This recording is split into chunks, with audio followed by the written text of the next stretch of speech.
I love being a part of it because I am a player, I'm a coach, I'm a referee. Ball hockey is so much more accessible to the average person if you've never played hockey before. People look at it and like, oh, you just play it, it's for hockey player, play with the feet. It doesn't take skill to play. It takes skill to play. We get excited, people get happy, there's fight, there's everything in it. It's different. It's fun. Fast-paced. Electric. I mean, anyone can play.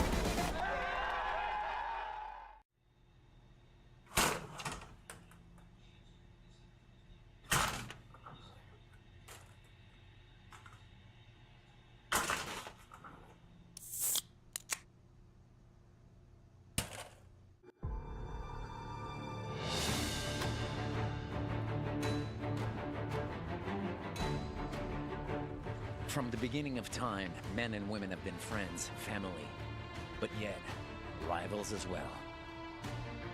Some of the most epic battles have been fought from the North to the South Pole and anywhere in between. As time flies, battles have transformed themselves into sports. Yet, the fundamentals remain the same, with lighter shields and a different type of sword. But evolution is clever. It introduces new rules but keeps one thing intact: adrenaline. So it's with honor and pride that we present to the world all of the above into one sport: hockey ball. The game born in the North that can be played from the mountains to the ocean, and from America to Europe, all the way to the land of the rising sun. Napper. Anyone, anywhere.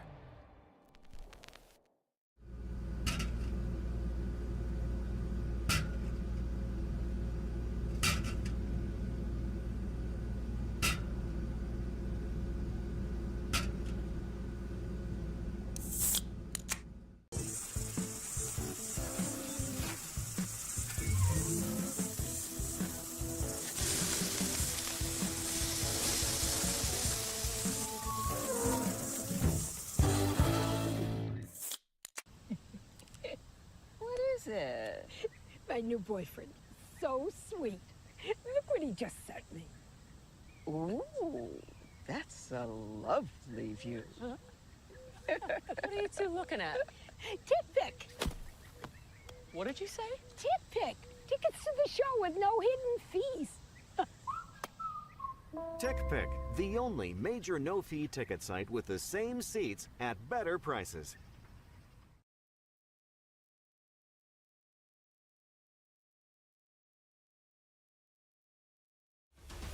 I love being a part of it because I am a player, I'm a coach, I'm a referee. Ball hockey is so much more accessible to the average person if you've never played hockey before. People look at it and like, oh, you just play it, it's for hockey player, play with the feet. It doesn't take skill to play. It takes skill to play. We get excited, people get happy, there's fight, there's everything in it. It's different. It's fun. Fast-paced. Electric. I mean, anyone can play.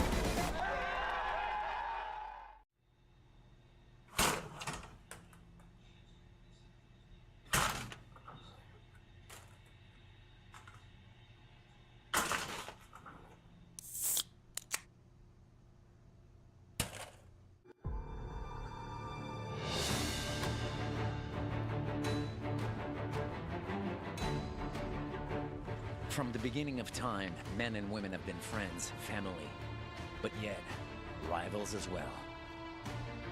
Some of the most epic battles have been fought from the North to the South Pole and anywhere in between. As time flies, battles have transformed themselves into sports. Yet, the fundamentals remain the same, with lighter shields and a different type of sword. But evolution is clever. It introduces new rules but keeps one thing intact: adrenaline. So it's with honor and pride that we present to the world all of the above into one sport: hockey ball. The game born in the North that can be played from the mountains to the ocean, and from America to Europe, all the way to the land of the rising sun. Napper. Anyone, anywhere.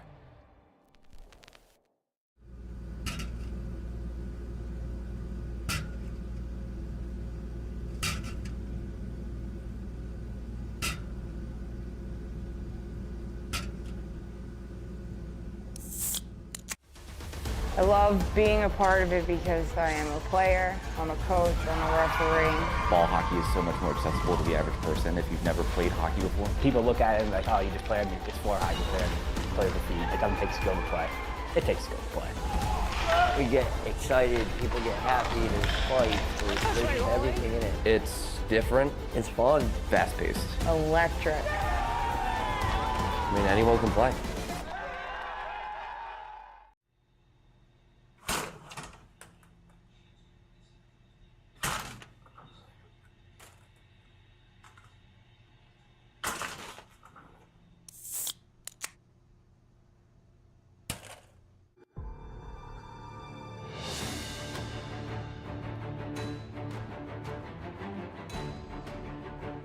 From the beginning of time, men and women have been friends, family, but yet rivals as well. Some of the most epic battles have been fought from the North to the South Pole and anywhere in between. As time flies, battles have transformed themselves into sports. Yet, the fundamentals remain the same, with lighter shields and a different type of sword. But evolution is clever. It introduces new rules but keeps one thing intact: adrenaline. So it's with honor and pride that we present to the world all of the above into one sport. Hockey ball, the game born in the North that can be played from the mountains to the ocean and from America to Europe, all the way to the land of the rising sun. Napper. Anyone, anywhere.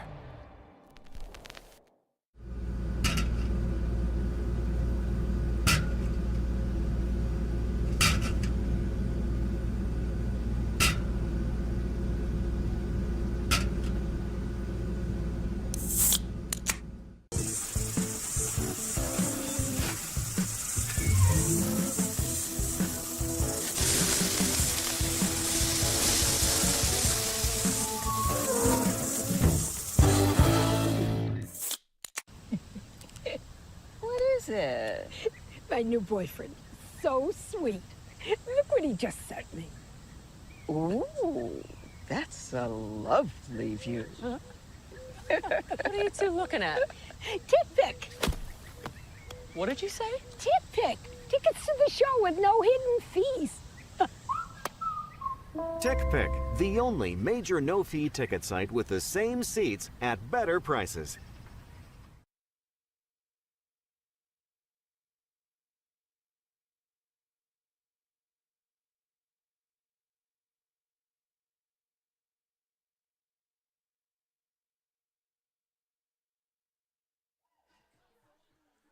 Good morning, ball hockey fans.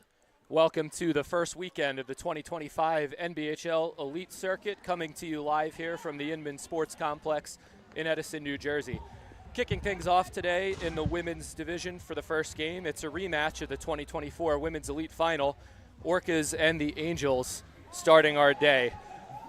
With the redraft format of this league, though, obviously a lot of different names and faces on these teams from the last time these two teams played, and we'll get you updated on that as the game goes on. One of the major changes, of course, starting goaltender Brooke Waleko, who was on the Orcas last year, drafted by the Angels this time around, starting against her old team to kick off the Elite Circuit.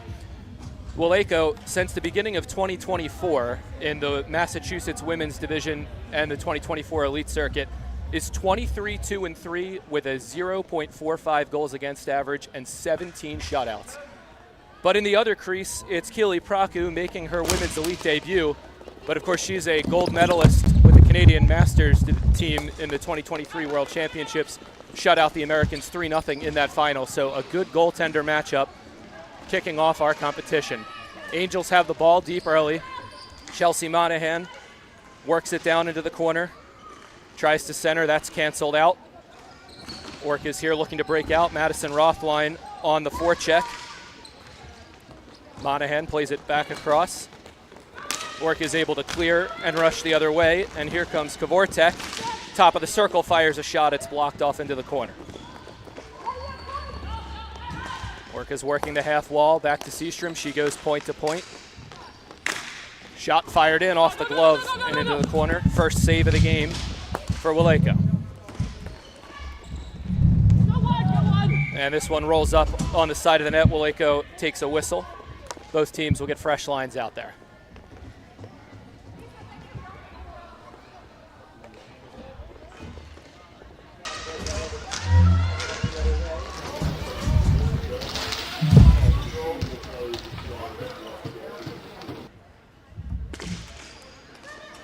Angels control off the draw. Lob play through the middle. Looking for Houston.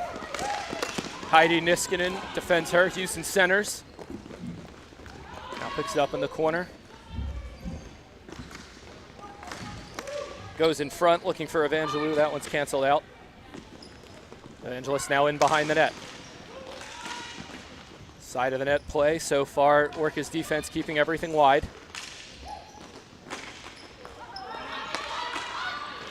Now the Orcas control. And they'll go back in behind their own net and try to set up the breakout. Niskanen goes across the zone. Reset, now go back to the far side. Angels there to control that.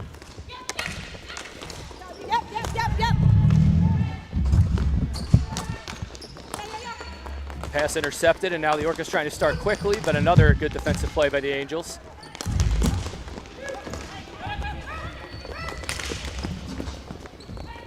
Both teams here taking away the center early. Another one rolls off the stick of Freed in on Waco, and she covers up.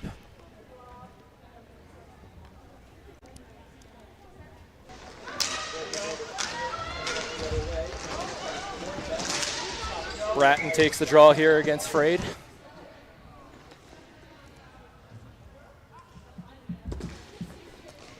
Orcas win, they go back to the point.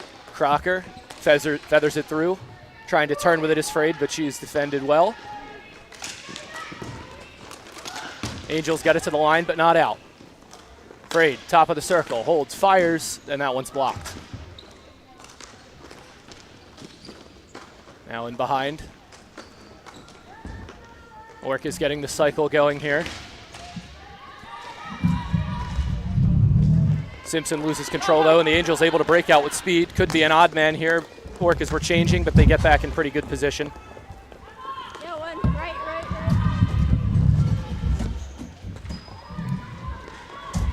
Crocker goes behind her own net. She's got Colleen Murphy waiting for it there. Murphy will settle it down.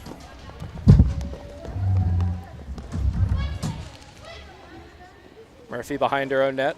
Too low forecheck here from the Angels, Rothwein and Monahan. Murphy's going to carry herself and break through that forecheck.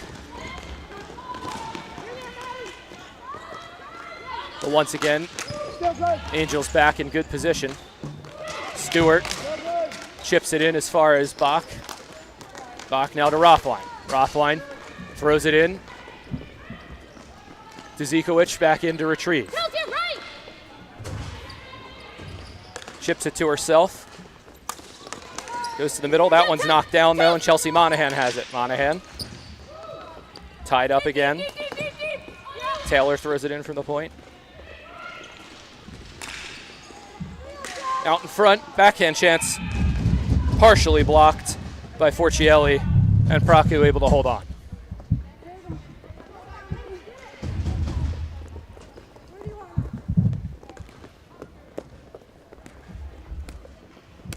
Angels send out the Evangelist line here with Houston and Carl to take this offensive zone draw. But the Orcas able to win it.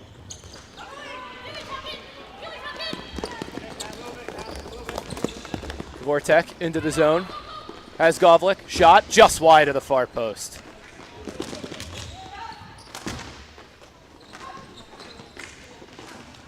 Orcas still trying to get that cycle established. Back out to the point here, Dzikovic. Takes a look, goes back side of the net. Stuff play just goes over the net. Good chance there for Emily Kvortek. Just sent it a little high. They go back, point to point. Dzikovic with it again. Angels able to block that one. And a good breakout through the middle. Monahan has it. Houston, excuse me, sends it in deep. Niskanen goes D to D. Orcas again up the half wall.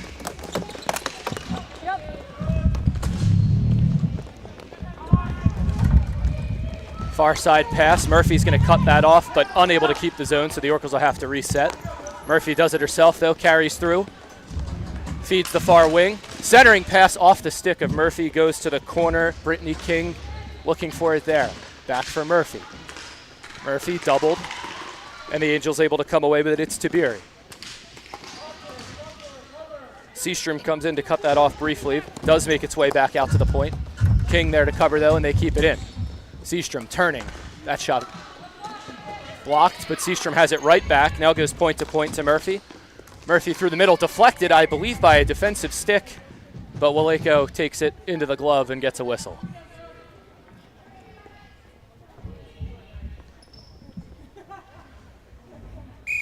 Take a look there. D-to-D pass, they get it to the center. A high slot deflection off of Tiberi. But Waleko able to handle the friendly fire. Griffin on to take the draw here for the Orcas. Off the tie-up. Griffin controlled it briefly, but the Angels get to the loose ball first. And now it's dumped in deep. And icing did not quite have the red line there. Missy Smith pleading her case. But either way, the ball is going to come back to the D zone.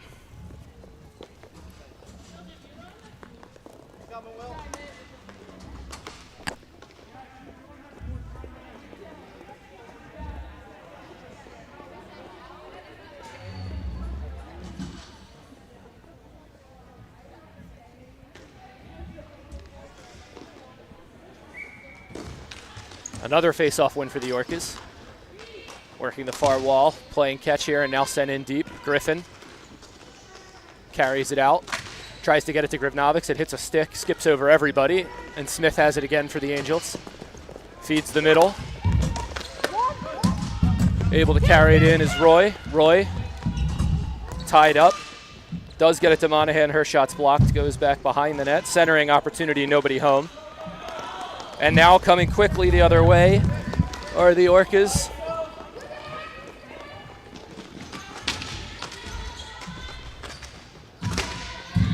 Angels get back well defensively, though.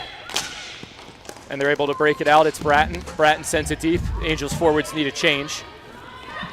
So they'll get the Monahan line back out there. Orcas looking to move quickly. Far wall pass, doubled and cut off. Both teams doing a good job early defending that middle area of the floor. Lots of movement, ball in both zones, but really no A-plus scoring chances yet. Bach holds it in. Monahan ships it back. It skips away. And a great move there by Erica Simpson. She fires. That's blocked off by Tiberi. Waleko able to find it and covers up. Some good shot blocking early here by the Angels. The couple times the Orcas have been able to work an opportunity in the middle, haven't gotten it through cleanly.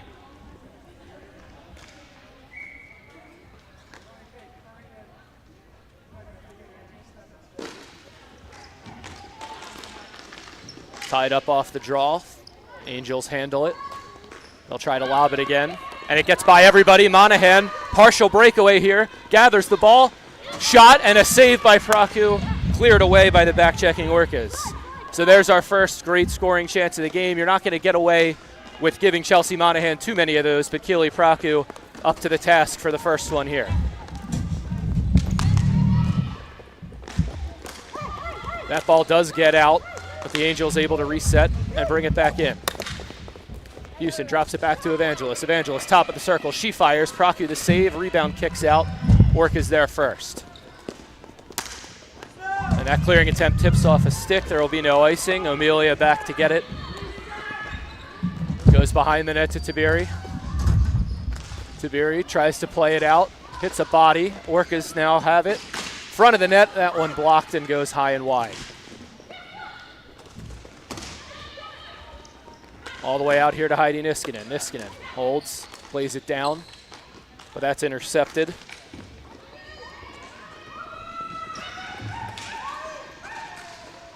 Back in behind the net, it's Murphy. Murphy tries the spinning backhand pass, hits a stick, and now the other way, the Angels break it out.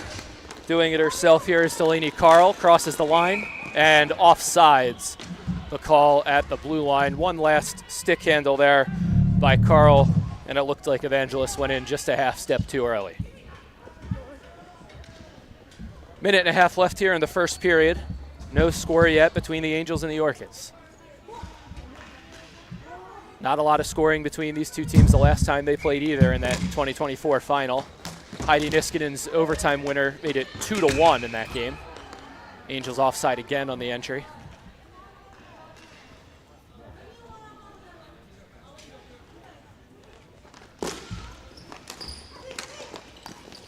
Now off the draw, controlled. Murphy cuts it off. Goes D to D. Back to Murphy. Now she's going to carry through the middle. Circles back, sends it on over. See Kavulik into the zone. Govlik trying to get inside position. Goes to the backhand. Big save by Waleko. It's still loose, and now it's covered up.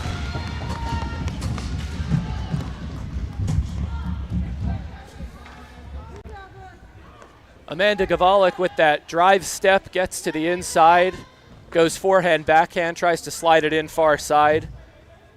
As you see here, she just gets inside position on Evangelos. Good hard backhand shot, but not able to elevate, and Waleko takes away the bottom part of the net and keeps this thing scoreless. Murphy pinching in from the point here, wins the race, cuts it off. Now works it back out. Looking to curl, goes out to the point to Crocker. Crocker all alone, top of the zone, fires away, bounces wide into the corner. Angels again try to clear. Murphy again able to cut it off. Getting some help now from Kavortek. Kavortek and Murphy trying to work the two-man game. Murphy comes away with it, but her shot's blocked off. Angels really need a clear here and to get out of this period, and they're going to get just that from Missy Smith. Takes a shot. Praku will hold on and take the whistle. And a good play there from Missy Smith. Long shift defensively there for the Angels. Needed that breakout, and now they'll get fresh legs. 10 seconds to go here, first period. Bach, Monahan, and Rothline hopping out to see if they can make anything happen off this final draw. Tiberi's going to line up in the trigger spot here if they're able to win it quickly. They go right to the net with it. Nice play there by Bach. Praku ready, though, and eats it up.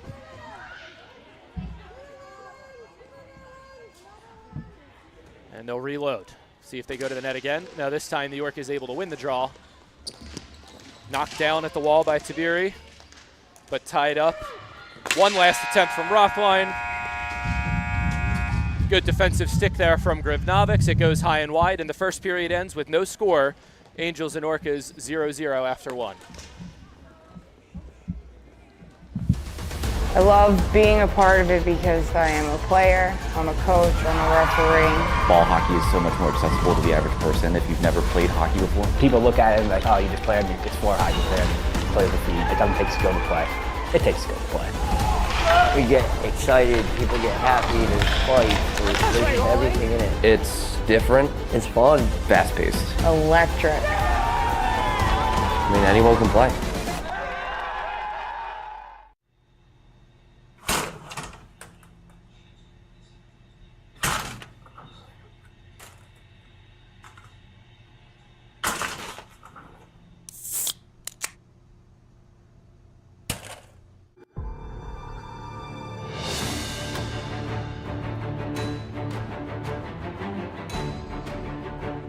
From the beginning of time, men and women have been friends, family, but yet rivals as well. Some of the most epic battles have been fought from the North to the South Pole and anywhere in between. As time flies, battles have transformed themselves into sports. Yet, the fundamentals remain the same, with lighter shields and a different type of sword. But evolution is clever. It introduces new rules but keeps one thing intact: adrenaline. So it's with honor and pride that we present to the world all of the above. All right, back here at the Inman Sports Complex in Edison, New Jersey, ready to kick off this second period. 0-0 tie after one, Angels and Orcas. One great scoring chance for each team in that opening period. Chelsea Monahan first had the partial breakaway off the lob play through the middle. Was able to get a wrist shot off that Praku fought off.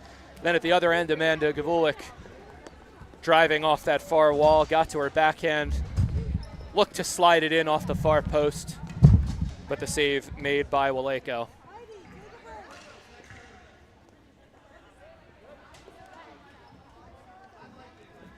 Randy Griffin's line is going to start it off for the Orcas here in the second period. Angels going with the Evangelists Houston and Carl unit. Ball is dropped. We're ready to go again, and right off the draw, Houston fires it into the corner. Carl gets into that loose ball. Cycles it back in behind the net. Houston goes to the front. It bounces off a stick and into the corner looking for Evangelos, but smartly played away by Griffin. Angels keep it in on the half wall. And they score! Tipped in front of the net by Sarah Houston. Believe it was fired in on the half wall by Kaylee O'Melia. Look to see who goes to the bench first here. I think Houston got a stick on that.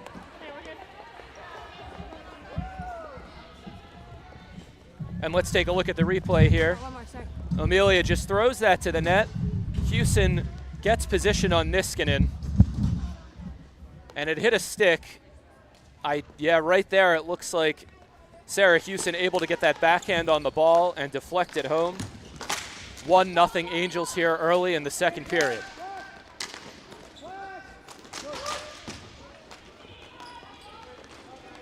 Orcas, see how they respond here now, needing a goal. Murphy behind her own net. That pass partially gets away, but Angels able to control either way. And now a rush. Send it on goal. Praku holds on to that one, takes a whistle.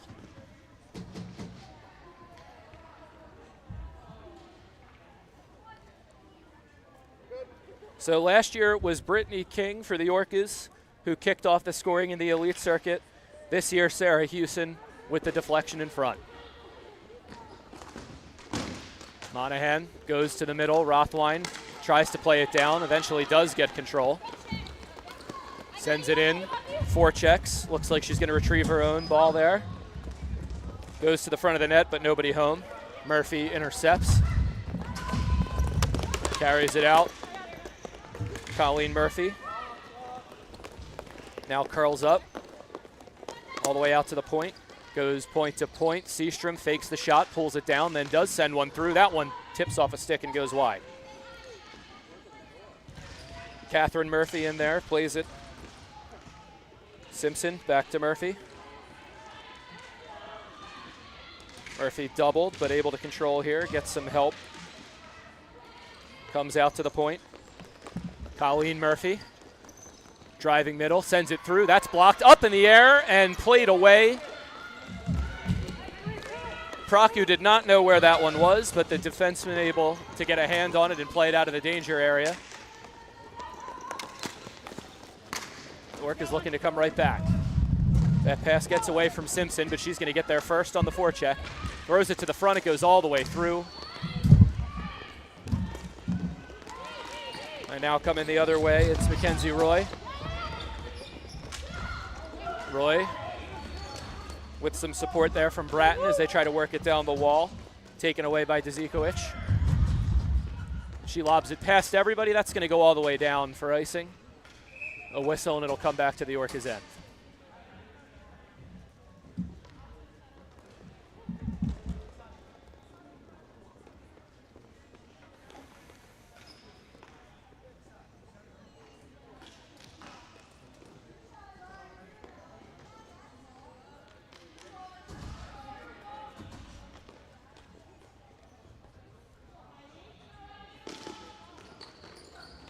Angels off the draw. Send it to the net, but Murphy cuts it off. Murphy, nice move to get through two forecheckers, and now breaks it out. Gets it back on the give and go, tries to tip it past, but a good step up there by Megan Lavery keeps that one away. Forcielli, back to the point. Murphy fakes, goes all the way to the far wall. A little bit of room there. Praku holds on to the shot from Shannon Taylor.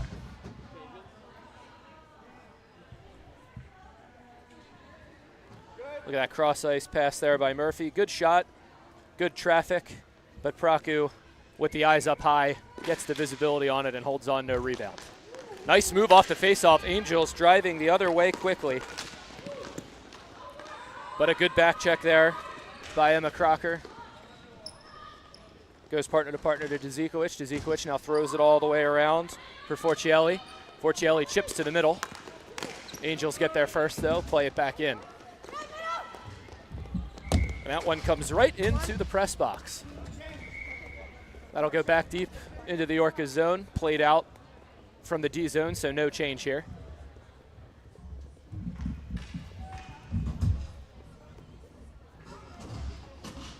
Bratton line comes over the boards here for the Angels.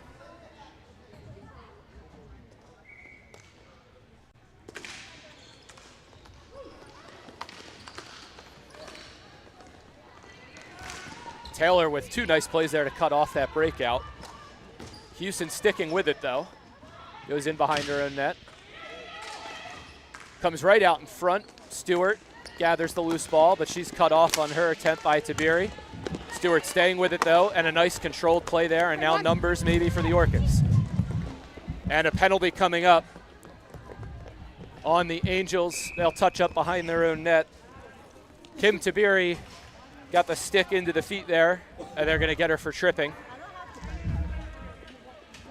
First power play of the season coming up here for the Orcas. Down 1-0 with just over 6 minutes to play here in this second period.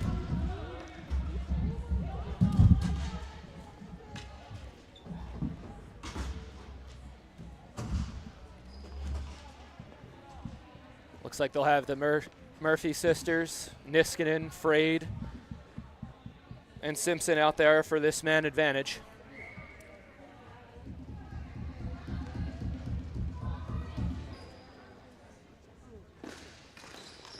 Orcas briefly control off the face-off. Angels have it now. Taylor getting doubled, and Murphy has it. Goes back to the point. Murphy to Murphy. Now across. Setting up here, top of the zone. Murphy fires, that goes to the corner. Taylor gets to the loose ball first. She's cut off by Simpson. Simpson to Frade. Frade, back to the point, Murphy. Murphy shot, and that goes wide, but Niskanen gets to it first. See if they try to set up the Niskanen one-timer here. Murphy's gonna fire again, and into the glove by Praku, who holds on. That overtime game winner in last year's final off the stick of Heidi Niskanen, a one-timer right off a face-off, so we'll see if they set her up. But so far, playing through Murphy at the top. Good shot there, just not a whole lot of net front presence, and Praku's going to eat that up every time. But again, controlled off the face-off. Orcas working it. Niskanen on the far wall. She does fire this one. Another save, Praku, into the pads and covers up. 40 seconds left here on the man up.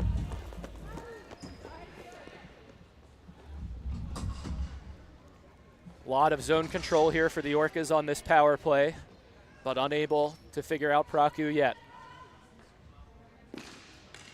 And a good face-off win there by the Angels. Taylor has it. Again gets doubled in the corner. And again, the Orcas able to retrieve after initially losing it out. Frade working, sends it all the way across, but back to the point. Simpson not on her one-time side. Murphy. Back for Frade. They play catch. Now to the bumper spot, and they work it back out to Murphy, but it caught her in the middle and goes out of the zone. One last rush here for the Orcas maybe. Simpson. And another penalty coming up. Looks like Taylor's going to go to the box here. The Angels touch up. They had just killed off the first penalty, so there won't be a two-man. But another power play right up again for the Orcas. See if they stick with that first unit. Although we'll also have to see here how Erica Simpson is feeling going down after that trip. She's back on her feet. And walking to the bench without any assistance, so that is a good sign there. I'm sure we'll see her on her very next shift. And they are going to change it up here. As you see there, right on the entry, Simpson driving that wall, gets the stick in there from Shannon Taylor, and it's another tripping penalty.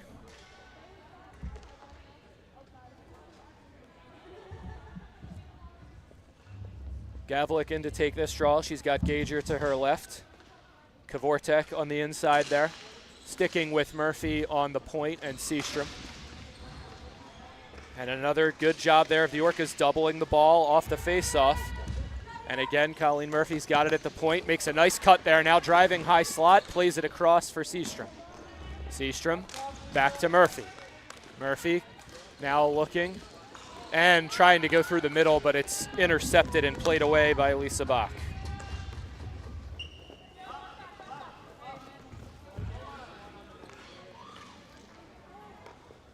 Murphy now starts out, goes for Haley Frade. Frade gets the blue line, curls, sends it back to Murphy, and they get right back into their setup.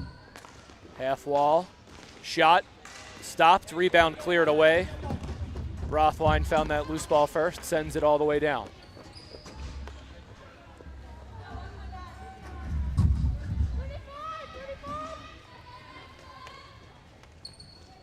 Murphy again plays it up, and they come right back to her at that half wall.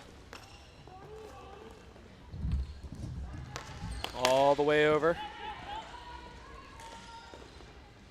Stewart sends it through, looking for a stick, doesn't find one, and it's cleared again. 10 seconds left on this kill. Big momentum spot here for the Angels if they're able to kill off this back-to-back, and they will. Stewart's last attempt there canceled out, and we're back to five-a-side hockey. Angels now going to look to turn this into some offense. Evangelos dumps it down deep. Seastrom back to retrieve. Goes all the way out.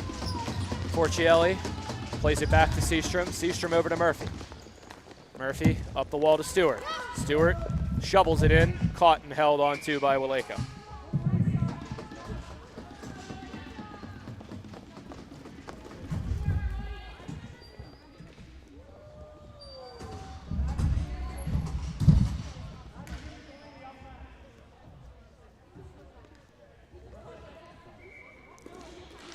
Griffin wins that one over, comes back to the point. Niskanen sends it through, bounces to the slot, cleared out. Niskanen charges in to cut it off.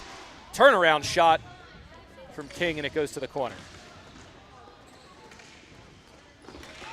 Niskanen drives the middle, but it's again defended well by the Angels. Grivnovics all the way into her own zone to retrieve. Plays it around. Lob play. Nice stick there by Amelia. It's out of the zone, so the Angels have to reset, but they do and dump it back in. Pass out to the point is intercepted. Orcas play it down. Taylor gathers it, goes right back up the wall, and they may have a quick rush here.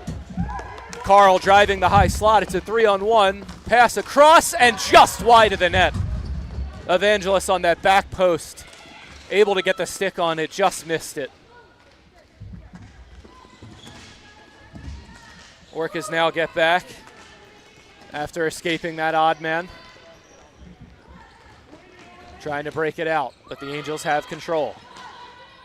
They'll work the cycle on that half wall. That shot blocked off. Orcas gather it. Played out. Simpson back out there after taking the penalty. Good to see her back out, but she has that one poked off her stick. Evangelos has it. Plays it wide. Shot off the outside of the net.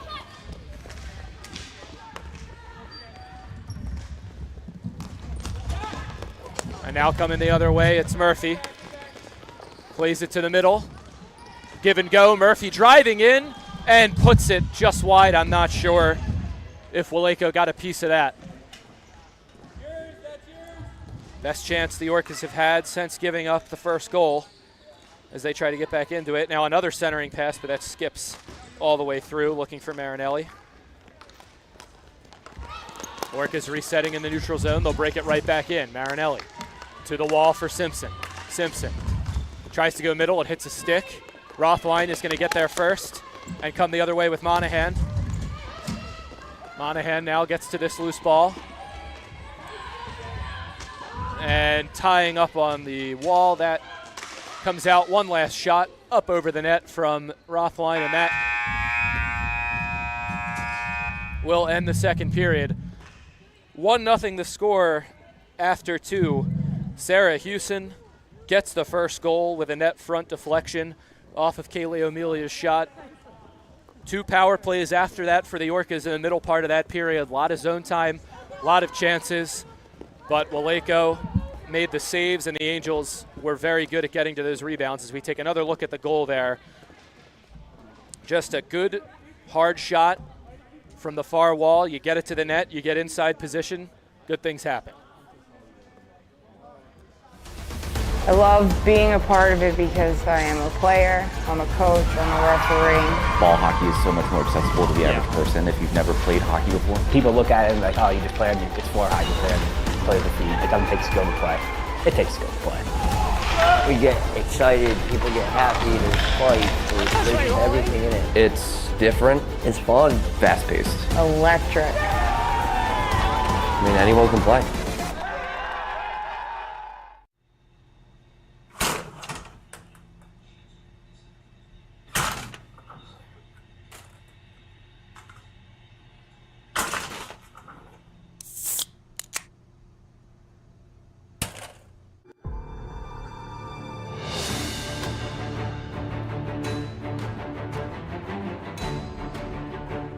From the beginning of time, men and women have been friends, family, but yet rivals as well.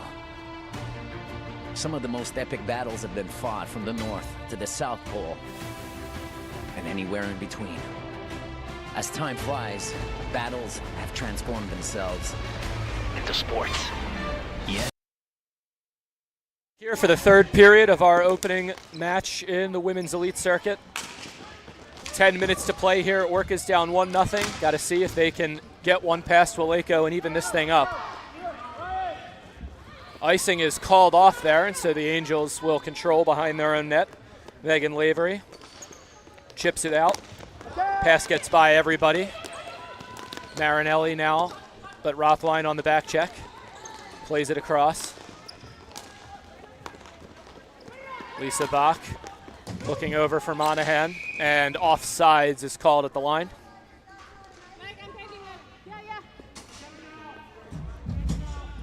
Just looked like Monahan picked up the back foot a little early there, trying to spin to the wall and retrieve that pass, and she's called for the offsides.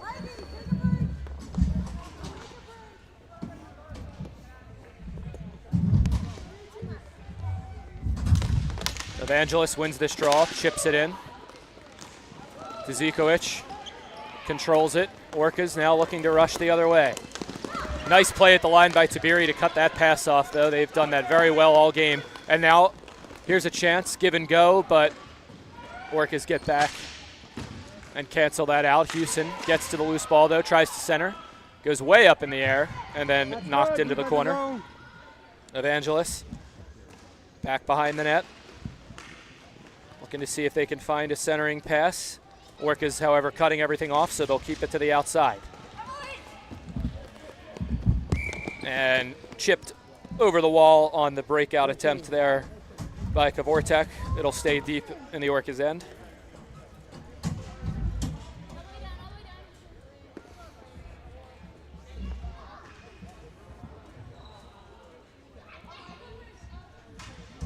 Evangelos staying out there with Carl for this offensive zone draw. And it goes to the far corner. Niskanen is going to get there. Looks up the wall. Orcas breaking out. Tabiri by herself. Dangerous play there, but she gets away with it. And Taylor throws it in. Praku, easy save there, and it's controlled by the Orcas. Kavortek to the middle. Over the line, Griffin fires it. Waleko handles that one and covers up.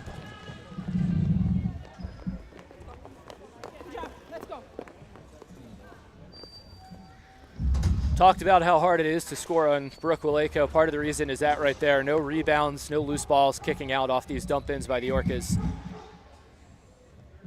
Do get an offensive zone draw here, and we'll see what they can set up. It comes back to Murphy. She fires. Another save, Waleko. There was a rebound there, but the Angels cancel it out and control in behind their own net. Lavery across. O'Melia up the wall, and with control here is Smith. Smith plays it to herself, gets to it, but Murphy on the back check, cuts it off, goes in behind. Looking to start it out herself, plays it over to Zikovic. Zikovic chip pass is going to go all the way down, too fast for Brittany King, and that's going to be icing and bring it back. No. 21 off. Let's go, get back.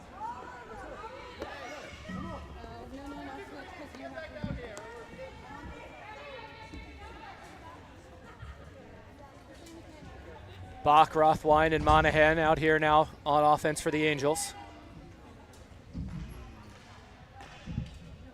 Chance here to double this lead with this offensive zone possession. Orcas have the Griffin line. And Griffin wins the draw. Murphy starts it out. Carries it. Still carrying, now cycles back behind the net. Gets it right back. Murphy up the wall. And no icing as it hit a stick.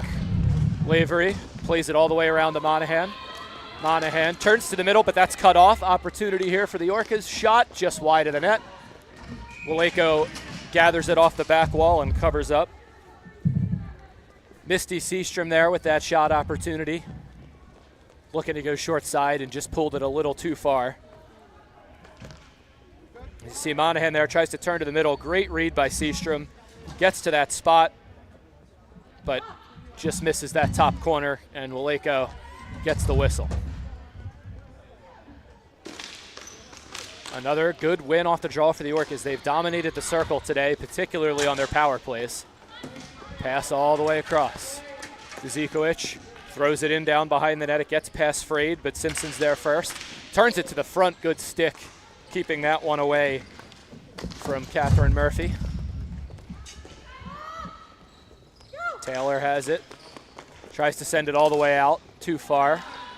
But the Orcas have to change up, and that's going to be icing.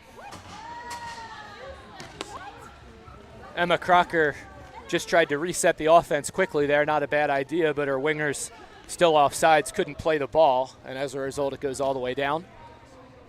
And again, the Orcas are going to have to start out from their own end. Just under 7 minutes here, trying to find that equalizing goal.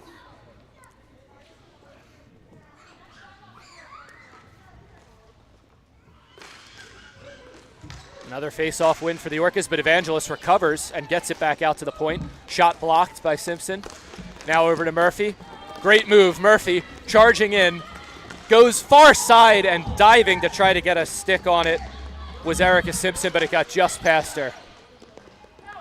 Lobbed all the way out by the Angels, takes a good hop so it won't be icing, but Niskanen gets there first. Orca's looking to come right back. They get the blue line on that pass, but Houston, really good defensive presence there. Carl to Evangelist, right back to Houston. Houston fires, save Praku, rebound laying in the slot, comes back out, another attempt, and another save by Praku, able to glove it down. Delaney Carl with that follow-up opportunity there after the rebound kicked out. And a little traffic jam there at the front of the net. Houston here with the first shot. Praku gets the shoulder on it, Niskanen clears it out. Delaney Carl finds it and sends it right back to the net. Maybe a little deflection on the way in there from Sarah Houston. But Praku holds on and then eats the contact afterwards. Orcas again control off the draw. But a turnover. Out at the point, Tabiri chips it in. Nicely played down there. And Marinelli brings it up. She's cut off. Good forecheck by Mackenzie Roy. So the Orcas have to reset. Another lob play, and again it gets past everybody and goes all the way down. And icing is the call.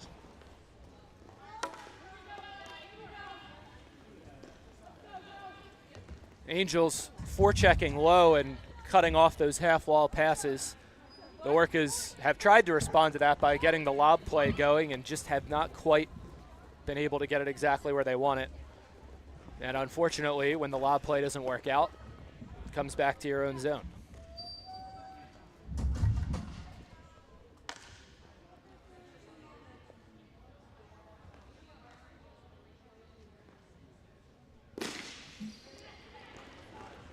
Loose ball off the face-off. Rothwein gets to it first, sends it behind the net, but Niskanen's there. She goes to Forcielli. Forcielli goes all the way across to Stewart. Stewart trying to drive in. Goes back, and the centering pass eludes Forcielli, goes all the way to the corner. Angels trying to come up the wall. Lisa Bach has it. Carries it herself into the zone, pulls up at the line.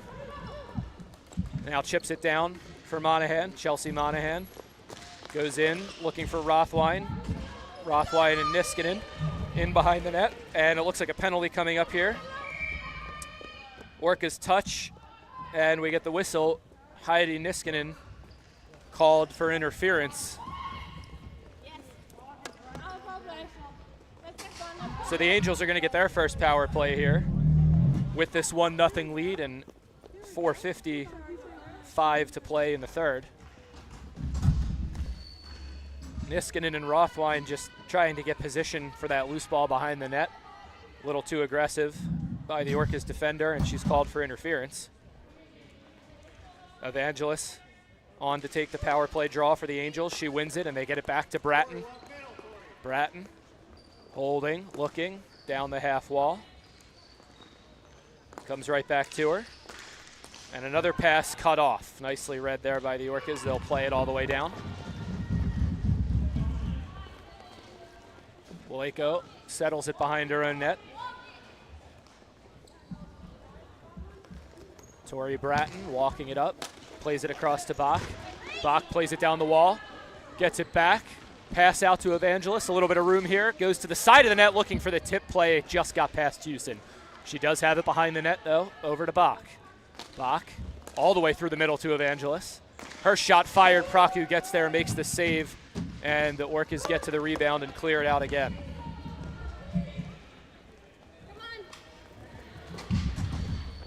Bratton back to retrieve once more. 30 seconds left here, Angels power play, up 1-0, looking for the insurance goal. Not able to get into the zone. They do eventually gather it and chip it back deep. Crocker has it for the Orcas. Digs past the forecheck to Griffin. Griffin circles it back. Monahan tries to cut her off, comes around. Angels look to get one last set up here on this power play. Another pass trying to go through the middle. Crocker knocks it down. Plays it behind her own net, but nobody's there. Lavery has it. Back to 5-on-5. Orcas get Niskanen back. And out to Niskanen, out of the box, playing wing here. Pulls it up, sends it to the middle, looking for the stick, and it's tipped just over the net by Amanda Govlik. And then in front, and another save by Waleko on Niskanen. Govlik got the stick on it, just missed the net, then made a centering pass, and another save by Waleko, keeps it 1-0. Angels looking to turn it around quickly. They have it in behind the Orcas net. But Frade is going to get it and chip it behind to her outlet. Crocker brings it over to Murphy. Cut off at the point by Taylor. Angels keep the zone. Try it again. Murphy had it bounce off her stick, and Bratton sends it right back in deep. Angels content to keep that ball low at this point in the game, defending the 1-0 lead. Simpson carries it up, drops it back for Frade, but it's canceled out by Roy, and she's going to get there first. Roy doubled on the wall. Orcas win that 2-on-1. Dzikovic gets it back. Now goes all the way across to Simpson. Simpson carries it in. Goes to Murphy. Murphy right back to Simpson. Simpson curling low, comes back up the wall, now cuts to the middle, gets past Rothwein, looking to get the shot off, but defended by Taylor, and Monahan gathers the loose ball. Angels come the other way. Rothwein in over the line, turns it to Monahan. Monahan, a lot of room here, winds up, and it goes wide. Rothwein gets there first. Rothwein curls to the middle. Her shot, save made there by Praku. Seastrom gets there first, but lost control, and Rothwein's going to have it again. Under 90 seconds here for the Orcas. Got to get this ball back first. And the whistle blows there as it's in between the legs of Praku. Still down 1-0 here. 1:20 to go for the Orcas. Got to think if they get control here, they'll try to get the goaltender out. Angels just trying to keep this ball deep as they have been for the last couple minutes after their power play ended. And a timeout here.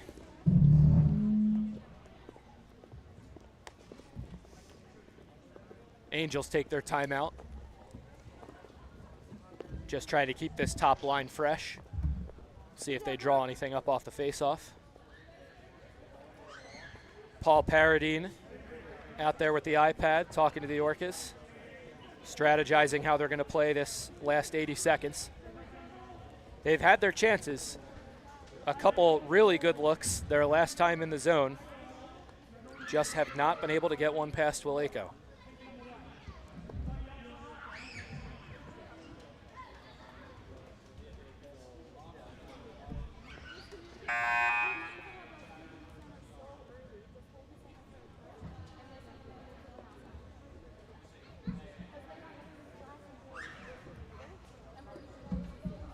See who the Angels go with here at the end of this timeout. Mitch Stiles letting his assistants do the talking on the bench as usual.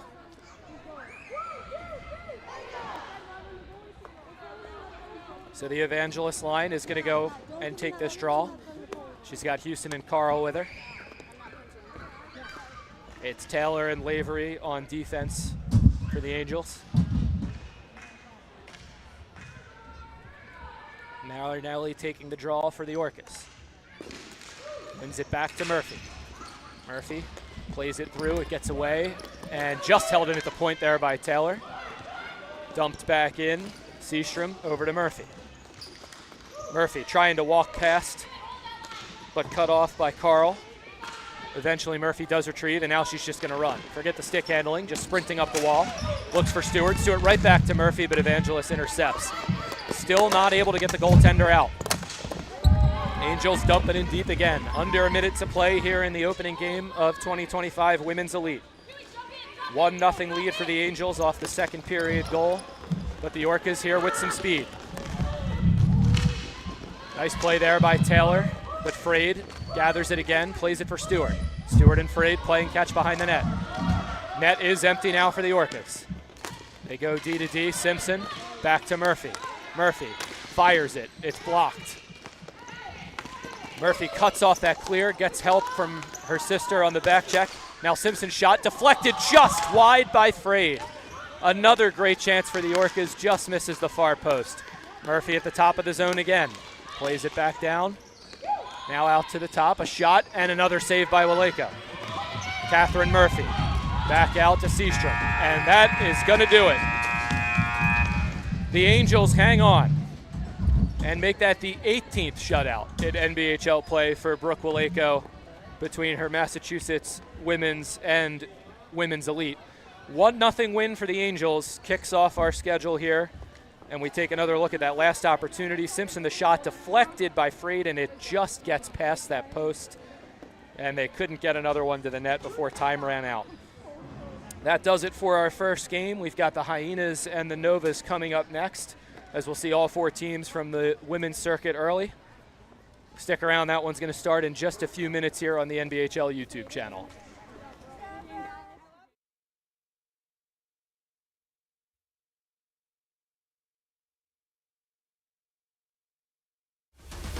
I love being a part of it because I am a player, I'm a coach, I'm a referee. Ball hockey is so much more accessible to the average person if you've never played hockey before. People look at it and like, oh, you just play on it's floor hockey, play with the feet. It doesn't take skill to play. It takes skill to play. We get excited, people get happy, there's fights, there's everything in it. It's different. It's fun. Fast-paced. Electric.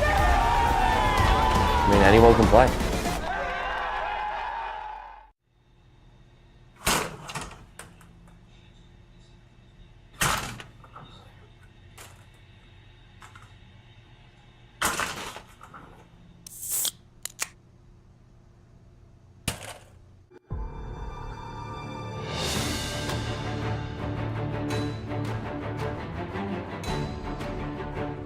From the beginning of time, men and women have been friends, family, but yet rivals as well. Some of the most epic battles have been fought from the North to the South Pole and anywhere in between. As time flies, battles have transformed themselves into sports. Yet, the fundamentals remain the same, with lighter shields and a different type of sword. But evolution is clever. It introduces new rules but keeps one thing intact: adrenaline. So it's with honor and pride that we present to the world all of the above into one sport.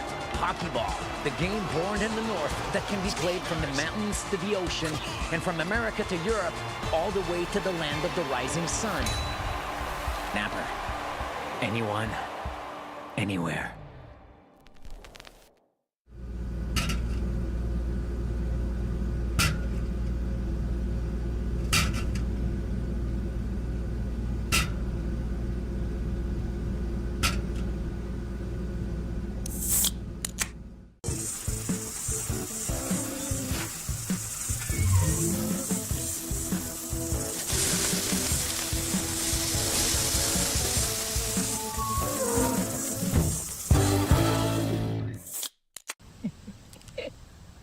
It?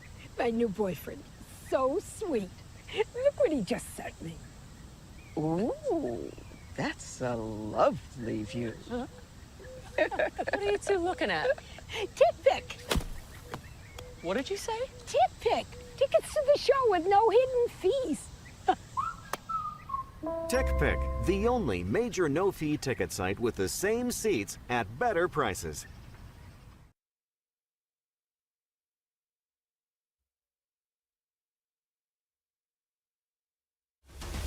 I love being a part of it because I am a player, I'm a coach, I'm a referee.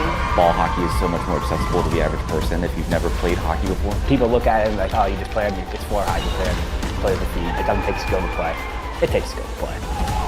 We get excited, people get happy, there's fights, there's everything in it. It's different. It's fun. Fast-paced. Electric. I mean, anyone can play.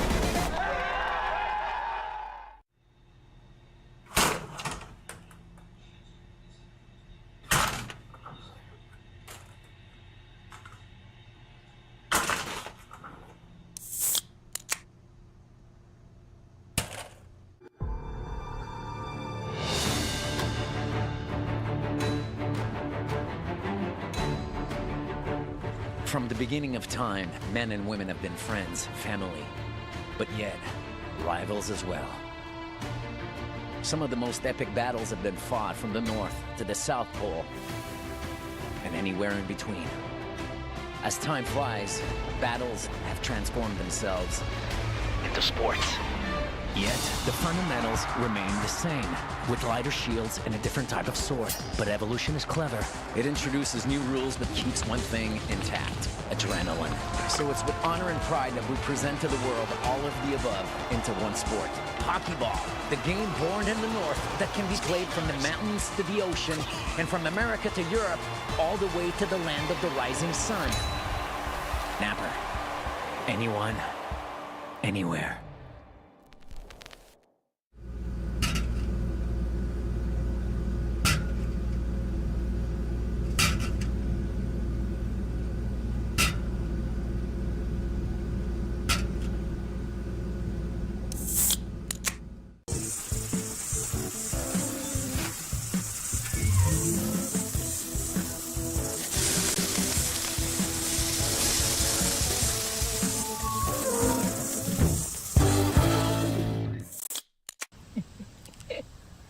It? My new boyfriend. So sweet. Look what he just sent me. Ooh, that's a lovely view. Huh? What are you two looking at? Tip pick. What did you say? Tip pick. Tickets to the show with no hidden fees.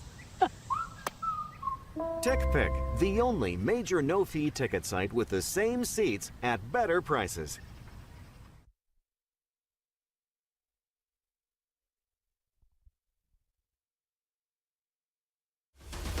I love being a part of it because I am a player, I'm a coach, I'm a referee. Ball hockey is so much more accessible to the average person if you've never played hockey before.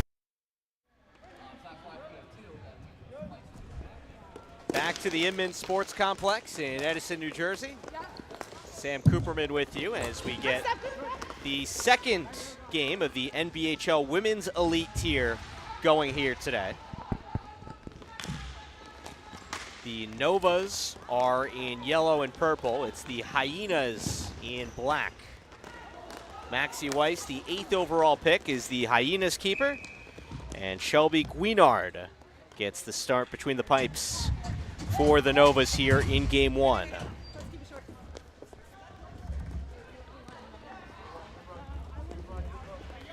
Novas coached by Angelo Tirana. Again, the Novas in yellow and purple. Hyenas are in black. So Guinard in net for the Novas. Weiss is guarding cage for the Hyenas. And D-zone face-off handle by the Hyenas here. So this is the first of 2 NBHL Elite weekends. The Orcas, the defending champs, fell in game 1 to the Angels. As the Novas push it in the offensive zone, Clark tries to turn and get the pass in. It's loose. There's a scramble for Kosakowski. And flip back in for the Novas. Lauren Gifford of the New England Nightmares pushes that ahead. Flicked in by Bailey Horn. And claimed by the Hyenas.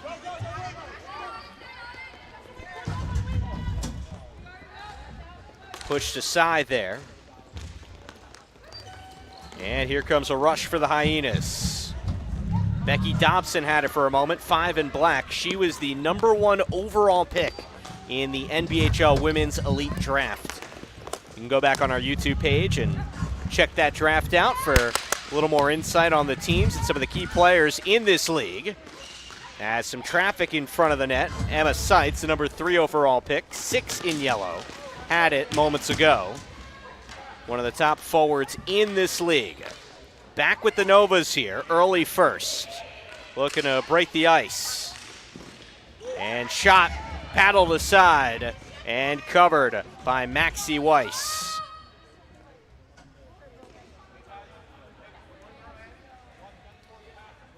Ariana Kosakowski with a chance there of the New England Valkyries. 10 points for her in the regular season. There you see, gets the shot. Weiss with the reach to cover. And the offensive zone face-off won by the Novas. They'll send it around. Working from the top, shifty move from Persiano. Gets in, and momentarily the net was vacant. Looked like Seitz didn't quite have an angle there.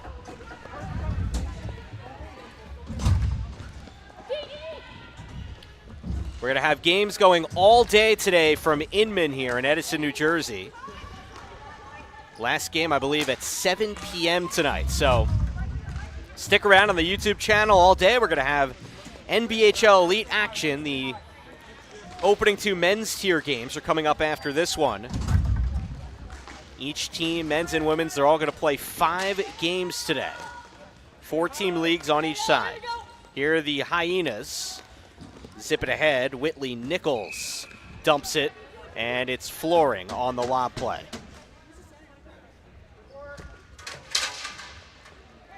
6:57 mark of the first. And a D-zone face-off coming for the Hyenas. GM Ben Berger, head coach Matt Fair. Kelly Wagner of the McKeesport Riddlers tries to win it for the Novas.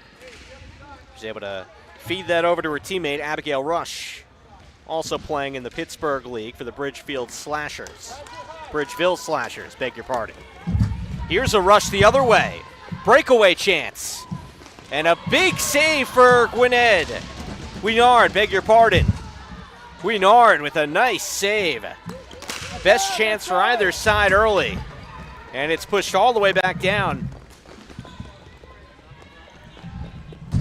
It's hockey in sneakers. You're seeing it on display as the Hyenas were able to jet up ahead. But Shelby Guinard comes up with the goods to keep us scoreless. We're down to about 6 minutes to go in the opening frame. Stone circulates it. They're looking to go back to Stone as Mears pushes pace for the Hyenas. A little 2-on-2 here, and she slides it ahead. Bracco on the run, fights for it, but won by Bailey Horn. Horn for the Novas. Maychek up the boards. Orlando gathers for the Hyenas. Her pass was not handled. Stone dumped that right back in. Battle behind goal. Players wedging in, officials watching closely. Dragged out of there. And the Novas will keep it on this side of the floor. Jarred around the boards. Kosikowski sends one in, but never quite got to Megan, who was camping out in front. Megan had the handle for a moment. The Hyenas working at center floor. Horn, shot knocked aside. Back behind goal, and the arm of the referee goes up. That'll be the first penalty of this first period. Let's see who it is. He's taken off.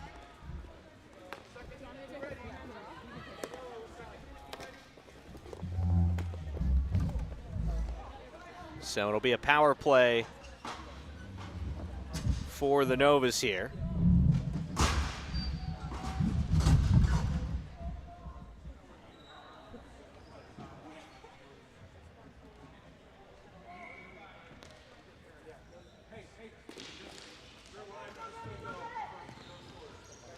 So let's see if the Novas can cash in on this power play here.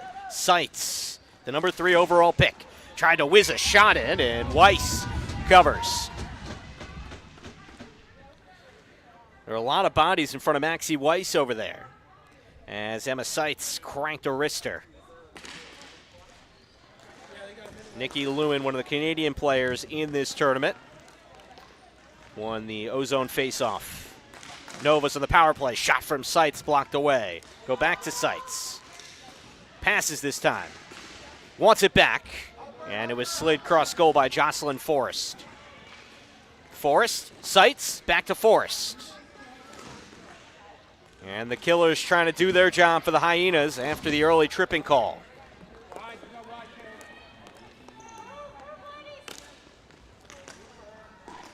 Down to about 4 to go in the first.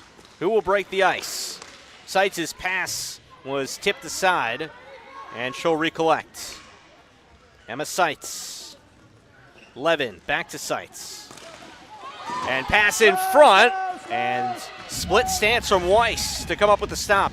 Working with Karen Levin, the second-round pick for the Novas. And power play time running down for the Novas.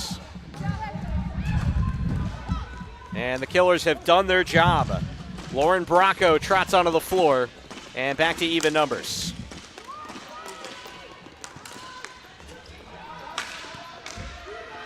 Run down the floor as Kosikowski is there to pick up for the Novas.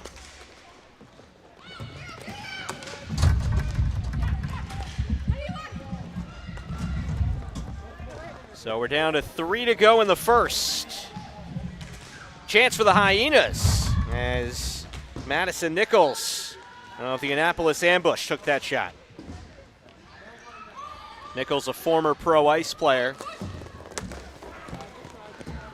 We get a few players in this Women's Elite League as we have our second flooring call of the first that in their respective cities, they'll play in the men's tiers. Becky Dobson, the #1 overall pick among them, playing for the Philly Code Red of the Philadelphia Tier 2 League. The only women's player in Tier 2. And some of the tiers, it really is just dictated by where you're playing in terms of what leagues are available. But Dobson, the New Jersey women's most valuable forward in 2022. One of the highlight players to watch in the NBHL Women's Elite tier. So even strength here. Final couple minutes of the first. There was one penalty opportunity there on a tripping call that the Novas were unsuccessful on, and another flooring.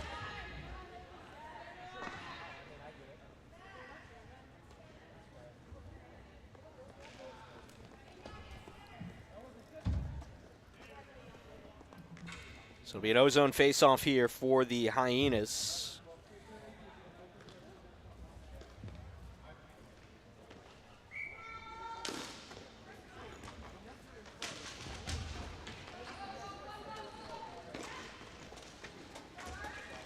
Sikowski was able to wind that back, and they'll work up the opposite boards. Maychek dumps it in and wanted to get off. And Maychek, I think, wasn't quite sure where she was or on the floor because she tried to dump that in, but she wasn't past the red line, so that'll go down as a flooring call.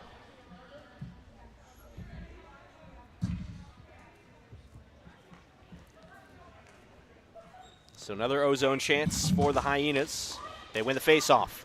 Shot was tipped on the way in from Fairheller. Rush to the sideboard. And scooped up by Agostinelli. And she had it ripped away. Ariana Kosakowski's had her name called a lot in this first. She's been busy defensively for the Novas. Novas looking odd man rush. Placed to the side by Weiss. New line comes in for the Novas.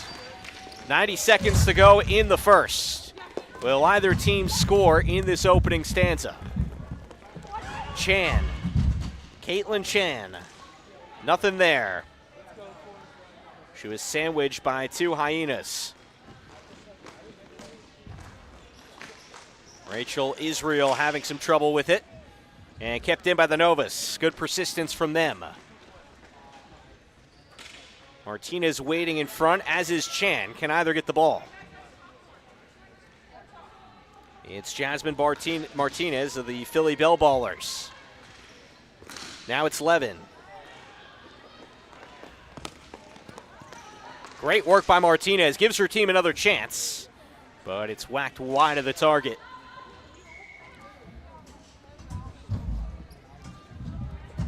And a whistle here. Line changes will come about.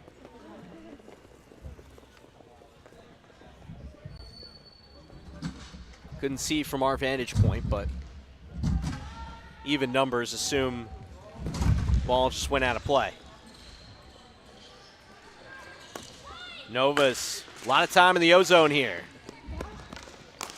They'll push it back in.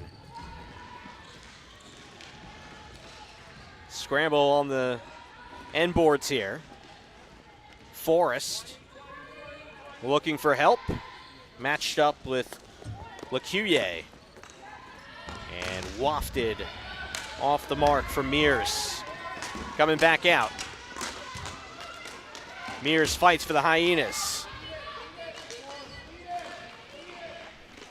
And the seconds tick off the clock. And the opening period will come to an end on that note. So, 0-0, 12 minutes in the books. We'll come back for the second in just a moment here on NBHL YouTube.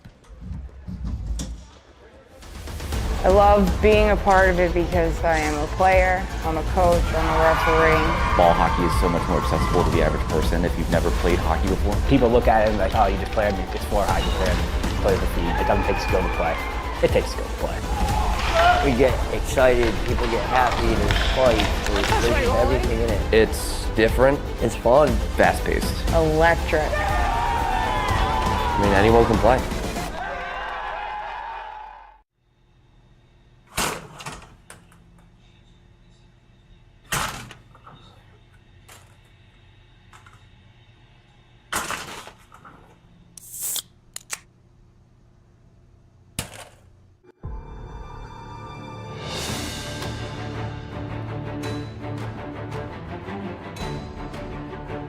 From the beginning of time, men and women have been friends, family, but yet rivals as well.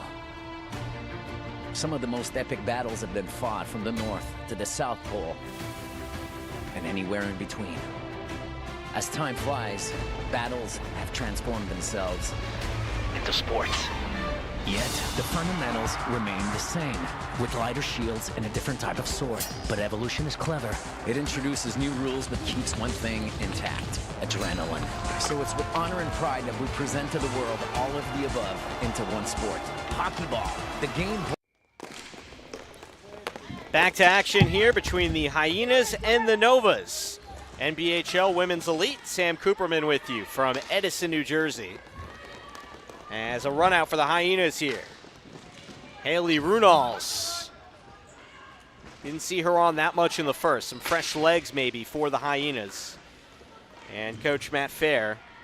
Their talk during the first period intermission, they need to be better on the forecheck. So a good sign for them here as they keep it in the zone for a moment. Lewin had it dragged off her stick. Runals here. Haley Runals, one of the Canadians here at this league. Coach of the Canada U20 women's ball hockey team. Becky Dobson, the #1 overall pick. And it's banked back for Fairheller. Karams around the boards, staying in with the Hyenas. Pressure from the Nova's back check. And shot somehow snuck on goal there. Guinard was ready for it though. Didn't hit her pads, but she was in position if it did. And broke it up. Other way, Nova's get a chance. Seitz on the move, tried to shoot on a wraparound on Weiss, but it would not go. The two 2024 USA Women's Ball Hockey National Teamers, Weiss and Seitz, collide, and the keeper Weiss wins the battle. One power play so far came for the Novas, and as the scoreboard will tell you, they were unsuccessful. Penalty killers for the Hyenas came up with the goods on that first time. So 8 minutes remaining in the second. First game of this marathon day in New Jersey went 1-0 in favor of the Angels. They beat the defending champion Orcas. The second year of the Women's Elite tier. The inaugural game of the Men's Elite tier will come up at the conclusion of this one. 4 teams playing in that. Really, really exciting stuff. Here's a chance for the Nova. Shot rings wide. It was a good chance for Kosakowski that time.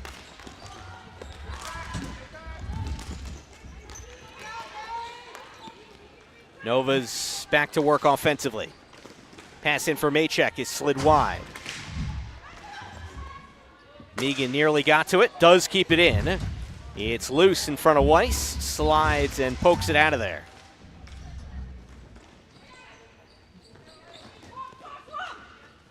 Ladle it around the boards. And shot from behind the blue line, no. Stone. Now it's Levin.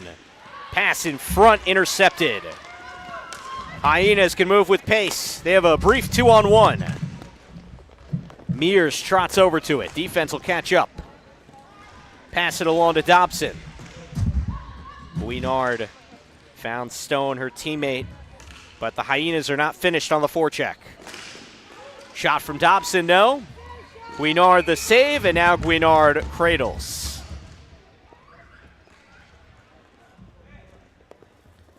Here's another look at that last Hyenas chance. A breakaway to no avail. It's Kara Reeves trying to break through.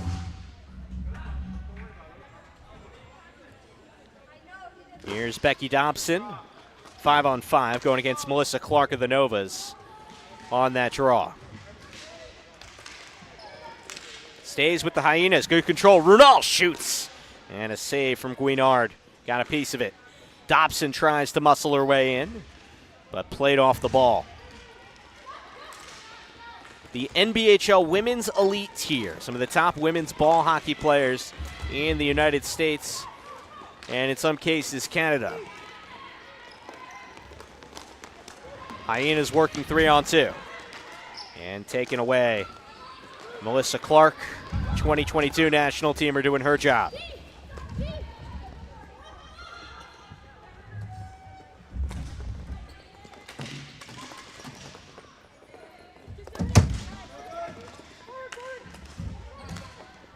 Five and a half till the end of the second.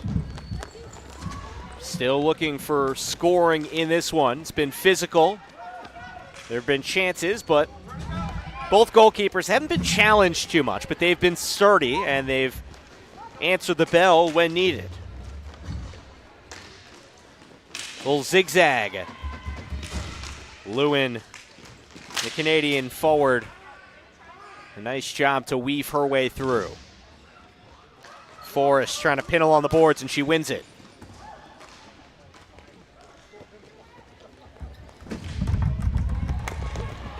Here's a chance for the Hyenas. Nichols out of the pack with it, shoots, and handled and frozen by Guinard. Whitley Nichols was fading away that time and really didn't have a chance to get her bearings before the defense could catch up. Ball's on net, you never know. Madison Nichols taking the offensive face-off. And it finds its way to Kelly Wagner of the Novas. Her pass didn't quite get through.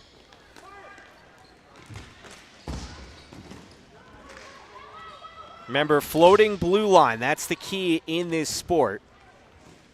So once you gain the zone, you have until mid-court. So not the traditional blue line like you'd see in ice hockey, for those unfamiliar with ball hockey. Nichols slides through. Oh, great centering pass. Nichols sticks with it. Backhanded shot, no. Pickup, and a shot from the side from Reeves also is stopped. Karen Levin, second-round pick, dumps it all the way down. Reeves holds off and gets a chance for reinforcements. Lauren Bracco, part of the next line. The Murraysville Mad Hatters in the Pittsburgh women's tier. 3.5 in the second.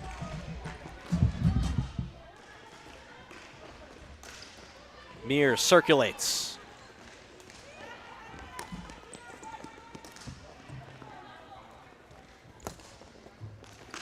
Diagonal pass. Found Lecuyer, but Stone barges it away from her.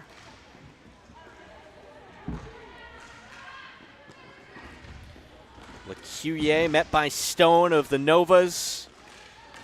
And back with Lecuyer, lifts one, and it was blocked on the way in. Karen Levin out of there with it. Has Megan on the pass, and Bumptel on the boards.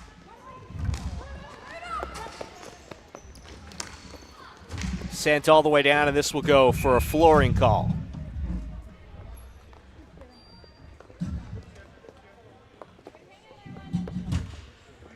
.224 in the second, and goose eggs on the board. Again, if you're wondering, if you just tuned in, oh, am I going to miss the action today? No, no, no. Au contraire. We're going to have games all day into night. So you're in the right place if you want to watch some of the best ball hockey you can find right here on the NBHL YouTube. Orlando leaves it in and found its way to goal. Thought she just dumped it down, but found its way to Guinard, who stops and covers.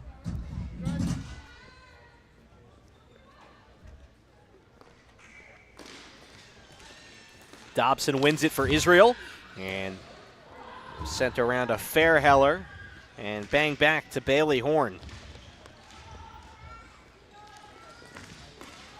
And shot from the side, no, from Runals. Shelby Guinard has been alert between the pipes for the Novas. Osakowski dances with Agostinelli and gets the pass over Horn. Tried to lob one out, but it was handled by Fairheller and then banked ahead. Chan for the Novas. Chan tied up and was able to kick it out of the scrum.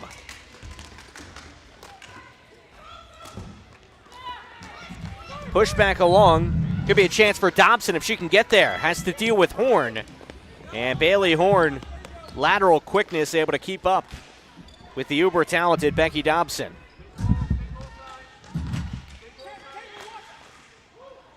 And Dobson's pass wrapped around. Nichols trying to create space. It's Madison Nichols. Her shot saved by Guinard. And Clark smacks one off the boards. Back with Nichols. Her pass didn't hit the target. Kosakowski on the pickup. Rush the other way. And Guinard will hold. Bailey Horn, 7 in the yellow and purple. There's a lot of really athletic players in this tournament, but you could make the claim that Bailey Horn is cream of the crop in that respect. Of the Virginia Salty Crabs of the Carolina Tier 3 on the men's side. A lacrosse national champion at UNC in 2022 and a 3-sport athlete in high school out of Framingham, Massachusetts.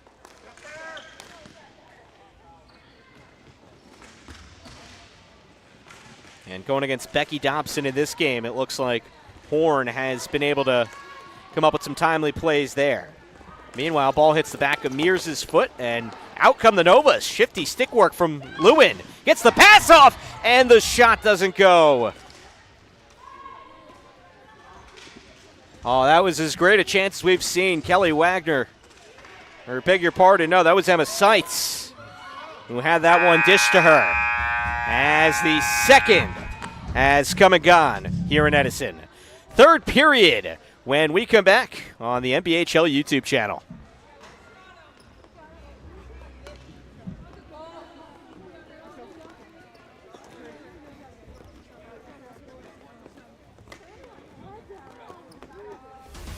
I love being a part of it because I am a player, I'm a coach, I'm a referee. Ball hockey is so much more accessible to the average person if you've never played hockey before. People look at it and like, oh, you just play on it's floor hockey, play the feet. It doesn't take skill to play. It takes skill to play. We get excited, people get happy, there's fight, there's everything in it. It's different. It's fun. Fast-paced. Electric. I mean, anyone can play.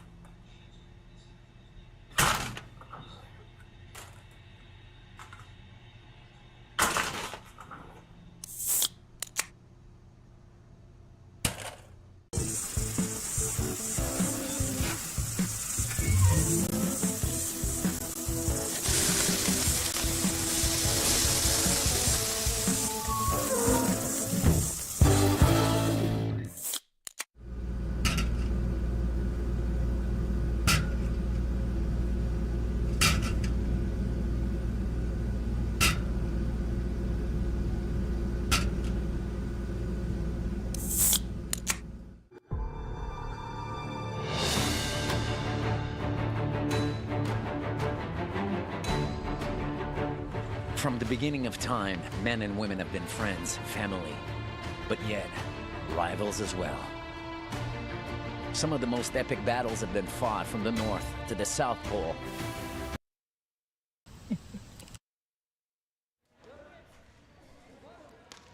Novas and Hyenas start the third. Hyenas in black, Novas in yellow and purple.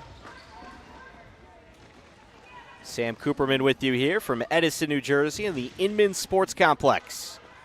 Novas had a terrific chance to close the second as Emma Seitz was unable to bury the shot, so we stay 0-0. Novas keep it in. They wanted to go to Seitz, but the ball was banged away. Pushed back in by Levin.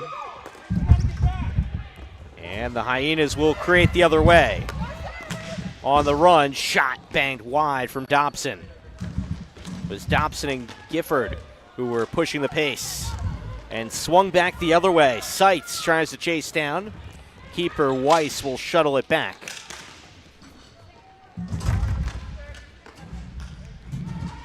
Maxie Weiss, the keeper for the Hyenas. Shelby Guinard is in net for the Novas.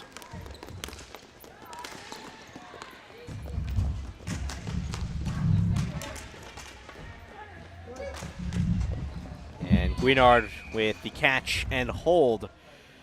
Each of these teams is going to play 2 more games today. The Hyenas are back in action at 2 against the Angels, who have started off 1-0 after their 1-0 shutout over the defending champion Orcas. Meanwhile, the Novas will play the Orcas at 1. Hyenas in the O-zone looking to take the lead. And shot into traffic from Fairheller is collected by the Novas. Up ahead, Abigail Rush. 1-on-2, help coming, slides it back. Slap shot. In front, had another shot at it.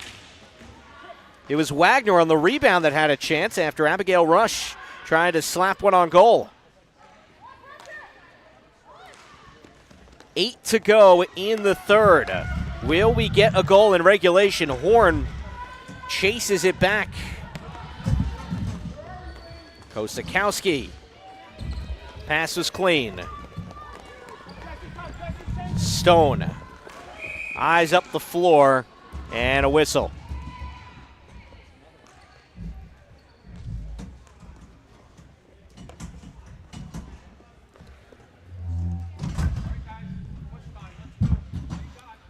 There'll be a neutral zone face-off here. Allie Stone wins the battle with Alyssa Lecuyer. Big intercept that time from Hannah Worth defensively. As the Hyenas work it up the floor. Action along the wall here. Out of the scrum comes Maychak for the Hyenas, or rather the Novas. And it's Braca with the Hyenas. Working momentarily. Novas flick it ahead. And stopped by Maxie Weiss. Weiss, the DC Women's Tier Most Valuable Goalie in 2023. And same season, the Maryland Tier 3 Most Valuable Goalie. So this year, actually, for the Ambush, she hasn't been playing goalie, but by trade, she is a goaltender, which is why she's in that spot here today. Win for the Hyenas, and they're working quickly up the sidewall. Agostinelli outnumbered, but not outworked. And that'll get a stop. Didn't see the arm come up, but that's because the other referee on the opposite side had her arm up. So I believe this will go down as a penalty. As Agostinelli was forcing the issue, a former pro ice player.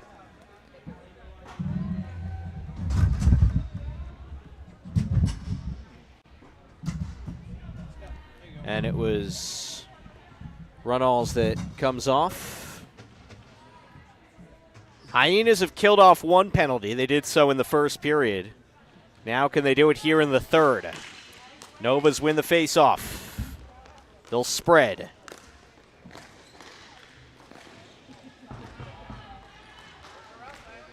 Seitz finds Levin. Two top picks on the team. Seitz and Levin, part of this power play unit. Shot ladled in, and in a scrum, Weiss holds on.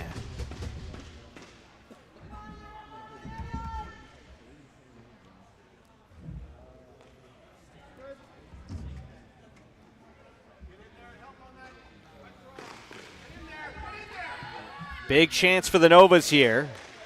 And that ball, he's not moving. Nova's side wanted that to be blown dead, but eventually the ball was able to slip through, and it stays in the zone for the Novas. Pump fake and a pass from Levin. Set up a one-timer. Weiss was ready. Located Nikki Lewin on her side. But Maxie Weiss, a rock in net for the Hyenas.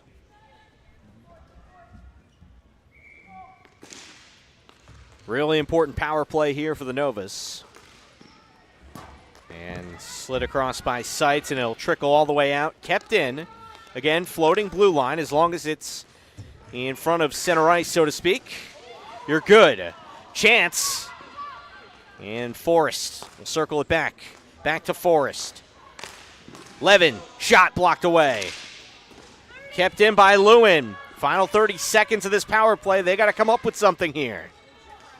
Lewin, Levin, Lewin, shot! Rings wide. Pinball's out of there. Who's going to get it? Novas on the forecheck have kept this in. The Hyena penalty killers looking like they'll go 2 for 2 on the kill. They're waiting for that penalty time to wind down. Still in the zone. Kosakowski gets that pass through traffic. Shot. Seitz didn't quite have the angle. Rebound chance. Seitz saw the net was open. Flicks it up. Will it go in? It's loose, and they'll blow it dead. And Weiss was able to just keep that off the line. Wow. Heavy traffic in front of the goal. Look at this. Seitz tried to shelf one. It got right back to where the net was open, but she whiffed on it and then almost backhanded it in. But an acrobatic save by Weiss. What a sequence. About 5 to play. Still looking for a goal. Novas and Hyenas. It's been a good one.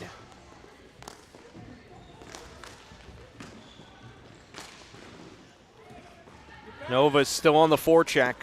Unsuccessful on 2 power plays. But they're not phased. Nova's team that has been able to spread it around, get some good shot opportunities. Hyenas trying to break through on the lob play. Fiocco is the target. Couldn't chase it down, but they're working on the forecheck here. Player goes down along the wall. Say it's clean, no whistle. Slap down. Fairheller. And it went back behind center. And lob back in so they can get a line change. Hyenas would have been offside, so that was a perfect chance just to dump it in and change lines. Whistle here.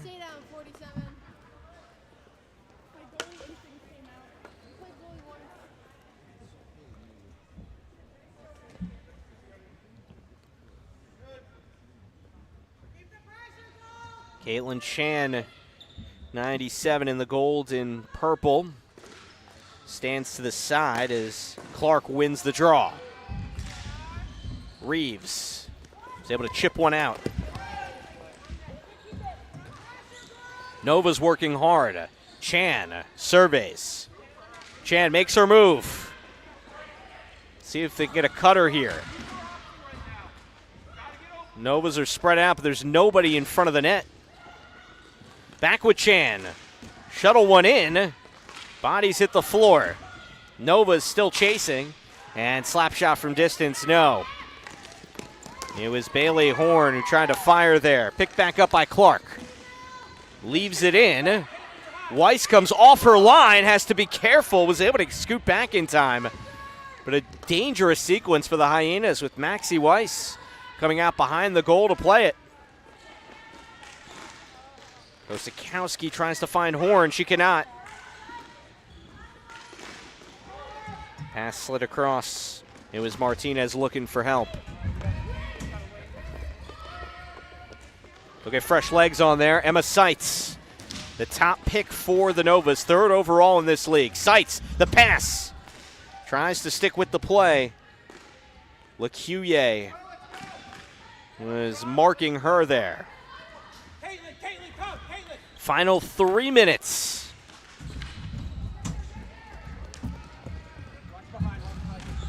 Nobody has scored.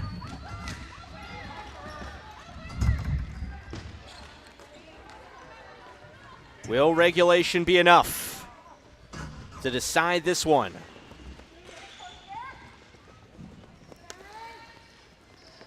The Novas are dominating time on attack, especially in this third, but not a goal to show for it. And Bookwalter fed one in, eventually claimed by Weiss. 2:01 in the third. First 2 men's elite tier games are coming up after this, and then back for more women's action at 1 and 2 p.m. Eastern Time. Join us all day here from the Inman Sports Complex in Edison, New Jersey, and then all day tomorrow we'll have more. Each team, 8 of them, 4 men's, 4 women's, they're all going to play 5 games this weekend. So the Hyenas working through neutral floor, and a whistle as Agostinelli fires one ahead.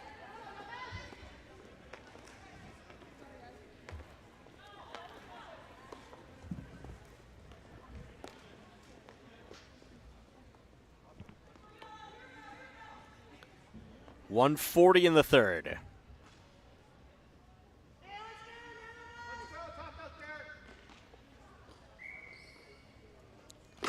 Nova's ozone face-off, they win it. Seitz wiggles through. Seitz. It was played off her stick. Forrest there to grab it. Forrest looking. Bookwalter. And that gets past Forrest. Chasing is Lewin. Weiss shuts it down. Clock at 1:22.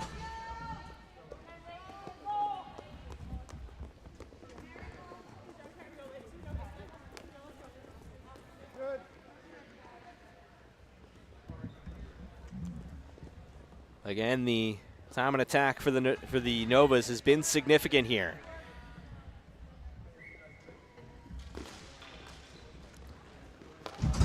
And D zone draw won by the Hyenas. They'll wait this out, wait for their chance at a rush. Dobson, the top pick in this league, battles with Horn and was able to spin through, but controlled by the Novas. It's been a really impactful game defensively for Bailey Horn. Horn working here on Runals. Runals for the Hyenas. Pass. It was turned aside. Final minute of the third here from Edison, New Jersey. Hyenas looking to take the lead in the first game of the day for each of these teams. Arm of the referee comes up. It's a delayed call that's going to go against the Novas.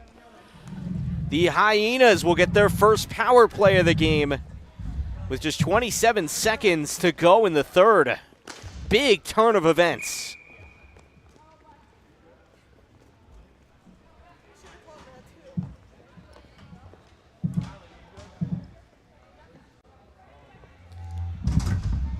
So Horn is sent to the box.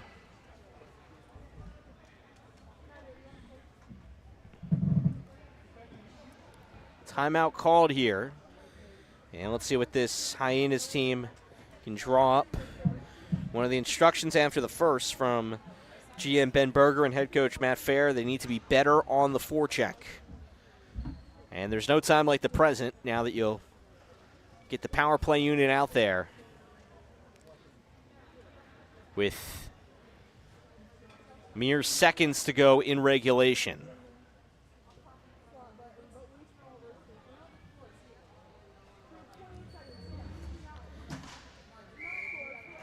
So the Brain Trust talking there. Haley Runals, the Canadian coach for the U20 girls team, part of that unit. Dobson, Nichols, Agostolini, and Orlando. That's the power play grouping for the Hyenas. Penalty killers trying to ward them off here.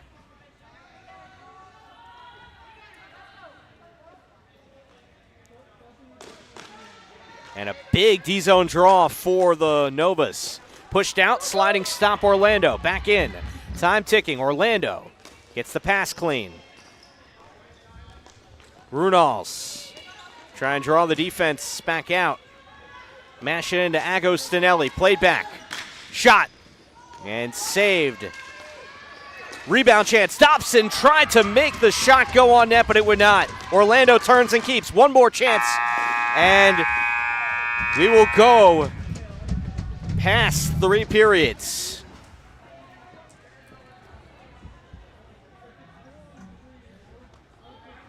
The Hyenas had their chance there on the power play in the third, but that's now, of course, going to carry over past regulation.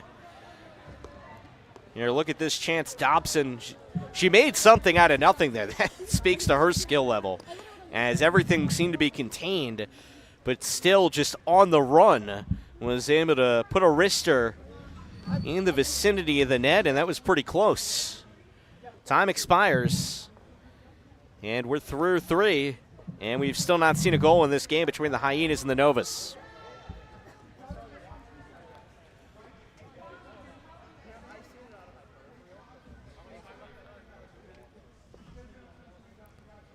So there's 3 minutes on the clock here.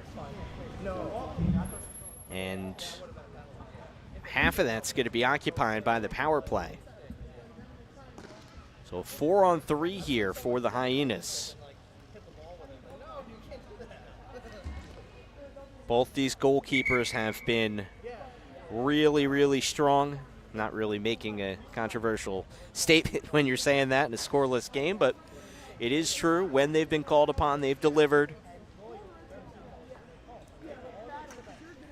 And the Hyena power play unit down a player, of course, because it goes from 5-on-4 to 4-on-3. Runals, Nichols, as well as Orlando and Dobson.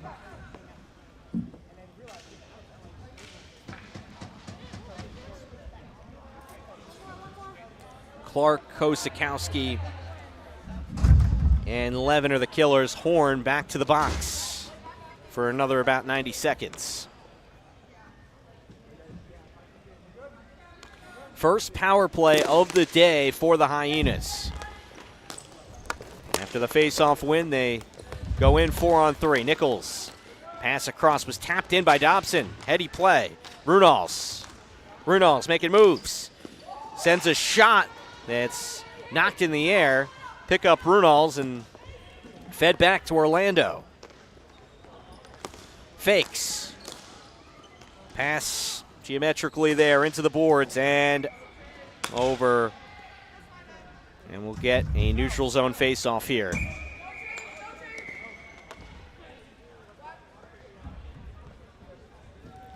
Should be about another 60 seconds for Horn, give or take, before the Novas can get back to even strength.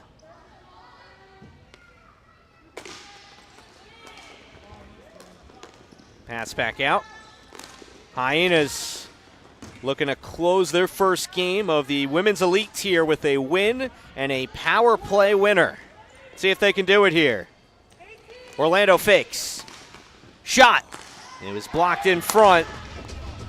Nichols was able to put one on goal. Pick up for the Hyenas.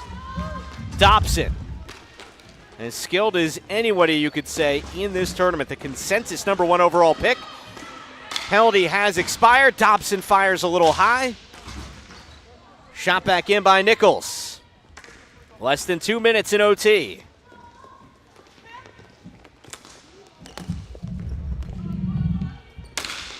Dobson's shot is held by Guinard. So now that the 4-on-4 is come and gone there briefly, floor will open up even more.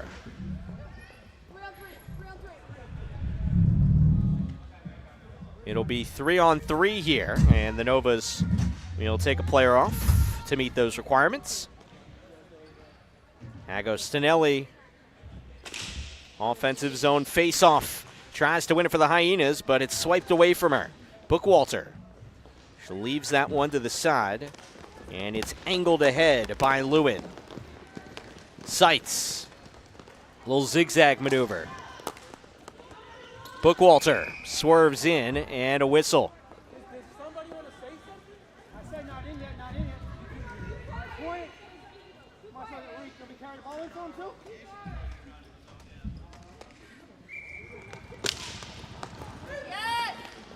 Big win. Shot Lewin, save. Maxie Weiss. Nikki Lewin displaying her quickness there, able to get a shot off there in a hurry. But we still remain scoreless. Minute 15 remaining in OT. Horn surveys. Horn making her move, gets the pass. Lewin. Great control. Lewin steps through, falls down, arm comes up. This will be a power play for the Novas.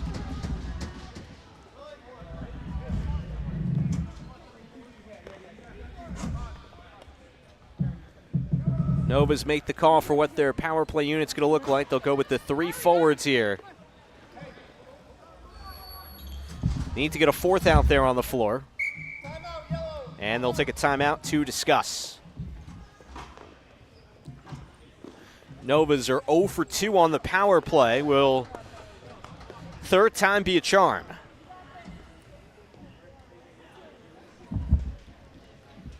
Got action coming up after this in the men's elite field.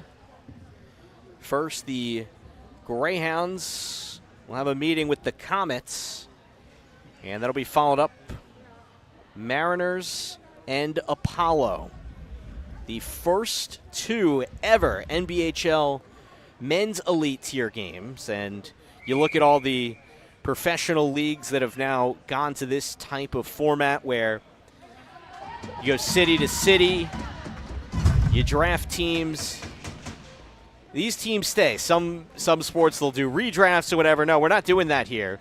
And they're actually, and we'll talk about it throughout the day, they're even supposed to be a keeper option for next year for these teams to be able to maintain 5 players from each squad. There's a lot to discuss on that front, but these teams have been carefully constructed.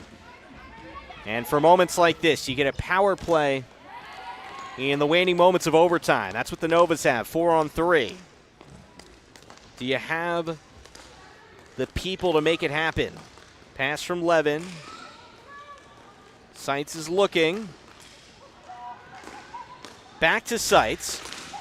Sets it up, and in front, it's kept out of there by Weiss. Oh my goodness. Lewin had an open net, but Weiss somehow gets back in there for the stop. Maxie Weiss has been terrific. Look at this. They faked that well. Lewin, oh, just off the post. Lewin wanted it a little earlier, but she still had the look she wanted. Won by the Novas. Can they win it here? Lewin. Seitz. Tried to leave it back for Lewin. Forrest looking. Pushes it back. Seitz going for the win. She cannot get it. Lewin swoops in there. 10 seconds. It's Levin. And it's off the pad of Weiss. It's loose. Weiss has to stretch. And we go past overtime, and we're still without a goal.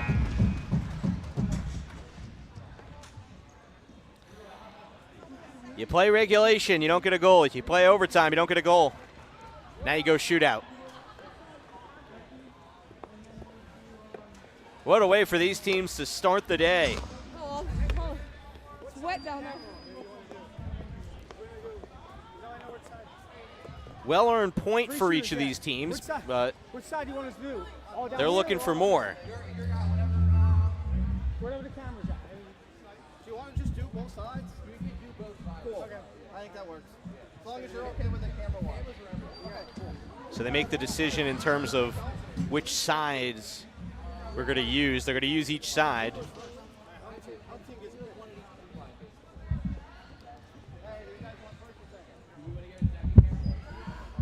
Novas, as the home team, get the call first or second in terms of shooting.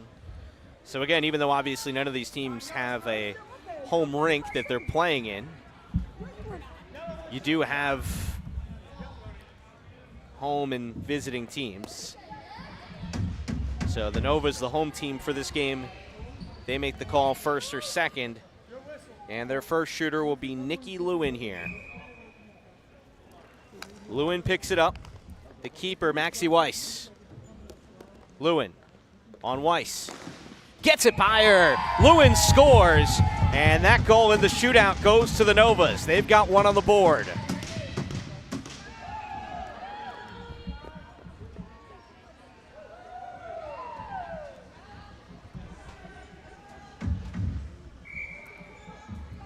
It's a check mark for Nikki Lewin. Meanwhile, Dobson going the other way. Dobson on Guinard. Dobson, oh, gets it right through her. Oh, that was nasty.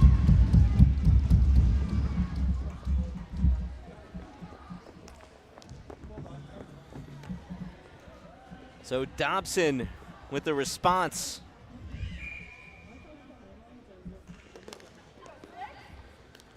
Now it's the turn for Emma Seitz. Seitz motions left and try to go center, but it's caressed by the pads of Weiss. It's a stop for Maxie Weiss, who has been sensational for the Hyenas.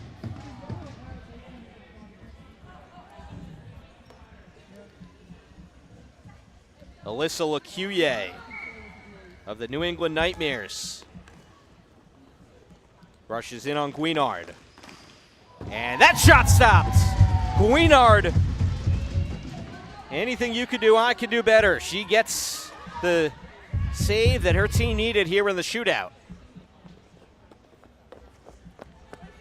Joanna Persiano of the New Jersey Whales, New Jersey Women's Tier MVP in 2022, making her move on Weiss.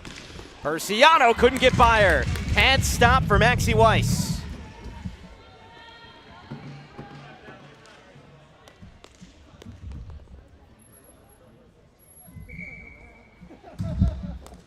Sydney Fioca of the Texas Diablos against Guinard.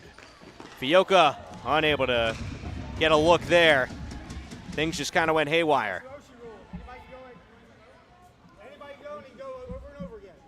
And now that each team has had 3 shooters go and had 1 goal go for each side, anybody can go over and over again. Lewin scored the lone goal for the Novas here in the shootout.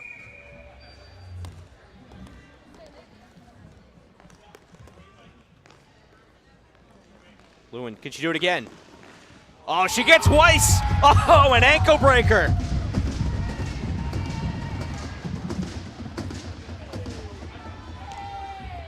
Nikki Lewin is a crafty player. Look at this. Oh, stops on a dime and just able to get it out of her outstretched glove that nearly read that. Weiss was able to recover, but Lewin had the handles.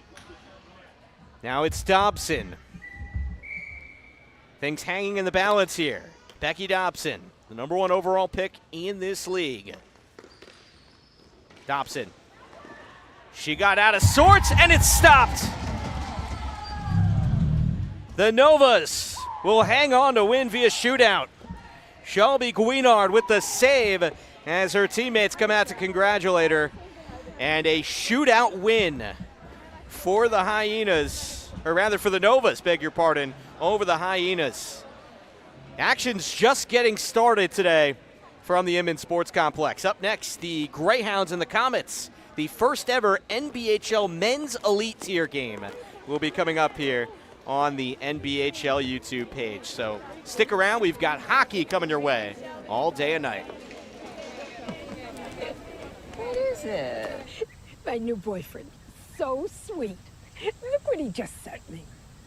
Ooh, that's a lovely view. Huh? What are you two looking at? Tip pick. What did you say? Tip pick. Tickets to the show with no hidden fees.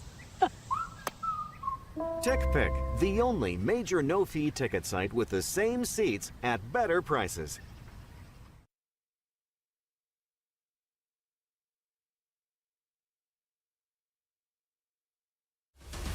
I love being a part of it because I am a player, I'm a coach, I'm a referee. Ball hockey is so much more accessible to the average person if you've never played hockey before. People look at it and like, oh, you just played me. It's floor height. You play the feet. It doesn't take skill to play. It takes skill to play. We get excited, people get happy, there's fight, there's everything in it. It's different. It's fun. Fast-paced. Electric. I mean, anyone can play.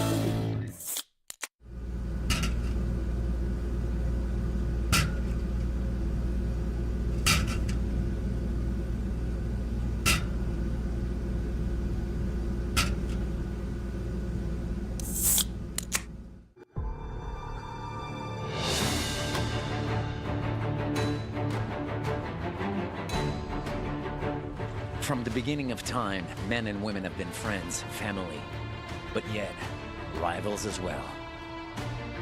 Some of the most epic battles have been fought from the North to the South Pole and anywhere in between. As time flies, battles have transformed themselves into sports. Yet, the fundamentals remain the same, with lighter shields and a different type of sword. But evolution is clever. It introduces new rules but keeps one thing intact: adrenaline. So it's with honor and pride that we present to the world all of the above into one sport. Hockey ball, the game born in the North that can be played from the mountains to the ocean, and from America to Europe, all the way to the land of the rising sun. Napper. Anyone, anywhere. What is it? My new boyfriend. So sweet. Look what he just sent me. Ooh, that's a lovely view. Huh? What are you two looking at? Tip pick. What did you say? Tip pick. Tickets to the show with no hidden fees. TickPick, the only major no-fee ticket site with the same seats at better prices.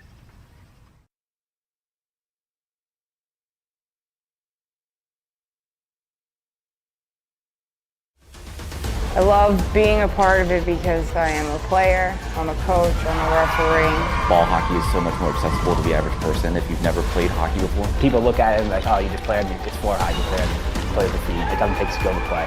It takes skill to play. We get excited, people get happy, there's fight, there's everything in it. It's different. It's fun. Fast-paced. Electric. I mean, anyone can play.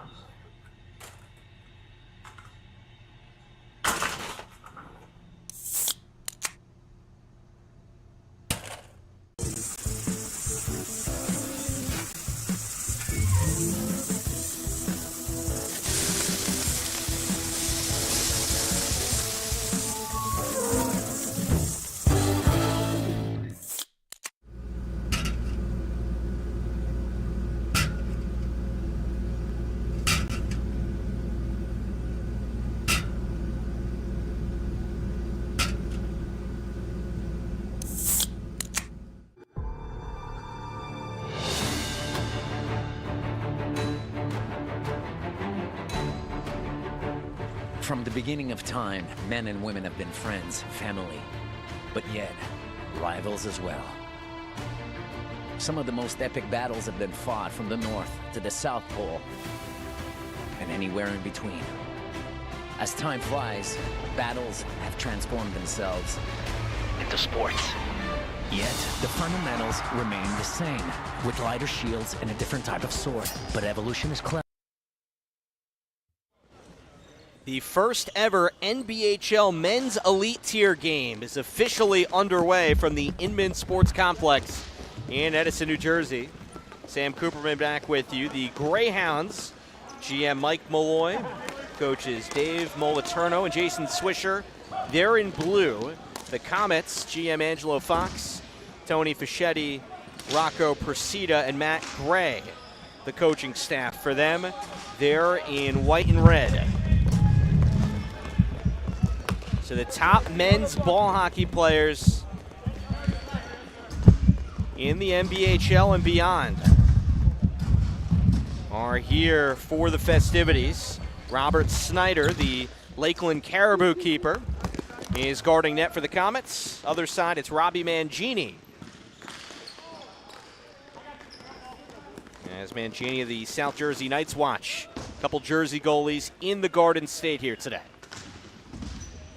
Physical play along the boards here as we get this thing underway.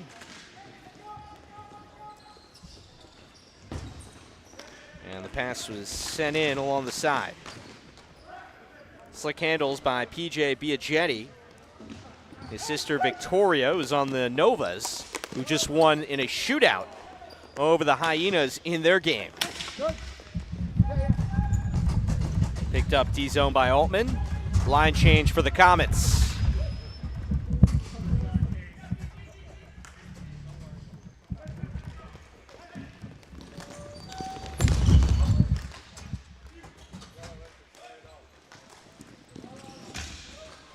Comets searching for it. Romanecki has it here of the South Jersey Top Guns. Part of our showcase on ESPN the end of last month. Game where the Top Guns and the Evesham Tortugas took center stage on ESPN 8 The Ocho. But here we are for the NBHL Men's Elite Tier in Edison, New Jersey, the first of 2 weekends. The next one will be in November in Murraysville, Pennsylvania, out by Pittsburgh. Greyhounds get it ahead. Dom DeVito dumped it in. Wanted Jacob Morrow on the run, but the Comets will take possession.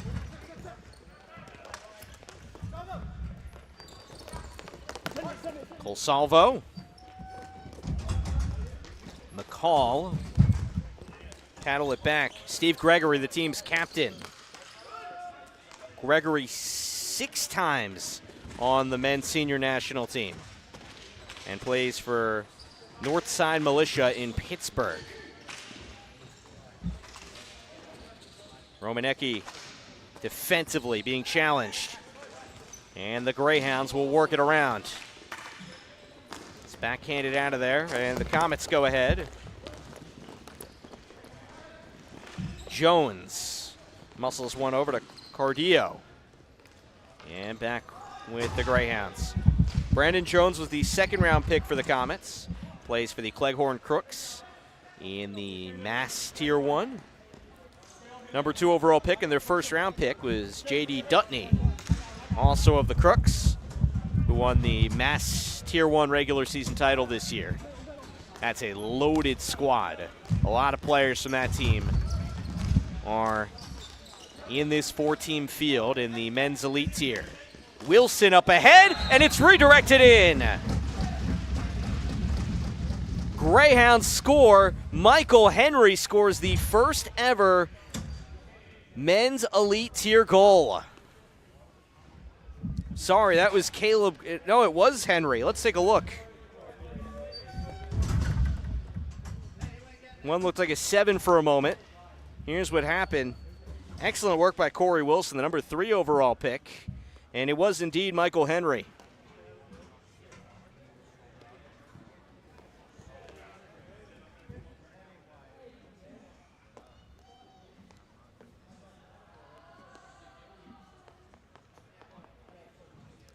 So Wilson and Henry team up for the first goal in the men's elite tier.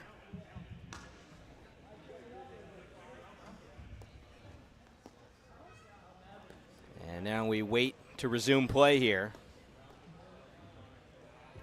They're wiping up a wet spot behind the Comets goal. Keeper Robert Snyder, the New Jersey Tier 1 most valuable goalie 2 times over in 23 and 24. He's coming off knee surgery, but in limited action this year for the Lakeland Caribou. 1-1 record and 1.5 goals against average.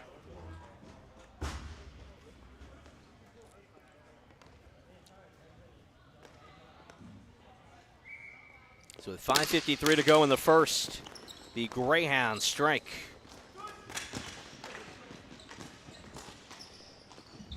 Greyhounds looking for more. Go around the horn here. Excellent control by Malloy, who is their second-round pick, number 6 overall. Great leak-out pass for Rhodes. Shaq Rhodes unable to get it through and slapped down by Wilson. Biaggetti pushes it around the boards. And the Greyhounds get it to neutral floor.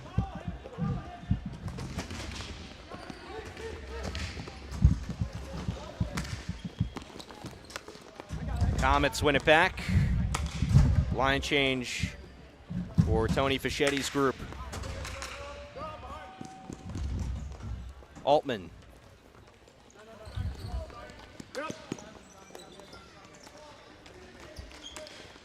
Altman still handles. And Dutney got them started. Dutney, the number 2 overall pick in this league. 2-time national team player and actually plays professional ball hockey in Switzerland, as flooring is called.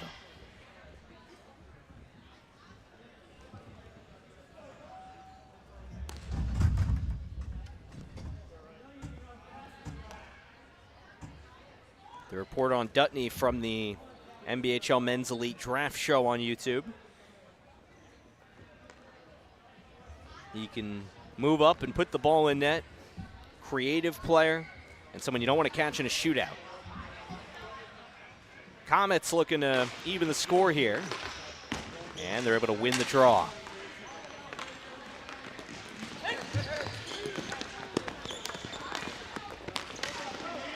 Dutney got the intercept. Mills looking for him. And whistle. To neutral ice we go.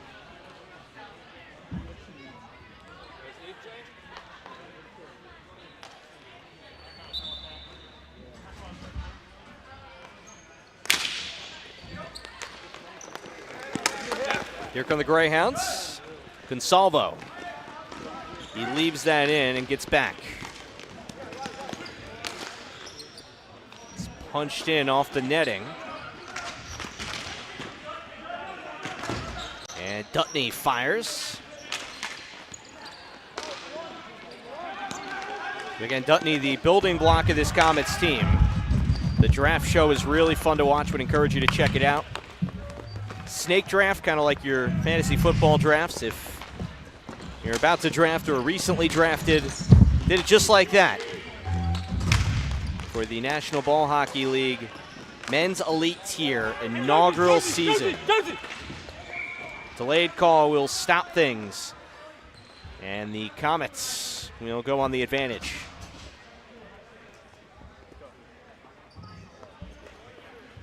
Guilty party is Caleb Griffin, who will step aside for the Greyhounds.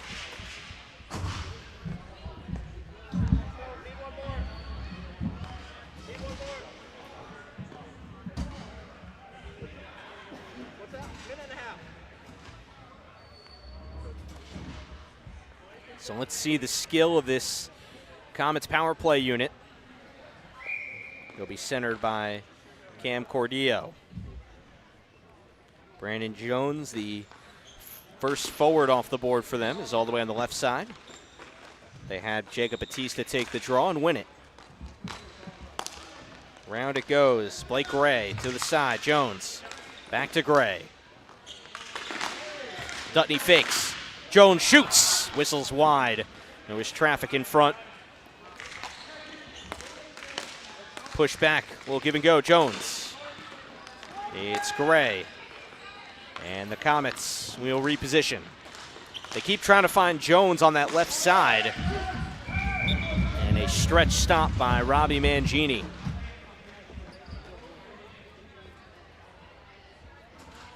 Jones, understandable guy you want to look for. 4 goals in the 2023 Tier 1 final.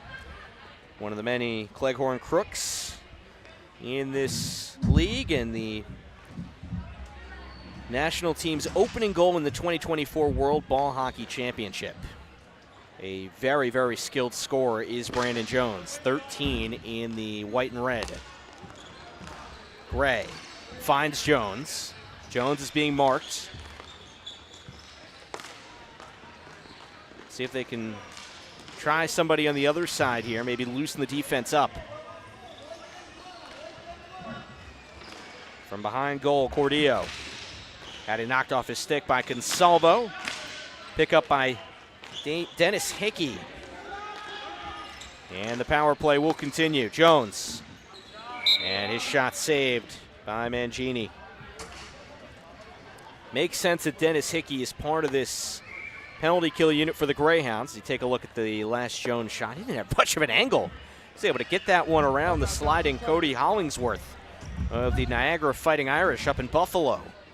But Dennis Hickey, an MMA fighter, in addition to being a 3-time U.S. senior men's national team player.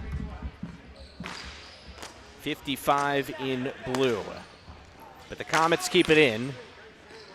And back to 5-on-5. They're unsuccessful on their first power play.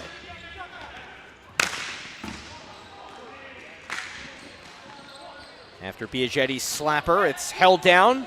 Cordillo. Even. Batista slides it back.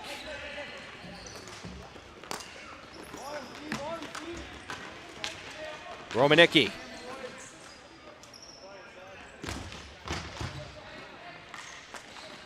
Final couple minutes of the first. Greyhounds scored the opening goal. It was Michael Henry from Corey Wilson. The first ever NBHL Elite Tier men's goal with the inaugural game of this tier. Shot, and that won't go, and boxed out that time. Jack Rhodes momentarily had a chance. Rhodes sticks with it. Comets will try and get numbers here. Batista, long way around. Met on the outside. 60 seconds remaining in the first. Biaggetti's pass mishandled by Batista.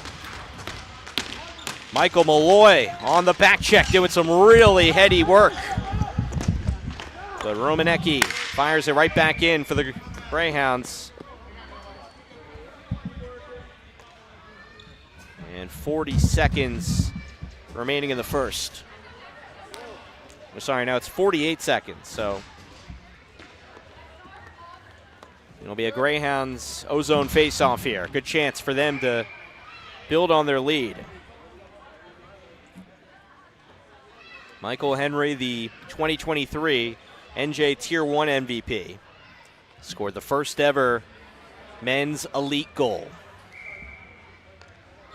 Corey Wilson, first offensive player selected in the draft, wins the draw. Steinberg's shot and is kicked out of there.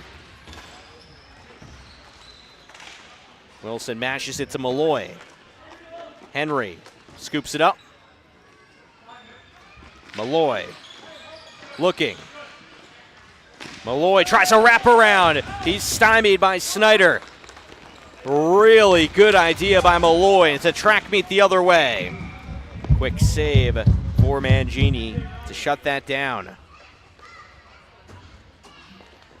Michael Malloy of the Lakeland Caribou, super smart player. Always looking for teammates. Recently became a father. And the second player taken by the Greyhounds in the draft. Face off here.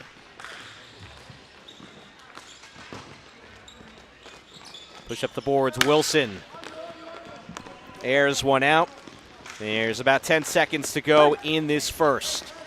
1-0 Greyhounds. Comets try and punch it ahead, but Jake Shords was fought off the ball. Back with Wilson, slapper from center rink. We'll close the first. 1-0 Greyhounds, the Henry goal, the only one so far. Back for the second after this.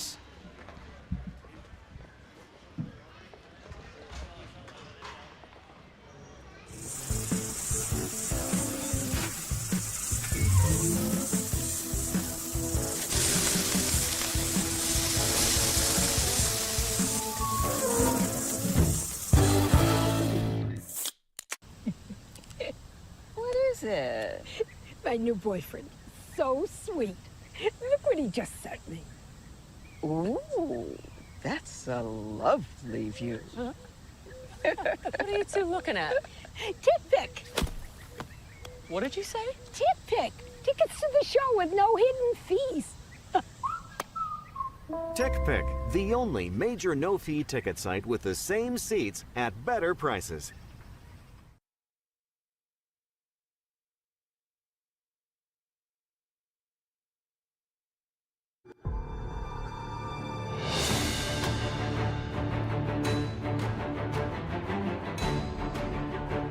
From the beginning of time, men and women have been friends, family, but yet rivals as well. Some of the most epic battles have been fought from the North to the South Pole and anywhere in between. As time flies, battles have transformed themselves into sports. Yet, the fundamentals remain the same, with lighter shields and a different type of sword. But evolution is clever. It introduces new rules but keeps one thing intact: adrenaline. So it's with honor and pride that we present to the world all of the above into one sport. Hockey ball, the game born in the North that can be played from the mountains to the ocean, and from America to Europe, all the way to the land of the rising sun. Napper. Anyone, anywhere. Second period about to get going from the Inman Sports Complex in Edison, New Jersey. Greyhounds score the opening goal of the men's elite tier, courtesy of Michael Henry on the Corey Wilson assist. 1-0 the score between the Greyhounds and the Comets. Mariners and Apollo still to follow. Hofstrom was charging ahead before a whistle will halt play.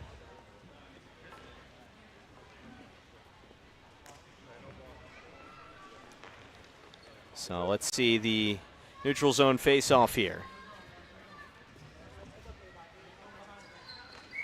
Chris Carnevale to take it for the Greyhounds, but he's fought off, and Cordio has the win for the Comets. Cordio searching. Oh, he whiffs on it initially, but sticks with it. And it's held by Mangini.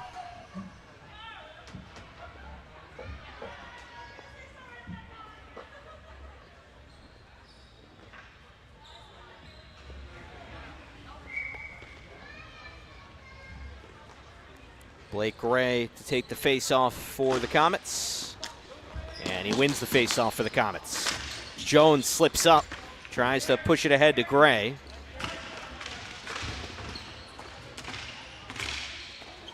Gray battles. He got wedged with Carnevale. And all the way down behind the Comets goal.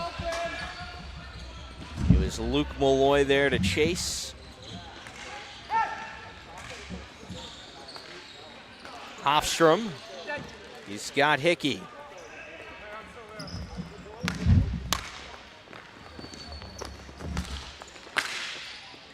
And that shot blocked high up in the air. Jake Miller was immediately met and didn't have any room there. They get through, and a big save from Snyder. Things got a little dicey there as Caleb Griffin was charging in. Ball knocked all the way down for the Greyhounds, and it's held for a stop. A couple minutes into the second, Greyhounds nursing that 1-0 lead.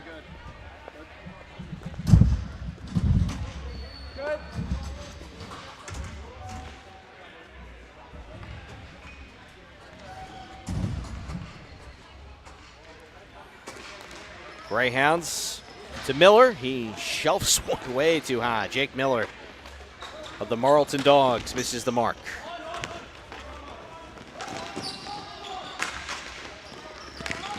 Hickey gathers. Nice idea by him. Miller pushes pace. And Snyder trying to feed it ahead, but it gets redirected back in. Cyan. Hickey for Miller. Physical play on the boards there. Twisted up with J.D. Dutney.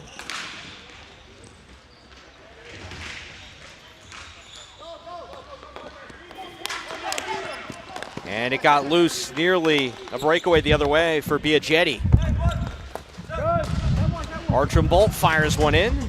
Snyder the quick pass. Dutney.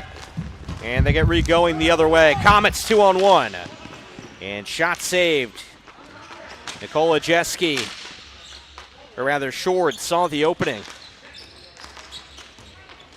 But Robbie Mangini still keeping a clean sheet. Other way, shot no. Snyder was there. And Snyder once again maintaining his positioning. Kill course with a couple chances for the Greyhounds. Kill course to it, leaves it. Spin around. Was there an opening there? It looked like there might be for a moment for Morrow. Comets. Up ahead, Biaggetti. Pushes pace. He's forced out wide. Ryan Steinberg with the positioning to make sure that Biaggetti didn't really have a good chance on goal. Malloy for the Comets, seeking their first goal. Greyhounds in neutral floor. Malloy, shot, save. Robert Snyder. Mariners and Apollo will follow. You see some of the guys on the Apollo back behind the boards. And there's Mike Malloy's shot, three-time national team player. 97 in blue.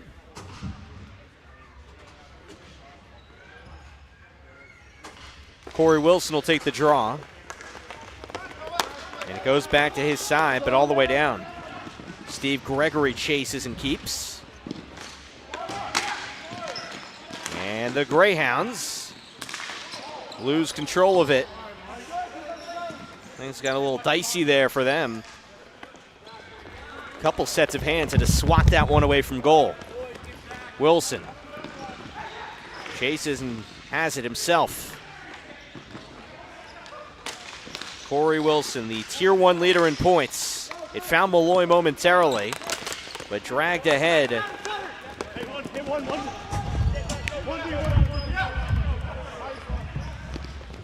The Comets had it.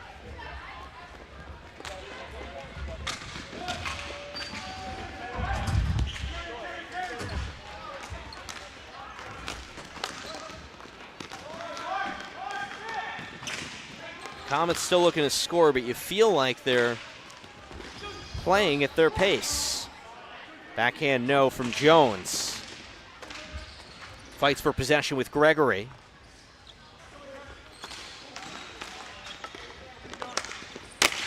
Dutney. And Altman recirculates things. God, that was a juicy chance for Cordillo. And that's one of the cool things about the elite tier. It's not as if guys from different cities don't already play against each other when you go to the playoffs, but to see teams with guys from different tiers is also special. As a save comes in for Mangini. Back with the Comets, Rhodes. Pass intercepted. Archambault jumped the route. And he slides it across the floor. Greyhounds getting into the offensive zone. McCall. Wanted to one time it's Carnival, but not enough juice on the pass. Bergamasco. Carries. And knocked away by Mangini. Rhodes.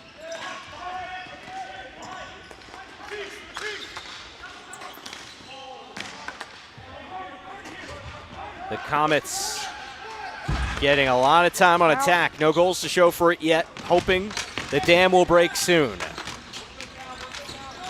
Less than 3.5 to go in the second as the Greyhounds, with 5:53 to go in the first, scored the opening goal courtesy of Michael Henry from Corey Wilson. You see Wilson, 72 in blue, center of your screen, and now off your screen. Biaggetti pushed away from him. Hickey. He's got help up front. He got Miller. He slides the pass over. Shot missed on the run by Cyan. He tried to tap it back in, but he could not. Cyan working around the defender, Romanecki. Miller shot gloved as Robert Snyder gets another save. Hickey, centering pass, shot no from Cyan.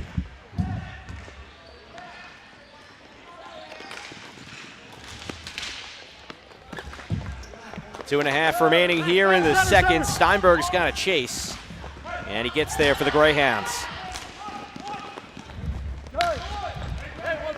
Comets a little late with the line change. Things get a little dicey.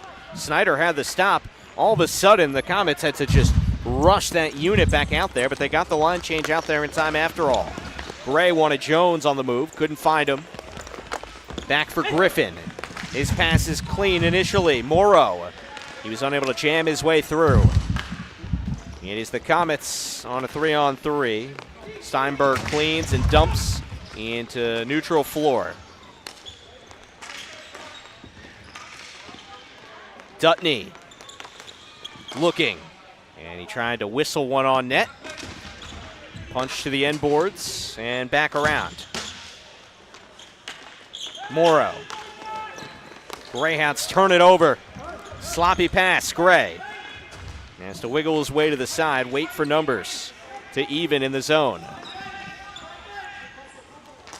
They have Dutney playing initially near center ice. Biaggetti passes across, and now they'll rush Dutney in. 16 in white. In this final minute of the second, can the Comets finally break through? Dutney behind goal. Dutney's pass, it's knocked right back to him. He'll try a different idea.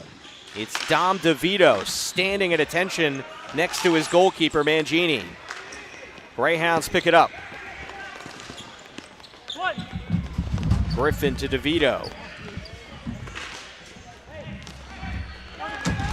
Dom, the twin brother of Nick DeVito. They play together on the Evesham Tortugas, not on the same team here in Elite. As Wilson's shot is blocked and saved by Snyder. Rebound chance here. Malloy looking. Malloy's pass. Wilson stretch save Snyder and put back in. As second goal, it's Steve Gregory. Cleanup. He cleans it up and scores. It's 2-0.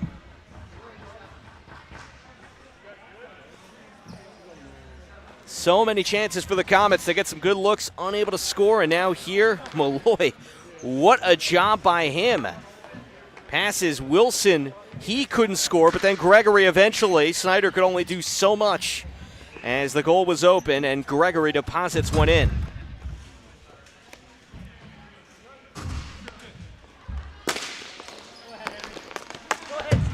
So with 29 seconds to go in the second, Greyhounds get a much-needed second goal with the onslaught that the Comets have been putting on them. 2-0 lead, most dangerous lead in hockey, and now the Greyhounds have it. Henry there to pick up. Comets collect 2-on-2 the other way. They have time here. Gray works his way quickly. Fought off by Consalvo, and they got it centrally, but never got the look they wanted. Greyhounds 2-0 lead after 2 periods in Edison. Third period on tap here on the NBHL YouTube channel.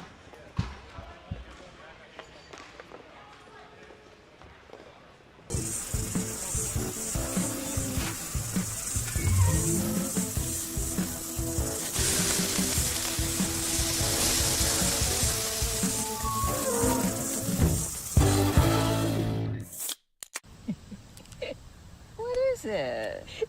My new boyfriend. So sweet. Look what he just sent me. Ooh, that's a lovely view. What are you two looking at? Tip pick. What did you say? Tip pick. Tickets to the show with no hidden fees. TickPick, the only major no-fee ticket site with the same seats at better prices.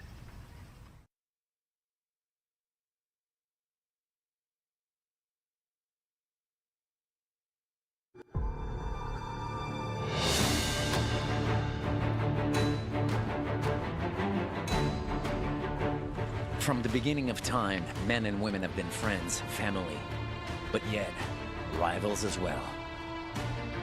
Some of the most epic battles have been fought from the north to the south.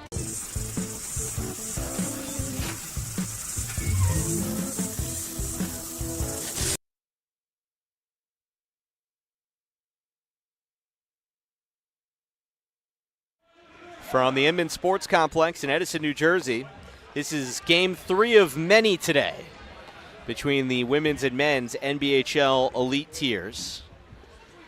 Have another men's game coming up right after this. The Mariners and Apollo will take the floor.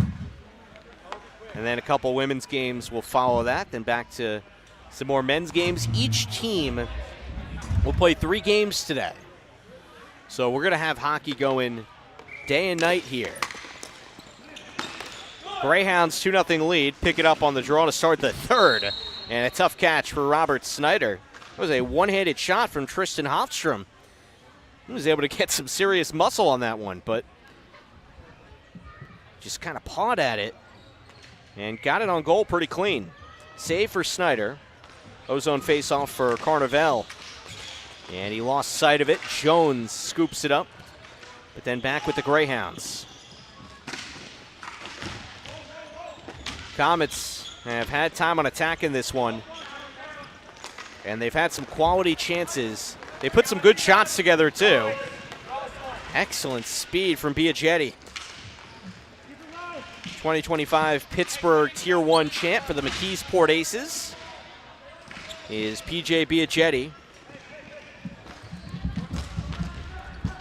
His sister got a shootout win today for the Novas against the Hyenas in our last game. Sister Victoria on the Novas.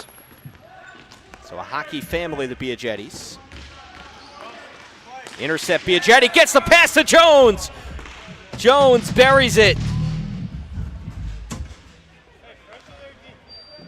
Brandon Jones, the first Comets goal.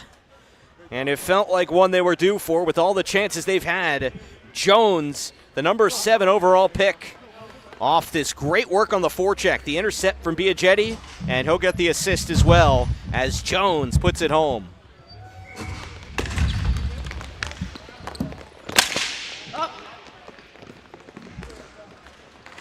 Comets, after going down 2-0, they've cut it to 1.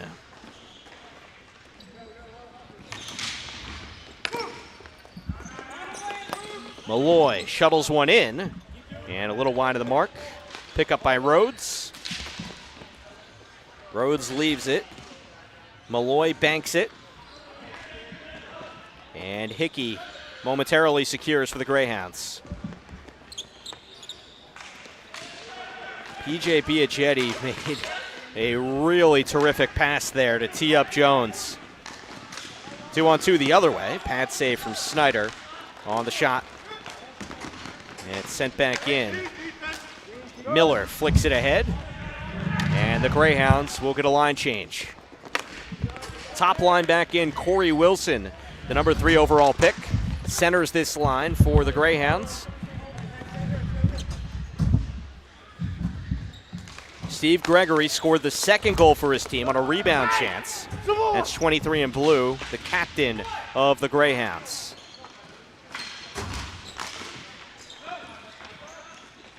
Henry scored the first goal today. He's got it here.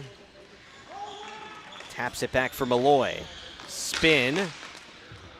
And Malloy puts one on goal. And it's a glove save for Snyder. Still loose. As the Greyhounds getting multiple chances here in the O-zone. Henry glides in. Defense stretched out to meet him. And it's knocked all the way behind center rink, forcing Corey Wilson to go back and regather. Malloy comes off. Kilcourse rushed in, and he's chasing the ball right now. As Zavola needles one through, and now the Comets looking to tie with about 6.5 to go in this third. Mariners and Apollo on deck. The first of 3 games for each of these men's tier teams. Shot Dutney. Dutney's got some serious speed on that thing. Meanwhile, here's Corey Wilson. He dangles.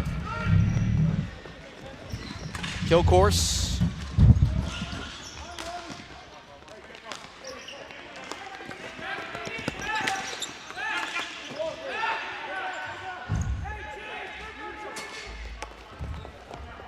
And the Comets will get a change. Jones, who just scored their first goal, is part of the unit that's back out there.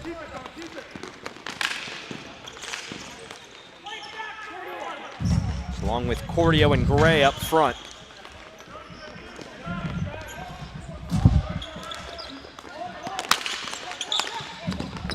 Cordio, the breakup. Cordio. He was fought off by Archambault. 5.5 in the third. Both sides geared up for the home stretch of this one, our first NBHL Men's Elite Tier game in the inaugural season of the Elite Tier. NBHL founded 5 years ago, and a major milestone here today and this weekend in Edison, New Jersey. Altman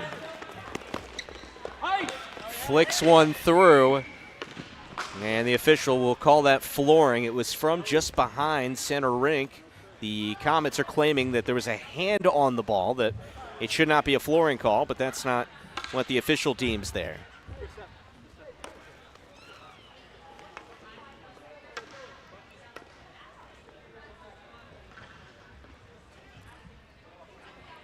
Each team taking those few extra breaths as they lumber down the floor.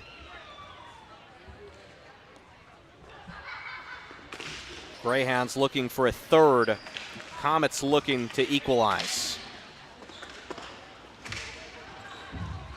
Carnival. And Robert Snyder on top of it. Remember, coming off knee surgery, but he has been dialed in today.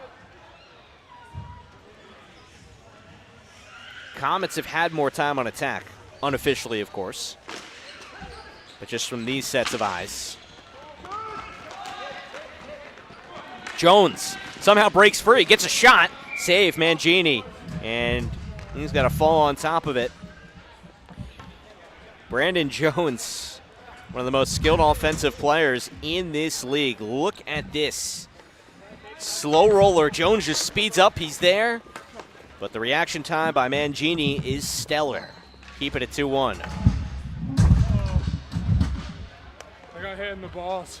Some more offensive firepower is going to be featured in the next game, including for the Mariners, Johnny Ruiz and Aaron Huffnagel. The two stars of our ESPN The 8 The Ocho show last month are going to be teammates for the Mariners. So that's still to come. as every team will play each other in each tier today before we turn out the lights at the Inman Sports Complex. 4.5 to go in the third. Greyhounds with it up 1. Wanted to get a backhand look that time from Cyan, but was forced off the mark. Malloy. His pass didn't quite go where it needed to, but his keeper, Snyder, was reading it. Dutney.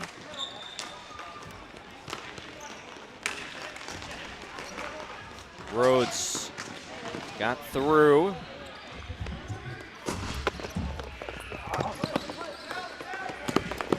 In neutral territory here. Swept ahead to Batista, but knocked off his stick. Steve Gregory, the captain, who right now has what would be the game-winning goal if this game were to end now. Wilson, shot.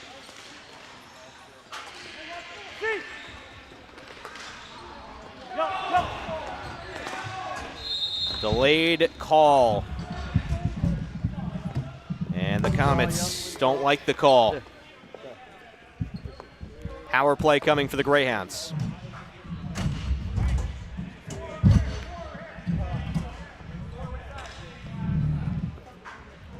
Sebastian Romanecki is boxed. So power play Greyhounds with 3:29 to play. Greyhounds went into the third up 2-0. Comets get an early goal here in the third from Brandon Jones, and now the Greyhounds with the power play will try and distance themselves from the Comets. Henry, he had the first goal. Feed went out and around the horn to Gregory. He had the second, and the deciding goal right now if the score were to end. Wilson, diagonal pass leads to a one-timer shot, no. Malloy. They rushed Henry in. Shot by Gregory. More like a pass there. He found Malloy. And they set it up for the goal. Griffin tallies the third for the Greyhounds. Caleb Griffin, a power play goal.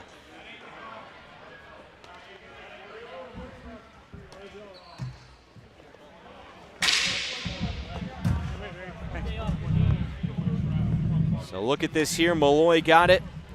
And all of a sudden he saw the opening. And Caleb Griffin of the South Bay Bruins of the California Tier 2 did what he needed to do. Malloy, the number 6 overall pick, the report on him, always looking for the open guy, and you saw it down to a T that time. Malloy rushes and speeds the pass over. He found Henry. 2-goal lead for the Greyhounds, looking to put this one to bed. Comets have had chances. Let's see if they can garner a couple more here late.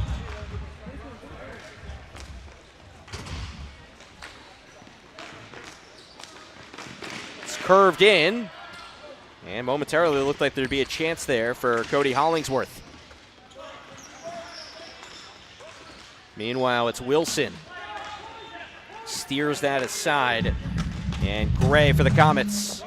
Comets running short on time. 2 minutes to play in game one for each of these teams today here in Edison. They're going to meet each other tomorrow morning, 9 a.m. sharp. That's the beauty of the Elite play. Do it over a couple weekends. Second weekend in Pittsburgh, in Murraysville to be more specific, but Pittsburgh area. They're going to play 3 more games on a Saturday, and then Sunday will be the single elimination playoffs. Here's a chance the other way. Batista whistles one wide. Rhodes, 90 seconds and counting. Try to paddle one in. Back out to Dutney, one-timer from outside the blue line. Trickles to Cordillo. Pass found Batista, and he scores. The Comets back within 1. Jacob Batista with the goal for the Comets.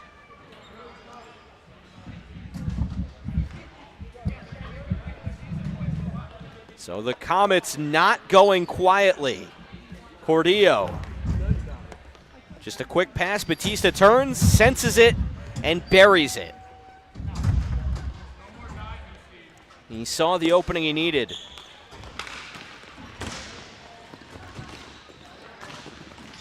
So we had a shootout in the last women's game. Let's see if the Comets can advance this one past regulation. Running short on time. Steinberg breakup and a whistle.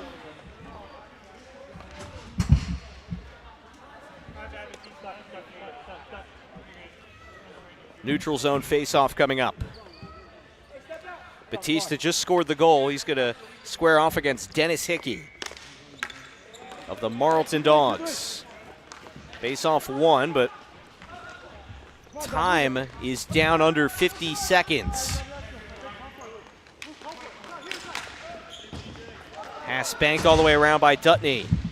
Will dump and chase. Biaggetti nearly got there, but the Greyhounds will push it out of the pack. Cyan, 38 seconds to go. Goal is empty. So they took Robert Snyder out. 6-on-5 here. Comets need something. Mangini was able to steal a few seconds there by holding it, but then quickly dropping it. 21.7 is what the clock reads here at the Inman Sports Complex. So the Greyhounds are not out of the woods yet. This Comets team is super skilled offensively and will take a timeout to draw up a play. Net is empty, so they have numbers in the zone. Can they score 2 goals in the final couple minutes to tie it up? Again, Mariners and Apollo are on deck. We're going to have games going all day long here from Edison, New Jersey, and that's part of the nature of this for each of these teams' GMs. It's not only just getting the best players, it's getting players that fit and getting depth at each position, because these are marathon sessions. That was the Gregory goal that put the Greyhounds up 2-1 late in the second. That was under a minute to go in the second. But then the Comets started the third with this beautiful goal from Jones off the assist from Biaggetti. That was an excellent play by P.J. Biaggetti, and Brandon Jones, you know, he's a heavy hitter offensively. But this goal on the power play by Caleb Griffin from Michael Malloy made it 3-1. That was just a few minutes ago, but the Comets get one here with Batista, and now they're trailing by 1. So you have the net empty. 6-on-5 in the zone. If you win this draw, you'll have a few chances. But you got to do the first part. Hickey hoping to do the opposite. Win it for the Greyhounds, and he does. He gets right back to it. Hickey battled with Dutney. Sandwiched along the boards. It's pried out of there. Kept in. Time ticking. Comets need to get a shot off. It's kicked out of there. Jones found Malloy, blocked on the way in. And the Greyhounds are looking to stave this one off. They'll have about a second here remaining and a neutral zone face-off.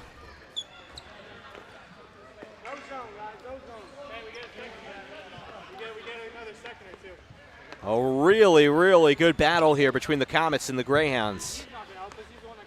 Both these teams understandably gassed after exerting a lot in this physical battle. See if Dutney can put together a miracle for the Comets. He cannot. Time's expired. The Greyhounds win it 3-2. Griffin's goal will go down as the last one the Greyhounds had and the last one they needed. 3-2 the final. Comets get close. Greyhounds win it to go 1-0 to start the NBHL Men's Elite Tier play. Hey, we've got a whole lot more on the men's side as well, including next Mariners and Apollo when we return here on the NBHL YouTube channel.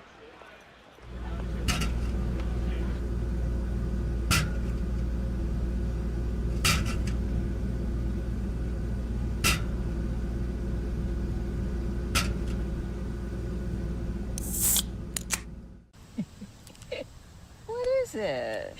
My new boyfriend. So sweet. Look what he just sent me. Ooh, that's a lovely view. Huh? What are you two looking at? Tit pic. What did you say? Tit pic. Tickets to the show with no hidden fees. TickPick, the only major no-fee ticket site with the same seats at better prices.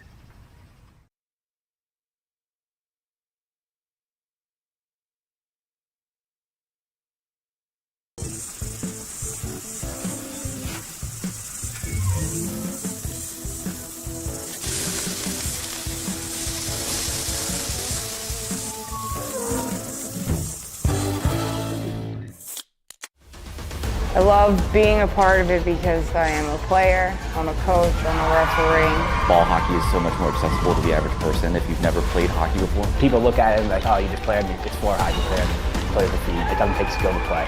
It takes skill to play. We get excited, people get happy, there's fights, there's everything in it. It's different. It's fun. Fast-paced. Electric. I mean, anyone can play.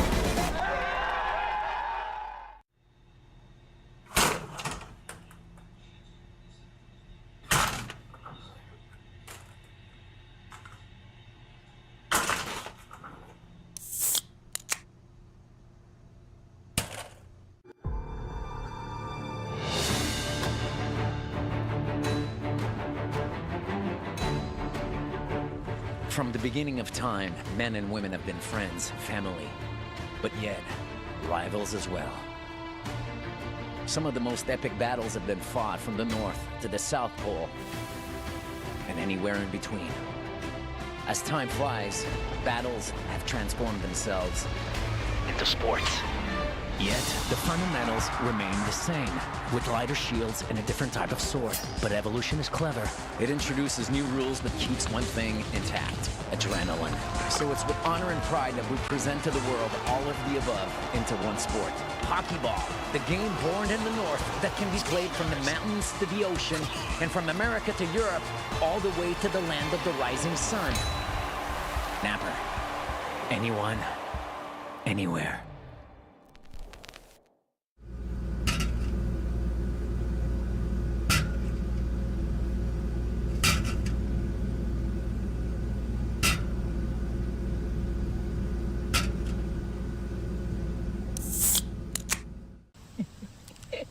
What is it? My new boyfriend. So sweet. Look what he just sent me. Ooh, that's a lovely view. What are you two looking at? TickPick. What did you say? TickPick. Tickets to the show with no hidden fees. TickPick, the only major no-fee ticket site with the same seats at better prices.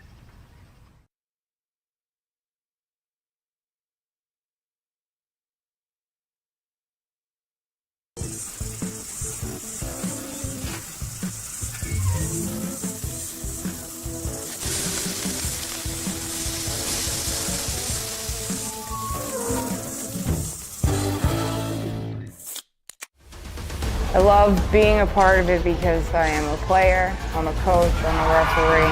Ball hockey is so much more accessible to the average person if you've never played hockey before. People look at it and like, oh, you just played it's floor hockey player, play the feed. It doesn't take skill to play. It takes skill to play. We get excited, people get happy, there's fights, there's everything in it. It's different. It's fun. Fast-paced. Electric. I mean, anyone can play.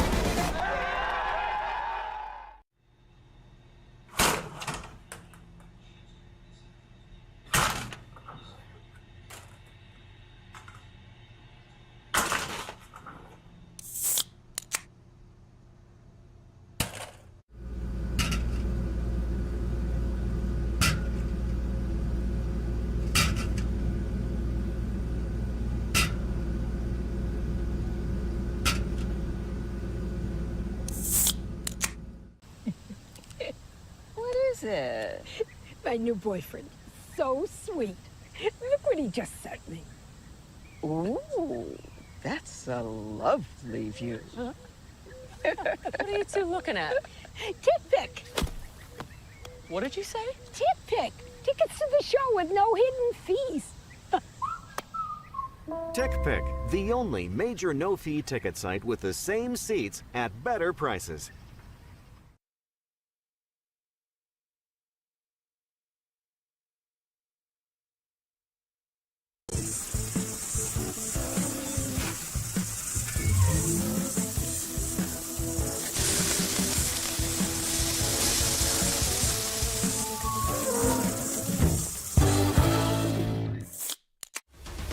I love being a part.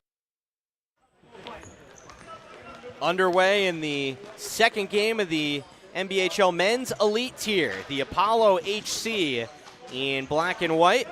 The Mariners in that turquoise on black. Mariners coached by Dan Coldwell today. The Apollo led by Jeremy Bass. Apollo get a quick shot off target from Connor Callahan fading away. Callahan, their second round pick in the NBHL Men's Elite Draft. And shot stopped by Ryan Clifford, the starting netminder, courtesy of the East Coast Shamrocks of the Massachusetts Tier 1.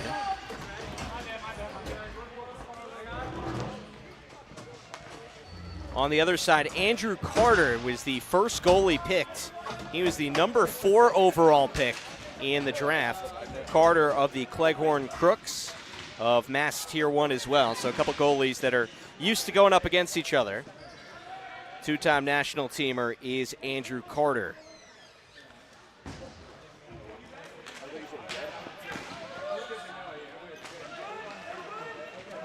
Walking the tightrope is Jared Spear. And he was unable to find a teammate that time. Intercepted and popped along the side. Taras Chernetsky was the one who got in there. And there's a stick loose, but then picked up.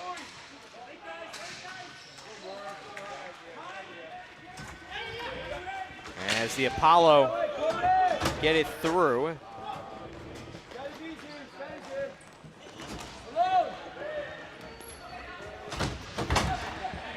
Bukanowicz leaves for Nick Phillips.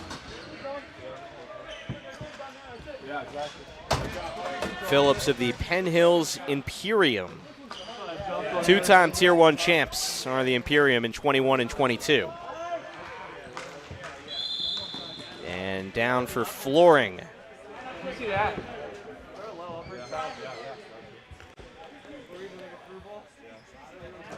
Mariners had the number 1 overall pick in the draft, and they went with Nick Carter. Physical defenseman out of the Oak Ridge Owls of Mass Tier 1.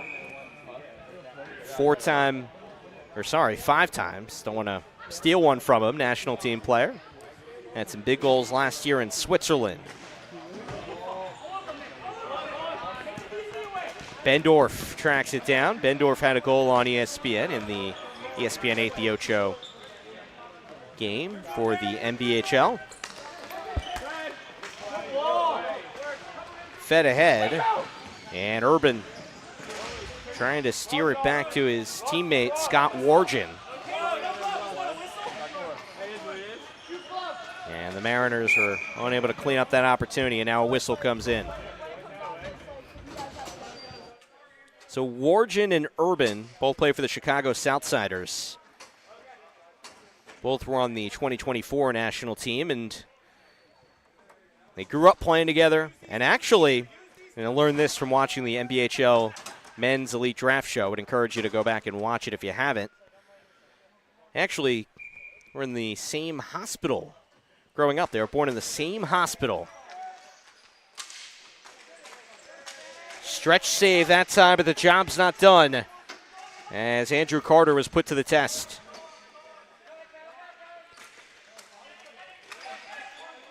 Carter, goaltender for the Cleghorn Crooks. Man, he is part of a dominant team in Mass Tier 1. Some of the top draft picks in this league play for that team. So the Mariners looking to strike first, have it in the O-zone here as Huffnagel is part of that group. It was stripped away from Fornaris.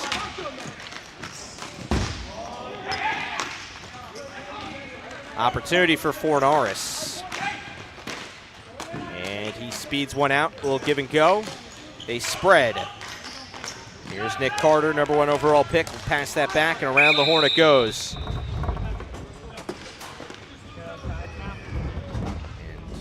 And called for a stoppage, and line change will come.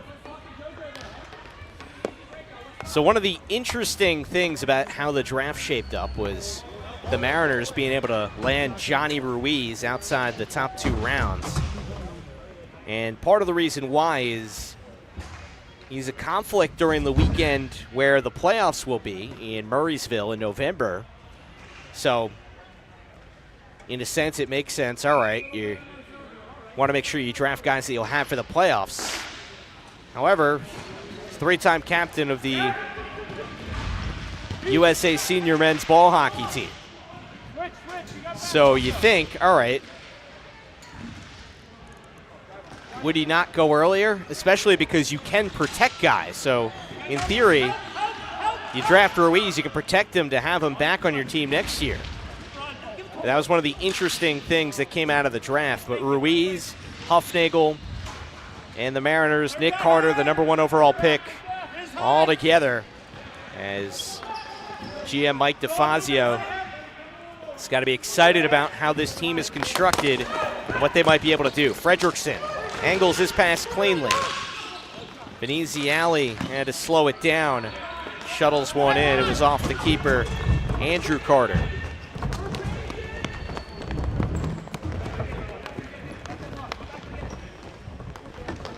Apollo HC with the ball here.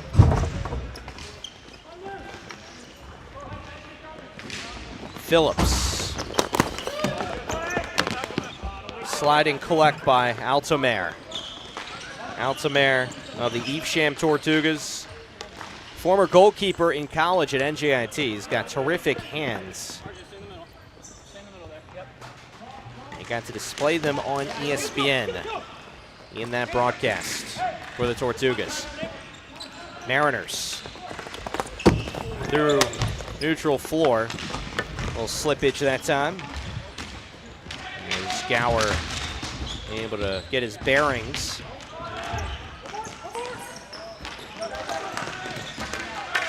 Back check from the Apollo is strong. JT Volpe. Got that pass ahead. And down it goes. Nick Phillips. He's got Altomare. Altomare knotted up with Nick DeVito. 2 teammates on Evesham.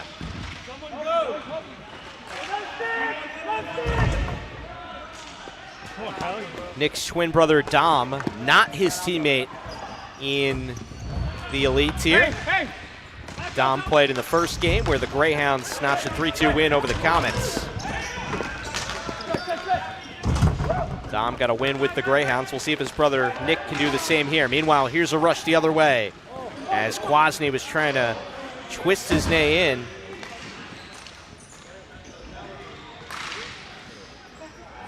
Apollo HC, spread it. Pass taken. Shot all the way back down. Hey. 3 and change to go in the first. And a whistle.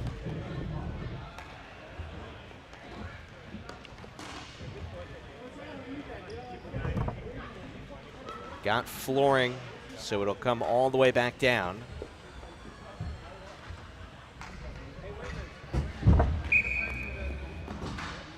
So we've played 3 games today already in Edison. The 2 women's tier initial games, Angels beat the Orcas 1-0. Nova's winning in a shootout over the Hyenas as that shot blasted by Luckenbach. Held down, they'll try again. But on the back check, Apollo HC stopped for now. Mariners still persisting.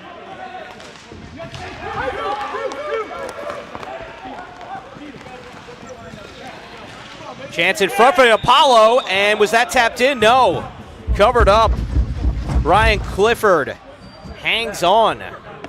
Caden Wysong from Callahan here. Callahan pass. Wysong thought he was able to wedge that one through, but Clifford tightens the pads and comes up with the stop. Apollo really liking that shift they got from that forecheck.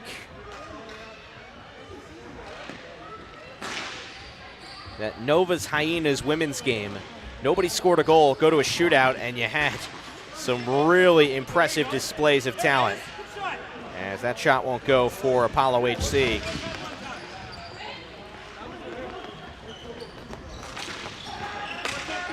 Nikki Lewin had 2 shootout goals to pave the way for the Novas. Then last game, first men's game, Greyhounds 3-2 over the Comets. In a game that went down to the final seconds, had the net emptied for the Comets, had some chances, but could not equalize. Mariners have it here, looking to break the ice. Shot from Wargen pushed aside, and Apollo HC with less than 2 minutes remaining in this first.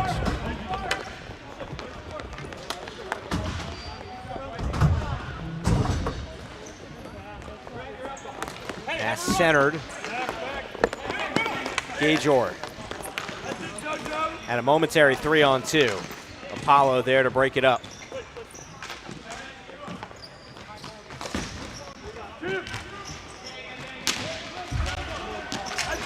Phillips has to kick it out.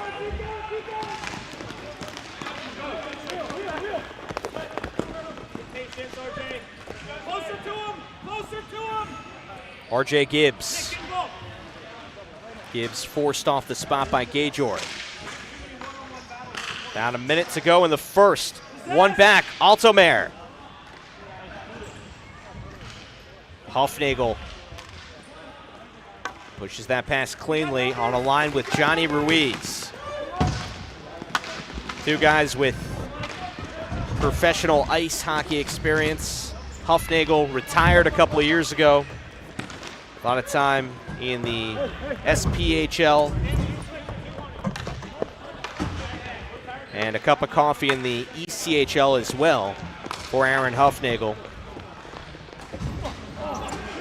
As a break up there for the Mariners. Johnny Ruiz still playing for the Danbury Hat Tricks professionally, but of course is known as Captain America on the ball hockey side. Those 2 on a line together could be lethal for the Mariners this NBHL Men's Elite grouping. 15.8 in the first. Apollo will have an offensive zone face-off here. Ryan Clifford and Andrew Carter are the 2 keepers. Clifford in net for the Mariners. Kwasny tries to chase it after losing the faceoff. Apollo trying to keep it in for these final few seconds. Single digits inside of 5 seconds. And it'll stay 0-0 through the first period in Edison. Mariners and Apollo getting after it. We'll come back for the second on the NBHL YouTube channel.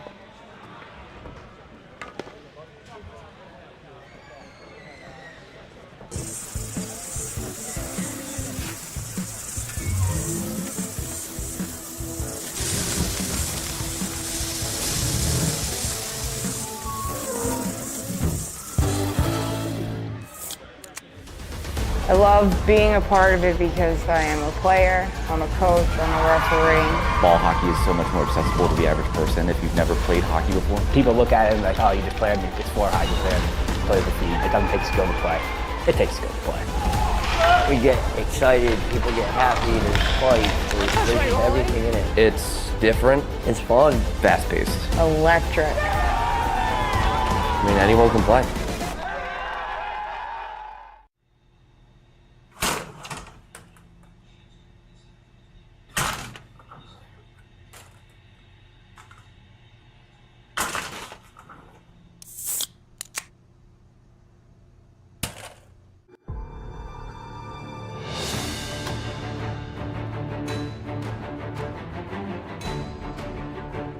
From the beginning of time, men and women have been friends, family, but yet rivals as well. Some of the most epic battles have been fought from the North to the South Pole and anywhere in between. As time flies, battles have transformed themselves into sports. Yet, the fundamentals remain the same, with lighter shields and a different type of sword. But evolution is clever. It introduces new rules but keeps one thing intact: adrenaline. So it's with honor and...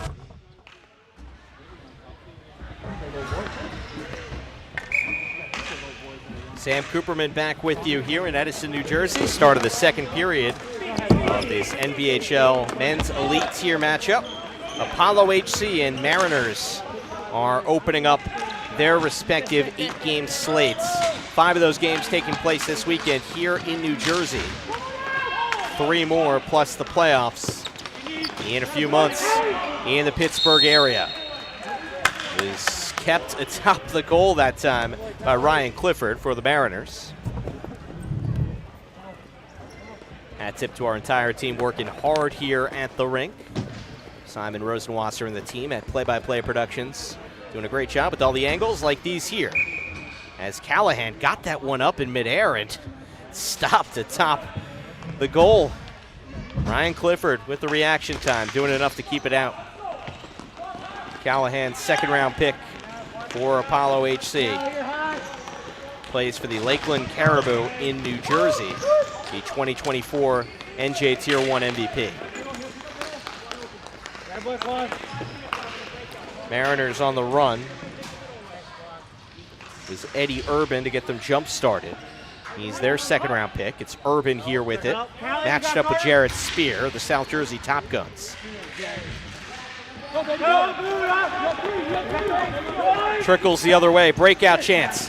Wysong going for goal, and Clifford gets the better of him. Caden Wysong. Haven't got an answer on why yet, but they call him Buddha. Doesn't move like Buddha.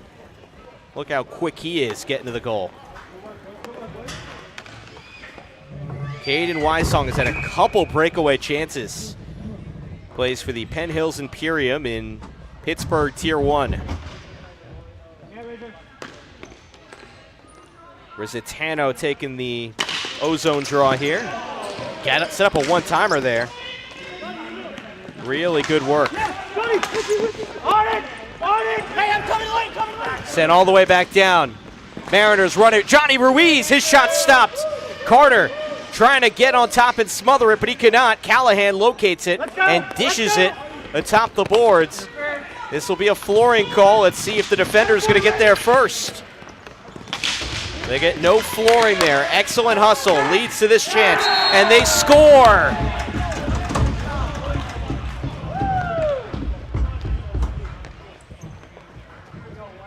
Apollo HC with the first goal of this one. Let's get another look at this. Almost positive I don't have a number 15 on my roster, so that's the hold up here. Apologies on that as Apollo get through.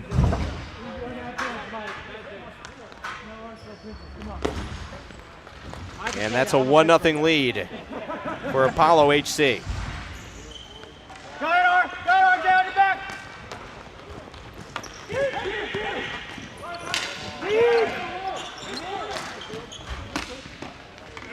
So I think it's Donald Kleckner, if I'm reading that correctly. Kleckner listed as 7, wearing 15. And now they get another one. In short order, Jack Rhodes, or rather Altomare, going right back to work. Matthew Altomare scores the second goal, coming just seconds apart. Kleckner scores the first. Altomare fights his way through, and he's there to knock it in off the initial chance from Nick Phillips.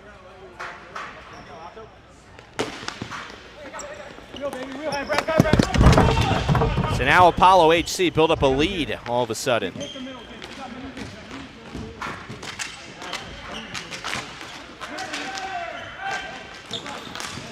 Another chance for Apollo. An easy alley had his pocket picked. Altomare, centering pass, shot. It was RJ Gibbs on that shot. Corey Fredrickson was working hard to nab the ball, and he ultimately does. Swatted. Connor Callahan picks it out of midair. Callahan scoots in. Callahan keeps it. Excellent handles, but was unable to get a shot off. Brett Holman fired it back in to keep it in the offensive zone. Here is Holman. Speeds on by. Holman shot, no. An avalanche of opportunities for Apollo HC. They have scored 2 goals back-to-back here in the second. First, it was Donald Kleckner, the Georgia Tier 3 2024 MVP. And then right after him, Matthew Altomer, the former college goaltender, turned forward, using his great hands to score a second goal for Apollo HC. Mariners looking to find their footing here again. Tedesco scoops it up, connects with Callahan. What will he do with it? Cross-rink pass, Wysong. Sends one in, and shot high by Tedesco. Rebound chance poked in. Kwasny, a third second period goal for Apollo HC.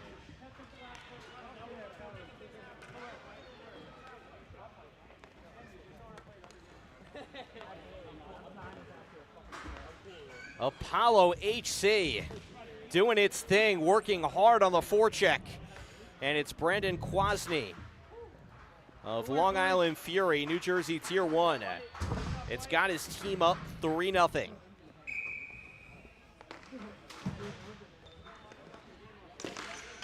Now the Mariners have a hole to dig out of here. Huffnagel helping them get started, but Carter squeezes.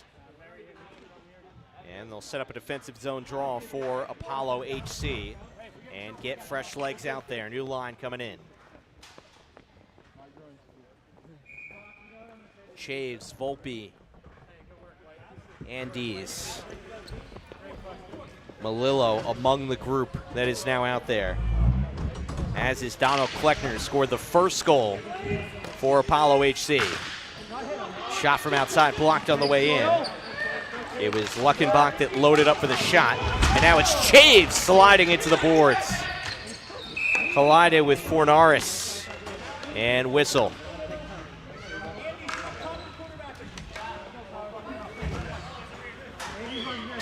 And it's going to be Fornaris going to the bench and going to the box on the penalty. So Apollo HC had scored 3 goals here in the first 4 minutes of the second. Now goes on the power play.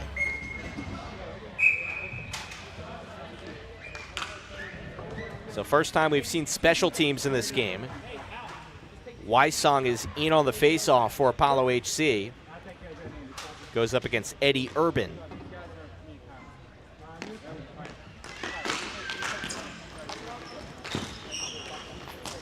Spread the floor. Andy's up top. Fake the one-timer to Phillips. Andy's back to Phillips. This time he'll shoot. Scramble for it along the boards. Urban got inside position and dug out of there, staying with Apollo HC.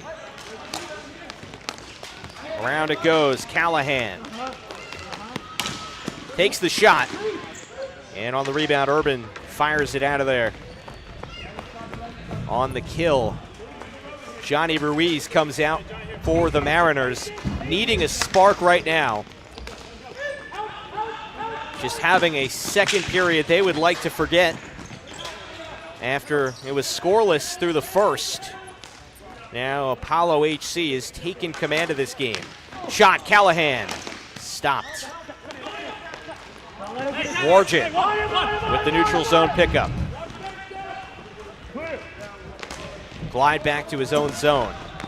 Bank to DeVito. And DeVito's pass intercepted. Shot from distance won't go from Malillo. Now Apollo HC will make a change. They get Bekonowicz out there. Power play winding down. Here's Bekonowicz, centering pass.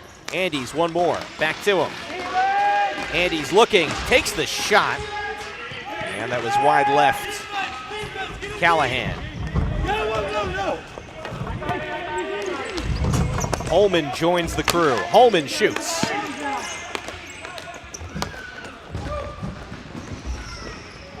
Fornaris rather, comes out. That's the end of the power play. Back to even strength, 5-on-5 here.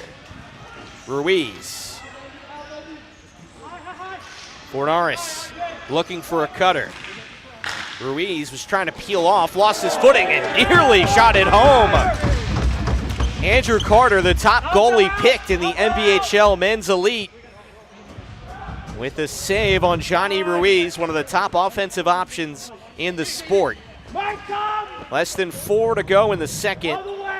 Apollo HC with a 3-0 second period. Meters still running. Holman dumps one in. Mariners outnumbered along the boards. Apollo HC trying to extend the lead, but the Mariners, Beniziali nearly ripped it away, but it comes back to Kleckner, who scored the first goal. He sets it up, and Altomare misfires.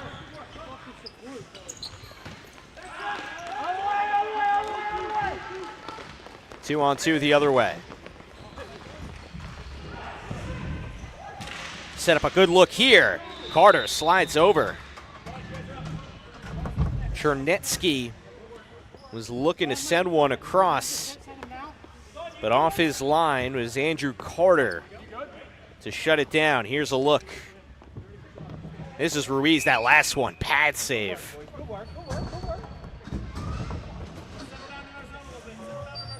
He needed every bit of that from Andrew Carter because Johnny Ruiz was set up with a golden opportunity there to get the Mariners their first goal of the game. Mariners in the O-zone lose out on the faceoff. Blocked ahead and sent down for Flory.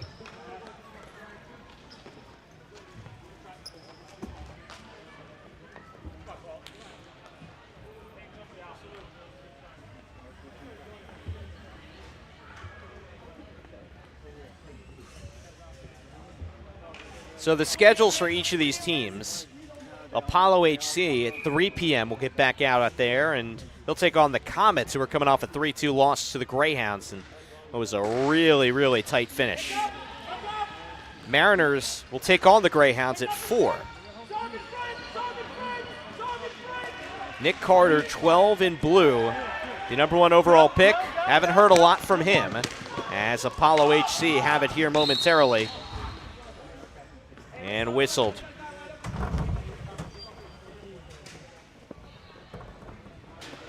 Got him offside. Neutral zone face-off. About 2.5 minutes until the end of the second.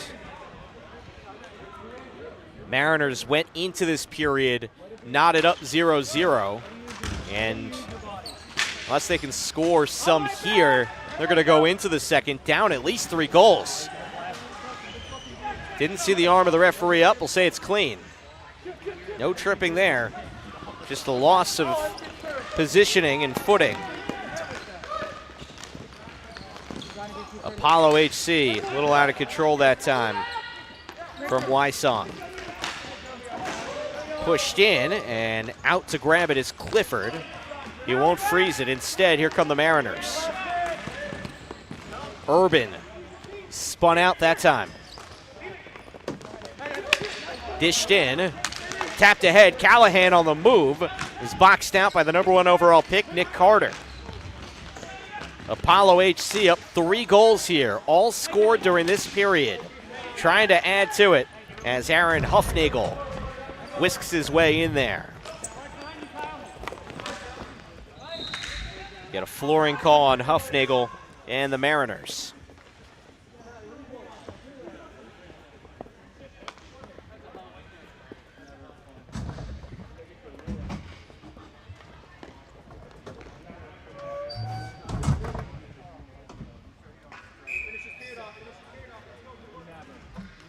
So again, we're going to be here all day into early evening in Edison, New Jersey.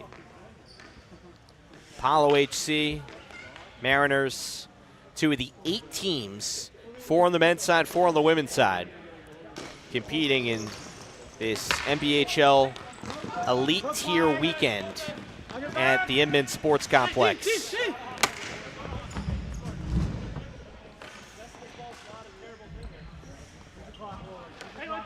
Apollo HC trying to find a way to add on to what's been a lopsided second. Phillips trying to dance through, broken up. Hufnagel. Backhand pass. He's got Johnny Ruiz. One more shot. Will that cross? Does not look like it. Fornaris nearly slid one through, but it'll stay 3-0. You can see the offensive potential with this team on this sequence. Hufnagel for Johnny Ruiz, and nearly sniped by Carlos Fornaris of the Florida Red Roosters. That's a line for Coach Dan Caldwell that has 3 guys with professional ice hockey experience. That is a potentially lethal line. You look at Hufnagel, Ruiz, and Fornaris, who this year played for the Peoria Rivermen of the SPHL.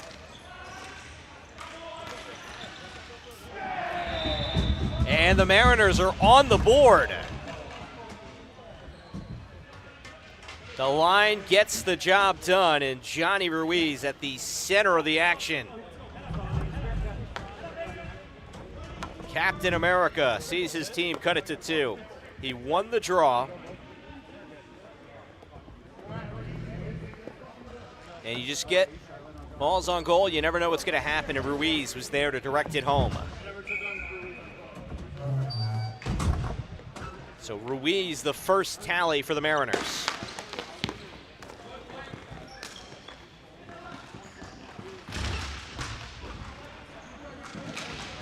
For those that got to watch as Carter dived on top of it, but the ball never actually was covered. Whistle was blown, but Carter tried to freeze it, but the ball was never cleanly caressed there.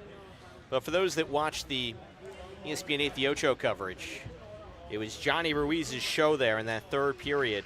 His teammate now for this elite tier, Aaron Hufnagel, had a big day as well that day when the 2 squared off, as Hufnagel bumps his way through. Anchored it over to the side. But it was Ruiz with a 5-point outing and a 6-4 win for the South Jersey Top Guns over the Evesham Tortugas. Final 15 seconds of this second. Mariners got one back. Apollo HC broke the dam with 3 goals to take a 3-0 lead. Mariners still have a pretty big hill to climb, but they get something back towards the tail end with the Ruiz goal. 3-1 Apollo after 2 in the first game of this NBHL Men's Elite tier for both of these teams. Third coming up.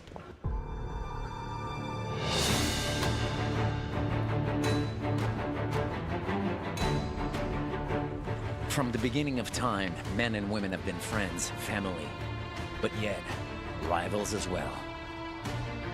Some of the most epic battles have been fought from the North to the South Pole and anywhere in between. As time flies, battles have transformed themselves into sports. Yet, the fundamentals remain the same, with lighter shields and a different type of sword. But evolution is clever. It introduces new rules but keeps one thing intact: adrenaline. So it's with honor and pride that we present to the world all of the above into one sport. Hockey ball, the game born in the North that can be played from the mountains to the ocean and from America to Europe, all the way to the land of the rising sun. Napper. Anyone, anywhere. I love being a part of it because I am a player, I'm a coach, I'm a referee.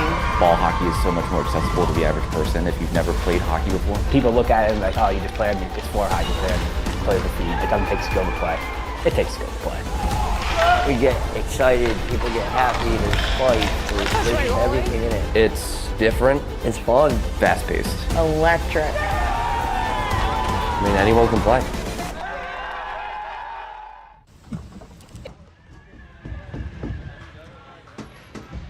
Third period of Apollo HC and the Mariners. NBHL Men's Elite tier. Sam Cooperman with you from the Inman Sports Complex in Edison, New Jersey. Apollo HC with 3 goals in the second in a row. 2 of them came within a minute span. Kleckner, Altomare, and Kwasny all getting tallies. Mariners with a Johnny Ruiz late second period goal on a shot that was redirected in by Ruiz. Cut it to 2. So after that flooring call, it'll be an offensive zone draw for Apollo HC. We look to start this day that's going to be a marathon day for each of these teams. 3 games for them all to play, including this one. But a great chance for Apollo HC to start at 1-0. But as Apollo HC showed last period, things could change in this sport at a moment's notice. Hockey and sneakers, fast moving, we all know the drill. Physical along the boards to start the period. Here's a 2-on-1 rush. Try to get the pass off, they do. Big save, Carter. He stops Fredrickson. Corey Fredrickson was looking for that chance. But the top goalie drafted in this league, Andrew Carter, the number 4 overall pick, with the denial for Apollo HC. During the draft show, I think that was probably the most surprising pick in terms of the guys that were watching and providing analysis. Not because of anything with Carter, he's terrific. It's more that they didn't necessarily know if they would see a goaltender go at first round, but Carter did. And he has been huge today for Apollo HC. Andrew Carter of the Cleghorn Crooks of the Mass Tier 1. Down to 8.5 minutes remaining in the 4th game of the day, first for each of these teams. Altomare couldn't send one cleanly on goal. Back with Ruiz. Ruiz up ahead. Wargin directs it across. He's got Ruiz on the turn. Dipping in on Phillips. And Carter covers and holds. Line change for the Mariners. Pretty good shift there for Mariners. Head coach is Eddie Costa, but not in attendance today, so assistant coach Dan Coldwell, a terrific player and coach in this sport. Also a top-tier analyst in this sport. He was the analyst on our ESPN show last month. Presiding over things today, wanting to see his team make a comeback. As shot from Huffnagel was bounced aside and finds its way to Apollo HC.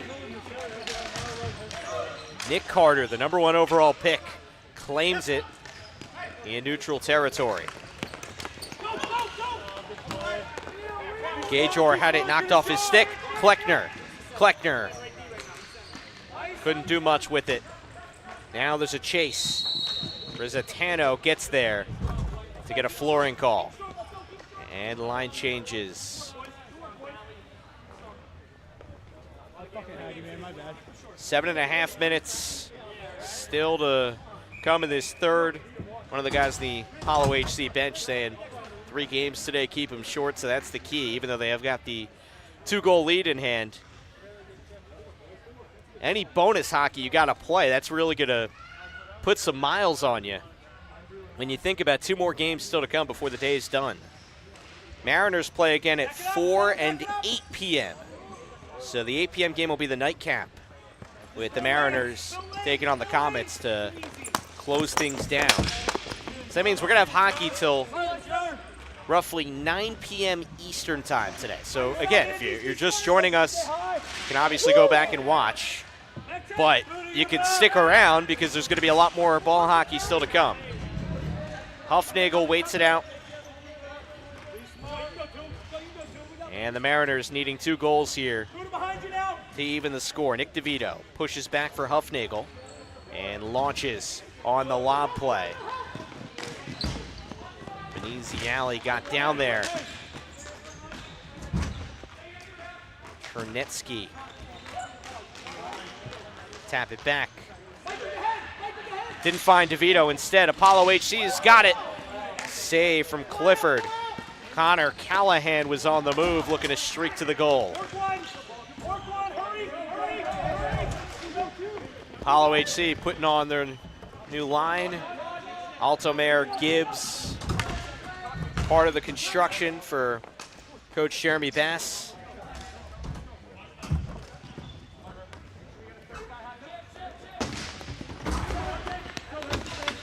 Jim Doherty, the GM of this Apollo HC team, got the 4th and 5th overall picks in the 4-team snake draft.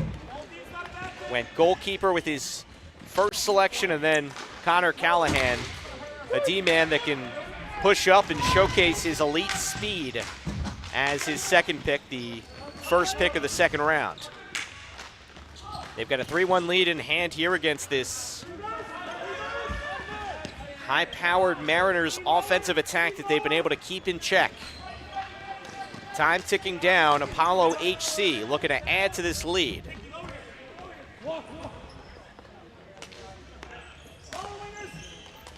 Konowicz started up. Phillips here. Chased by Wargin. Wargin trying to find a way to steal it away for his team. Apollo HC still maintain in the D zone, but they're having some trouble. Luckenbach pushes it ahead. And Wargin with the inside track has it. Knocked off his stick and shot from Luckenbach. Handled by Carter.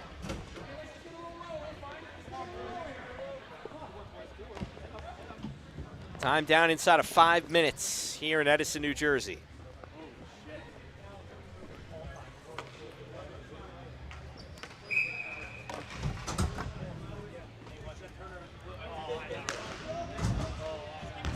The Novas and Orcas will square off next as our coverage continues here today. The Orcas, the defending champs from the inaugural women's season. And the Novas just got a shootout win over the Hyenas. So those teams back to work for their second games of what'll be 3-game days for them. Goals in this game: Kleckner, Altomayor, and Kwasny for Apollo, and Johnny Ruiz, who has it here for the Mariners. Hufnagel looking to spin to the goal, shoots, no. Fake the shot. Defended by Volpe. Works in tandem with Ruiz. The two veterans. Hufnagel was there to snare it initially, but banked ahead to Kleckner. Kleckner fought off the spot by Luckenbach.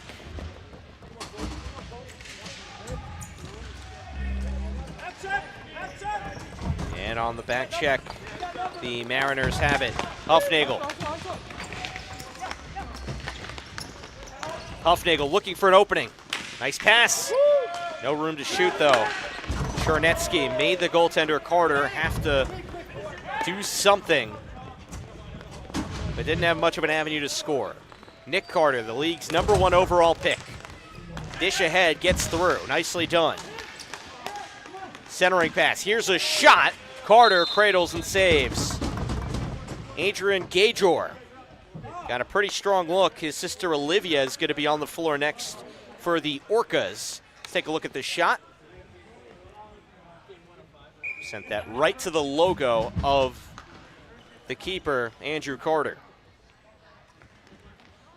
Taras Chernesky taking the offensive zone draw for the Mariners. Won it, set up a one-timer. Carter tried to make the catch. Had some trouble with it, but does come down with it after all. He relocates it with just under 3.5 to play here in Edison. No goals this period. Nobody scored in the first. It was 4 goals, all coming in the second. Apollo scored its 3 back-to-back-to-back. So Mariners have been chasing for quite some time. Officials momentarily stop things. We'll get another draw here. Buda Wysong defensively. Chernetsky offensively. He sets it up. Shot missed. Couple shots. They're off the mark. But kept in there. Veneziali has it here. Looks back. Gajor floats it in. Chernetsky slide across. And shot won't go from Veneziali. Bounces all the way back to center rink. Well done by Nick Carter to keep that from going across the red line. For that floating blue line rule to come into effect here. And a whistle. We'll set up another face-off. Clock at 2:44.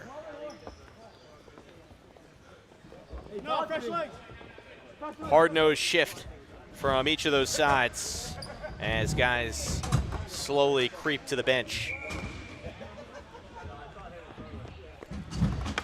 This Mariners line anchored by Eddie Urban, the league's number 8 overall pick. Urban nearly had it fed back to him, but not quite. Gajor keeps it. Gajor spins. Steps center, shoots. Fornaris hustles on the forecheck. Time ticking here. Mariners need 2 goals, and they're running out of opportunity to do so. Gajor steps around back, watched by Phillips. Go back to the point for the shot, and deflects out of play. Scott Wargen let it fly. 2:07 to play. Remember, Wargen and Urban, teammates on Chicago's Southsiders, guys that have quite literally been together since birth, both born at the same hospital, grew up playing together. Both national team experience. Eddie Urban, 2-time Chicago MVP in 2021 and 2024. And a timeout was called, so Dan Colwell's team will gather the guys around, try and come up with something here.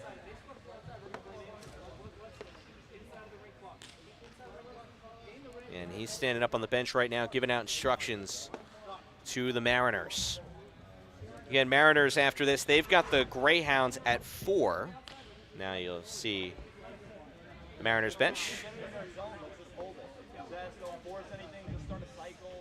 As Apollo HC back in action at 3 against the Comets. And one of the things from the NBHL YouTube page, obviously you're here, so you've seen some of this page, but if you look at the NBHL men's and women's tier drafts, one of the things that our commissioner, Anthony San Rocco, emphasized that, you know, if you're new to this, pick a team, pick a player, pick multiple players, and, you know, find who to gravitate towards. Each of these teams constructed in unique ways, and a lot of cool stories throughout this league. So if you're looking to follow, those are the kind of things you want to latch onto.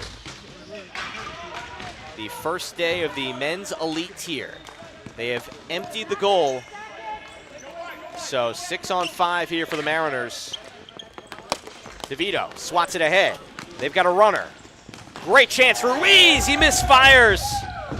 Fornaris. Andrew Carter looked like he got a piece of it. Johnny Ruiz thought he beat Andrew Carter, but not quite. Mariners still working with the empty net.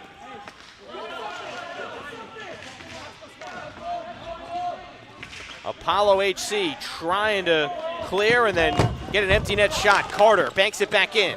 Ruiz there to gather. Johnny Ruiz speeds up, running short on time. An easy alley. Back around. Mariners have a minute and change to go. Norris. Huffnagel's shot off the pads of Carter. Altomer squeezes through. Officials might blow it dead shortly, but the ball finds its way out of there. Back with the Mariners. Time limited. Need a goal here. They don't get it. Empty net. And just sent all the way back in. Apollo with the 2-goal lead. Less concerned about the goal, more concerned about burning the clock down. And they'll take the seconds that tick off the clock over a potential flooring call. Inside of 30 seconds, and this clock's going to continue to wind. Carter keeps that from going across his line, and the officials will blow it dead as the ball was knocked out of play. 22 seconds to go.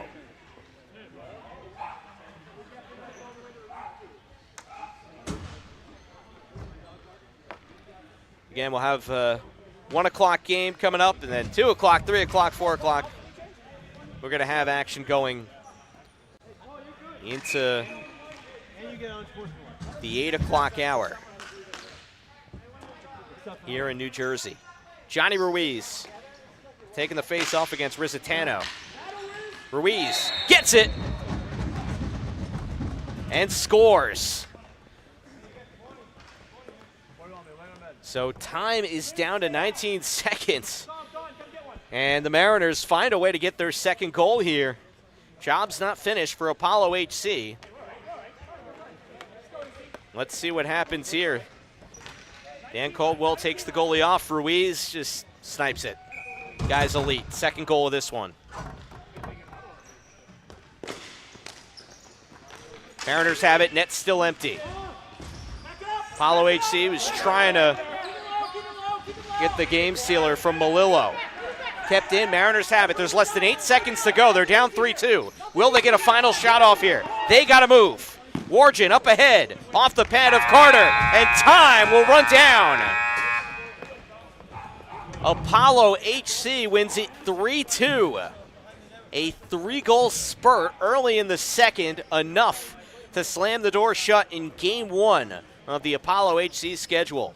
Goals from Kleckner, Altomer, and Kwanzi. And Andrew Carter limiting the Mariners to 2 goals and getting the win in net. 2 Johnny Ruiz goals get the Mariners close, but no cigar. Each team will be back in action this afternoon and evening. We'll turn our attention to the next women's game coming up after this.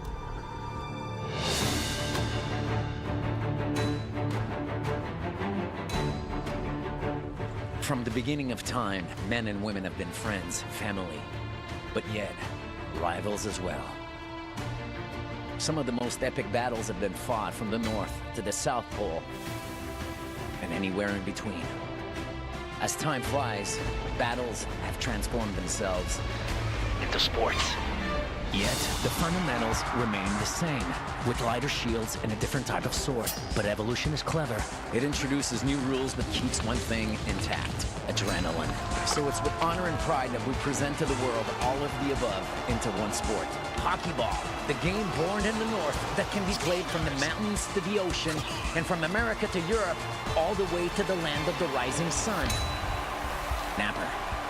Anyone, anywhere. I love being a part of it because I am a player, I'm a coach, I'm a referee. Ball hockey is so much more accessible to the average person if you've never played hockey before. People look at it and like, oh, you just played, it's for hockey player, play the feed. It doesn't take skill to play. It takes skill to play. We get excited, people get happy, there's fight, there's everything in it. It's different. It's fun. Fast-paced. Electric. I mean, anyone can play. What is it? My new boyfriend. So sweet. Look what he just sent me. Ooh, that's a lovely view. Huh? What are you two looking at? Tip pick. What did you say? Tip pick. Tickets to the show with no hidden fees. TickPick, the only major no-fee ticket site with the same seats at better prices.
From the beginning of time, men and women have been friends, family, but yet rivals as well. Some of the most epic battles have been fought from the North to the South Pole and anywhere in between. As time flies, battles have transformed themselves into sports. Yet, the fundamentals remain the same, with lighter shields and a different type of sword. But evolution is clever. It introduces new rules but keeps one thing intact: adrenaline. So it's with honor and pride that we present to the world all of the above into one sport. Hockey ball, the game born in the North that can be played from the mountains to the ocean, and from America to Europe, all the way to the land of the rising sun. Napper. Anyone, anywhere. I love being a part of it because I am a player, I'm a coach, I'm a referee. Ball hockey is so much more accessible to the average person if you've never played hockey before. People look at it and like, oh, you just play on it's floor hockey, play the feet. It doesn't take skill to play. It takes skill to play. We get excited, people get happy, there's fights, there's everything in it. It's different. It's fun. Fast-paced. Electric. I mean, anyone can play. What is it? My new boyfriend. So sweet. Look what he just sent me. Ooh, that's a lovely view. Huh? What are you two looking at? TickPick. What did you say? TickPick. Tickets to the show with no hidden fees. TickPick, the only major no-fee ticket site with the same seats at better prices.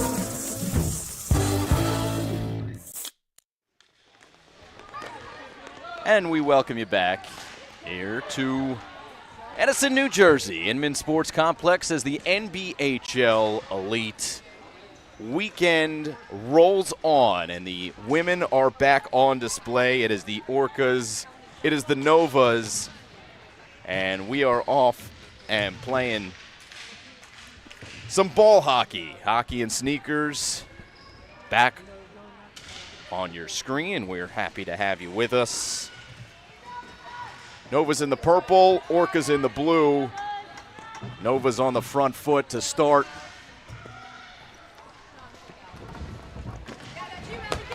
And this is Brittany King. Works behind the net. King with Haley Frade charging towards the middle. And now Colleen Murphy tying it up in the corner.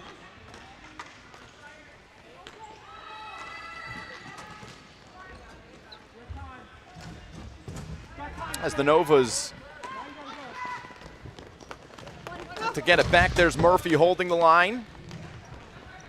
Make a nice move on Mackenzie Megan. And back it comes. Well, a little bit of a different pace of play for these ladies, but certainly high level for the Orcas and the Novas. Simon Rosenwasser here with you. Glad to be a part of the action throughout this weekend.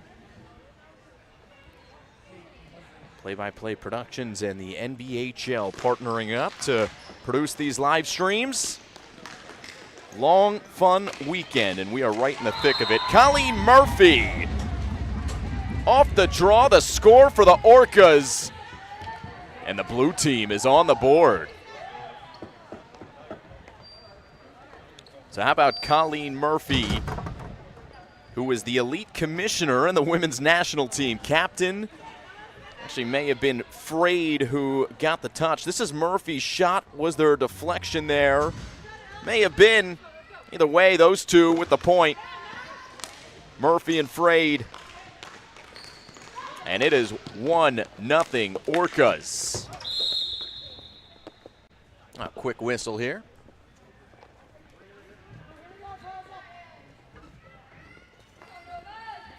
And it'll be an offensive zone face-off for the Orcas, coached by Paul Paradine.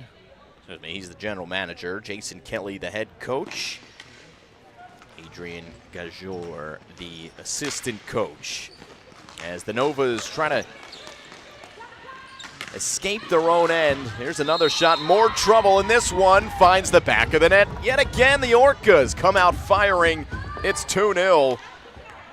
And that was Haley Frade in the mix. See if we get another look on the replay. Who gets a touch on this one, and yet again it's right off a draw. Touch the foot of the referee. It's Murphy. And it was pretty much identical to what we just saw. Murphy and Frade. Seems to be the dynamic duo in the first 2 minutes. The two of them combined 4 points. So 2-0.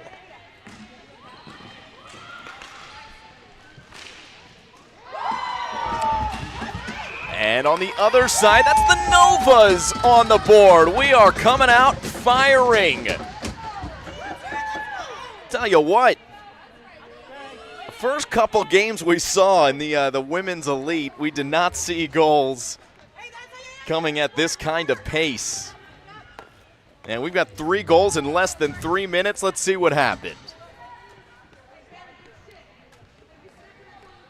Like the second attempt there, it was Lowenay who was able to put it home.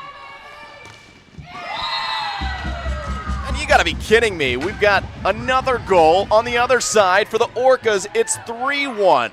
Trying to catch my breath here. And the Orcas won't let me do so. Neither will the Novas. Emily Kavortek from the Slashers. Great finish.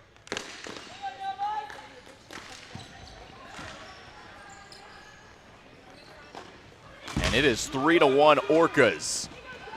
Now, of course, this is the second game of the day for both of these teams, so you do wonder, is there a little bit of fatigue that sets in for these kinds of games? Does that mean that the game opens up a little bit more? Well, that seems to be the case so far. A couple defensive battles for these two teams in the first couple games of the day. Each team playing 3 total games here on this Friday. Oh, what was morning, now is afternoon, will be evening soon.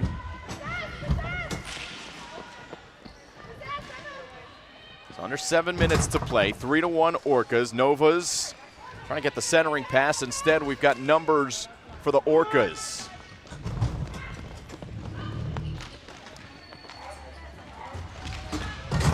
And pinned up against the wall on the forecheck, Lenny Marinelli. Able to keep it in the offensive zone for the Orcas. And into the slot area as the Nova's able to break out. Good cross floor pass to Jesse Gilmore.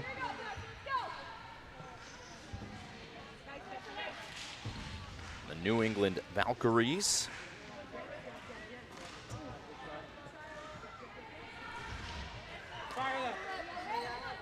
Here's Gilmore, winds and fires. It's just wide, maybe getting a pad save on it. Was Kristen DeChico.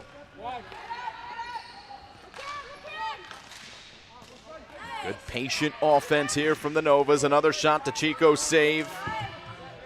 Loose and out of harm's way by Emma Crocker. And finally, some time to breathe. 4 goals already, all coming in the first 3 minutes of this one. So we've seen somewhat of a drought in the last minute and a half. Novas on the attack. And a whistle as it goes into the glove of DeChico. Shot coming from Allie Stone.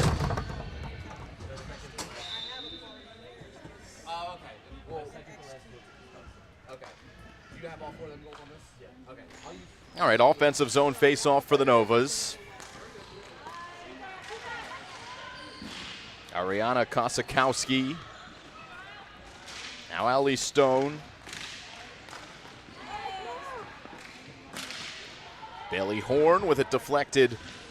And now a chance for Lindsay Maychak. Try to keep it in the zone.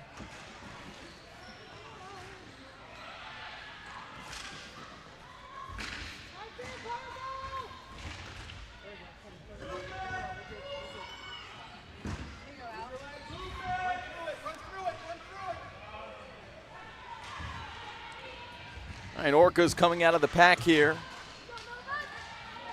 Trying to get out of that defensive zone. Turned over. And now back forward comes Misty Seastrom. Flips it ahead, Haley Frade. Already a couple of goals for Frade.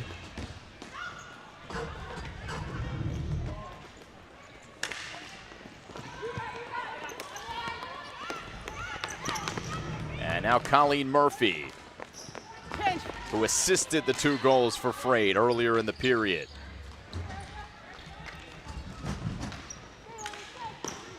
There's a shot towards the cage, gets behind it. And the captain, Erica Simpson, goes to track it down. A little more space here for the Orcas to work.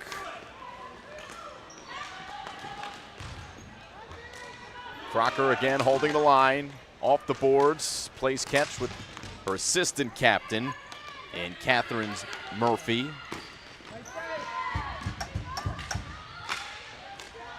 And now Simpson, back to Crocker.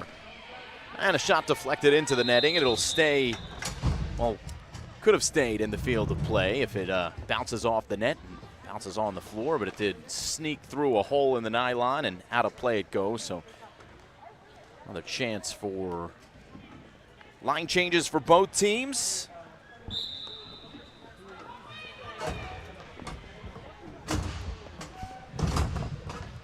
And 3:08 to play here in the first period.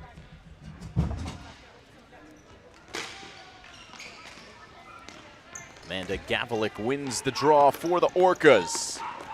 Colleen Murphy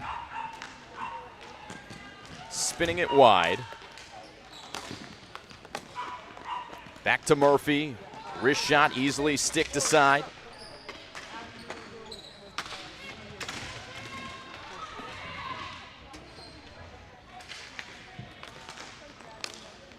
Ella Venters is in goal for the Novas on the attack.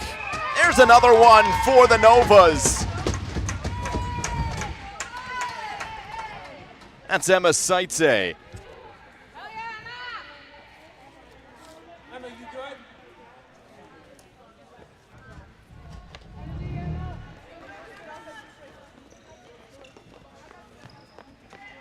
Get another look. All Seitze flips it ahead of Crocker. Stays with it, uses her body on the rebound gets it in.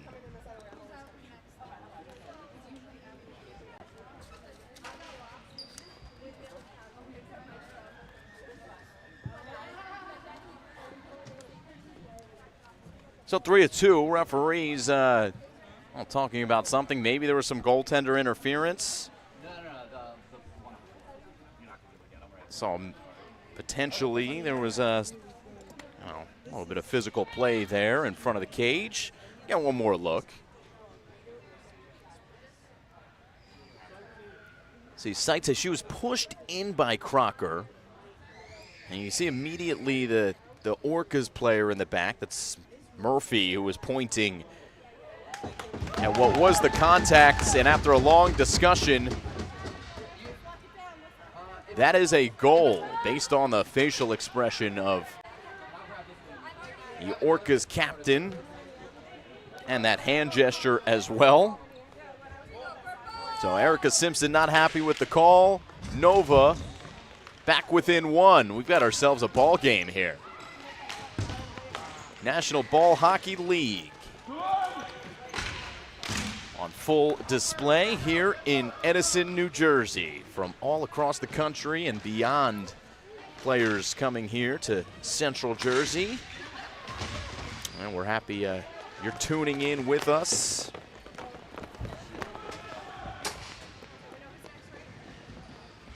As they stomp down to the other side of the rink. Two number 6s pinned up against the board. Saitse, the most recent goal scorer, and Heidi Niskanen. And another good chance in front, but it went all the way through for the Novas. And Jocelyn Forrest, another deflection, and this one across the goal mouth as well. As the Novas again buzzing. There's Saitse, got another good one on net, and that had to be shouldered aside by DeChico. So 90 seconds left. Nova's holding possession and threatening to tie. They were quickly down 2-0, answered back at 2-1, down 3-1, and now have cut it to a 1-goal game. They're going to get a shot on. They will, just wide, but around it comes for Nikki Loane, as this one steered wide as well.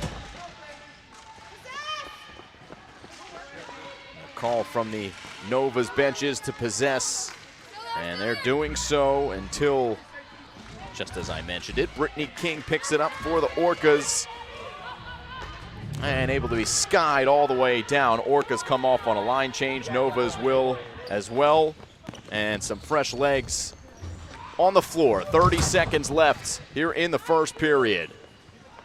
On the back check, Orcas able to play it forward in the possession of Gavalik. And now Murphy unable to turn and fire. Jesse Gilmore won't let it happen. Gilmore applying pressure and forcing them back under 10 seconds to play. Look at this play by Gilmore, who at the very least will prevent an Orcas goal here at the end of the first period. Final tick, and we are through one. 5 goals in the first period, 4 goals in the first 3 minutes, 5 overall. We're on to the second period here from Edison.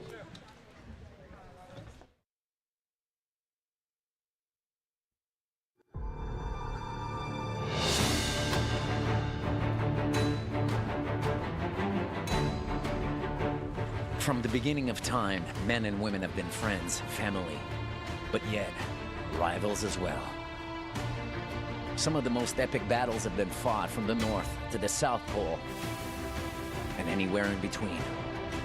As time flies, battles have transformed themselves into sports.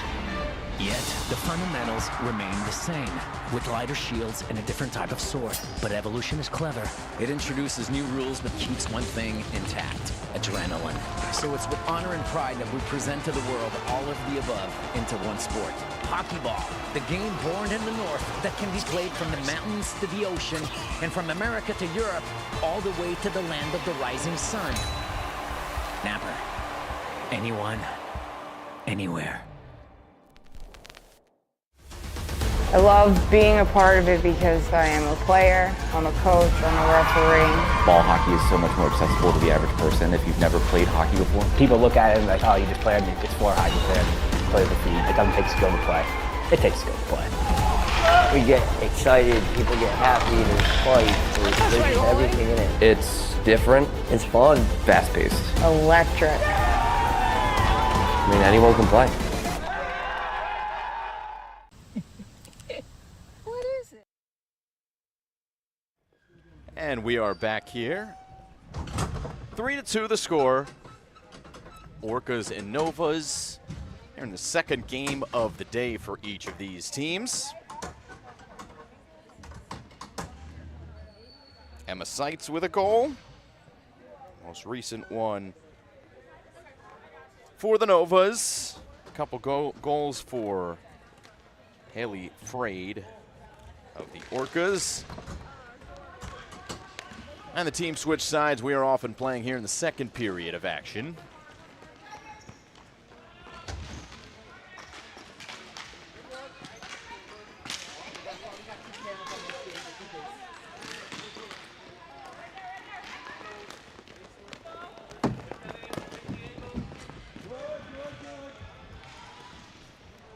Orcas with a chance, one more pass, but interrupted by the Novas. It's Erica Simpson who tried to play one more, maybe trying to get a little bit greedier next time.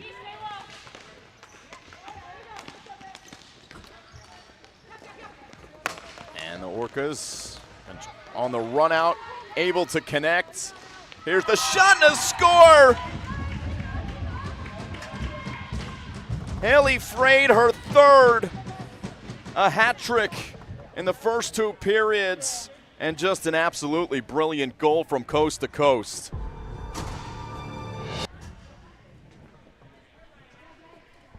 And here it is. What an unbelievable finish. With Karen Levin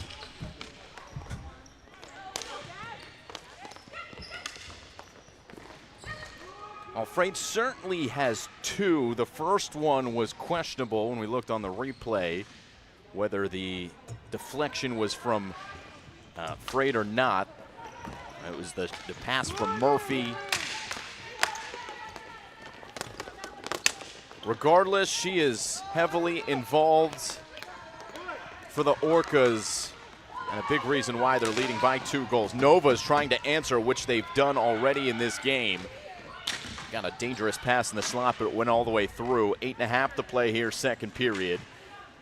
Nova's staying with it, muscling it towards the net.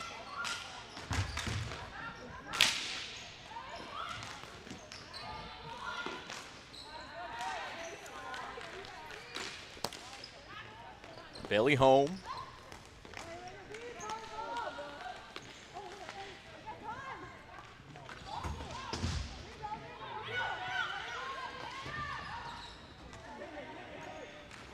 And Melissa Clark around Jasmine Martinez for the Novas. They'll leave it, keep it deep. It's Melissa Clark in the middle trying to squeeze it to her. It's still loose and finally played out of harm's way. Ariana Kosakowski doing well as we will get our first penalty as Bailey Horn was tripped up. The Novas will have a chance to cut it to a 1-goal game. And the guilty party will be number 11, and that's Lenny Marinelli. Marinelli played on the national team 2015 and 2017. So a Nova's power play. Jocelyn Forrest takes the draw. Levin receives.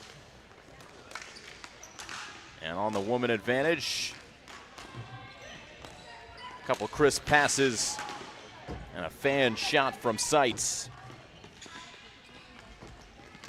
Seitz gets it back, flips into the corner, glove down to the stick. And now Seitz has it again. There's Nikki Lone. 11. Good patient playing. Under 60 seconds on the power play, finally covered up by the Orca goaltender. And that's Kristen Chico. 1.47 goals against average for DeChico. Another offensive zone face-off, 53 seconds left on the power play. Orcas take possession, Misty Seastrom. And back all the way down the floor. Ooh, a little bit tenuous there. On the power play, Eleventers did not field it cleanly, and the Orcas applying pressure. At the very least, are going to kill some time off of this power play. So it'll be an offensive zone faceoff for the Orcas, 6:46 to play.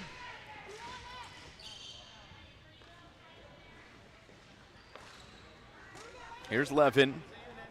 A lot of space for Novas to get through. Quickly with numbers, and they will score. How about that? Off the face-off on the other end, the Novas are back on the board, a power play goal, and it is 4-3. Ariana Kosakowski. Another look.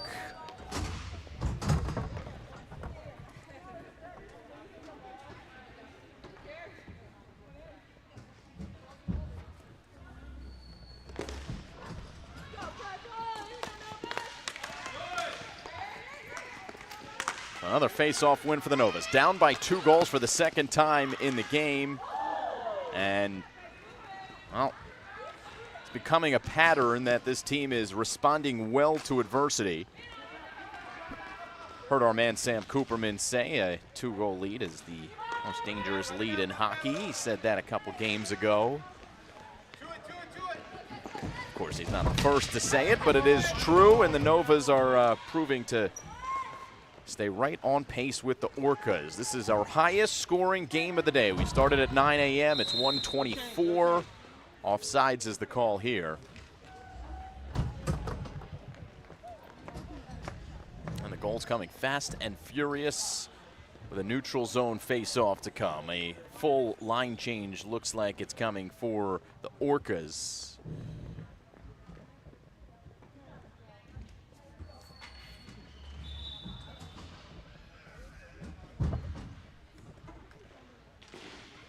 Be an offensive zone face-off for the Orcas. And that one's through from Crocker. Found the corner, and it's 5-3.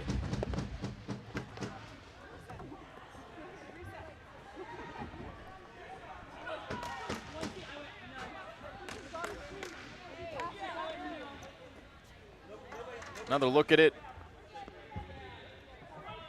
Off the leg. And then Crocker, and that may have been deflected by Amanda Gavalik.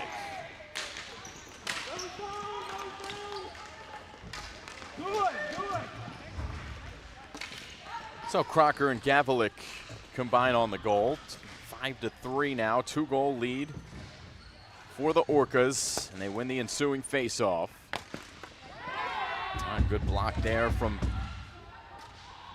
the Novas and Mackenzie Megan.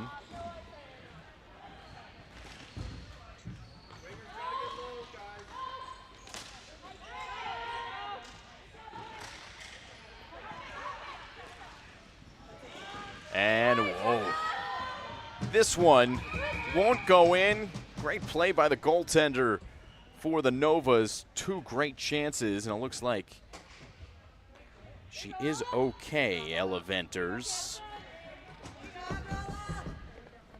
Got another look at another great chance for the Orcas.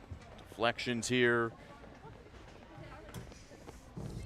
And that was Emily Kavortek wreaking some havoc in that crease area. Remains 5-3. Orcas have reclaim the momentum. It's been a seesaw here in the first couple periods. Under 5 minutes to play, second period. Nova's on the move.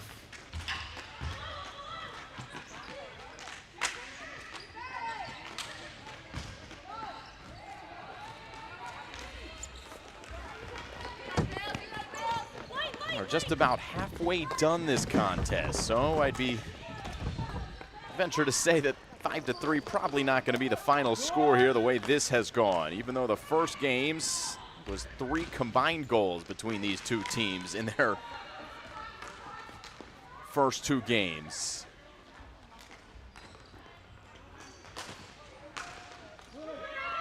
Back to the Novas defensively.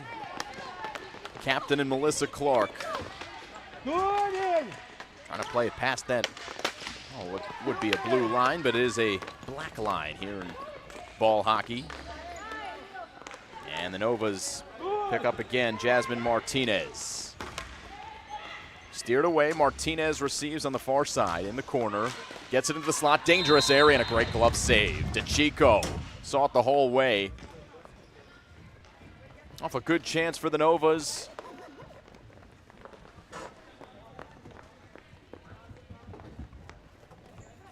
We'll get another look.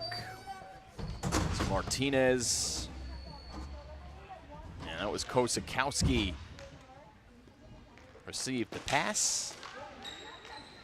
And the goaltender up to the task.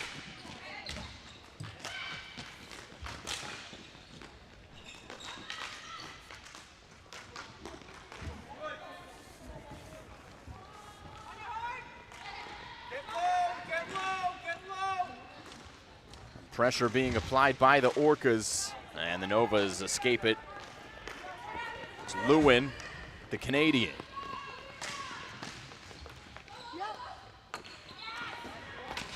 And Lewin cut off by Crocker. Back to the Novas. The play on sides here as they try to get it past that line. They'll do so onside and try to steer it deep. Janae Dzikowicz playing defensively for the Orcas, making it a little difficult. Nova's still with it. Pulled up, Crocker can't receive. Backhand shot just goes wide. Nikki Lewin dangling in the middle, could not finish. But a brilliant move nonetheless. Still down by 2 as the Orcas chase it down. Erica Simpson pinned up in the corner. And knocked off the ball, Joanna Persiano. First time we've called her name. Just over 2 minutes to play, second period. Entertaining one here in Edison, New Jersey.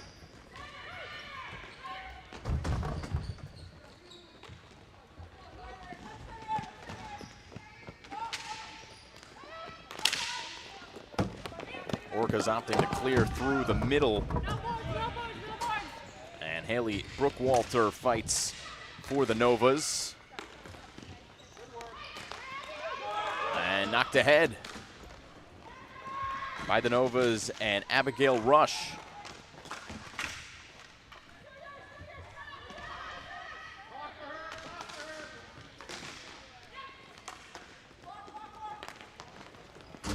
Rushing ahead are the Orcas. Sherry Stewart. Final minute of the second period. This one steered aside.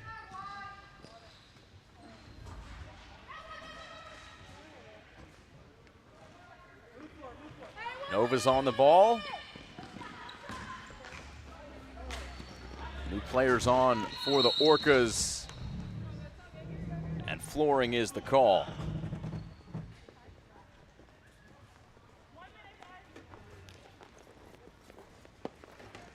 They'll come all the way back down. 59 seconds left.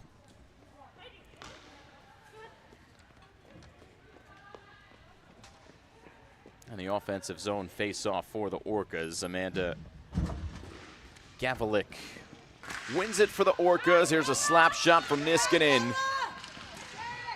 Knocked down. Novas chop it away out of harm's way.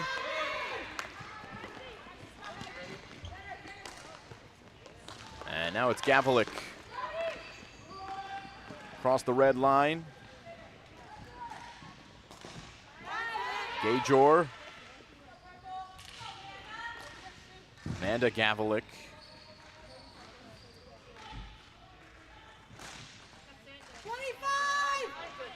And well done by the Novas and Haley Brookwalter. Final ticks of the second period. And this one is certainly going to come down to the final frame. Looks like the Orcas content to take this 2-goal lead to the third. Won't get a shot off. And that'll do it for the second period of play. 5-3 the score. We go to the third period here from the Inman Sports Complex.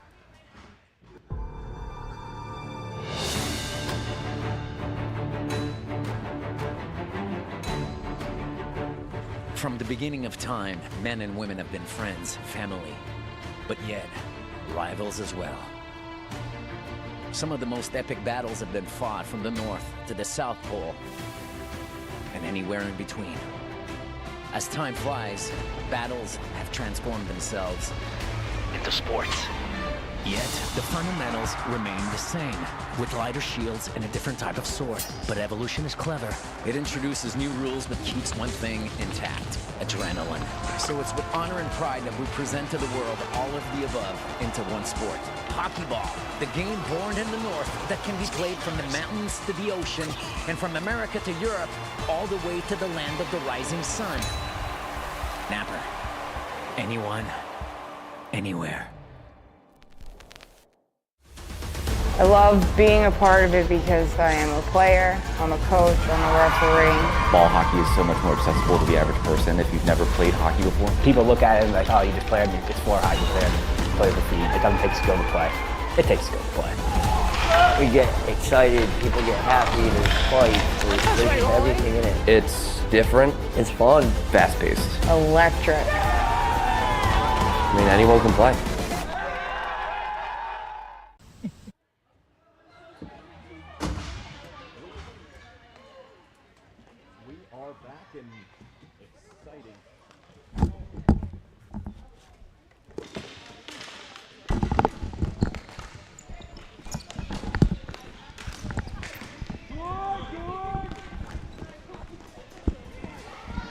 We are back for the third period in an exciting contest. 5-3 Orcas over Novas.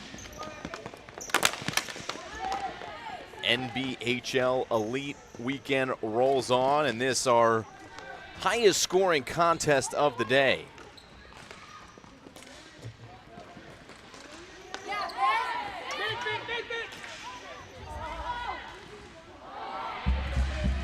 As the Novas come out firing here in the third period. They've been down 2 goals. They do not want to go down 3. They have hung around in this one. Orcas coming out strong. They scored 2 goals quickly.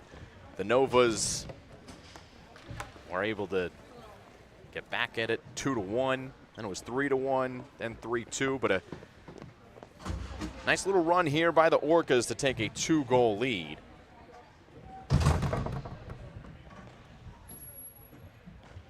So first period, it was Colleen Murphy who got credit for the goal, then Haley Frade.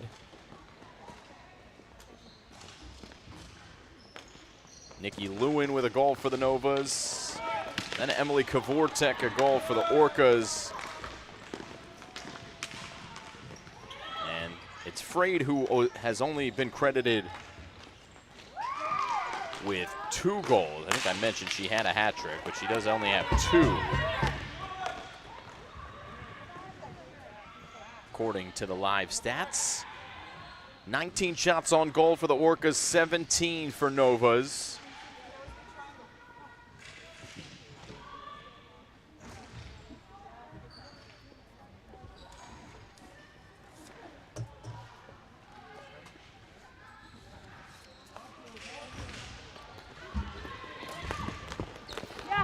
Orcas have some space in the offensive zone. A move to the backhand, and then another shot blocked for the Orcas as Heidi Niskanen couldn't get it through. This one almost becoming a chance for the Orcas. Instead, we go the other way. Caitlin Chan plays it deep, comes off on a change. Under 8 to play, third period. In a relatively clean game, we've only seen one penalty.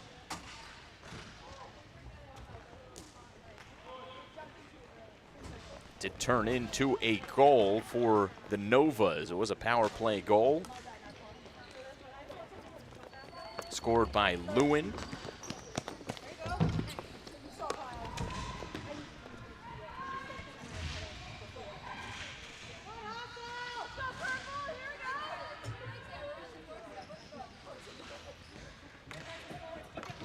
Across it comes. Now, looks like the Orcas with a 2-goal lead. Can't get too content. Maybe play a little bit more conservative.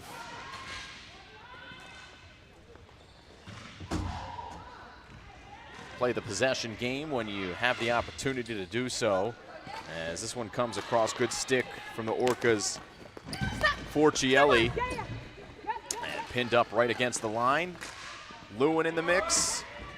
Novas and Sights, so a good shot low, and did it sneak through? I think it thought it might have. Did not see a signal from the referee, so it stays out. No goal. Oh, so close to the 4th goal of the game, and the 2nd for Sights. Actually, it would be the 3rd for Sights. She came in and stabbed at it. Might have gotten through that 5-hole. Nothing doing. As the Chico has made some big saves in this one. Makes another to keep it a 5-3 game.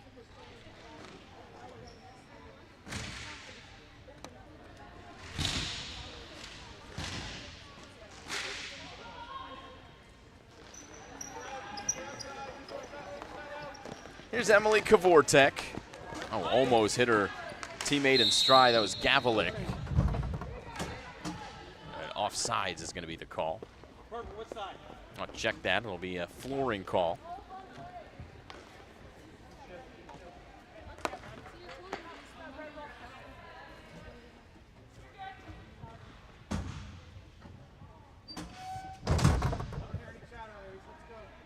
Six minutes left.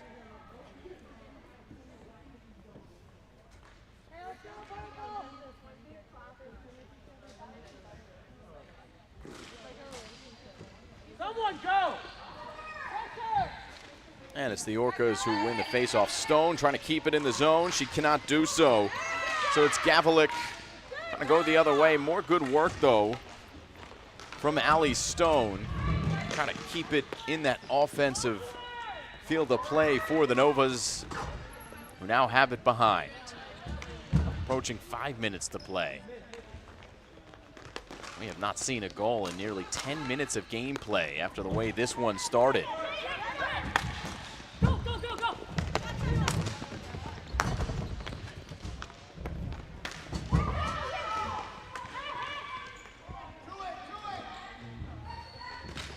Nova's playing with a little bit of fire as they pinned up with now Randy Griffin winning it for the Orcas.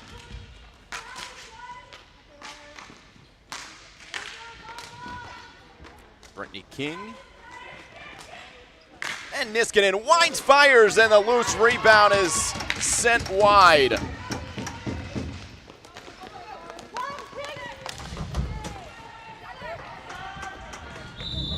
Orcas that close to their 3rd goal and a 3-goal lead. See Niskanen with just an absolute fastball, and Brittany King was in the area. Better luck, she would have been able to easily put it home. Instead, the Novas still alive here in the 3rd period. 4.5 left.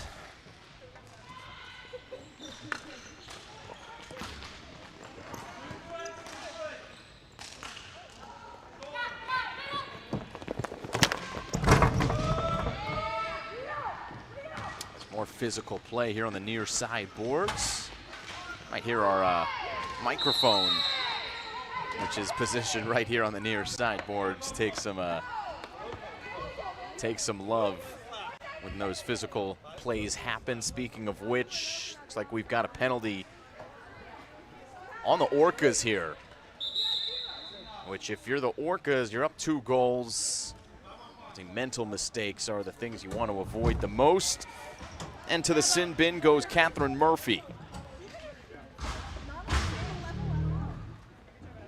So power play for the Novas. Minute 30 on the clock on the woman advantage. Oh, we've got adjoining penalty, so this is not a power play. This will be a 4-on-4 actually. Saw the first player, didn't see the second. So we've got 4-on-4, which still, if you're the Novas, it does favor you trying to get back in a game. You'd rather a 4-on-4 than a 5-on-5. Opens up the floor a little bit more.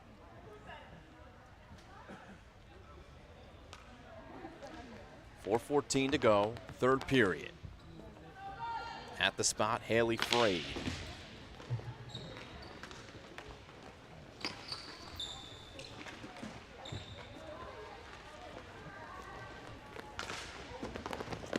That's high. And down it goes for Flooring. Blue, what side?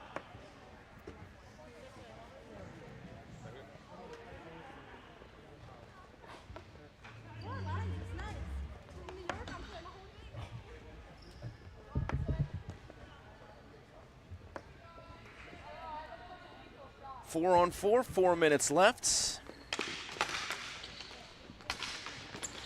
An average of 4 goals per team. But it is 5-3 Orcas over Novas. It's been a long day. As the Orcas play it in front of cage. Content to play possession here. It's back with Murphy, Colleen Murphy. Both Colleen Murphy and Catherine Murphy have been involved in the action. I mentioned Colleen Murphy on the first goal. It was actually Catherine Murphy who assisted the second goal, which Haley Frade scored. Speak of the devil, there is Frade. Makes a move to get deep. Deflected across the goal mouth. 23 seconds left on the 4-on-4, and the whistle will halt play.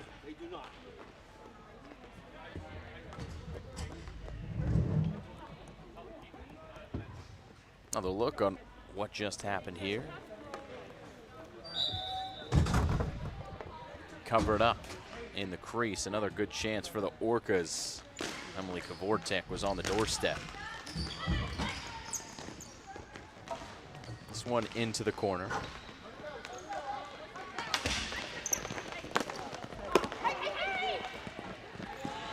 Nova's looking for some space. Orcas just cutting off the passing lanes very well here in the third period. All right, back on Murphy's stick. 2.5 to play. Here is a shot that's deflected. Looked like for a moment Samantha Foricelli was going to have a one-on-one with the tender. That goes out of play. And another face-off here. So we have slowed considerably in the pace of play. I'm pretty sure I said in the second period I would bet that this isn't the final score when it was 5-3. That's why they play the game. It's why we love sports. Never know what's going to happen. Still time for the Novas, but they've got to work quickly. 2:20 to go. And this is not going to get the job done. It'll go down for icing, Flooring. We're calling it Flooring today. That's what they say in the USA Ball Hockey Rule Book, as I'm told. So that's what we'll stick with. 2:15 to go.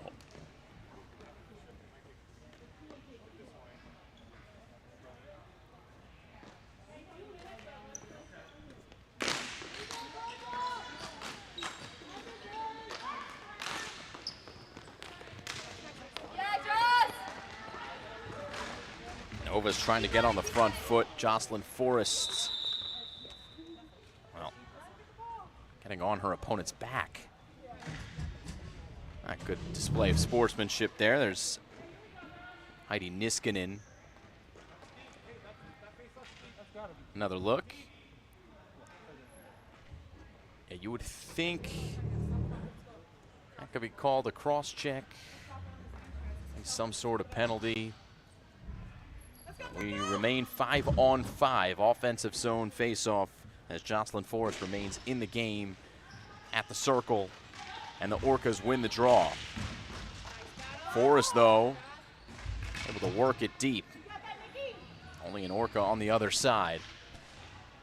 Keep an eye on that cage for the Novas, as this is turned over, shot in a deflection wide, as Seitz almost had her third.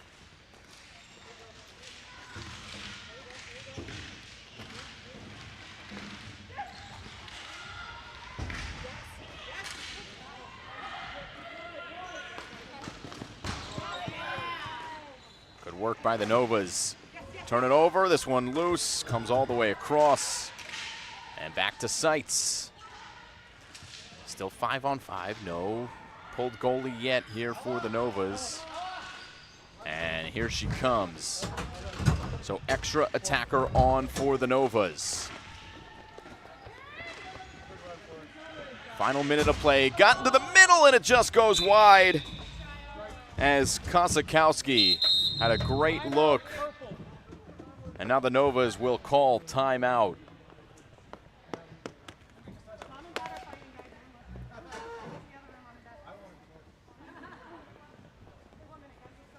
Another look at this last chance for the Novas.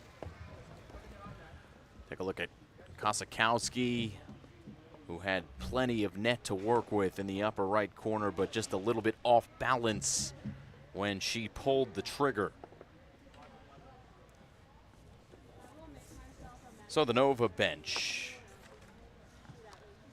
looking for their last ditch effort here at the end of the third period.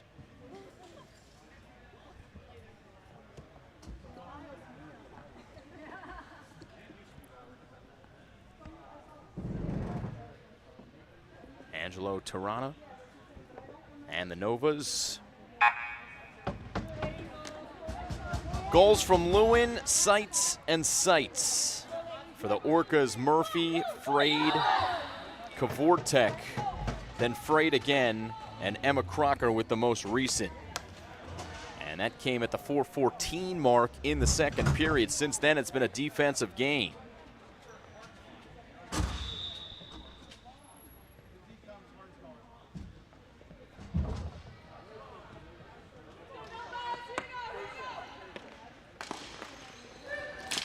Melissa Clark, the captain for the Novas, taking the face-off, and at the very least has won an offensive zone face-off.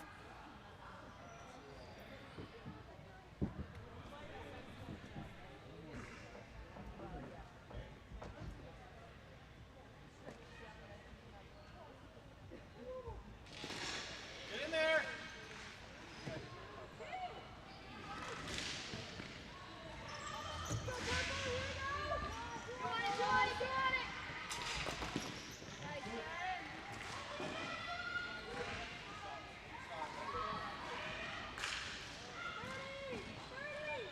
.30 seconds left. Still with the empty net. Novas just get it wide, and a big save. Slapped into the middle. And a hand pass is not going to get the job done. Good try. I would say a valiant effort with 22 seconds left. Anything you can try to get away with, you do so. As we get another look, Nova's just throwing everybody at the net. And that was Kosakowski kind of getting boxed out in the paint.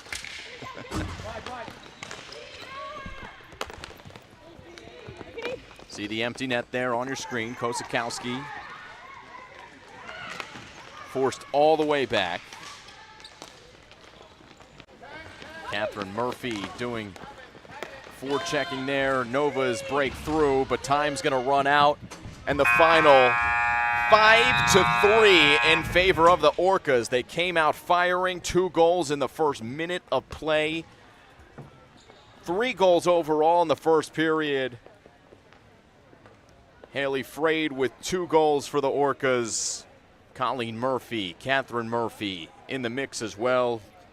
Good goaltending performance by Ella Venters, by DeChico of the Orcas.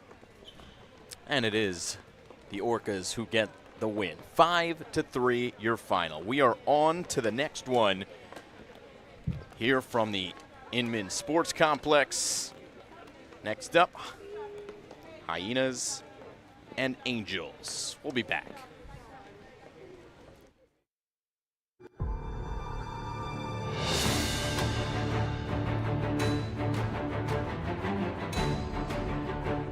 From the beginning of time, men and women have been friends, family, but yet rivals as well.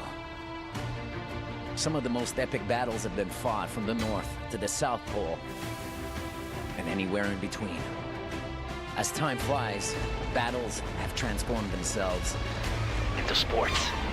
Yet, the fundamentals remain the same, with lighter shields and a different type of sword. But evolution is clever.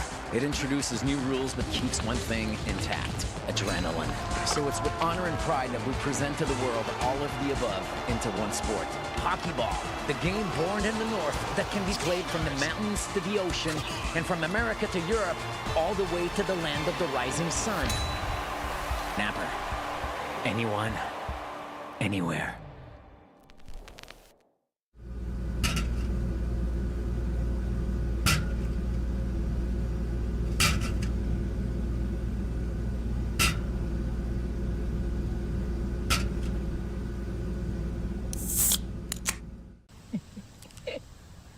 It? My new boyfriend. So sweet. Look what he just sent me. Ooh, that's a lovely view. Huh? What are you two looking at? Tip pick. What did you say? Tip pick. Tickets to the show with no hidden fees. TickPick, the only major no-fee ticket site with the same seats at better prices.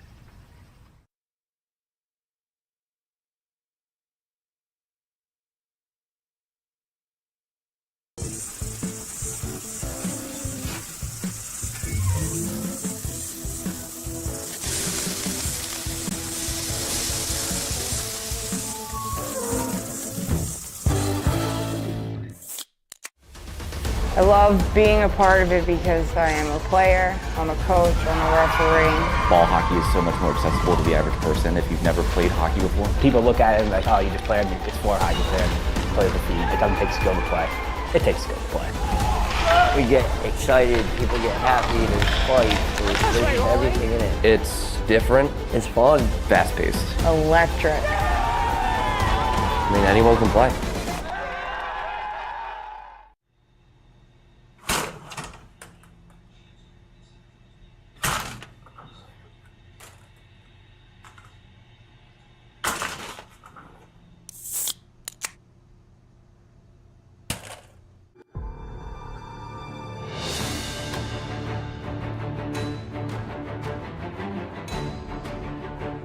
From the beginning of time, men and women have been friends, family, but yet rivals as well.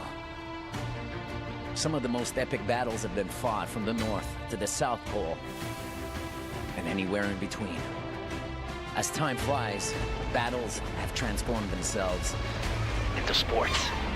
Yet, the fundamentals remain the same, with lighter shields and a different type of sword. But evolution is clever. It introduces new rules but keeps one thing intact: adrenaline. So it's with honor and pride that we present to the world all of the above into one sport. Hockey ball, the game born in the North that can be played from the mountains to the ocean, and from America to Europe, all the way to the land of the rising sun. Napper. Anyone, anywhere.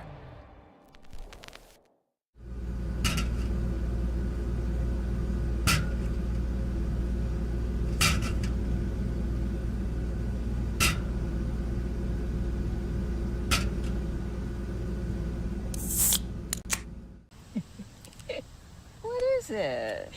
My new boyfriend. So sweet. Look what he just sent me. Ooh, that's a lovely view. Huh? What are you two looking at? Tit pick. What did you say? Tit pick. Tickets to the show with no hidden fees. TickPick, the only major no-fee ticket site with the same seats at better prices.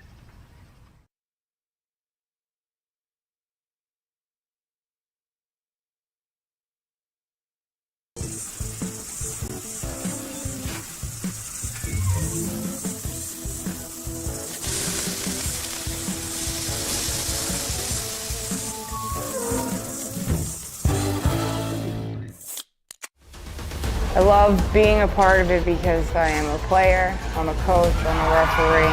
Ball hockey is so much more accessible to the average person if you've never played hockey before. People look at it and like, oh, you just played it's for hockey player, play the feed. It doesn't take skill to play. It takes skill to play.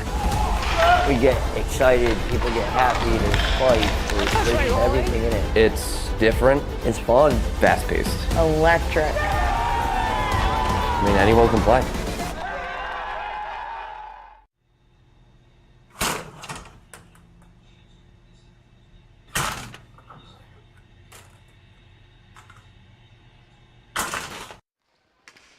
All right, we are into the next game. It's Hyenas and Angels, and we are underway as we reset for this next game. Clearly not 5-3. But it's 0-0. Hyenas and Angels. Simon Rosenwasser back with you as we we got here early in the morning. We have not stopped working, as you can see, and we're glad that you've been with us. Maybe you've been with us since the very start of this one. 9 a.m. start, 9 p.m. finish. And live the whole time here on YouTube on the National Ball Hockey League channel. Glad you're with us, as I said. So the Hyenas in red, Angels in blue. Second game of the day for each of these teams. And here come the Hyenas. Up the court, Madison Nichols. Now Becky Dobson. Comes off on a change after that recent sprint. Earlier today it was the Angels over the Orcas 1-0. It was Novas over Hyenas 1-0 in a shootout. So 0-0 in that second game for the Hyenas. Remember that exciting shootout we saw, and then we just saw a 5-3 final. So a much different feel. Only one goal across 2 games in regulation time in that first round of games for these ladies. And then 8 goals in the last game we saw. So we'll see if that pattern continues as the Angels work it into the offensive zone. Chelsea Monahan from the Looney Goons team. Plays obviously for the Angels here, the Elite League. Monahan battling in the corner.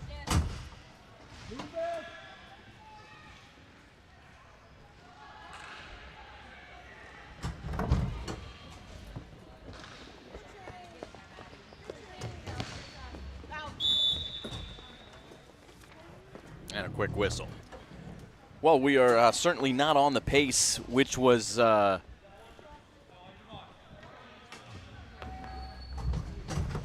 set in the first game, where we had 3 goals in the first 3 minutes. Really, it was 4 goals in the first 3 minutes, as that ball that came out of play came flying over here in the broadcast booth, almost hit our producer Jackson Shank in the head, and he was quick with it to stay safe, press the button, make sure that time continues to go down accurately.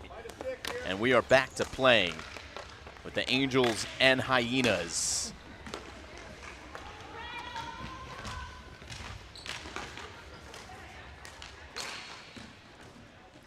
Hyenas working it deep. Victoria Bratton was there for the Angels, trying to keep possession, pressure being applied, but looks like the Angels working out of it, and they'll do so successfully with Madison Rothwine.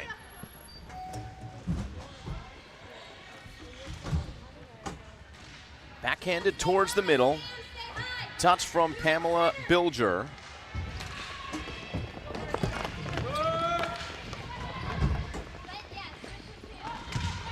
A couple changes for both teams as the Hyenas get it deep. Lauren Gifford plays it around. We haven't seen really a great scoring opportunity yet in the first 4 minutes of play. Maybe this will be it. Odd angle shot from Becky Dobson is steered aside. Addison Preninger. Goalie for the Mad Hatters in the PITW, 8-1, 1.0 goals against average. She is the youngest player in the Elite League. The most valuable goalie in that PITW League. So, well, the Angels, they played a low-scoring game. Big reason why was their star goaltender in Addison Preninger, who might be tested on an odd man rush. Well, a 2-on-2 here for the Hyenas, led by Becky Dobson. Round it comes, Haley Runals, the area for the Hyenas. And giving chase now is Katarina Helling, defender for the Angels. There's Helling, guiding it along the boards. And into a safe space along the near side. The run from Maddie Evangelis. Shot with a pad save from Preninger. And brought in by Kim Taberi. Angels pushing it into the zone, into the middle as Houston was there. Houston got another chance in this one over the bar. Houston stays with it. Slides it along. Here's a shot from the point. And slowly out of harm's way for the Hyenas without an icing or a flooring. And in fact, the Hyenas now with a chance to put one on net. They will, but a weak shot covered up by Addison Preninger. And we are scoreless with 6 minutes gone by. Another look at the chance for the Angels. That was the second opportunity for Sarah Hewson.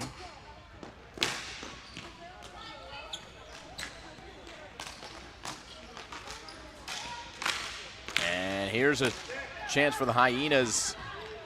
The defense was good in the end by Lisa Bach.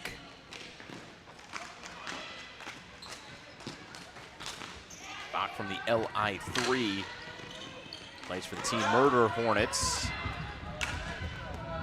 Played on the national team 2007, 2009, 2011, so a veteran presence for the defender in front of the young goaltender.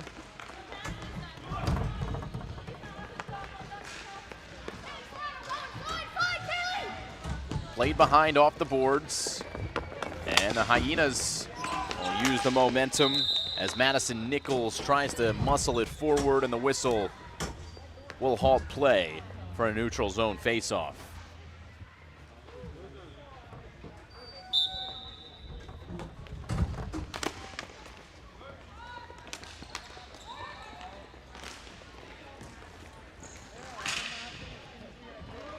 Approaching 3 minutes to go, first period.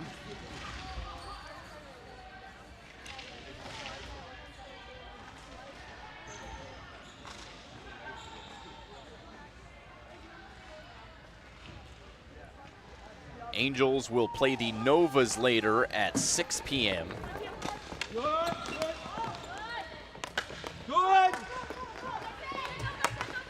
With the Hyenas playing the Orcas at 5 p.m. So just a 2 hours break for the Hyenas.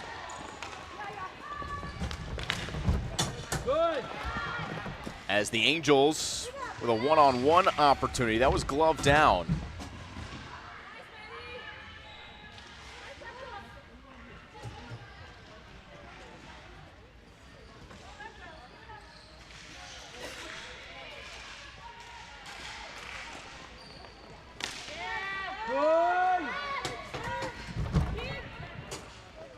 behind for the Hyenas.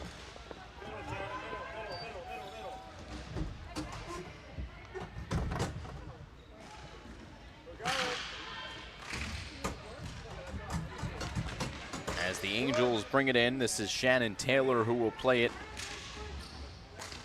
Across the line, another shot comes near the Hyena goal mouth. 1:45 to play in the first.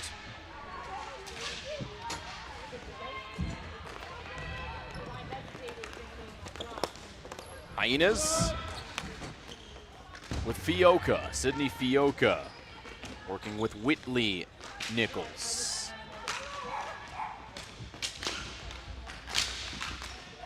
Back to Fioca, who tries to play it in the middle. Pamela Bilger, and this one off the wall and onto the stick of Sofia Agostinelli. Still Agostinelli, assistant captain for the squad.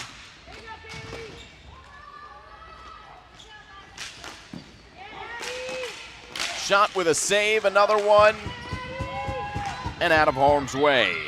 Addison Preninger, another couple saves. Still scoreless as the Hyenas threaten.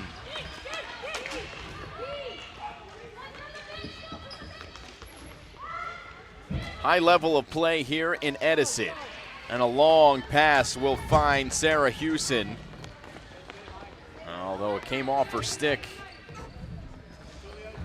And the Hyenas head the other way. Good stop and start from Lakeye.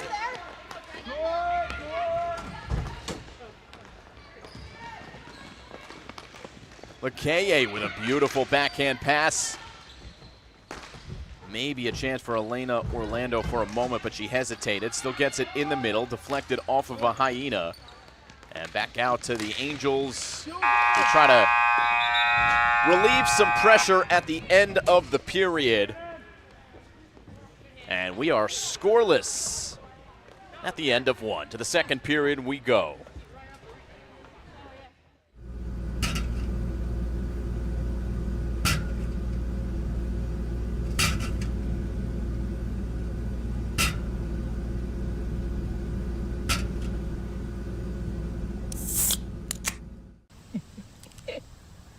It? My new boyfriend. So sweet. Look what he just sent me. Ooh, that's a lovely view. Huh? What are you two looking at? Tip pick. What did you say? Tip pick. Tickets to the show with no hidden fees. TickPick, the only major no-fee ticket site with the same seats at better prices.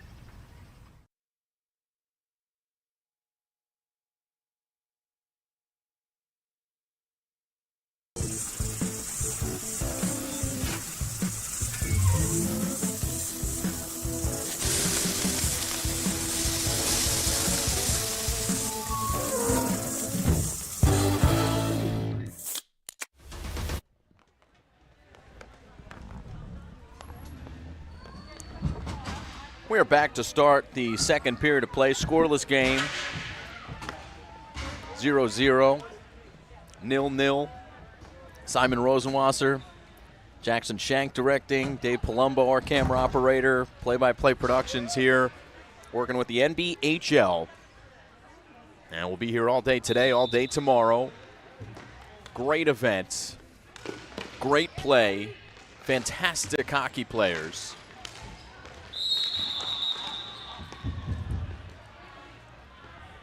And just a few seconds into the period, we'll get another face-off at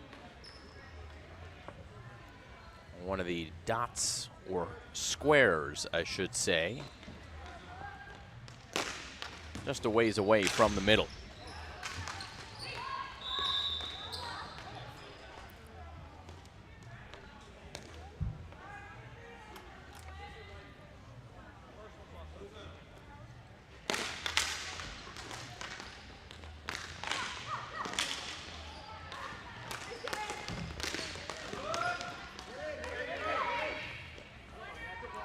Flipped in by the Angels, who now move left to right.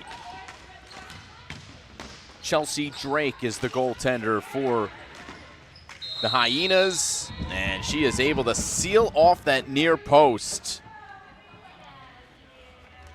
Good thing she did, otherwise Sarah Hewson would be the first goal scorer of the game. Take another look at the goaltender, looking over her right shoulder and able to rotate over just in time. Well done.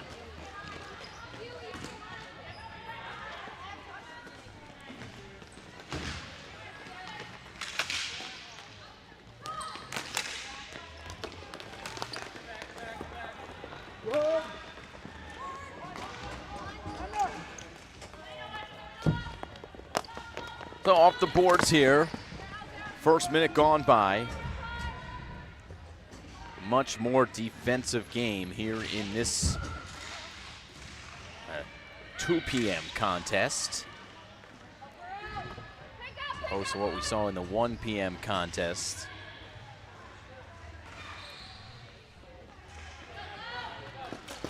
And the Hyenas have not given up a goal in regulation. And same can be said for the Orcas, excuse me, for the Angels, who defeated the Orcas 1-0.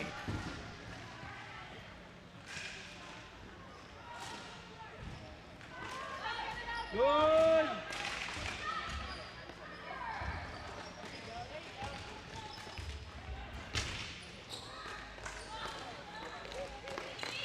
Good. Hyenas is able to spin it deep. There's Kim Taberi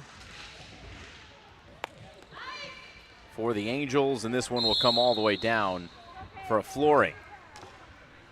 So not much action here in the second period of play.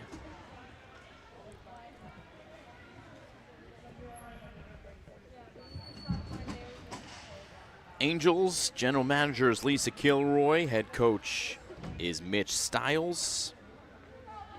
And for the Hyenas, Ben Berger, the general manager, Matt Fair, the head coach.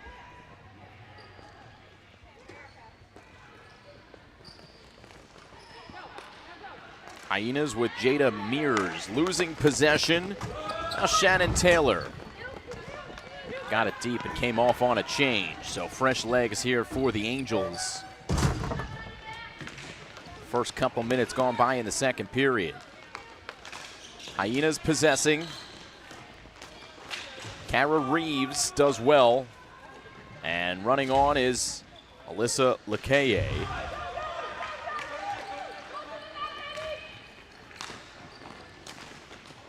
As this one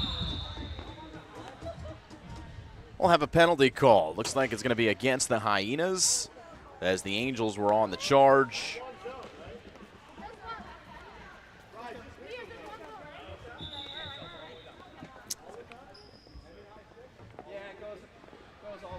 Oh, just the high stick as we get another look. Oh, so it's just the high stick there, as you saw there at the end. So no penalty. And the faceoff goes all the way down to the other side. Still 5-on-5.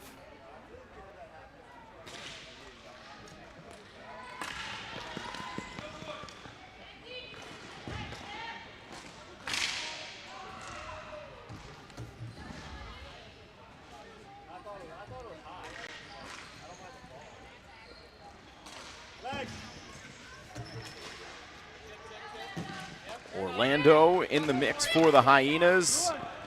And that's well done to stay onside for the Angels. Lisa Bach took full extension to get it deep, but it is the Hyenas who were able to break out. And they're in the zone with a slap shot going wide. Behind the net, it's Haley Runals. So Runals working through one defender, getting through a second. Knocked off the ball on the third.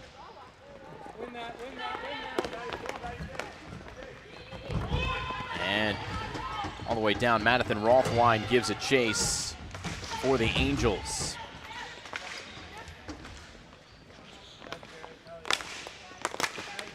More good defense from both teams here in this one. Mackenzie Roy for Melissa Smith.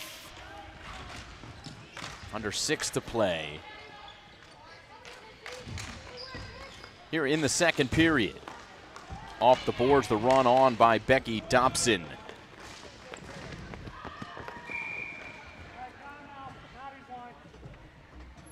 And the whistle halts play as Dobson was on the run. Offensive zone face-off for the Hyenas.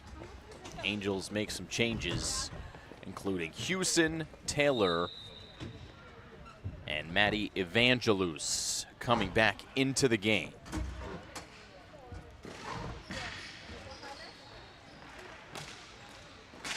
Hyenas win the draw. Looking for a deflection in front. Didn't quite get there. It was Sydney Fiaca who was posting up. Halfway done the second period. Fiaca again there in the middle. Couldn't get there. Comes down for a goal. Wristed home. Whitley Nichols puts the Hyenas up 1-0.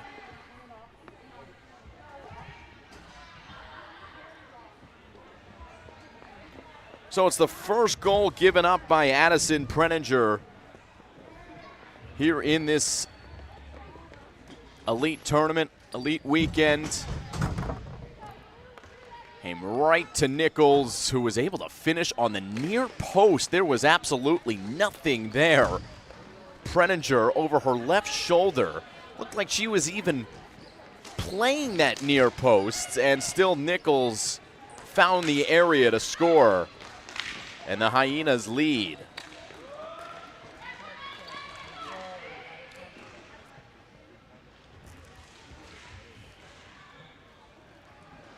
Whitley Nichols from the Salty Crabs.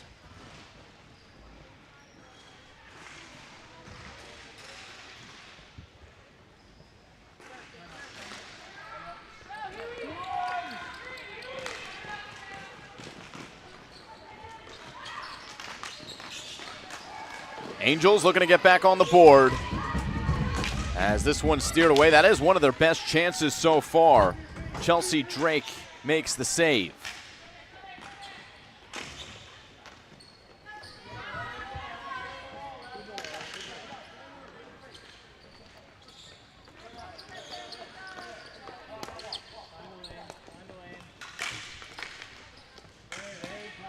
Another shot that goes towards the middle, a deflection being looked for by the Angels, but the Hyenas have possession. And well done there by Jada Mears. And this one has to be steered aside by Preninger. Arm is up in the air. Looks like we've got a delayed penalty. So an empty net at the moment for the Hyenas as they take advantage of what is a delayed penalty against the Angels. And a long time to touch this one up. Hyenas with a 1-goal lead. They are content to play possession with 6-on-5 at the moment.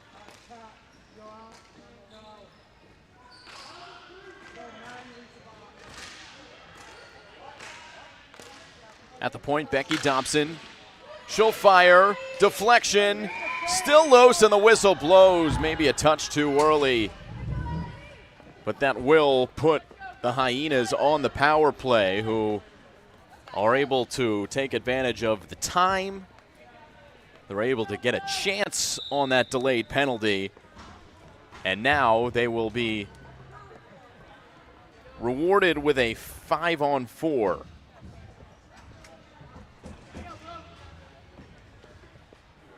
Kaylee O'Melia called for the penalty. So in a defensive game, this is a golden opportunity for the Hyenas.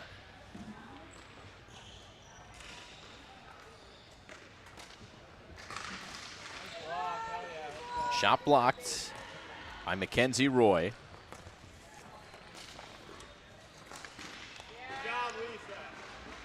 And Roy once again got the block in, and then the veteran Lisa Bach able to play it all the way down, kill some time. 1:05 and counting on the power play. Bach continuing to apply some pressure as the Hyenas break out. A little bit of contact there as hitting the deck was Katarina Helling. And possession with the Hyenas with the woman advantage. Back to the line.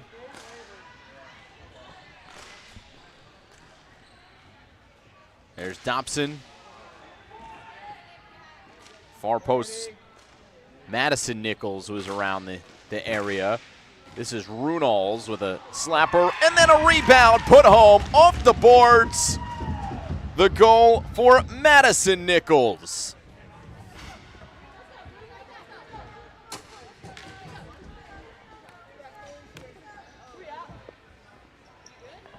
Nichols, who led the MDW in scoring for Ambush. Right place at the right time. Preninger maybe getting a little caught up on the initial shot that was well wide, came off the boards. Took her outside the goalposts. Left a lot of room for her to slide over, and Nichols cashes it home for the second Hyena goal. And on the other side, Drake makes a save.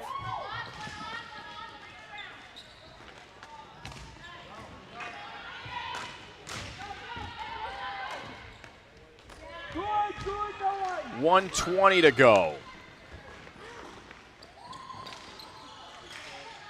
Here in the second period. 2 goals for the Hyenas, both coming in the last 4 minutes of gameplay. So the Angels, who, they've been defensive throughout. They did not score in regulation in that first game. They did get the win, the 1-0 win with the shootout. So nothing in regulation. I have to figure something out offensively. Down by 2 as the whistle blows with 40 seconds left. Allow some new Hyenas players to come in. And it looks like this face-off will be in front of the goaltender and Chelsea Drake, who she was the MAW, Most Valuable Goalie, back in 2023, part of the national team in 2015.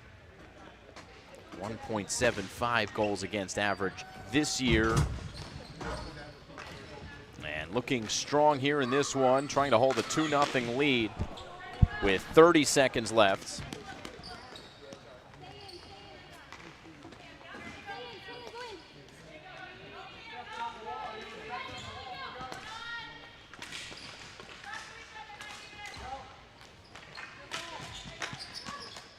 Hyenas turn it over. And the Angels take advantage. They cannot, as the Hyenas, with the final ticks in the second period, and content to play possession, though they lose it. Angels need a shot here at the end of the period. It will deflect just wide. And that'll do it. A couple Nichols goals. One from Whitley, one from Madison. 2 overall for the Hyenas, and they lead 2-0 going to the third period.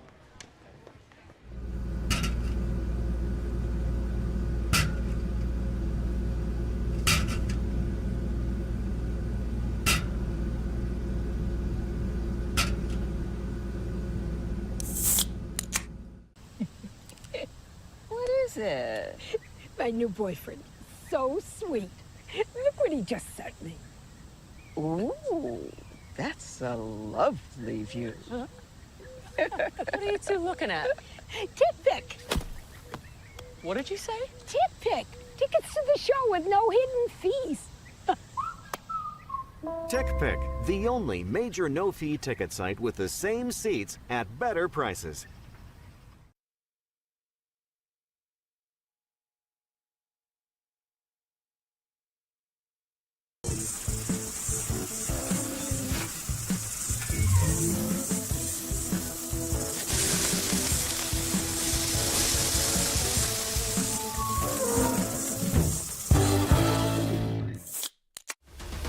I love being a part of it because I am a player, I'm a coach, I'm a referee.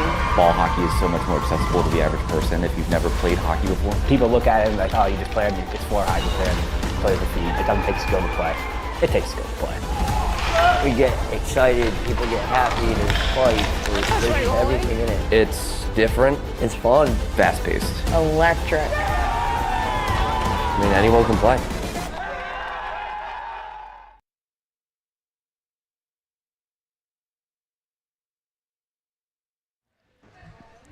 Third period of action here from the Inman Sports Complex in Edison, New Jersey.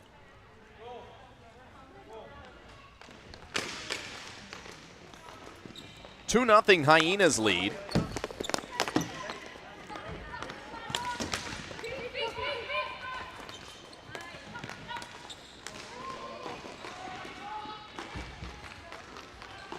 Whitley Nichols, her goal at the 4:47 mark in the second period as the Hyenas, they've got the momentum as they win the faceoff and get a quick shot to start here in the third period.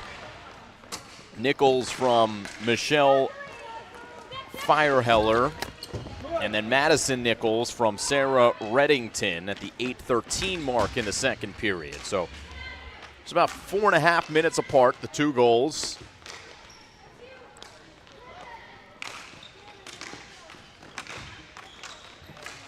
And there hasn't been much threat from the Angels, and it looks like the Hyenas, again, content to possess, but they have to be careful as the pressure being applied by the Angels. On the other side, a big save made, and the whistle blows after what was a great opportunity, maybe the best opportunity we've seen so far for the Angels, and that was Delaney Carl, who was able to get the steal here and got a great shot on. That's an excellent save with the right pad of Chelsea Drake.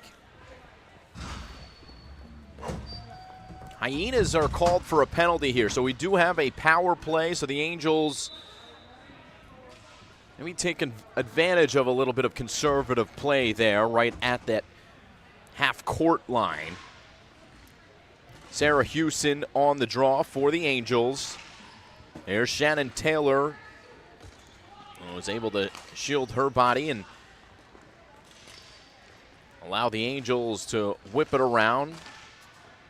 Megan Lavery back to Maddie Evangelos. Here's a shot near side, stays in the field of play. Drake to her feet. Angels still with possession. Evangelos with another cover in the middle, and Drake becoming a big story in this one, as she is looking stronger and stronger as this game goes along. Sometimes you can just tell how confident a goaltender is, and it seems that Drake is playing with a lot of it at the moment. So 2-0 with the Angels still on the power play. 50 seconds left for the Angels on the one-woman advantage. Here's Evangelos, who receives the pass. Puts another one on, looks for a deflection. It is on the far post, and another cover by Drake. Chelsea Drake, who plays for Queens. Able to cover yet again. Shots on goal are actually pretty even. 15 for the Angels, according to the stats, through 2 periods of play. 14 for the Hyenas, as the Hyenas able to clear it down. 20 seconds still left on the power play. Another rush available here for the Angels. Evangelos slaps her stick on the court, calls for it, receives. Evangelos goes high. Drake makes another save, and then spun around by the Hyenas. It'll stay here with the Angels and Hewson. And now out on the run, Runals.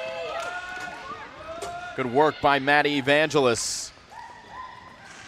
Good chance, and it goes just wide. Sizzled away by Shannon Taylor. just around the post. Another good chance by the Angels. They are starting to buzz. Although, here's Haley Runals running out.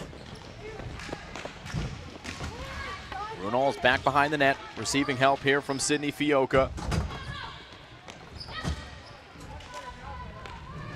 Katharina Helling. And now Shannon Taylor looking to spring out her teammate in Madison Rothwine. And the whistle is blown for flooring.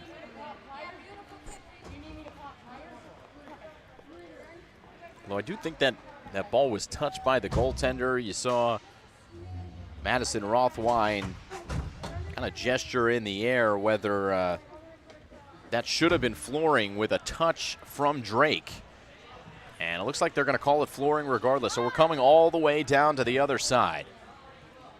So call in the advantage of the Hyenas. Oh, they'll go back to center court.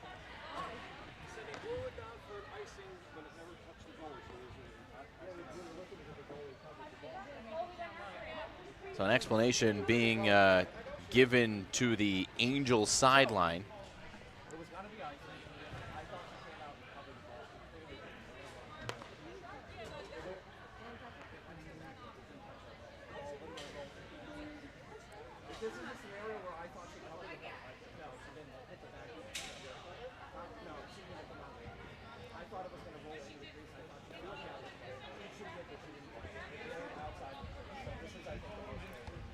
The referee explaining that he thought the goaltender was going to cover it. He thought Drake was going to cover it. She didn't.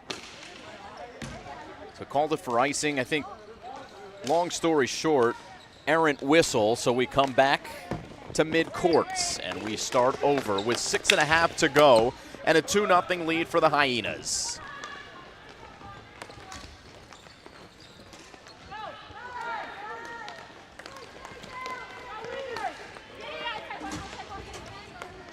It's going to be covered as Madison Rothwine played it on net and ran on. So it'll be an offensive zone face-off for the Angels, who still have their timeout in their pocket.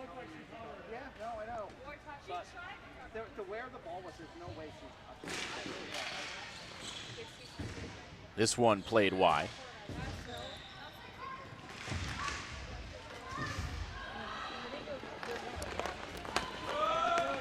And now the Hyenas on the move. This one got on net. Didn't think Sophia Agostinelli was going to have a chance to even threaten there, but credit to her for doing so. The defense coming from Kaylee O'Melia, and still a pretty threatening shot that forces Addison Preninger to make that save and cover up. Face off for the Hyenas.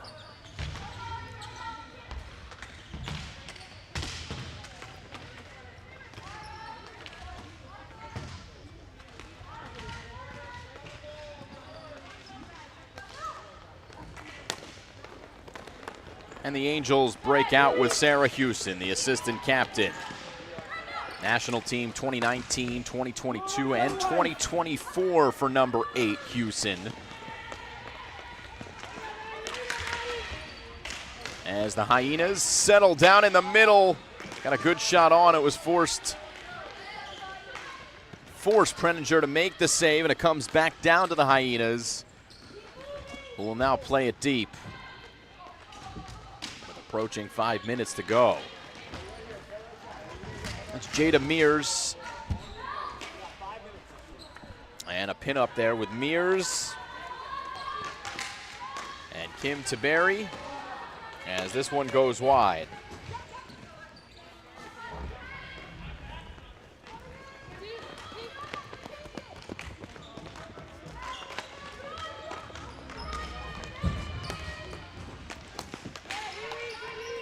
Shot that goes in the middle. Angels will break out. Here is Houston. Good wheels there from the Hyenas. And out of the pack comes Becky Dobson. And across for one of the goal scorers, Madison Nichols.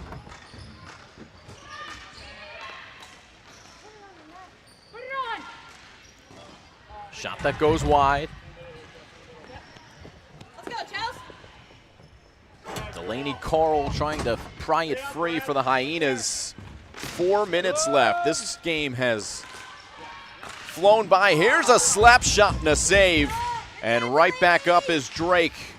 Still not out of the danger as Delaney Carl was denied, and this one deflected all the way down. Maybe the best chance so far for the Angels. And this will be a tripping against the Hyenas. Elena Orlando, I don't know if she obviously didn't mean to trip her.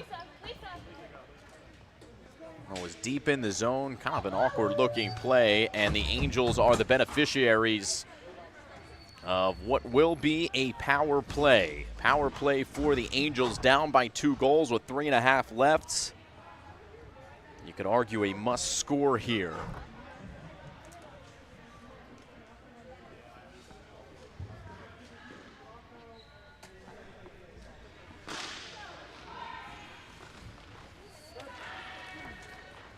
Hyenas win the faceoff, play it all the way down and into the middle.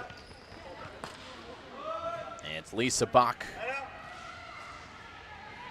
Bach's got it back, put in the middle, slapped that by Chelsea Monahan. And the Hyenas will kill some more time on the penalty. Preninger comes back, leaves it for Evangelos.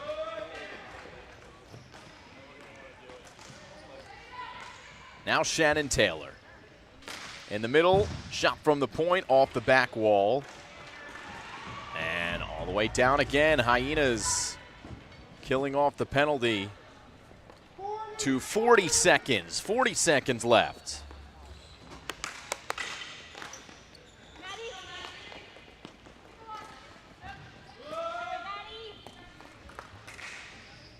Shannon Taylor. Another save, no rebound. Drake has made it look easy.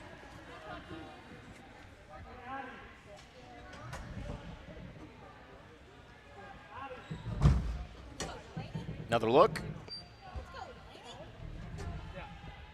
There's a deflection there with Lisa Bach in the area as well as the defender, so more good work from Chelsea Drake.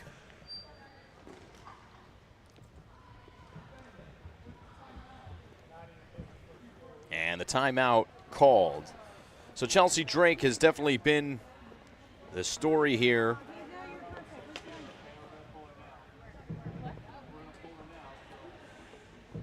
The shutout here with 2:26 left. It's the Angels there on this side. Mitch Stiles is the head coach.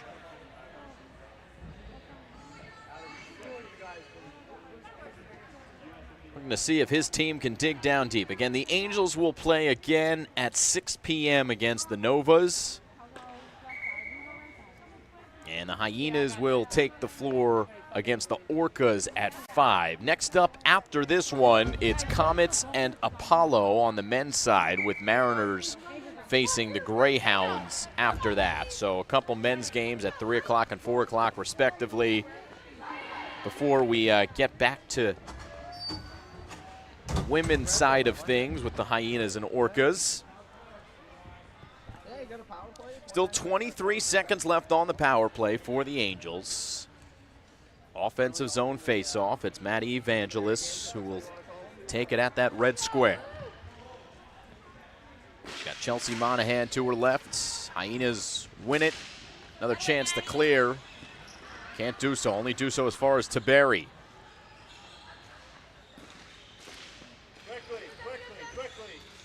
Tiberi, near side, now at the point. Plays it high, looking for a deflection off the wall. Couple pad saves, it's still loose. Angels say it's in, and it is!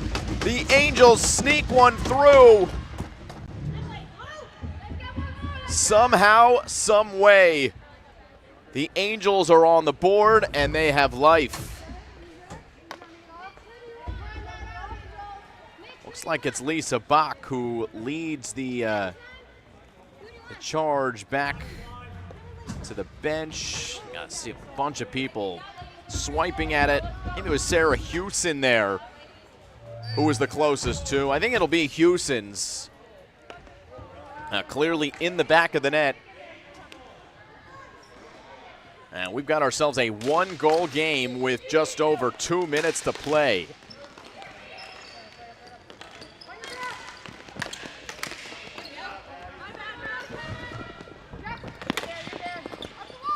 We'll see if that infuses some life into this Angels side. They've solved Chelsea Drake. First goal given up by Drake here in the tournament. Well, in regulation, she did give up 1 penalty shot. It'll be an offensive zone face-off for the Angels, and the empty net is upon us. So it's already a 6-on-5. The Angels taking their chances early. Empty net for the Angels. They win the face-off. And this one will not go through. It's still loose. In the slot, there were a couple great, glorious chances for the Angels. Unable to be cashed home. 90 seconds to play.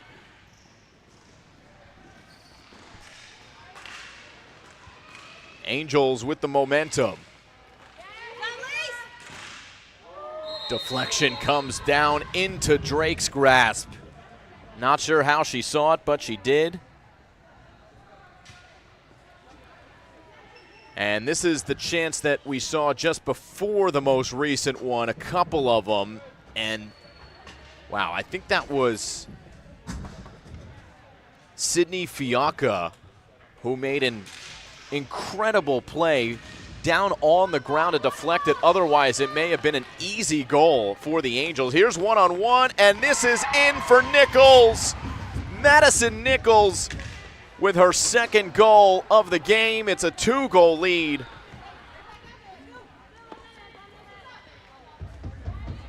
For the Hyenas.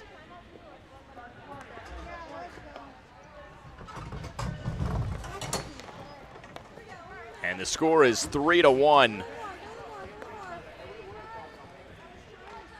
Another look at Nichols. Just inside that right post. As this one comes out of play. So the Angels, who put up a really good fight, have put their goaltender back in the game.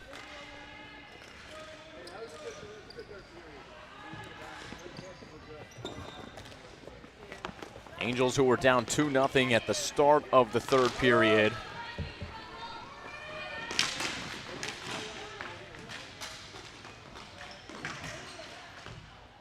This one covered up with 35 seconds left on the clock.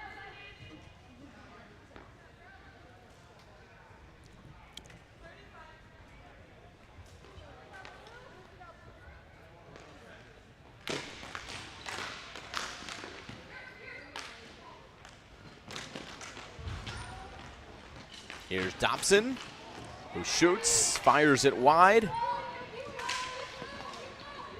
And so the Hyenas, who lost a heartbreaker at 10 a.m. to Novas, 1-0 in a shootout, are going to come out victorious here. Maybe one last chance for Melissa Smith and the Angels.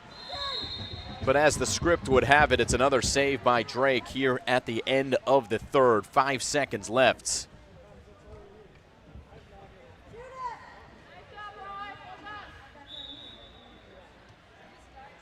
Nice little piece of offense there from the Angels. Drake yet again up to the task. Final ticks. Great game here. 3-1 final. So the Angels are now 1-1 on the day after winning 1-0 in their first game, and the tournament's first game of the day.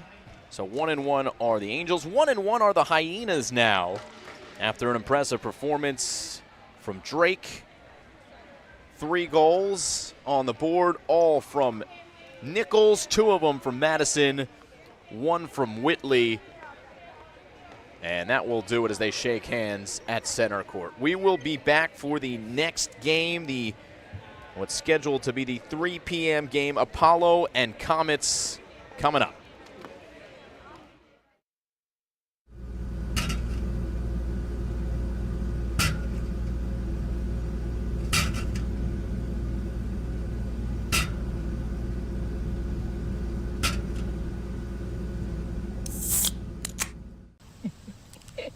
What is it? My new boyfriend. So sweet. Look what he just sent me. Ooh, that's a lovely view. Huh? What are you two looking at? Tip pick. What did you say? Tip pick. Tickets to the show with no hidden fees. TickPick, the only major no-fee ticket site with the same seats at better prices.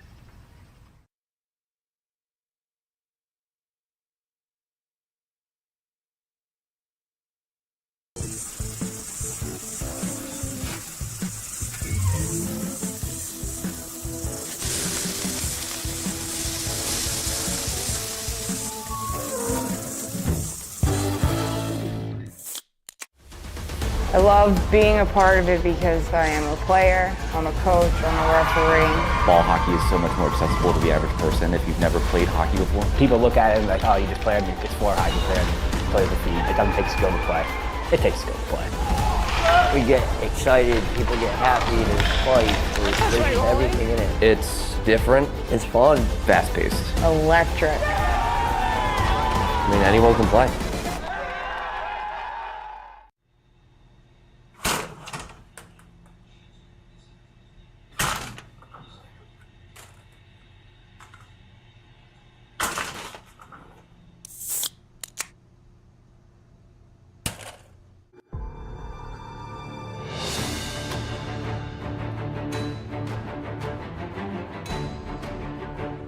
From the beginning of time, men and women have been friends, family, but yet rivals as well. Some of the most epic battles have been fought from the North to the South Pole and anywhere in between. As time flies, battles have transformed themselves into sports. Yet, the fundamentals remain the same, with lighter shields and a different type of sword. But evolution is clever. It introduces new rules but keeps one thing intact: adrenaline. So it's with honor and pride that we present to the world all of the above into one sport. Hockey ball, the game born in the North that can be played from the mountains to the ocean, and from America to Europe, all the way to the land of the rising sun. Napper. Anyone, anywhere.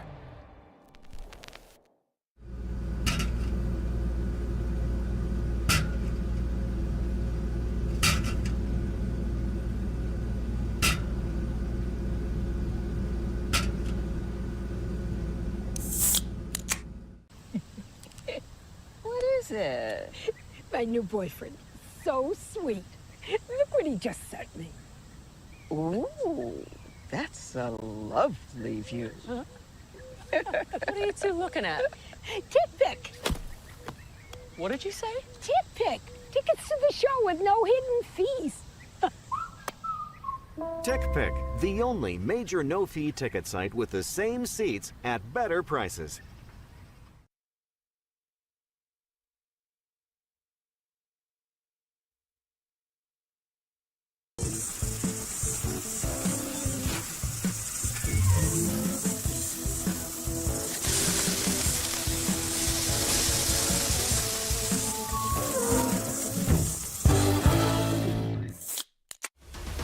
I love being a part of it because I am a player, I'm a coach, I'm a referee. Ball hockey is so much more accessible to the average person if you've never played hockey before. People look at it and like, oh, you just play it's floor hockey, play the feed. It doesn't take skill to play. It takes skill to play. We get excited, people get happy, there's fight, there's everything in it. It's different. It's fun. Fast-paced. Electric. I mean, anyone can play. Welcome back, folks, to NBHL Elite 2025. We have the Comets and Apollo HC facing off in both teams' second game. Comets win the opening draw here as Trevor Altman controls. Over to Luke Malloy, chilling back at the blue line. Gray line here in Edison, but we all know it's the blue line. Joe Malillo along the far side boards, carrying it up. Feeds his teammate back to JoJo. Blocked away by the Comets as Apollo get a hot start here. Good opening shift by the boys in black. Now out to the point shot. Just goes wide by Kwasny. Comets battling along the side here, and ball pops out. And we'll have a draw inside the zone.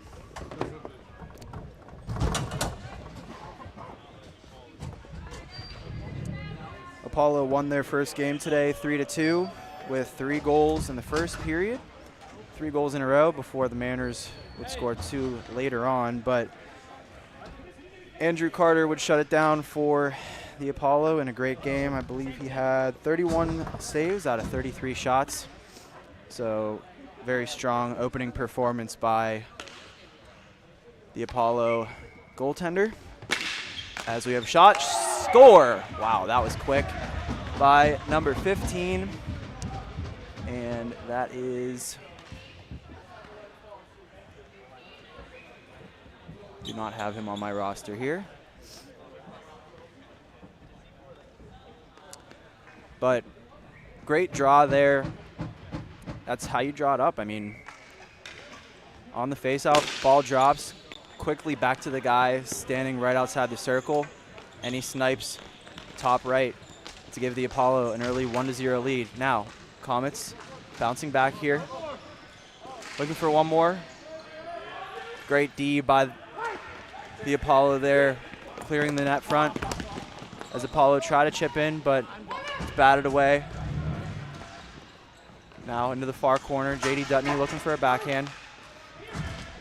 Taken away, stretch pass there. Goes through everybody, and refs wave that icing off as the Comets player looked like he might have touched it. Now lob out, Dutney over to Biaghetti. Has 77 cutting in. That's Jack Rhodes. Couldn't get it to him though. Now Rhodes battling down low. Apollo come away with it, spins out. Back down low now.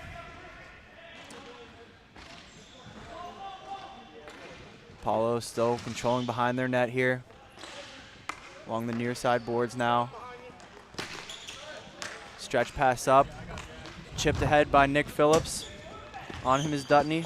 Phillips spins away. Sick move by Phillips there, but Dutney with a good stick to poke that away.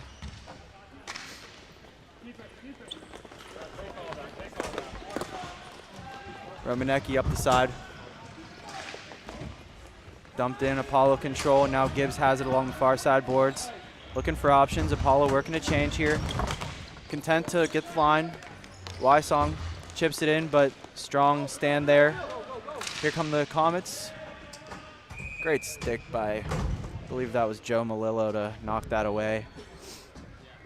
Apollo looking good in their D zone right now, insulating their goaltender. Yep, Joe Malillo, great little burst of speed there to cut down on the middle and knocks that shot out of play as we have a face-off to the left of Tony DeMonico.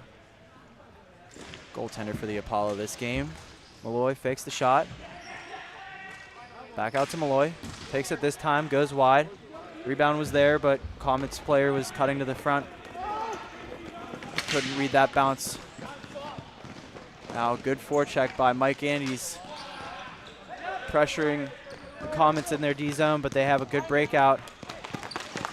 Great keep there by Connor Callahan. Creates a 3-on-2. And another good play and another takeaway by Callahan. As I'm joined by my co-host here, Ben Berger, GM of the Hyenas, who just got a big W. Comets take it away, Malloy. Another good stick by Connor Callahan there to knock that away, but Nate Zavola following up for the Comets. Now we have a 2-on-2 here. Callahan all over the place this shift. Can't block that one. As they're cutting towards the net, backhand, big save by DeMonico. Great lateral movement shot.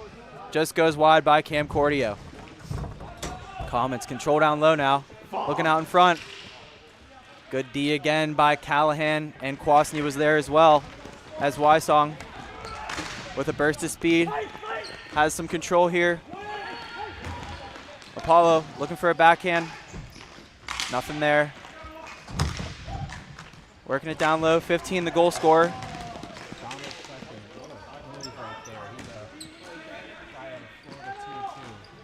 Donald Kleckner. Thank you. He's not on our roster here, but he did score the first goal. Nice snipe off the face-off.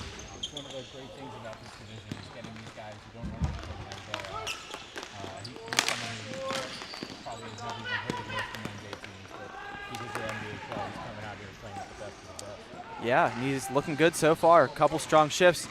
As a nice cross-crease pass is saved by DeMonico once again. Showing off some explosiveness so far this game. He came ready to play. Now Apollo working along the far side boards, looking for another cycle. Cycle game's been strong for Apollo so far. As Holman has it along the near side boards. View is tough to see as we're behind the Comets bench, but Apollo still in control. Now Comets take it away. Dutney. We'll just chill behind Fischetti. As he looks for a cross-ring pass here. Good little give and go there. Gray, shot, blocked. Team's battling for the ball here. Jonesy up to Malloy. Brandon Jones wants it back. Always dangerous with the ball on his stick. Good little look in front there by Cordio, but he didn't have enough space to turn around and get that on net. As Apollo will just lob that out and off the ceiling. Unfortunately, we're not outside, so you can't sky the ball like that. And we'll have a draw to the left of DeMonico. Some great passing there by the Americans guy, Cordio. That was just a great reception from the net. They're getting to the right spots. Screening is a great way to get to him. He's not the biggest goalie, so got to find a way to get from traffic. Yep, for sure. And just going back to Donald Kleckner, he also scored in the first game for the Apollo, who I said won 3-2. As the Comets control down low, Biaghetti with some space, looking across, score! Wow, dirty pass there by PJ Biaghetti to his Aces teammate, Jose Batista. Cannot give PJ Biaghetti that much time and space. You know, those guys who played together enough in the trenches, how to get that pass across. I mean, that is a perfect pass. Sometimes all you need to do is be in the right spot. And I love the patience there by Batista, who you could see him walking back towards the blue line, and he cuts to the net quick, scores a goal. Biaghetti knew exactly what his plan was there. As the Comets are back in the zone now. Kept in, Biaghetti knocked away by Tedesco. Now, 92 is listed as Jared Spear, but I don't think that's Jared Spear, is it? Okay, Jared Spear shoots it in, but Apollo offside.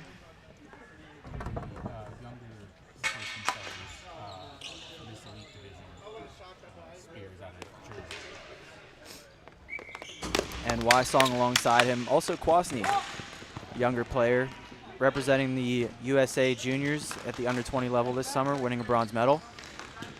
As Apollo shot, believe that deflected wide. Battling down low. Wysong has had a strong game so far. Back checking as Rhodes look for a cross-line pass. Taken away by Zavola. Biaghetti finds Batista. Batista.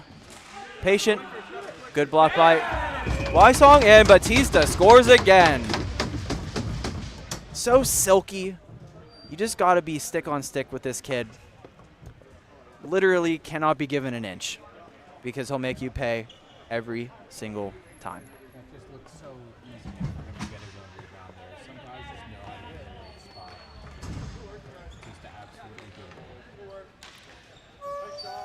Sick rip there by Batista, who makes it 2-1 Comets. Batista's second goal of the game.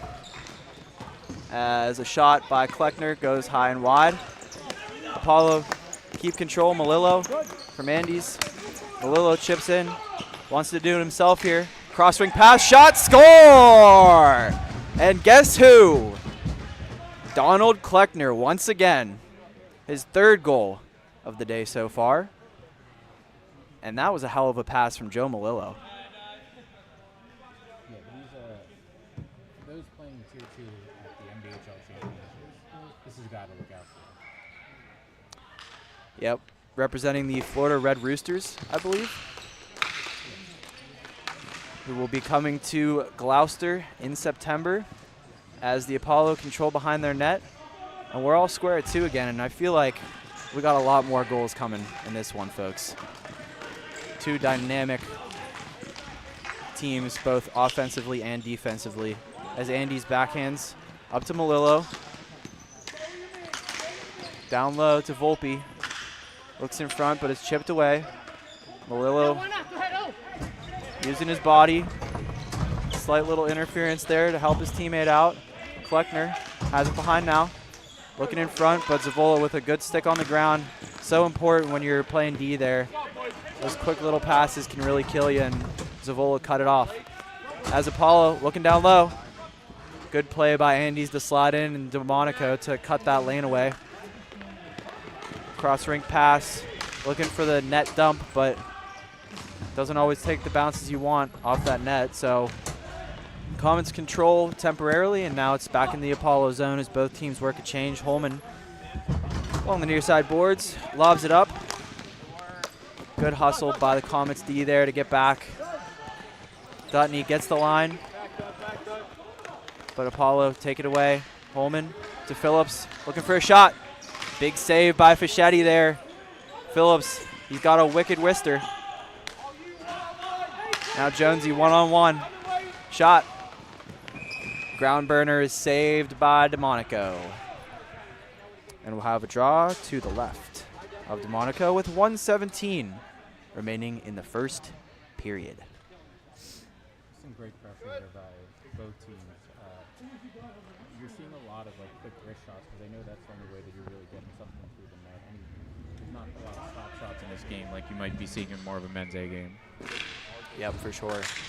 As Comets win the draw, shot, blocked, backhand, pass. Oh, I believe that shot went over the net. DeMonico might have got a save on it.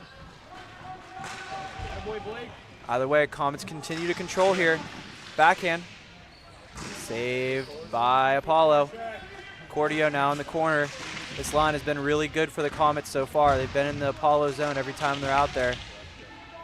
Cordio now has some time. Circles out, shot. Blocked to the corner. Tedesco underneath the net, looking to run this. Good pressure by Red. The forecheck has been strong so far, but Apollo work it free. Matt Altamare by himself. Can't beat 4 guys, and Comets come away again. Luke Malloy, shot. Great pass to Batista there. Batista looking in front. Out to the point now. Shot. Tip to the side by DeMonico. Another shot, another block. 8 seconds left in the period here. Comets doing everything they can to get one more. Out to the point. Looking for a shot, and they're going to run out of time as the first period comes to an end. Great action at both ends. Great goaltending at both ends. Yeah, that you can tell. The two things I'm noticing is the forecheck is so hard from these teams. All players are getting involved, but also the dump-ins made by the defenders, the finesse on with the way that these guys play. Like, it's just so nice to watch. Yeah, one thing that my great coach Corey Hirsch told me in Pittsburgh a few years ago is to dump the ball with a purpose. Don't just throw the ball into the corner. Look where your teammates are going. You guys need a change. You got an open winger coming down the far side. Rim it to him. Don't just dump it into the corner. Do it with a purpose.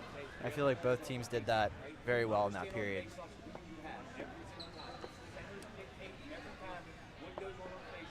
But as for the Comets, or I'm sorry, yeah, Comets, I didn't recap their first game. They would fall to the Greyhounds 3-2.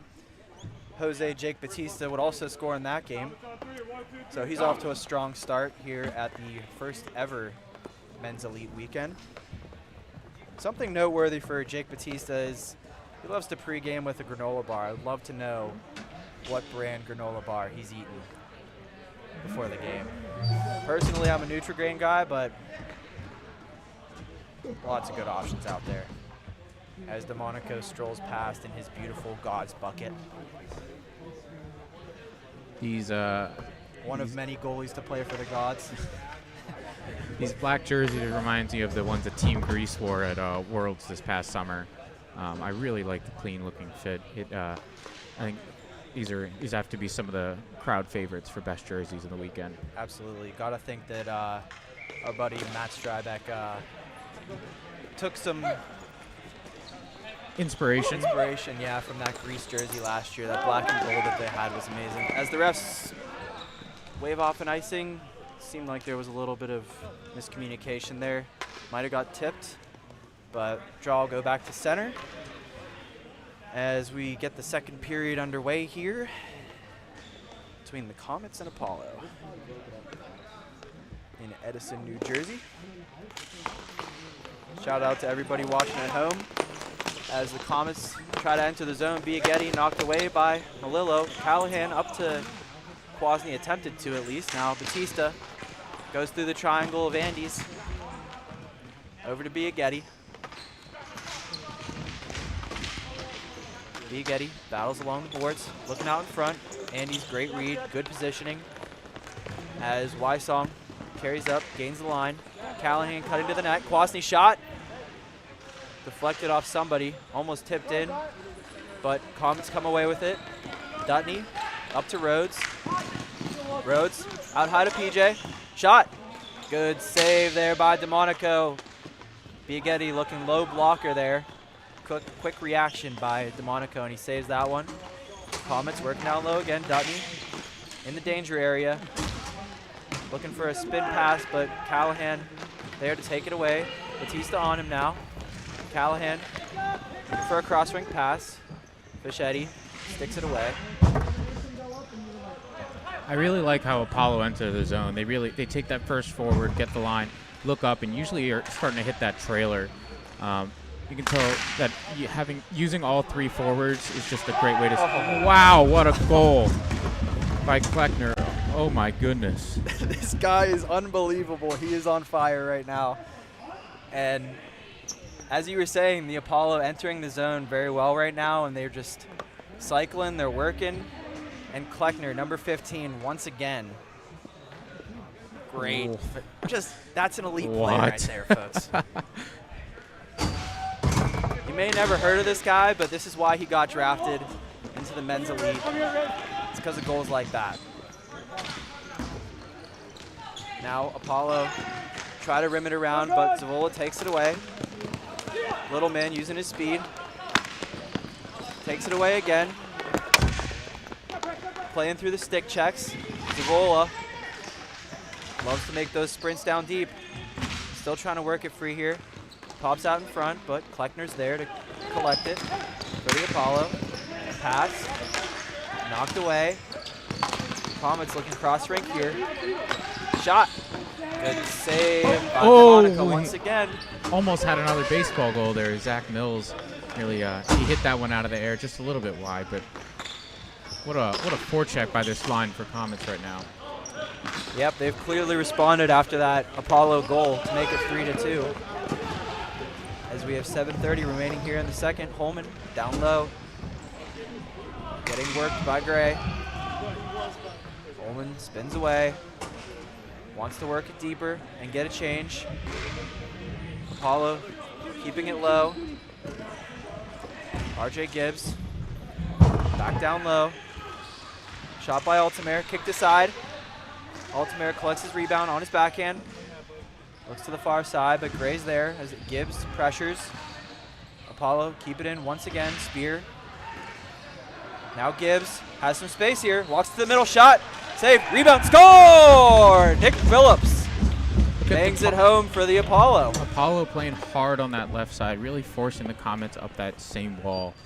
That's how to really get in on the forecheck, is by making the other team make mistakes. And I feel like everybody contributed on that shift, from the forecheck to the keep in here by Spear. Gibbs taking his space, walking it to the net, getting a good shot on net. 'Cause if he misses that, oh, actually that was going wide. It actually hit Zavola, but they were there to clean it up, and we're back here as Gibbs once again on the attack. Apollo now with a 4-2 lead. Along the far side, Dutney. See if Comets can respond here. Move, shot, score! What a goal. Great response by the Comets. That is why that guy was drafted in the first round. What a solo goal by JD Dutney there. So Comets respond to make it 4-3. As Dutney makes a sick move there around Tedesco. Uses his body position, goes through another 2 guys. Gets his own rebound. Yeah, collects the rebound there. Just an all-out great effort by Dutney on that goal. Comets control. And they did have a good shift after Apollo made that 3-2. And then Apollo would make it 4-2. Comets now make it 4-3. Let's see if they can tie it up once again. Cordio working down low. This line has been strong. Here comes Gray, looking for a spin move. Altman, good block by Callahan there. Callahan looking to stretch the rink. This kid has great speed. And a wicked shot. Shot. Gets through Fischetti, but somehow keeps it out. It's like he caught that 5-hole, wasn't sure where it was. Tried to make sure he had it cleaned and actually let it loose. Callahan with a wicked wrister. Now he takes a slap shot. And I believe that just went wide. As Dutney takes it away. That was a great slap shot there by Connor Callahan right in the middle. Fischetti got his blocker there, but that's a great look. If you have it in the middle, it's never a bad thing to shoot. Yep, for sure. And Callie has a very dynamic shot. You see the kid shoot it on the run all the time.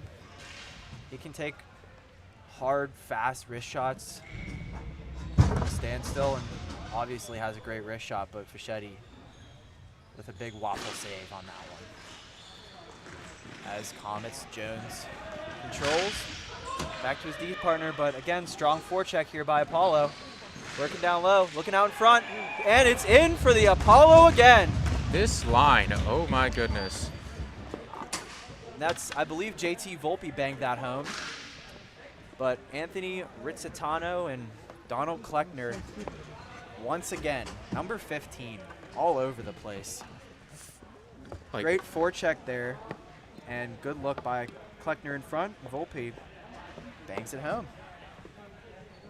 5-3 Apollo. Now they're back on the attack again. Rizzitano taken away by Malloy. And now Sebastian Romanecki. PJ Biaghetti. Taken away, shot, save. Fischetti diving across, but Comets clear the way. Now Biaghetti coming up the right side. Shot just goes wide. Blistering wrister there by Biaghetti. Romanecki down low to Biaghetti. Doesn't have anybody open now. Malloy cutting in. Oh, good move, but DeMonico better position.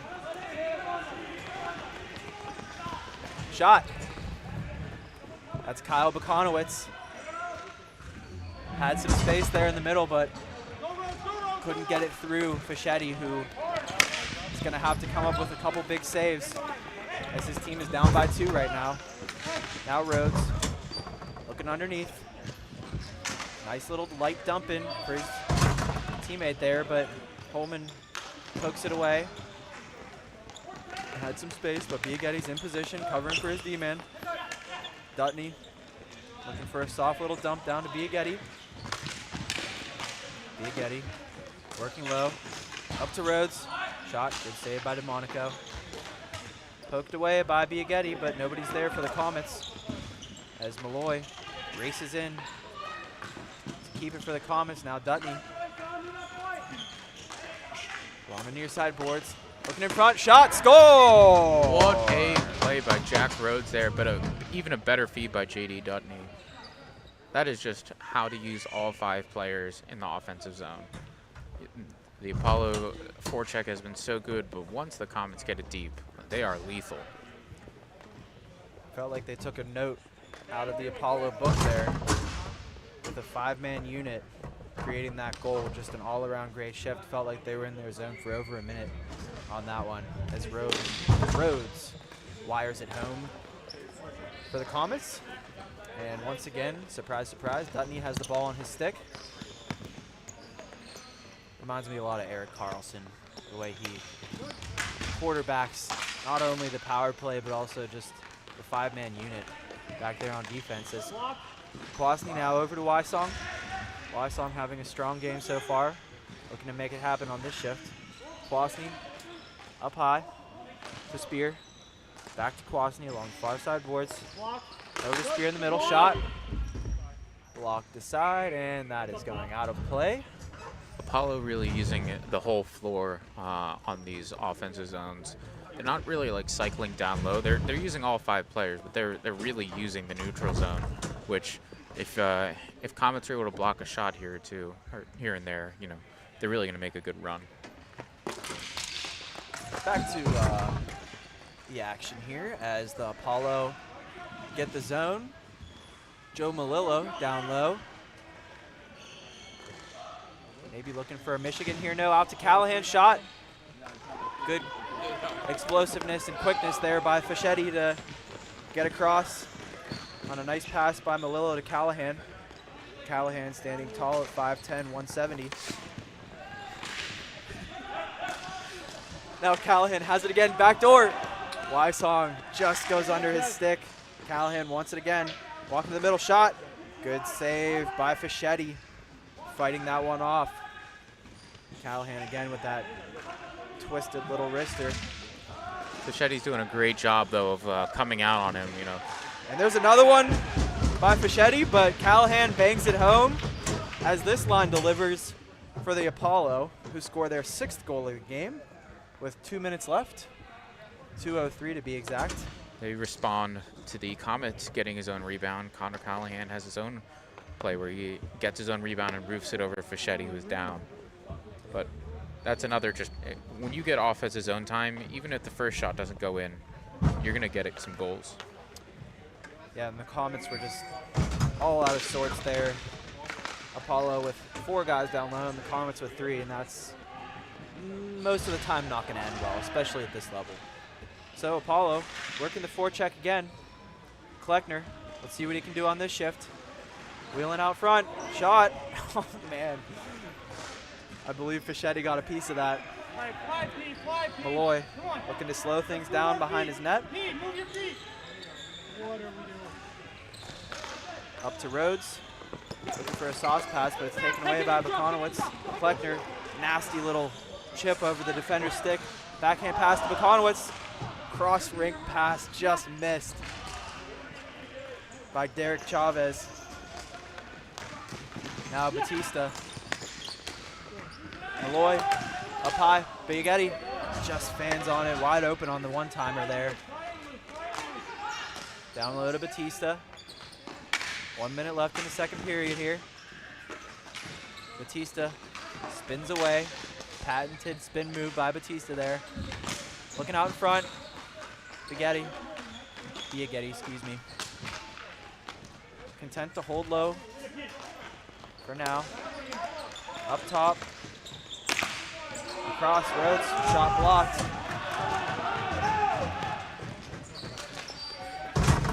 Biaghetti on the forecheck, flailing his arms, but he can't knock the ball down. As Apollo lightly off the boards, but that's not over the center line, and that will be icing with 29 seconds remaining. the offensive, the passing that the Comets have is just, everyone is heads up the entire game. There's some just crisp tape-to-tape passing out there. It looks so smooth to watch. They're fanning on a couple one-timers, but it's beautiful to watch. Yeah, for sure. If they keep playing their game, I think they can get right back in this. I mean, they've scored 4 already. They've had a couple of responses after the Apollo score. So don't count the Comets out of this one, as they're still battling in the Apollo zone, looking for a takeaway here. Good poke away by Rhodes. Biaghetti up high to the number 4, Romanecki. But Apollo take it away. Phillips over to Kleckner, walks it in, down low to Phillips, and they're gonna run out of time. Apollo looking dangerous once again, and Kleckner was wide open for the one-timer there, but no time left in the period. And at the end of 2, Apollo lead Comets 6-4.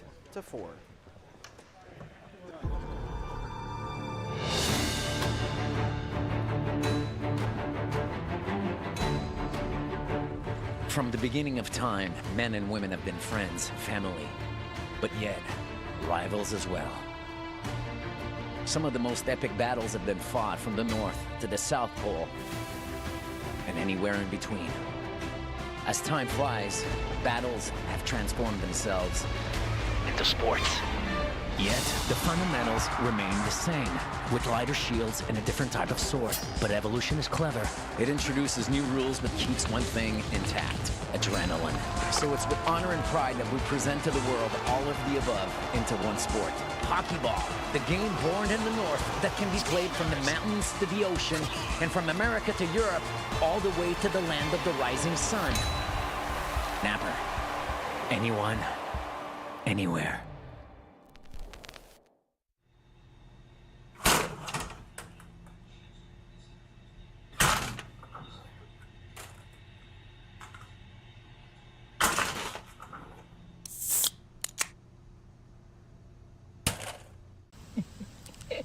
What is it? My new boyfriend. So sweet. Look what he just sent me. Ooh, that's a lovely view. Huh? What are you two looking at? Tip pick. What did you say? Tip pick. Tickets to the show with no hidden fees. All right, folks, and we're back here for the start of the 3rd period as the Comets get off to a hot start. But Apollo take it away as Spear fights through one check, fights through another man, looking out in front. Oh, his man falls down, followed up by Gibbs, but they can't bang it home as Apollo control down low, taken away by Dutney.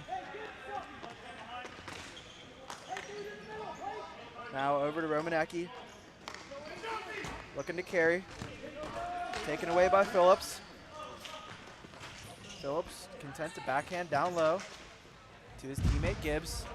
He takes a hard push to the boards by Romanecki, but this is hockey, that's allowed. Now Cordio takes it away, looking to dump in. Jonesy can't get it across to Spear, or excuse me, Gray. Phillips battling with Cordio. Taken away. Gray looking out in front. Tedesco was there on his man at the back door. Altamare looking to fight through a check. Shot. Good save by the sub-in goalie. What an individual effort there by Alto. He just took him to the inside, got a great shot off. That's just great individual effort. Apollo, strong play in their defensive zone to create a takeaway. Wysong over to Callahan. Too far in front of him. Callahan continues to control. Wysong filling his spot. Spins out. Over to Kwasny. Good shot by McCracken, the fill-in goalie here. Oh, nice fake on that Michigan. I've never seen that before. And Callahan almost wrapped that around. That was a unique move, to say the least. It's one of the great things about offensive games like this. You can really try some new things out. Biaghetti scores! What a shot. It looked like nothing was going on there, and Biaghetti just wires it home. Made a great move on the defender, got some space, and just when these kind of guys, when they get that kind of room, they're just going to roof it. Yep, for sure. So Biaghetti goes kind of like coast to coast. Nasty move there at the blue line, and he snipes it. It's like it was high glove. Yep, through Andes and over the shoulder of DeMonico to make it 6-5 Comets, or excuse me, 6-5 Apollo still leading. Comets pull within 1 as we approach the 7-minute mark of the 3rd period here in Edison, New Jersey. Looking ahead, tipped by the Apollo defender. Biaghetti looking to attack again. He's got a lot of time, and he's made him pay a couple times. Batista now. Out high, Zavola. The ace is combining right now, backdoor. Just goes wide. Comets really are, look how low their D are. They're really just doing a 5-man cycle below the blue line this period. They're just getting deep, and they are staying there. Yep, clearly part of the game plan for the defense to attack here. As Wysong looks out in front, Callahan can't work the one-timer. Good follow-up shot by Callahan, looking out in front to Kleckner. Looking dangerous once again on this shift. Holman down low. Holman back up high. Cross to Bukanowicz, backhands it in. Callahan chips it for Volpe. Volpe out front to Kleckner. Can't reach it as Rhodes walks it up. 3-2 here for the Comets. Good back check by the Apollo.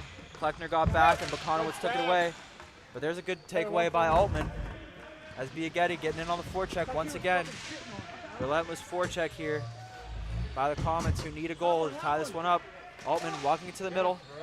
Good block. I'm not sure who got that, if that was Volpe or Riccitano, but Apollo would not let that one through. Comets control again, off the foot of Volpe. Comets walk it up. It's Jake Shorts. That was not just a great save by DeMonico, but great rebound control. He put that one in the corner. It's going high. Those are hard to navigate. Yeah, sorry, I missed that shot. I was looking at the names and numbers, still learning everybody's stats and such, as Dutney, easily recognizable. Nasty toe drag there, looking to spin. Can't connect on that pass. Backhand shot. Good save by DeMonico, and that was a nasty play by Dutney to backhand that on net with a guy on him too. Dutney's favorite hockey players, Sergei Samsonov and Miro Heiskanen. And I actually see a lot of Miro Heiskanen in him as well. Dynamic offensive defenseman for the Dallas Stars.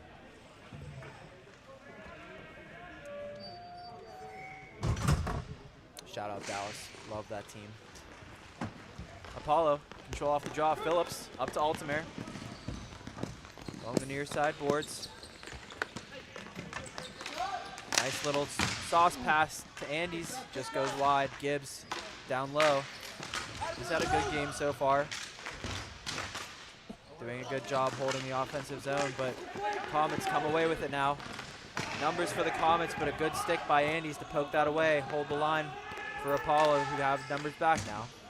Brandon Jones stick handling in a phone booth there. The way he just got out of space with the guy on top of him, that was just beautiful to watch. Now Sebastian Romanecki back at his line. This gets tipped. Apollo, Jojo Malillo fakes away from Cordio, using his speed, chips up the sideboards, goes through one man, looking for a pass in front. Batted it out of the air. Oh my word. What a goal, Alto. Wow. Another goal where I just expected nothing to happen there, but these elite players can make something out of nothing, and Matt Altamare with a perfect example of that. As Joe Malillo once again making it happen. I think that was at his shoulder. I'd say that's a good goal. Yeah, it looked like it on the replay. He definitely, his stick wasn't above. So, and we're gonna get a little more replay here. Unfortunately, we do not have video replay to overturn goals here, as that was very, very close. That was close, and we are not the officials. That's right. We're gonna trust the officials' call on that one, as the Apollo make it 7-5 with just over 4 minutes to go. Holman looking in the middle for Bacanowicz, walks through one man, poked away, but the Apollo keep control. Holman down low to Callahan, shot, just goes wide. Kwasny keeps it low. Dutney out there once again. I feel like he's been out there every other shift this game, as these teams are still missing a couple players. A couple guys from Penn Hills couldn't make it this week, and I'm almost certain that there's other few guys missing, but both teams have looked pretty solid so far, as Biaghetti receives a pass from Batista, but they can't connect on the 1-2-3 there. Dutney spins away from his man, spins away from another man. Biaghetti looking to walk it in, as 3 minutes remain here in the third period. Comets really got to get it going if they want to tie this thing up. Batista walking through 3 guys there. Backdoor shot, saved by DeMonico. Biaghetti to Batista once again. The Aces connection, showing why they're so lethal in Pittsburgh Tier 1. Another pass can't connect from Malloy to Biaghetti, as Wysong sauces to Holman, who masterfully knocks that out of the air to maintain control. And Apollo will walk it up. Bacanowicz over to his buddy Holman. Brett Holman walks it in, posts up, flips it on net. McCracken snags it out of the air, and he'll just hold it there. About 2 minutes left in the game. We expect the Comets are probably discussing when they're going to pull. They want to get the points out of this game, but they also want to make sure that they see guys in clutch times, test them out, see how they're going to function all weekend. So quite the interesting development for the Comets in net right now, as Rob Schneider played the first game, and as the Comets lost. Robbie did play a very strong game, making 31 saves on 33 shots, and then Tyler Fischetti starting this game, getting pulled, and Matt McCracken now in net for the Comets. Who control. Dutney shot, blocked. Malloy keeps it in. Another shot. Monaco just knocks it away, as the Comets pull their goalie with 1.5 minutes to go. Need to get 2 here to tie this up, send it to overtime. Gray working from the side to the low area. Checked hard by Spear. Now Cordio, checked hard by Tedesco. Comets can't work it out front. Attempted dump by Apollo, dies off the netting, and Dutney has it up top now with just over 1 minute to go. Down low, shot.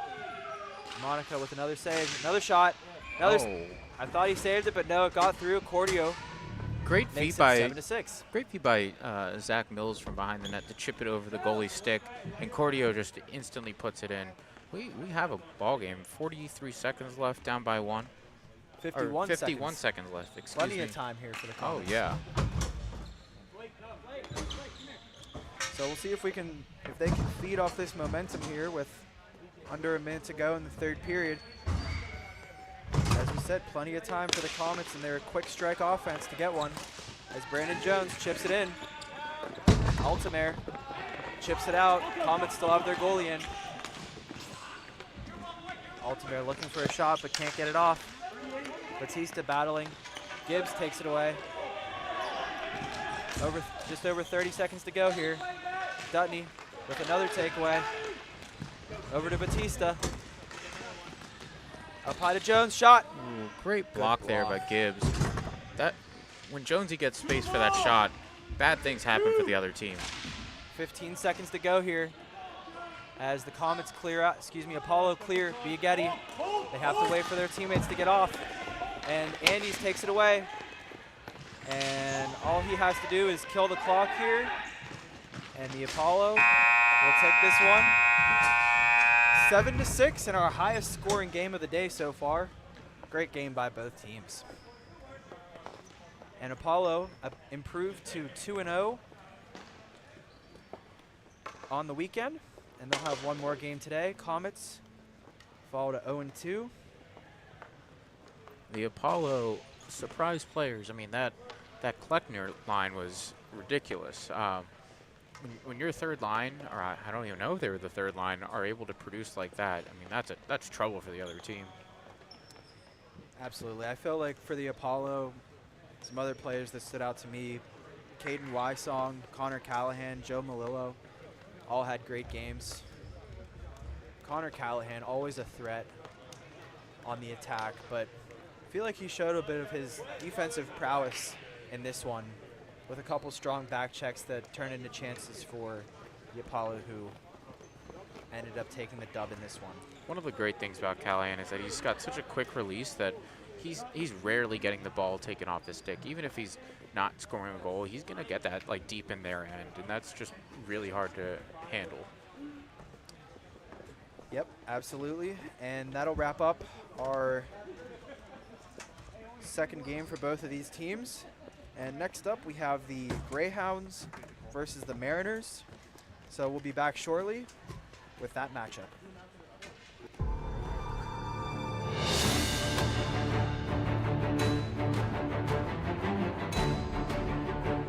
From the beginning of time, men and women have been friends, family, but yet rivals as well. Some of the most epic battles have been fought from the North to the South Pole and anywhere in between. As time flies, battles have transformed themselves into sports. Yet, the fundamentals remain the same, with lighter shields and a different type of sword. But evolution is clever. It introduces new rules but keeps one thing intact: adrenaline. So it's with honor and pride that we present to the world all of the above into one sport. Hockey ball, the game born in the North that can be played from the mountains to the ocean, and from America to Europe, all the way to the land of the rising sun. Napper. Anyone, anywhere.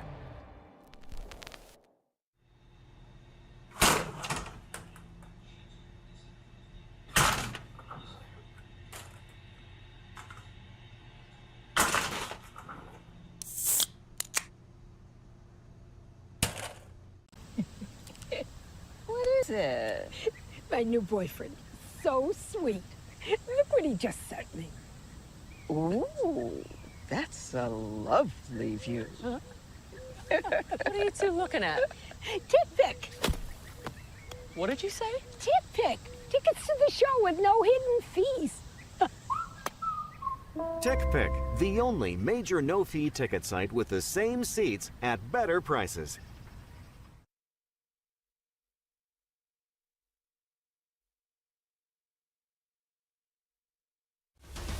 I love being a part of it because I am a player, I'm a coach, I'm a referee. Ball hockey is so much more accessible to the average person if you've never played hockey before. People look at it like, oh, you just play it's floor hockey, play the feed. It doesn't take skill to play. It takes skill to play. We get excited, people get happy, there's fights, there's everything in it. It's different. It's fun. Fast-paced. Electric. I mean, anyone can play.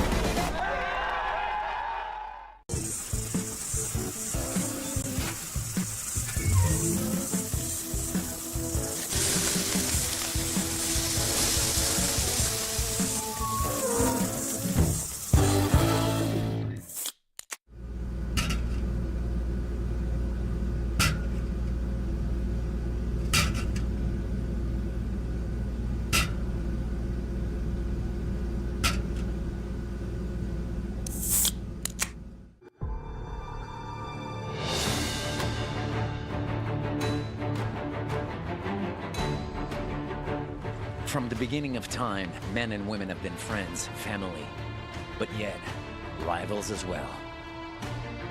Some of the most epic battles have been fought from the North to the South Pole and anywhere in between. As time flies, battles have transformed themselves into sports. Yet, the fundamentals remain the same, with lighter shields and a different type of sword. But evolution is clever. It introduces new rules but keeps one thing intact: adrenaline. So it's with honor and pride that we present to the world all of the above into one sport. Hockey ball, the game born in the North that can be played from the mountains to the ocean, and from America to Europe, all the way to the land of the rising sun. Napper. Anyone, anywhere.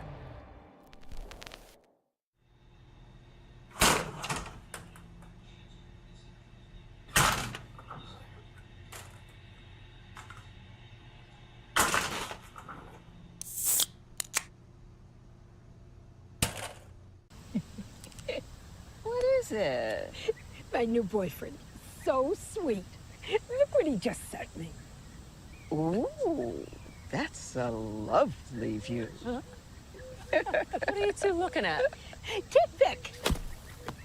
What did you say? Tip pick. Tickets to the show with no hidden fees. TickPick, the only major no-fee ticket site with the same seats at better prices.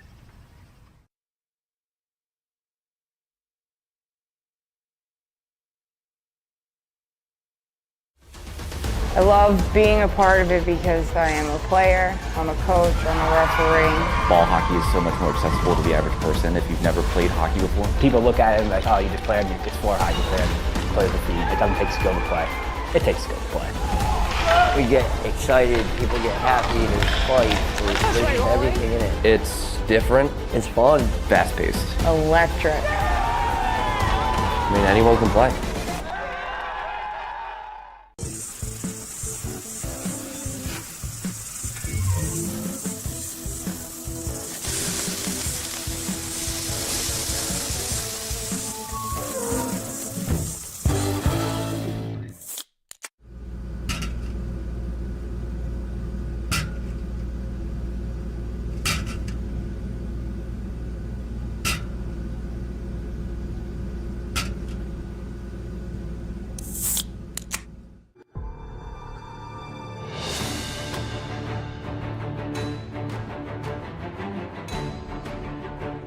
From the beginning of time, men and women have been friends, family, but yet rivals as well. Some of the most epic battles have been fought from the North to the South Pole and anywhere in between. As time flies, battles have transformed themselves into sports. Yet, the fundamentals remain the same, with lighter shields and a different type of sword. But evolution is clever. It introduces new rules but keeps one thing intact: adrenaline. So it's with honor and pride that we present to the world all of the above into one sport. Hockey ball, the game born in the North that can be played from the mountains to the ocean, and from America to Europe, all the way to the land of the rising sun. Napper. Anyone, anywhere.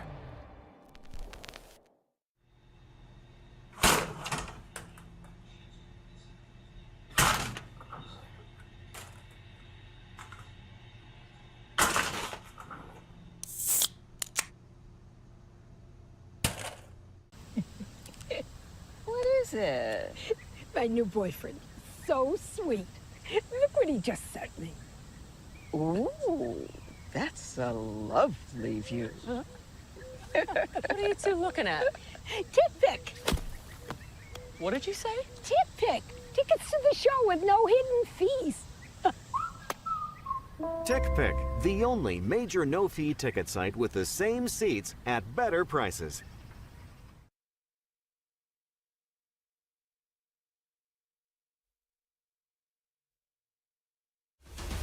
I love being a part of it because I am a player, I'm a coach, I'm a referee. Ball hockey is so much more accessible to the average person if you've never played hockey before. People look at it and like, oh, you just played it's floor hockey, play the feed. It doesn't take skill to play. It takes skill to play. We get excited, people get happy, there's fights, there's everything in it. It's different. It's fun. Fast-paced. Electric. I mean, anyone can play.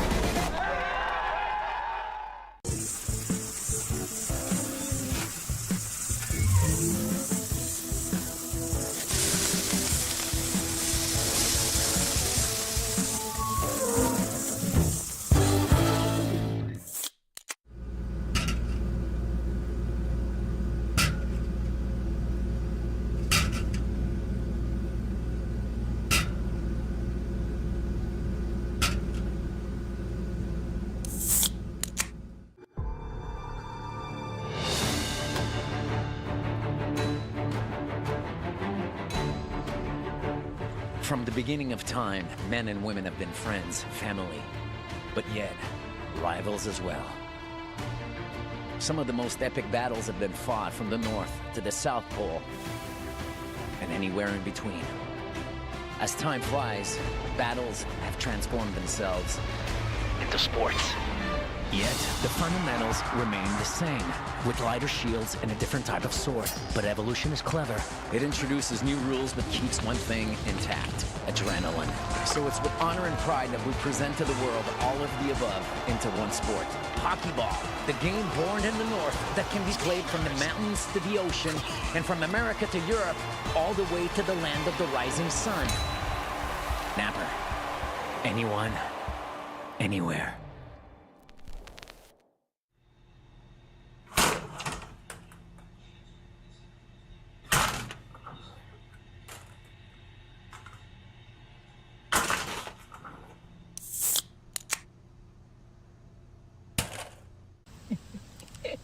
What is it? My new boyfriend. So sweet. Look what he just sent me. Ooh, that's a lovely view. Huh? What are you two looking at? Get Vic. What did you say? All right, folks, we're back with Men's Elite as the Greyhounds and Mariners face off in the second game for both of these teams. Greyhounds would win their first game 3-2 over the Comets as they attack quickly here. Steve Gregory along the far side boards, looking across rink to Mike Malloy. Blocked the side shot. I believe that was saved by Gianni San Rocco, and the Mariners will work out. Another cross-ring pass here. Up high shot. Just goes wide by Johnny Ruiz. As the Greyhounds control, back in their own zone. Number 8, Ryan Consalvo. Across to Corey Wilson. Shot. Good back block there by Pat Luckenbach. Now Wilson again, shot. Dangerous in front. Goes wide, shot, score! And that is number 8, Ryan Consalvo, following up on the rebound of the missed shot by Corey Wilson. Clearly a missed shot on purpose by Corey. Perfect bounce off the boards there, and Consalvo bangs it home for the Greyhounds. No goal.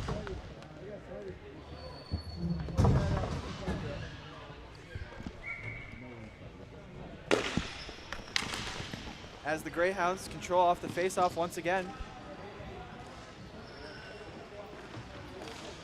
Number 19, Cody Hollingsworth. Up to 55, Dennis Hickey. As they control behind their net, Steve Cyan along the near side boards. Looking in the middle, but Scotty Veneziali takes it away. Trying to drive to the net as Steve Cyan's on him tight. Fredrickson slicing and dicing in the slot. Greyhounds knock it away. Luckenbach at the point. Looking down low to Veneziali. Cycling for the Mariners as he fends off a man. Veneziali trying to create some space for himself here. Hickey on him now. Veneziali shifty. Over to Schnitsky. Shot goes wide. Veneziali again has it. Taken away this time by Dennis Hickey. He finds Mike Henry along the near side. Henry. Throw back to the middle. Over to Cyan. Good block by Luckenbach. But The Greyhounds turn around. And they're up the far side again as Caleb Griffin controls behind the net. Looking for a slot pass, but nobody's home. As Steinberg sprints back. Now the Greyhounds will attack again as they finish off their change. Dom DeVito in deep for the Greyhounds. Now number 14, Jake Miller along the far side boards. Up high, Greyhounds control. Griffin over to Miller. Now DeVito. Back down low to Miller. 21, Nick Kilcorson on the forecheck now. Greyhounds with 3 guys along the near side boards. As they come away with it, DeVito, Griffin. Now DeVito. Down low once again. Miller looking to circle out in front. Shot. Good block there by 33, Nick DeVito. The twin brother of Dom. Facing off against each other for the first time here. The 2025 Men's Elite Weekend 1 in Edison, New Jersey. As Ryan Steinberg will carry behind his net. Settle things down, telling his D partner to change, and now Steinberg will leave it for Chris Carnival, and Steinberg works the change. Carnival surveys the scene, doesn't like what he sees. Works it over as the Greyhounds attack now. 29, Jake Lamar on the forecheck. Handed down by Carnival, who one-hands it, keeps the zone. Calls for the high stick. Not called. Consalvo keeps it in again. Now, number 8, that is Consalvo. Greyhounds looking across, and a great save by Gianni San Rocco. Pushing across. Explosive save there by San Rocco, who unfortunately didn't get to windmill there. But still, great arm, shoulder save. Just getting his body in the way, and all Pat McCall can do is look to the heavens as he's robbed by the co-commissioner. Now Wilson tries to backhand it on Gregory along the far side boards. To Consalvo, back down low to Wilson, creating some space, looking for Gregory, second box there. Wilson creates another turnover, that's Mike Malloy. Trying to cycle down low, looking in front. Wilson, I thought he was gonna wrap it, he had an opportunity there, but Mariners defender was on him. Wilson, small in stature, but strong in power, as he fends off a defender twice the size of him. Looking in front, San Rocco tries to glove it down. Rebound is put on, but San Rocco paddled down, keeps it out. Chernitsky tries to sauce up to Viniziali. That doesn't work. Greyhounds dump in. Mariners cycle around. 17, Dylan Irizarry looking up, but Greyhounds create another turnover. Now, that's Eddie Urban looking for a pass to Bendorf. That's Urban up front. Wargan got that play started as the Mariners get their forecheck going. With a little over 4 minutes to play here in the first period. Greyhounds lead 1-0. Greyhounds resetting behind their net. Dennis Hickey has Hollingsworth open on the near side. He goes to him. The patented gold shoes. Looking to sauce it up. Nice hand-eye there by Steve Sion as I'm rejoined by my color analyst, Ben Berger, who's also focused on preparing his Hyenas team for their next game coming up shortly. Greyhounds get on the forecheck. Hickey teaming up with Henry. Hickey has some space. Hollingsworth down low. Sion trying a little finesse play to get that over the shoulder, but San Rocco had the post sealed. As Greyhounds go up high, Ruiz with a good takeaway, and here go the Mariners. Looking for some offense, and they're not going to get it here as Henry turns the other way, trying to power move towards the net, but it's taken away by the Mariners. Scott, you got that door, right? Hey, behind you! Now Mariners attacking. Poked away. Steinberg looks for his teammate Henry, but it's turned over once again. Now Nick Carter looking in front. Can't get it to the net. Shot. Good save by Carrick Davis. Rebounds there. But the Greyhounds come away with it. Greyhounds looking to gain the zone. Chernitsky with a good takeaway. Strong at the line. Mariners entering the zone there well, but another takeaway by the Greyhounds, and here come the Greyhounds. Kill course, looking for a shot. Good defense by the Mariners. Miller, shot, save, rebound, can't put it home. Miller, shot once again, and a good save by San Rocco. Quick to the butterfly to make two good pad saves to keep this 1-0. Kill course with a fantastic move in the D zone to tie up the other team's stick, get it out of the zone, get some good opportunity there. They had 3 or 4 shots there because of that small move that he made in the D zone. Defense turns into offense here at the Men's Elite weekend as Miller controls again, but a good block by Chernitsky. Greyhounds working it down low. Mariners looking to chip out. Shot goes high and wide. Number 81, Corey Fredrickson. Up to 25, Scott Venetiali. Scott Luckenbach trailing. Venetiali tries a little backhand move, but it can't go through the defender. As the Greyhounds attempt to enter the zone, but do it illegally, and they're offside. I believe Miller was a little bit too ambitious there, as he talks with the ref, as he usually does. Not too happy with the call, but these refs are just as elite as the players playing this weekend. As the Mariners control off the face-off, Fredrickson gains the zone. Looking down low to Venetiali, just pops off his stick. Tries a toe drag, gets it through. Has some space here. Might try a shot, and he does, but Carrick Davis calmly, coolly, collectively covers it with 1:31 left here in the first period. Draw will be to the right of Carrick Davis, and it'll be Eddie Urban versus Chris Carnival on the draw. Carnival wins it. Cody Hollingsworth behind his own net. Looking up the far side boards for, that was Pat McCall on the left wing right now. Now they look forward once again for Mike Malloy. Pat McCall is another one of those Midwest NBHL guys who got called up.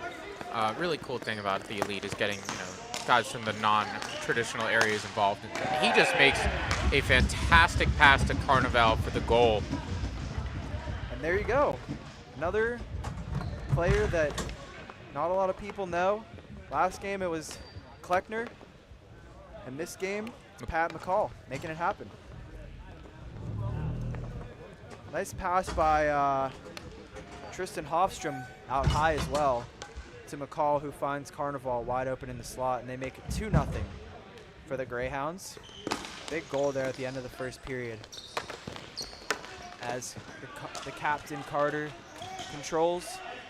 Mariners lob it in, but that will be icing, as I believe that was Dylan Irizarry trying to catch up to it. So Pat McCall representing the Columbus Counts here at NBHL Elite in the Midwest Tier 2 division. Columbus Counts, I believe they were at the NBHL Championships last year. Now Wilson on the draw against his USA men's national team teammate, Johnny Ruiz, who cleans Corey Wilson. Paul Bissonette's biggest nemesis. Now Hollingsworth down to Wilson, looking across. Hollingsworth wasn't there back door, but Steve Gregory looking in front. This Mariners team definitely focused on a ice hockey background. Just on the floor right now, you have three guys who have either played or currently play some sort of professional ice hockey. You can tell the draft strategy of Caldwell here was to get guys who are very involved in ice who can also translate over. Yeah, and we'll see if they can get things going here. Mariners have not had a lot of offense so far. Carrick Davis with a couple nice saves, but I feel like the Mariners really got to get the forecheck and cycle going. Compared to the last two teams,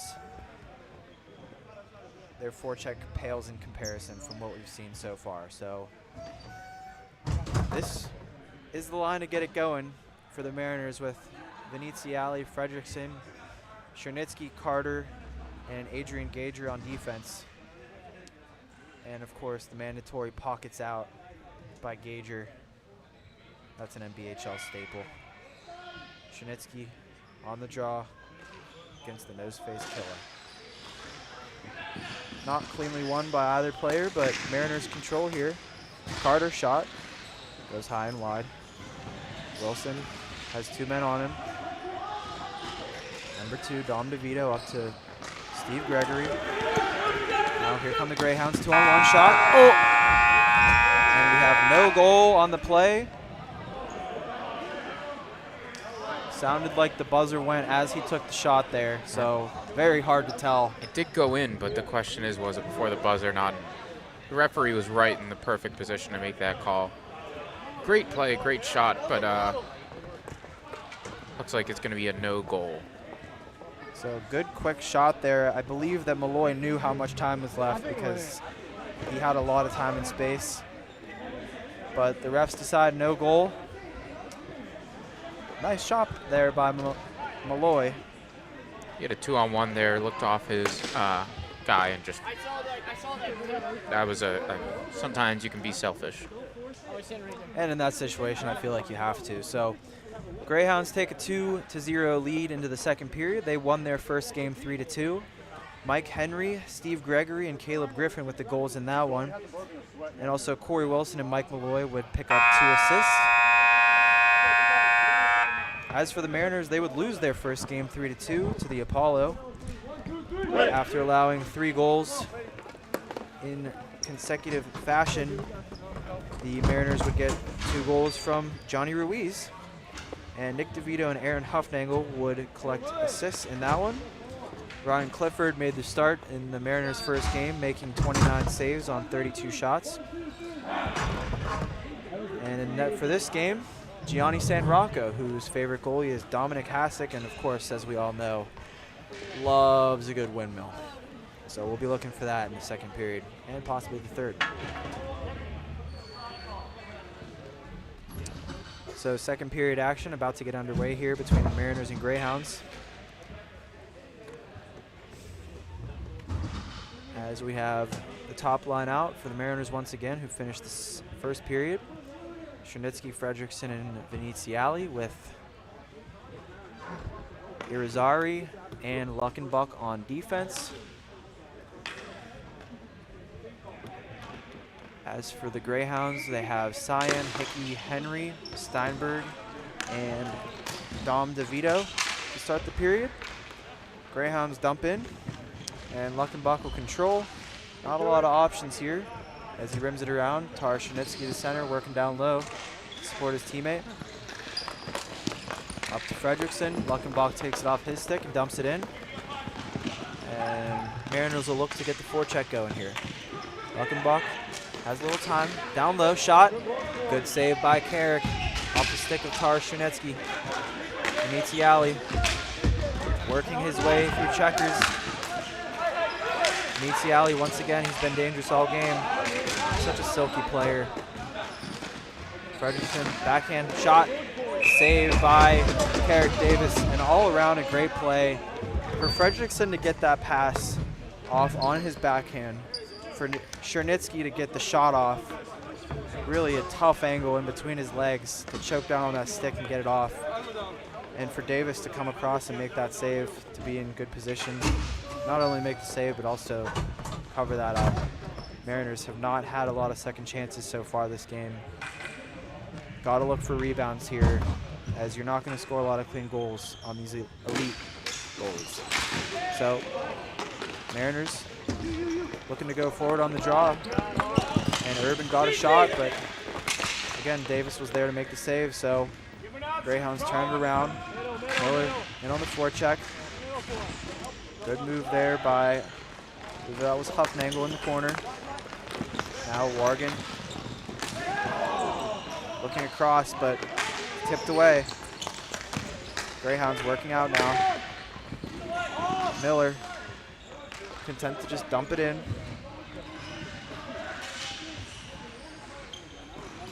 Kilcorson on the forecheck, but Mariners work it free. Now it's taken away once again. Looking in front. Hofstrom down low. Along the near side. Continues to work out high. Backhands it into the corner. And the Greyhounds are going to need a change here, so Mariners will take possession. Looking to gain the zone, but Morgan not ready for it. Great forecheck by 94 for the Greyhounds. Looking out in front. But it's sticked away. That was Jacob Archambault with a good forecheck for the Greyhounds. As the Mariners turn it around, and they're in the Greyhound zone now. Working down low, but a good takeaway. Another turnover here. Shot. Easily gloved by Davis off the stick of Huffnagel, who spun away from his defender there. Got a quick shot on net, but it was going high. Carrick Davis alertly catches it, and it'll be a draw to his left, directly in front of the Mariners bench. Draw one by the Mariners, shot by Ruiz, blocked to the side. Now they work in the corner. Up high to Gager. Shot, no, pass. Good look, but Hollingsworth was there to poke it away. Now Mariners still working in the zone here. Best shift so far from the Mariners, who finally get some sustained pressure in the Greyhound zone, but Hollingsworth a good takeaway there. Hofstrom tries to chip out. Gager goes down, and now the Greyhounds with a 2-on-1. Carnival cross to Hofstrom, hands it. Thought that could have been hand on net, but no. Greyhounds trying to work it to the point, but it pops out, and Malloy has it now.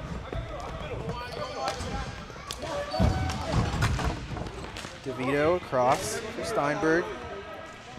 Who dumps it in. Wilson. Along the near side boards, up high. Good block by Scotty Veneziali. Mariners looking a little bit gassed right now. Another shot. Glove down. Rebound was also stopped by Gianni Sanrocco.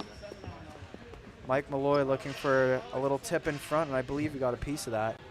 Sanrocco with good positioning on the first and second shot. And he keeps this 2-0 game.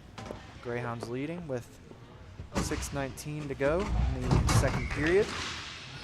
Chernitsky battling with Wilson in the face-off dot. Luckenbach up to Fredrickson. Now Tar Chernitsky looking for a shot. Great block there by DeVito. Chernitsky gets it back though. Working down low. Has a man cutting. Can't find him. Looks again. But the Greyhounds, odd man rush here. 2-on-1, 3-on-2. Shot. Oh, save. Faked the shot by Wilson. Found Gregory. But Sanrocco comes up with a huge save to make it, keep it 2-0. Now looking out in front. Save and then a post by Malloy. As the Mariners reeling right now in their own zone. But Fredrickson's there to take it away. And the Mariners are going to work a change. Fredrickson up high to Veneziali. Shot, score! And just like that, the Mariners get themselves back in this game. Little pass there by Eddie Urban to Scott Veneziali.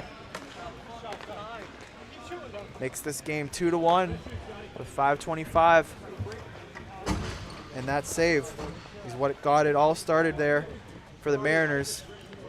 You need a big goal from, big save and a big goal. That's how you draw it up. Mariners get themselves back in this game as the Greyhounds are on the attack again. Cyan to Hickey, goes through one, but the Mariners follow up. Urban. Now Wargan shot. Good block there by number 8, Consalvo.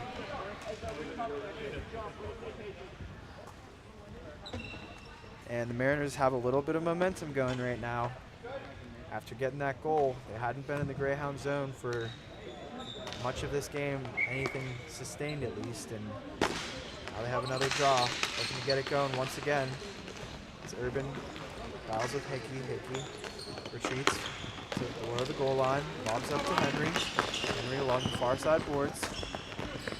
Back across to Hickey. Mariners strong at the line.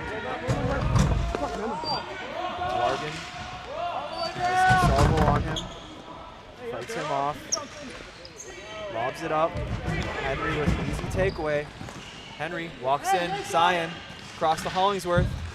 Pass across again. Sticked away and good defense by the Mariners, but again, another takeaway by Steve Cyan.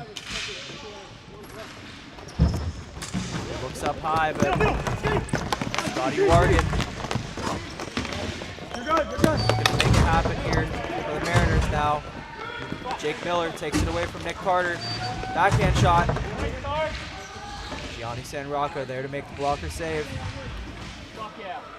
Here comes Carter, the captain. Across, up high, back across, looking in front, shot, save, rebound, and somehow that ends up in the net. It looked like Davis and the Greyhounds clogged the crease there and they were going to keep that out, but little backhand shot, forehand shot off the post, off his elbow, off the blocker, then off his mask, and then it looked like it hit off Johnny Ruiz. So Mariners get a fortunate bounce, and that's exactly what they needed there to tie this game at 2. And after all the Greyhounds' pressure early in this game, the Mariners get 2 quick goals, and we're all square once again with a little over 2 minutes to go. But Greyhounds attacking once again.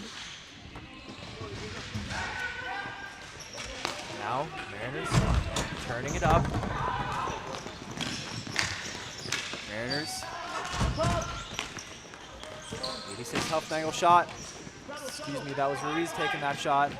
He received the pass from Huffnagel. Mariners along the near side boards. Gager spins away, backhand pass, but didn't pick his head up at the second that he needed to as Miller takes it away. Backhand shot, save, rebound, and Johnny Ruiz keeps that off the line somehow, some way, keeping this game tied at 2. Hollingsworth, ooh, nice dangle there by Irizarry. Get that out of danger. Sauce pass in front. And number 19, Carlos Fournier Jr. tried to bat that out of the air, but it just went wide. Steinberg behind his own net. McCall back to Steinberg. Body's moving for the Greyhounds here. McCall bumps to Carnival. DeVito can't reach it. Bendorf behind his own net. Brendan Bendorf rims it around. On the near side, Fredrickson rims it back the other way.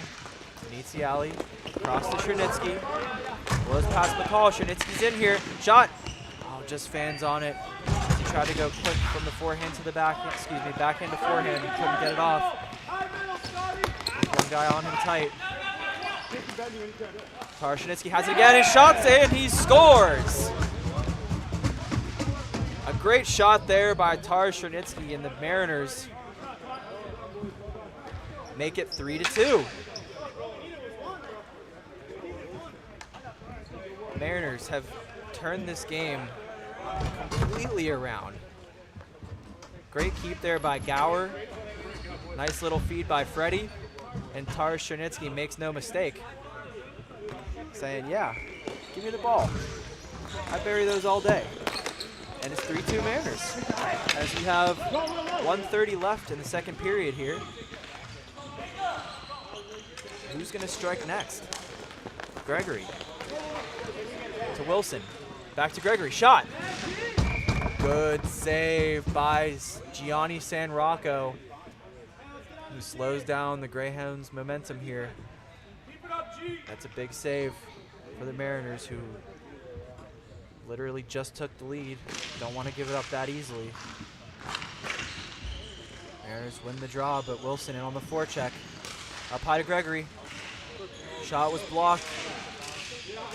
Now 29 Jacob Morrow. Good takeaway out of the air there. Malloy has a shot. Score! Mike Malloy with a spinning shot.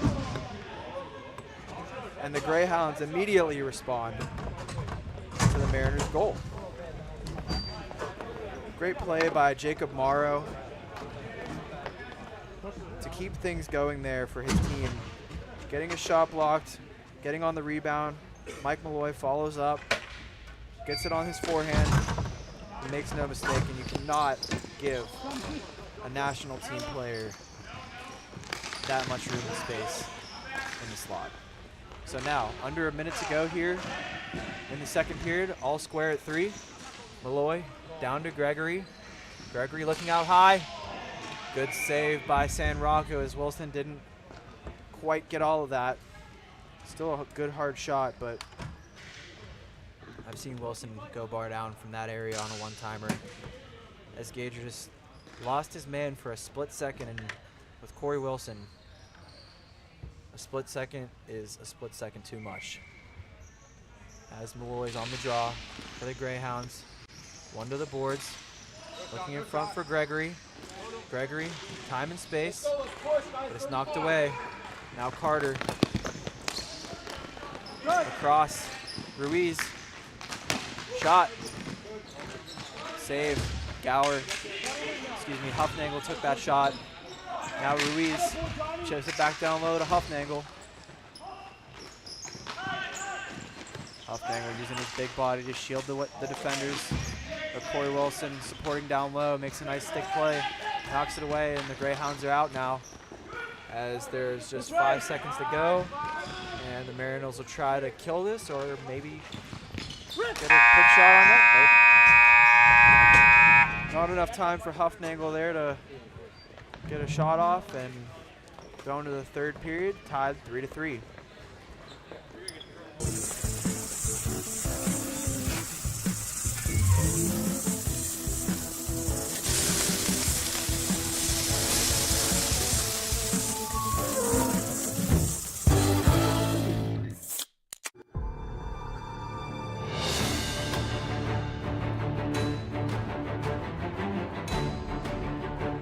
From the beginning of time, men and women have been friends, family, but yet rivals as well. Some of the most epic battles have been fought from the North to the South Pole and anywhere in between. As time flies, battles have transformed themselves into sports. Yet, the fundamentals remain the same, with lighter shields and a different type of sword. But evolution is clever. It introduces new rules but keeps one thing intact: adrenaline. So it's with honor and pride that we present to the world all of the above into one sport. Hockey ball, the game born in the North that can be played from the mountains to the ocean, and from America to Europe, all the way to the land of the rising sun. Napper. Anyone, anywhere.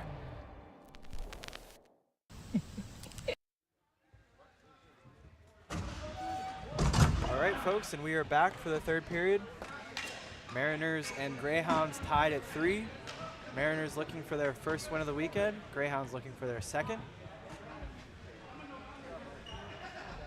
As players line up, await Carrick Davis to make his way. Always so calm in net, never rushed. He's Carrick Davis, and you never should be as the goalie. You're the most important player in the team. So Greyhounds get it in. Luckenbach trying to control here. Hickey has it. Luckenbach on him. Looking for the point, but that's covered. Stick is held a little bit by the Greyhounds player, but no harm, no foul. As the Mariners exit. Little flip on net there. Carrick Davis can't control it. But the Greyhounds insulate him well. Don't allow a shot on net. As Gager controls. Now both pockets out for him. Hickey bats it out of the air to Cyan. Looking back door to Henry. Can't thread the needle there. As Freddie now goes through one. Henry, excuse me.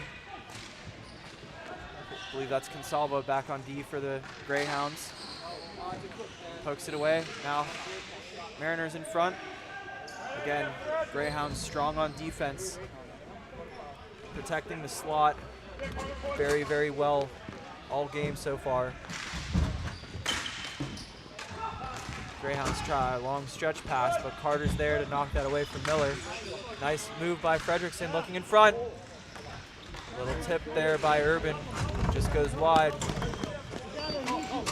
Urban down low. So I believe Caleb Griffin and Nick Kilcourse and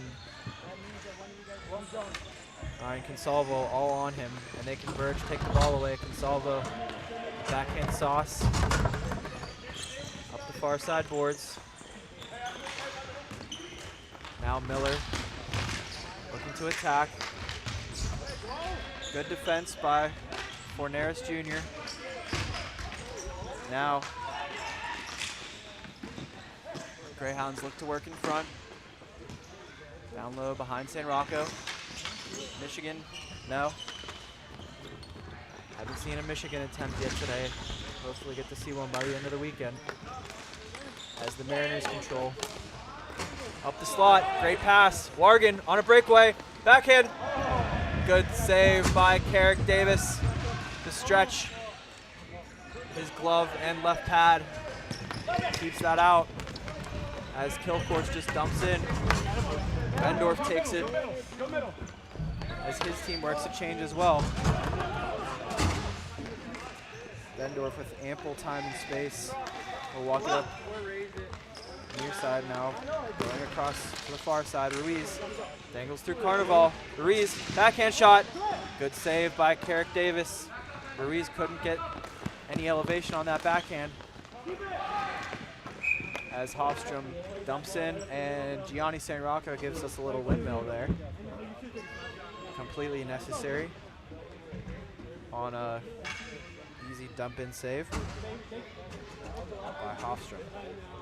Now Carnival on the draw.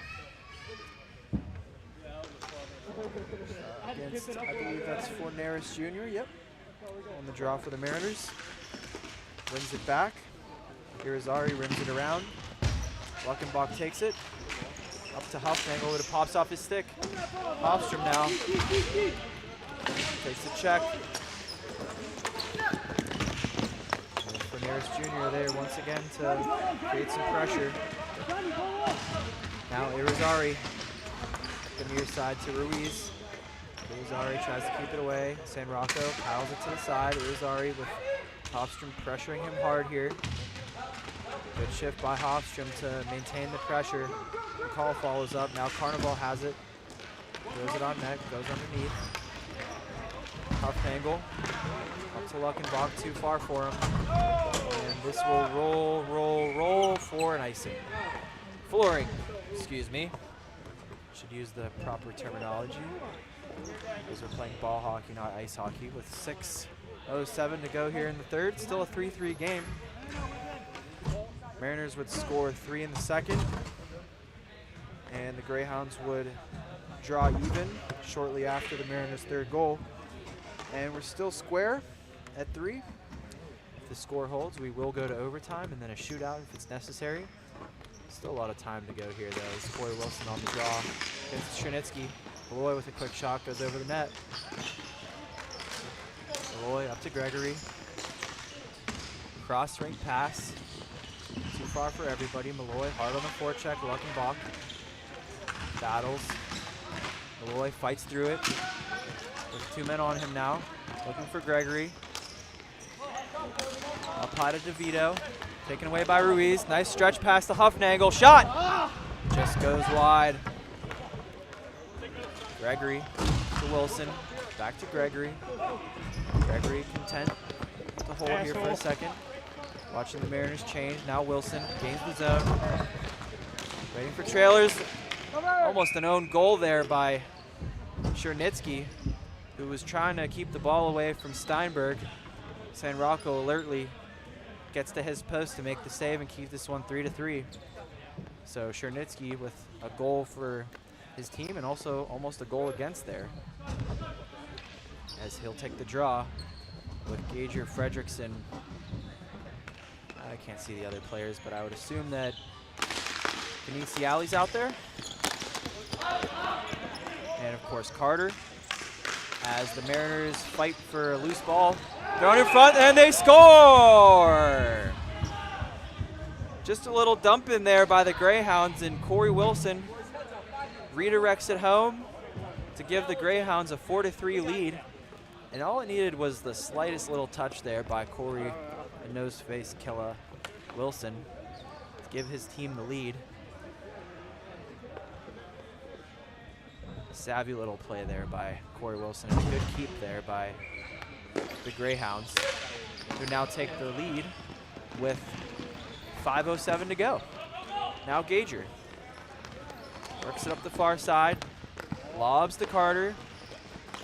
Good ball to Carter there. Now Venetiali, dangerous in this area. Defended well by Hickey, not giving him the inside. Venetiali tries to work it out, but Greyhounds create a turnover. Henry, he has numbers. Consalvo's with him. Looking in front. Carter there to knock it away. Chernitsky now with a hard back check by Steve Cyan. Mariners trying to win that, and they do. Cross rink, just off his stick now. Chernitsky has it on the near side boards. Looking cross rink. Cyan has it. He'll settle things down as the Mariners work a change here. Greyhounds asking for too many men, but the men were within 3 feet of the bench. Now, little lob pass across here. Jeff Lanedo trying to make it happen in front for the Mariners. Can't do it though. Mariners with the pressure, but Greyhounds massively move the ball around.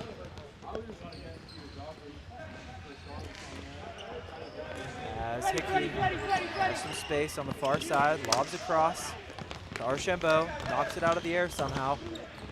Up high shot. Hickey looking for a redirect in front. Greyhounds follow up. Gianni San Rocco covers and windmills with his blocker. Never seen that one before. As the draw will be to the right of San Rocco. Number 7, Caleb Griffin on it for the Greyhounds with 3:28 to go here in the third period. Greyhounds lead 4-3. Off the stick of Corey Wilson. Hollingsworth trying to keep it in, but goes off the tip of his stick. And he'll recover, spin away, make a nice pass, and the Greyhounds are already back in the zone here with Miller holding. Cross on net. Save, and then another good save by San Rocco to keep this one a one-score game. San Rocco with a couple of huge saves so far to keep his team in this one, as they've allowed the Greyhounds free reign in front of the net. Here's another chance for Miller, wide open in front. Miller looking for a late man. Shot just goes wide by Griffin. And another cover by San Rocco, who will not windmill this time with his blocker. Draw to the right in front of those beautiful banners of our women's elite players.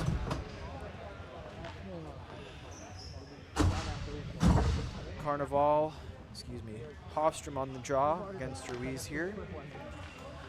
Carnival directly behind Hofstrom, ready for the shot, but Ruiz wins it. Gager looking for Huffnagel. decides to retreat, reset, lobs it up to Ruiz, who can't knock it out of the air, and that'll go for an icing. Carrick Davis holding his post, not allowing a easy dump in to go in. I have seen that before.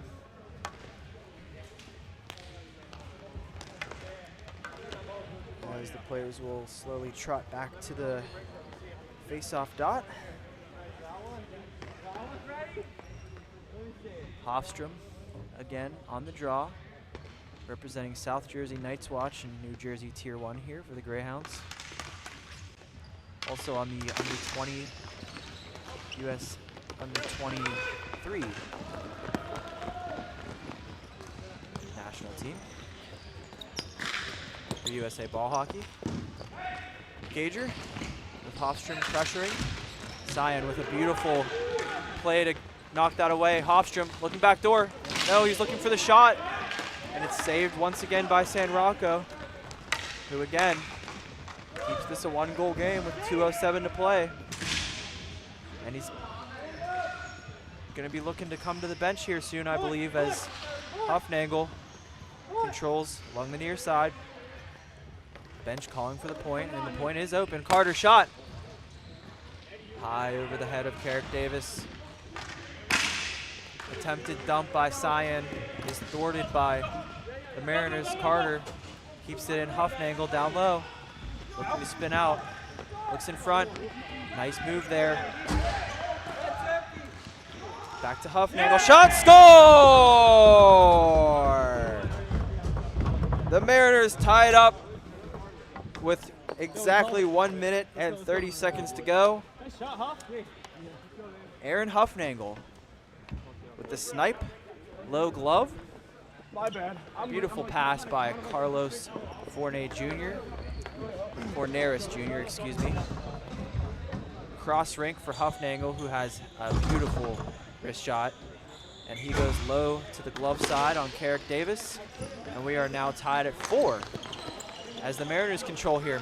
Veneziali shot, rebound, backdoor. Another save by Carrick Davis as Fredrickson went backdoor to Veneziali, and Davis stopped him twice. Now, Mariners can feel the momentum as Chernitsky tries to make a move, but Malloy exits the zone, and they will be offside with 1:01 to play here in the third. So at this point, it's pretty much next goal wins, as we have a minute left. Chernitsky against Wilson on the draw. I would assume that Chernitsky is going to play a lot of the rest of the game, along with the other forwards out here for the Mariners, who enter the zone. Shot. Good glove save there by Gianni San Rocco, and that would have been the spot to windmill, and for some reason he didn't do it. Disappointing performance there by San Rocco. Still, great save off the stick of Consalvo. Chernitsky going down for the block, and San Rocco smartly stays big and up to make that save as the Greyhounds win the draw here. But Mariners control, looking up for Fornaris Jr. Urban just cannot reach it. Wilson shot, good save, big rebound, but Gager's there. Corey Wilson, always dangerous from long range with that long stick and heavy slapper. 23 seconds to go here in the third period.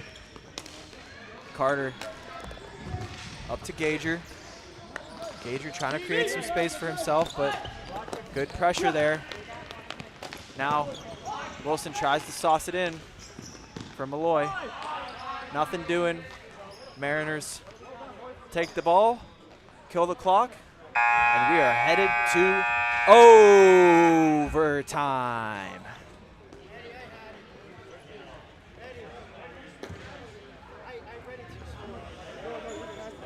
So 4-4, headed to overtime. And based on how this game has gone, I'm going to do a prediction for each team for an overtime game-winning goal scorer. We're going to go with Steve Cyan for the Greyhounds, and we're going to go with Scotty Viniziali for the Mariners. Both have been dangerous in this game, and in 3-on-3, there's so much space, especially for these great players. Yes, we are going to be playing 3-on-3. For these elite players, so much time and space. All it takes is one mistake, one turnover, one bad step, and a guy falls down and you immediately have a 3-on-2 going the other way. So off the draw here, what you're going to see is possession will be key, and you'll see a lot of methodical passing is what I'm calling for here, as Urban, Worgan, and Ruiz will be the starters for the Mariners. Hickey, Hollingsworth, and Mike Henry. So we've got Triple H for the Greyhounds, and we've got Team USA for the Mariners here. Starting lineups presented by Imp. As Urban controls, Ruiz up to Wargan. Along the near side boards, Scotty Wargan, number 37. Up to Eddie Urban, his teammate. Can't control the pass. Wargan lost the ball for a second, but he fights off Mike Henry as Urban looks for the sauce pass back to Nick Carter, but Greyhounds take control now as they'll look for a change. Slow and steady, as you see so often in 3-on-3 hockey. Now Mike Malloy from Gregory. Players rotate. Wilson in deep for Gregory. Gregory checking for Neris. Trying to work it free. Viniziali there. Shot by Wilson. Looking for the redirection by Malloy.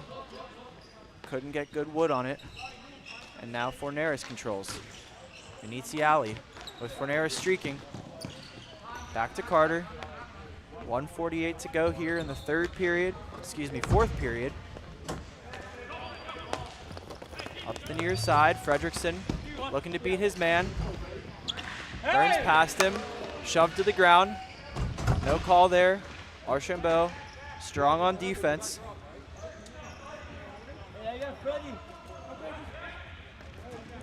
Back-to-back Buffalo Tier 1 MVD, Jacob Archambault. He has it now. Gains the zone. Sauce pass to Cyan. Shot, score! Steve Cyan ends it in overtime for the Greyhounds, who take this one 5-4. Their second win of the day. Beautiful pass. And Cyan makes no mistake, outweighing San Rocco. Incredible breakout there by the Greyhounds. Malloy to Archambault. Cyan holds the line. Nasty little sauce pass. Cyan, patient. Puts it over the blocker and pad of San Rocco to give the Greyhounds the overtime winner.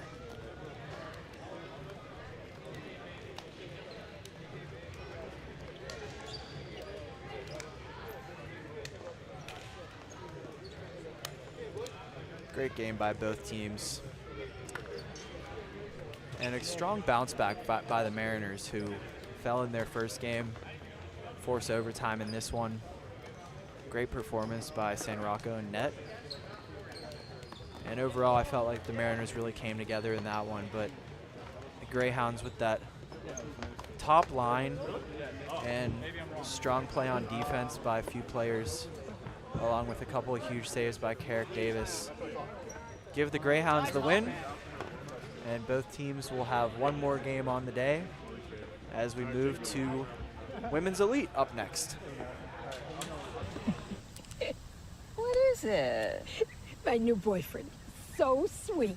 Look what he just sent me. Ooh, that's a lovely view. Huh? What are you two looking at? Tip pick. What did you say? Tip pick. Tickets to the show with no hidden fees. TickPick, the only major no-fee ticket site with the same seats at better prices.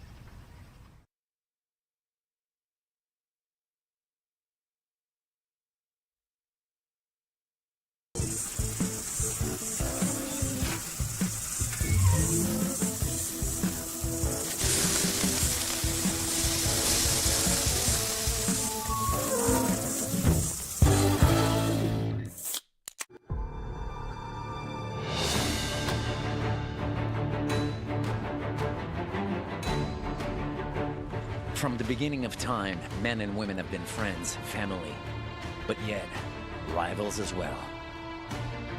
Some of the most epic battles have been fought from the North to the South Pole and anywhere in between. As time flies, battles have transformed themselves into sports. Yet, the fundamentals remain the same, with lighter shields and a different type of sword. But evolution is clever. It introduces new rules but keeps one thing intact: adrenaline. So it's with honor and pride that we present to the world all of the above into one sport. Hockey ball, the game born in the North that can be played from the mountains to the ocean, and from America to Europe, all the way to the land of the rising sun. Napper. Anyone, anywhere.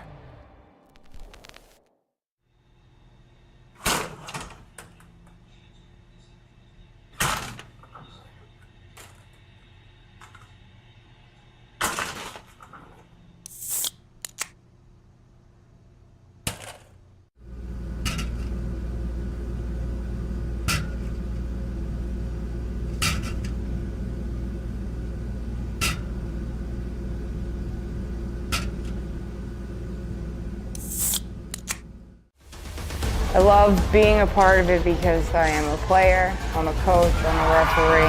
Ball hockey is so much more accessible to the average person if you've never played hockey before. People look at it and like, oh, you just played it's floor hockey, play the feed. It doesn't take skill to play. It takes skill to play. We get excited, people get happy, there's fights, there's everything in it. It's different. It's fun. Fast-paced. Electric. I mean, anyone can play.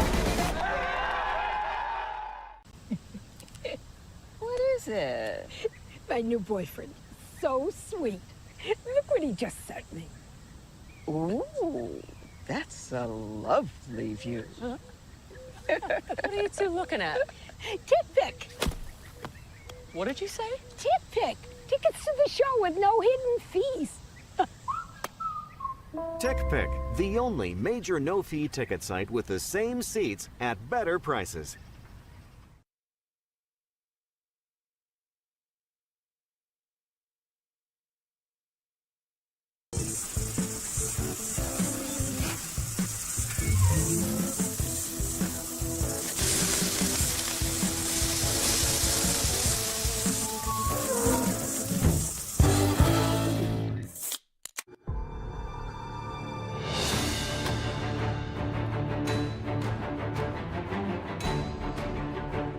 From the beginning of time, men and women have been friends, family, but yet rivals as well. Some of the most epic battles have been fought from the North to the South Pole and anywhere in between. As time flies, battles have transformed themselves into sports. Yet, the fundamentals remain the same, with lighter shields and a different type of sword. But evolution is clever. It introduces new rules but keeps one thing intact: adrenaline. So it's with honor and pride that we present to the world all of the above into one sport. Hockey ball, the game born in the North that can be played from the mountains to the ocean, and from America to Europe, all the way to the land of the rising sun. Napper. Anyone, anywhere.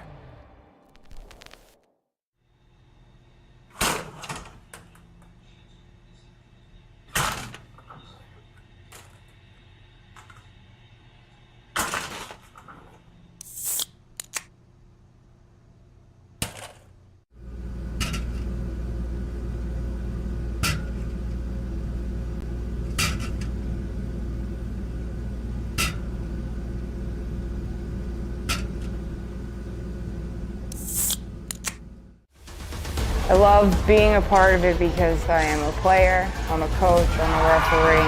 Ball hockey is so much more accessible to the average person if you've never played hockey before. People look at it and like, oh, you just played it's floor hockey, play the feed. It doesn't take skill to play. It takes skill to play. We get excited, people get happy, there's fights, there's everything in it. It's different. It's fun. Fast-paced. Electric. I mean, anyone can play. What is it? My new boyfriend. So sweet. Look what he just sent me. Ooh, that's a lovely view. What are you two looking at? Tip pick. What did you say? Tip pick. Tickets to the show with no hidden fees. TickPick, the only major no-fee ticket site with the same seats at better prices.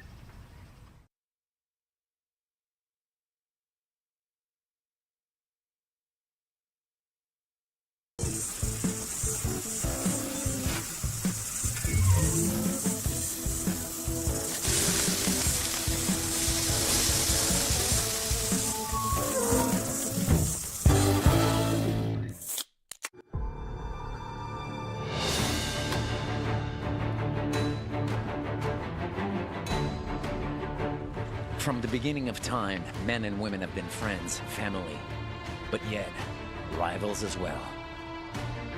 Some of the most epic battles have been fought from the North to the South Pole and anywhere in between. As time flies, battles have transformed themselves into sports. Yet, the fundamentals remain the same, with lighter shields and a different type of sword. But evolution is clever. It introduces new rules but keeps one thing intact: adrenaline. So it's with honor and pride that we present to the world all of the above into one sport. Hockey ball, the game born in the North that can be played from the mountains to the ocean, and from America to Europe, all the way to the land of the rising sun. Napper. Anyone, anywhere.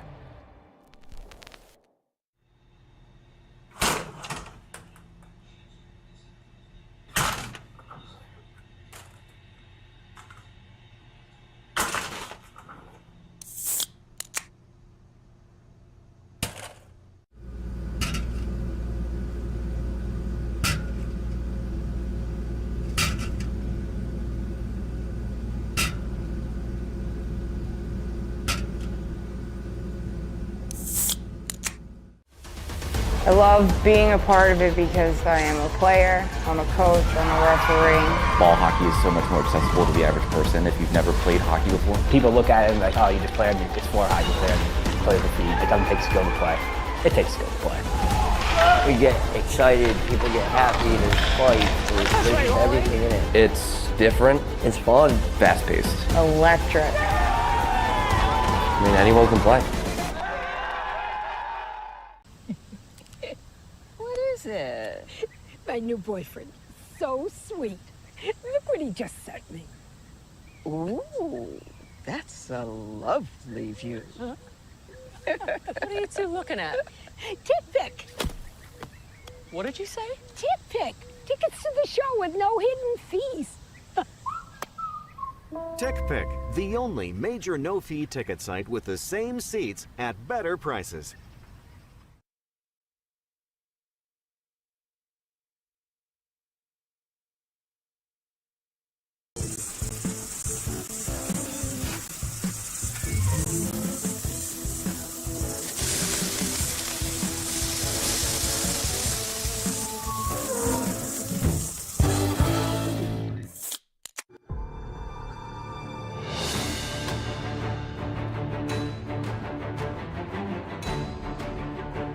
From the beginning of time, men and women have been friends, family, but yet rivals as well.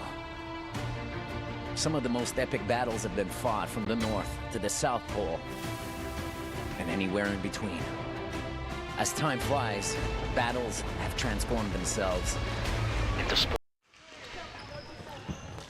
And we're back here at the Inman Sports Complex, flipping back over to the Women's Elite. Hyenas taking on the Orcas here, game 3 and final of the day for both of these teams. Each coming in with a win and a loss. Maxi Wise and Keely Praku, the starting goaltender matchup in this one. Early on, the Orcas have it in the zone. That pass goes all the way through. Hyenas get to it, break the other way. Seastrom cuts that off. Forcelli tripped up, and we're going to have an early power play here. Touched by Gifford. The whistle blows.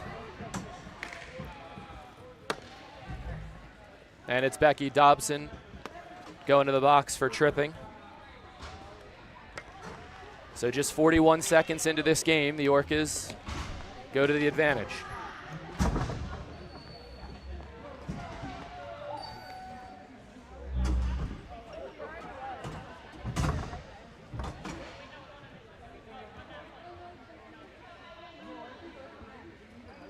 It's Simpson, Frade, the Murphys, and Niskanen on the power play unit here for the Orcas, and they control off the draw. Niskanen walks it out to the line. Now goes in top of the circle, has a lot of room, plays it down into the corner. Gets it back, goes out. Murphy one-timer, and the save made by Wise, and she holds on.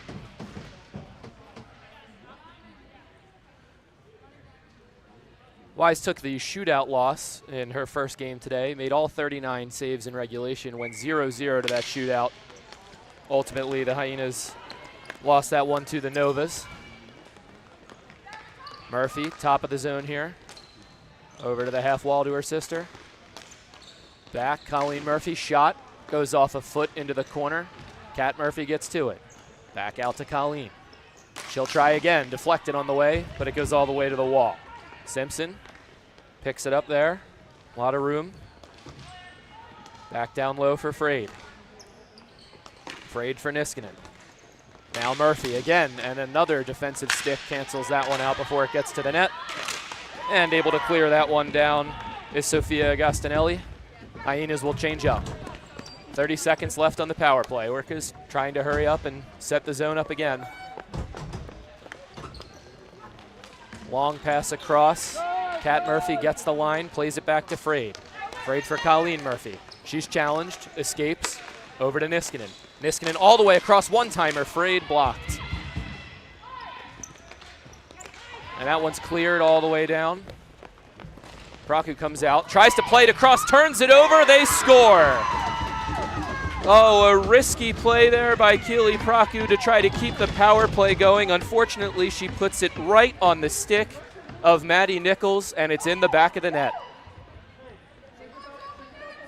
A short-handed goal for the Hyenas, and they've got a 1-0 lead just over 2 minutes into this period. You can see what Praku was trying to do, had Niskanen open, didn't get enough on it, couldn't get back to her net, and the Hyenas are off and running. And here they come again, Nichols. How about another off the post? Nearly had 2 in 5 seconds. And she's got it again. Goes across. Back pass. Good back check there by Dzikovic to cancel it out, and now the Orcas come the other way. In over the line, shot. Weiss plays that into the corner. Rachel Israel goes all the way around. Bracco carries it up, tries to make the pass. It's cut off. Point shot blocked. Nice step there by Emma Crocker to keep the zone for the Orcas.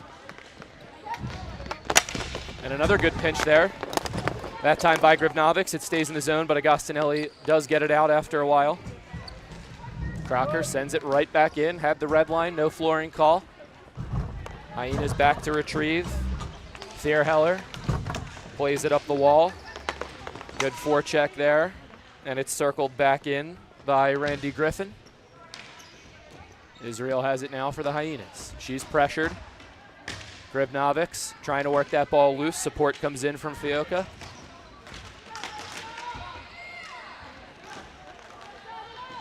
Agostinelli gets it to the line, held in, still in, and a nice play there by the Orcas. Grivnovics sends it deep again. Brittany King in on the forecheck. Trying to find that ball, had it briefly, but Israel gets to it, plays it up the wall. Agostinelli cut off by Murphy. Good forecheck here from the Orcas. Just have to get possession and see if they can make something out of it. Hyenas clear it out. Goes all the way down, and the whistle for flooring. So some tired legs here for the Hyenas. Can't change on the flooring call. Orcas can, so they're going to get fresh and put the frayed line back out there.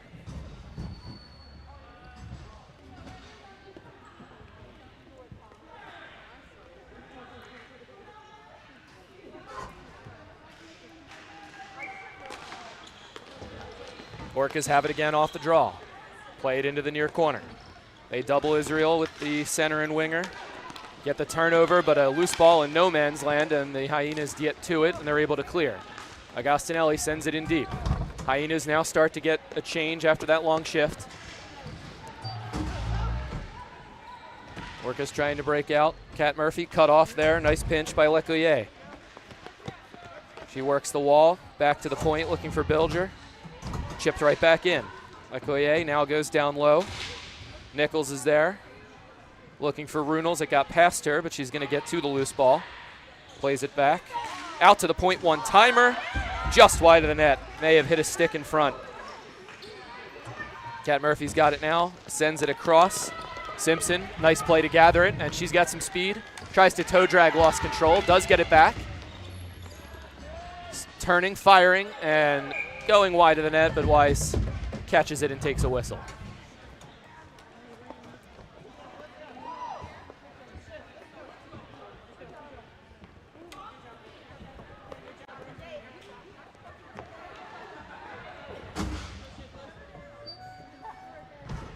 Dobson back out to take the draw here for the Hyenas after serving her minor penalty, wins it. But good forecheck by the Orcas. They turn it over again. Stewart had it, gets it across. Pulling to the middle was Forcielli, but she couldn't get past. Hyenas chip it out, held in at the line though. Another good keep from Emma Crocker. Puts it into the far corner. Stewart circling, centers, nobody home. Hyenas have it. And they could have a 2-on-1 here if they hurry. In over the line, Dobson driving middle, gets the ball, just got to her backhand and it rolls into the corner, but she gets there first. Plays it all the way across. Maddie Nichols gets to it, curls. Nichols, another shot, that one blocked, still loose at the crease. Dobson trying to find it, does get to it. Now goes back in behind the net. Comes out the other side, turnaround shot hits the frame. Gets to it once more. Held off there by Emma Crocker. They both go to the ground. Whistle blows. I think this is just a dead ball.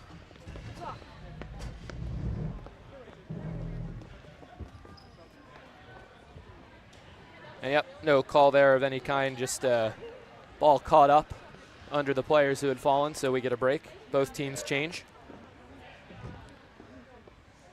Fioca comes back out to take this draw.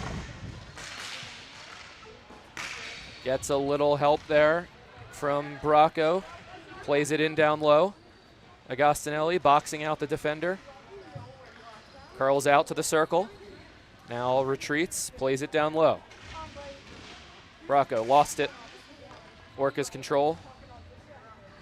Good forecheck here though, can't really do much with it. It does eventually come free to Govlik, and she's got some room to run. Chips it out middle. That pass gets away from Kavortek, goes all the way down. Weiss out to play it. Gets it to the wall. Agostinelli is there to help her out. But another double on the ball by the Orcas. They've been very aggressive doubling that ball in the offensive zone. And they force a play all the way down by the Hyenas. No flooring call. I think Seastrom might have got a piece of that on the way out of the zone. Cancels out the flooring, but the Orcas control. That pass goes all the way through. And this is flooring.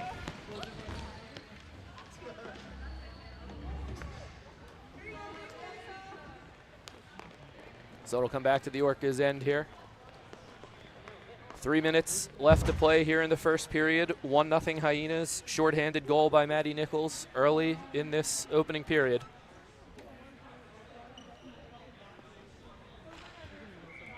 Lacoye wins the draw clean. Right back to Bilger. She fires, and it goes into the corner. Hyenas get to it. Looking to set up here. Walking it all the way out to the top of the zone and then playing it down as Runels. Turnaround shot blocked nicely by Niskanen, but it comes to Bilger. Another shot and a nice save by Praku. First shot blocked by Niskanen, fell right back onto a Hyenas stick. Bilger driving center lane there, gets a good shot off, but a kick save by Praku and a whistle. Nice job there. Keeping the left pad on that near side makes the save. Orcas win it back. Crocker up the wall. Chipped all the way out. Reeves back for it. Can't get it past. See what the Orcas can do here. Thrown to the middle to Brittany King. She's doubled. And it's turned over right back the other way. Hyenas with a rush. Runels across. One-timer. Pad save made and up into the glove. A little late charge for the rebound there from Runels. Praku didn't like it. But everybody calms down and we get a whistle. Nice backhand pass there. Runels one times it doesn't quite get everything. and right off the pad of Praku and up into the glove. Dobson wins this draw, comes back out to the point. Orlando plays it down. Mears can't control it. The Orcas can. And another penalty coming up here. Griffin goes to the floor.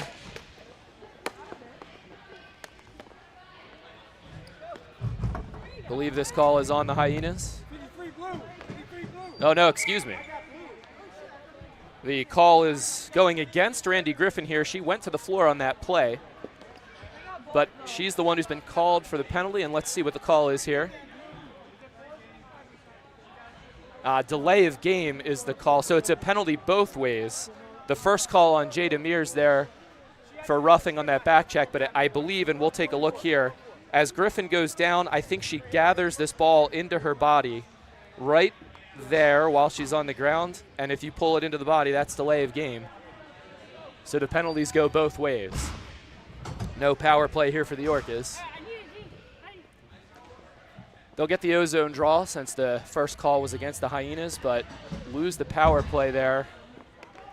I think Griffin's just trying to keep it alive and see if they could gain the zone, but unfortunately can't do that, and they saw it.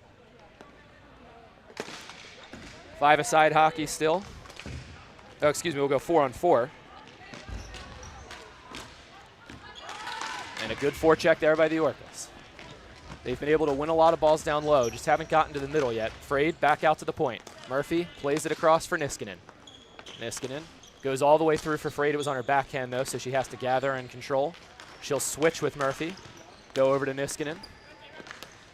Back for Frade. Now Murphy. Colleen Murphy turning. Nice defensive play there by Nichols, and the Orcas have to leave the zone. They do keep control, but now have to find their way back in. Haley Frade gets to the dot, gets the line a little too easy there, I think. The Orcas have the zone again. Murphy tries to go across. Good stick by Dobson. Agostinelli carries it out, gains the line, but it comes right back out. Oh, and another penalty coming up here. Heidi Niskanen tripped up there and took some contact. She's up, able to get to the bench on her own, but clearly some discomfort in the right leg.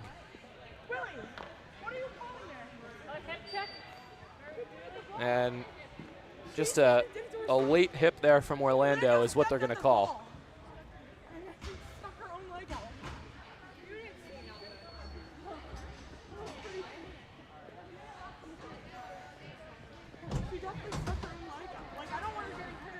So 1 minute left here, first period.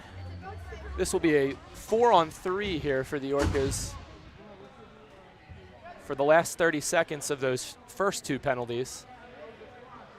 So a lot of open space here on the floor for this Orcas power play unit. See what they can do with the final minute of this first period. And then they'll get a minute of 5-on-4 on the back half of this power play. Off the draw, they win it back. Colleen Murphy plays it across. Looking, holding, Forcielli back for Murphy. Murphy back to Forcielli, fires away. Good block, and it goes right through the crease. Frade got her stick on it, and it went right across the blue paint, and nobody else could find it. She's got it back, out to Forcielli. Forcielli walking in as low as they'll let her. Pulls up, holds, fakes, now Murphy. Murphy, shot, pad save Weiss, and covers up. Good shot there from Colleen Murphy. Looked like she had a little room on that far post. Just trying to sneak it past there, but Weiss gets that right pad down. Good rebound control, scoops it up and takes a whistle.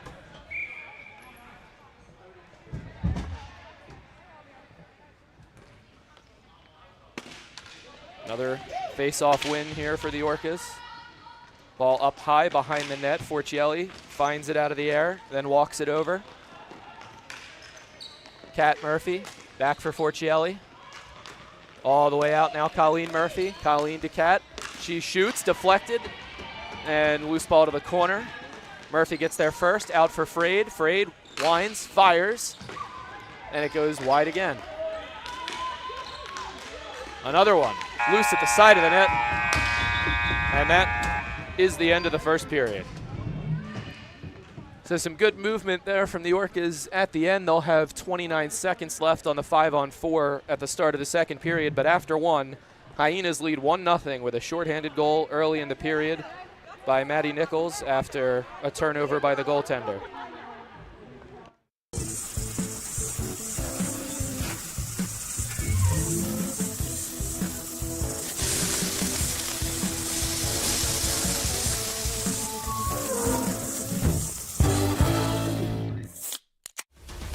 I love being a part of it because I am a player, I'm a coach, I'm a referee. Ball hockey is so much more accessible to the average person if you've never played hockey before. People look at it and like, oh, you just play it's floor hockey, play the feed. It doesn't take skill to play. It takes skill to play. We get excited, people get happy, there's fight, there's everything in it. It's different. It's fun. Fast-paced. Electric. I mean, anyone can play.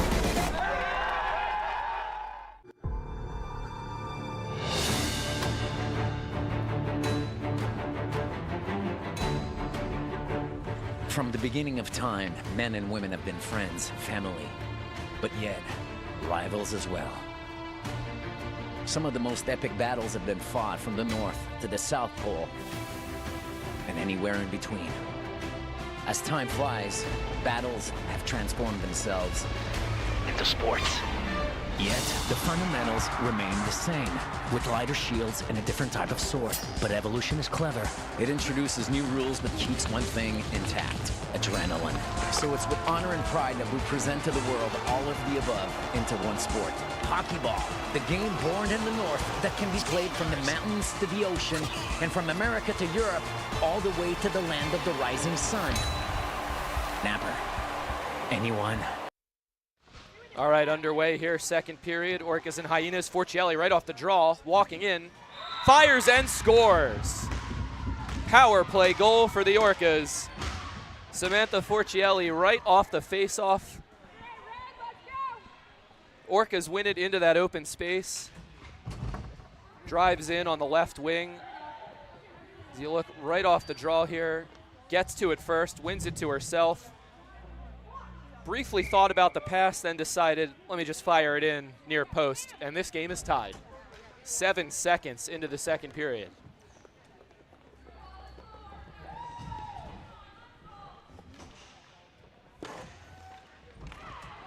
Hyenas win the draw. Gifford plays it across. Chipped up. Nice play there by the Orcas. They cut it off, and now with some speed.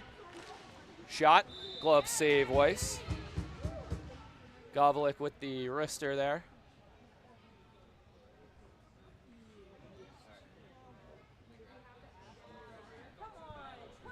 And now she'll step in to take the draw after that shot. Hyenas get to it first, play it in behind their own net. Brunels down low to retrieve, carries it out herself. Give her some room. Tries to split between two, she does, gets it into the zone, but nobody there on the other end. Orcas breaking out again. Govalik in over the line. Has Kavortek driving center lane, pulls up, goes to the point instead. Big shot, Seastrom blocked up high. Whitney Nichols with the block on that one. Orcas reset in their own zone. Seastrom holding, tries to go through the middle. Tips off the stick and all the way down. Brittany King couldn't quite catch it, but does cancel the icing. Hyenas getting to it. Work it up the wall. Chip pass, cut off. Murphy sends it through. Griffin chips it in. Hyenas, though, in good position. They bring it right back out, and here's Lacuillet. Plays it past Murphy, but it goes all the way in. Crocker to it first. Behind her own net, Colleen Murphy gathers, takes a look, goes D to Crocker. All the way out to King. King chips it through two defensemen. Let's see if she can get there first. Has Griffin charging on the backside, plays it across. Griffin scores!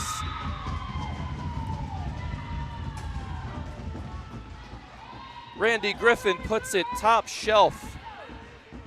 Finishing off a nice play there by Brittany King. Crocker's pass. King chips it through 2, retrieves it right across to Griffin, and she does not miss. Right next to the water bottle there, top shelf. 2 quick ones from the Orcas here, and they take the lead. Hyenas, though, looking to get right after it, and here's Nichols. Cross. They score! And that takes no time at all. Maddie Nichols now with a goal and an assist. Looked like Jada Mears finished that one on the back door. Right off the faceoff. Nichols gets past Crocker, sends it over. Mears puts it in the open net. And we're even again at 2. And another win for the Hyenas. Try to go quickly once again. Nichols chips it down low. Orcas back for it. Seastrom has it. Stops, turns back. Plays it across. Breakout pass gathered. Chipped in deep by Dzikovic. Israel gathers for the Hyenas. Goes across on the wall to Fearheller. Fearheller out to Mears. Mears drop past Dobson. Dobson gets the line. Holding. Goes back to Mears, got away from her.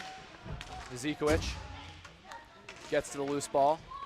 Seastrom pass through the middle. Simpson gets to it, tripped up, and it's going to be another penalty on the Hyenas. I think it's Becky Dobson again for tripping.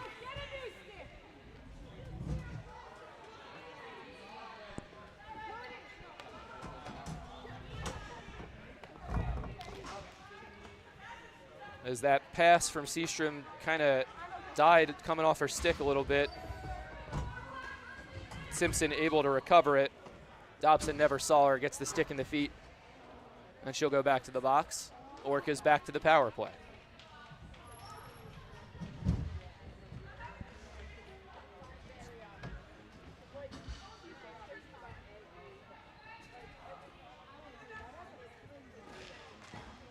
Frade wins the faceoff, but it gets in between Simpson and Murphy. They were not sure who should get there, and Fioca took it herself and cleared it out. Forechecking heavy on the kill here, but it works out. Gets back to a defensive position now. Simpson for Murphy. Colleen Murphy all the way across Forcielli. Forcielli gets the line, curls. Tried to drop it off for Kat Murphy, miscommunication, and it rolls to Fioca, who sends it all the way down again. Colleen Murphy starts it back. Gets to her own blue line. Lays it along the wall. Frade, turning, looking at what she's got. Goes to the middle, one-timer, they score! Haley Frade finds Kat Murphy in the high slot. The Orcas strike on the power play again, and they're leading 3-2. Colleen Murphy there with the entry pass. Frade gets to the wall, opens up, and just finding the soft part of the box there is Kat Murphy. I think Weiss got a piece of it, but not quite enough. Orcas have the lead again. First 2 women's games today, there was 1 goal scored total. A 1-0 win for the Angels, and then the second game went to the shootout 0-0. Since then, it's really opened up. And we've got 5 goals in this game already. Hyenas looking for one now.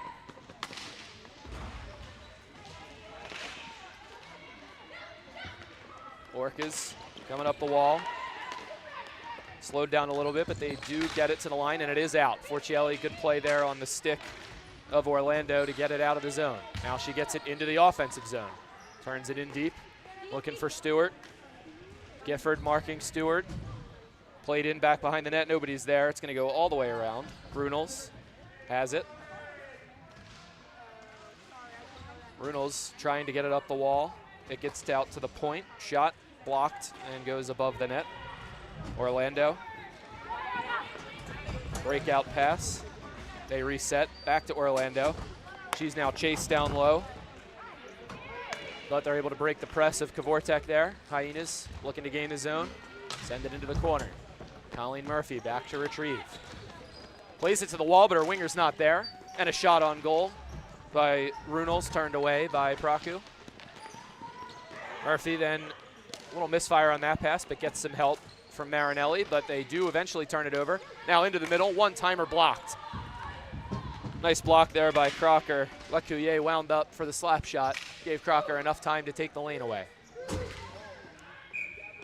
And Praku finds a loose ball next to the cage and gets a stoppage.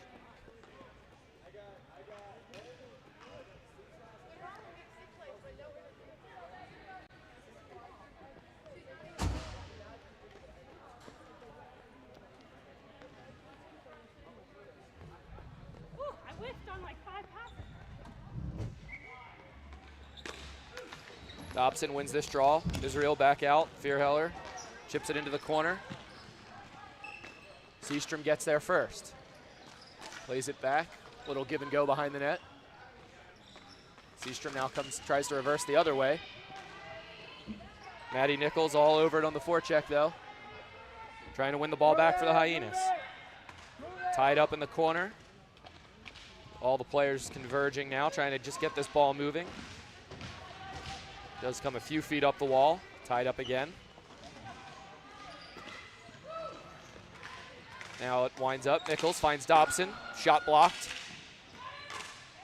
Good block there from Govlik. Dzikovic plays it and held in at the point by Dobson, lobs it all the way back into the glove of Praku, who gets a stoppage.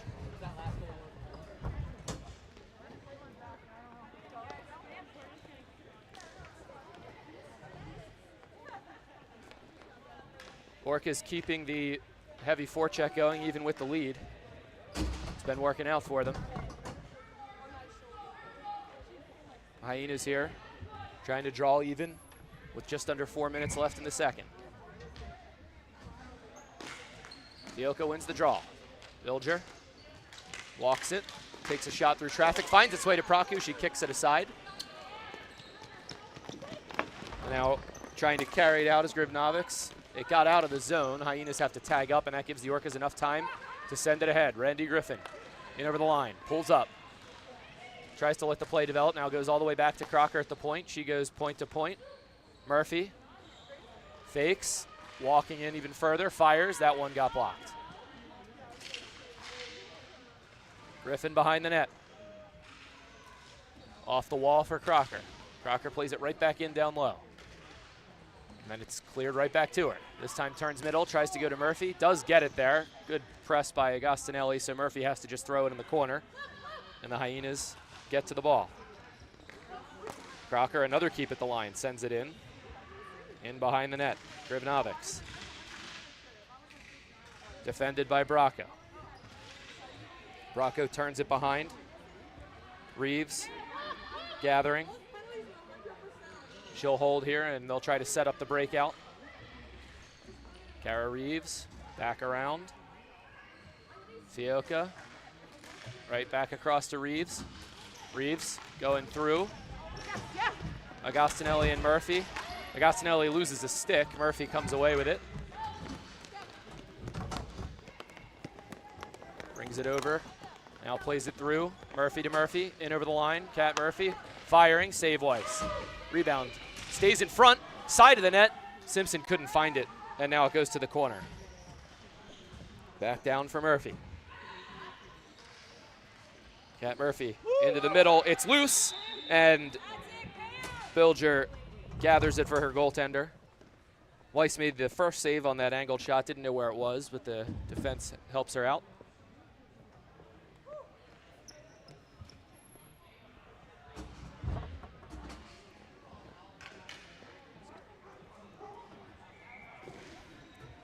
Hyenas win the draw. Gifford plays it around. Pass knocked down by Murphy. She gets doubled though, and the Hyenas win it again. Dumped in, and they had the line. No, they did not. Thought that Orlando got the middle line there, but they call flooring. Now the refs checking. This may come to center. We'll see what they do. Nope, and it goes all the way down. Flooring is the call.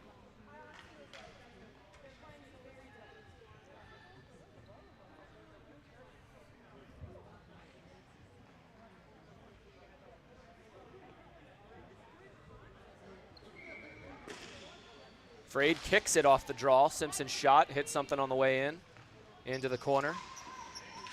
Frade gets to it, all the way out to the point.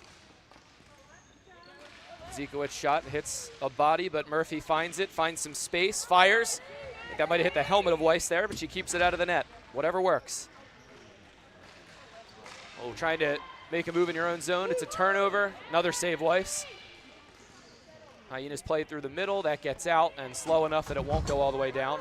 So they get a chance to change here, but Zikowicz trying to send it right back up quickly. Seastrom regroups. Her pass hits Runel's foot. Brunels has it, finds Dobson. Dobson with Nichols going to the net. Dobson for Nichols, and she was on her backhand, didn't get enough of it. Dobson pulls it out of the corner. She tries short side. Praku cuts it off. Brunels controlling. Plays it out to the point.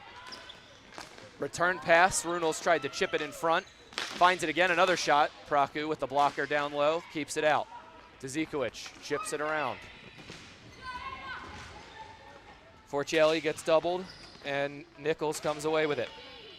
Gets it out to Mears. Mears, that shot blocked. Deerheller, played it to the point. Didn't see the rotation, nobody there, and it goes out of the zone. Hyenas control, though. They'll try to reset in the neutral. Mears pass knocked down by Forcielli. Couldn't get it deep, though, and the Hyenas do play it in again. Praku stops it for Zikowicz. Comes out. All the way out to Stewart. Stewart lobs it.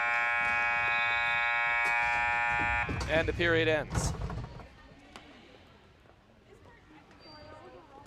So 4 goals in that period. The Orcas get 3 of them. Hyenas get 1.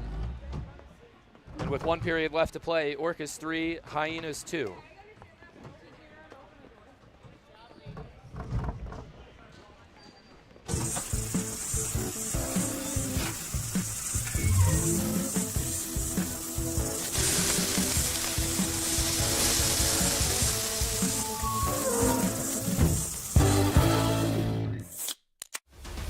I love being a part of it because I am a player, I'm a coach, I'm a referee. Ball hockey is so much more accessible to the average person if you've never played hockey before. People look at it and like, oh, you just played it's floor hockey, play the feet. It doesn't take skill to play. It takes skill to play. We get excited, people get happy, there's fights, there's everything in it. It's different. It's fun. Fast-paced. Electric. I mean, anyone can play.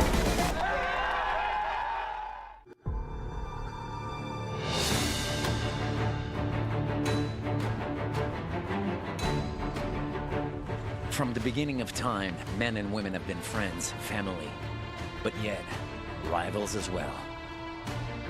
Some of the most epic battles have been fought from the North to the South Pole and anywhere in between.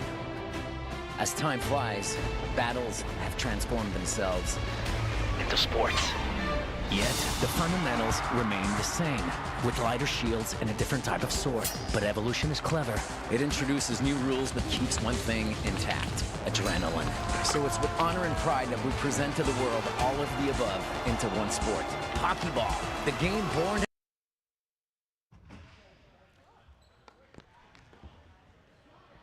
And here we go to start the 3rd period. Hyenas and Orcas. Orcas with a 3-2 lead. Kat Murphy with the most recent goal on the power play in that 2nd period. Orcas scored 3 in 2.5 minutes. Mears had one in between for the Hyenas, and it's a 1-goal game here in the 3rd. Hyenas pressing early. Murphy plays it around to Stewart. She's got some room, walks it out. Gets the red line. Chips it for Marinelli, who was trying to stay on side, so she couldn't gather the ball. And the Hyenas get it out to Agostinelli. Agostinelli tries to box out Murphy, chips it in deep. Forcielli picks it up. Goes behind her own net. Now played over to Murphy. Murphy carrying. That chip blocked by Runels. Bracco forcing it in, and the Orcas have to go in behind. Crocker's got it. Nice pass to the wall, but it gets off the stick and out of the zone. Rachel Israel. Her pass taken away. Kavortek driving in, fires, and just wide. Maybe a piece of the blocker there by Weiss. Govlik has it now. She's got some room, walks to the slot. Her shot stopped by Weiss. Rebound goes wide off the stick of Gager. She's got it now down low. Gets some help, and it comes all the way out to the point. Turning away from the pressure. Seastrom sends it to the net. Stick down by Weiss. Israel behind her own net to Vierheller. Vierheller trying to lob it out. It gets cut off by Seastrom. Seastrom walking in, shot through traffic. Weiss makes the save. Rebound in the slot. Hyenas get to it first, and it's chipped out of the zone by Lecuyer. Seastrom mishandles that one, has to go get it deep in her own zone. Hyenas changing though, so the Orcas able to break out, but a turnover. Nichols, just wide. Seastrom with it again, and that goes over everybody and all the way down for flooring.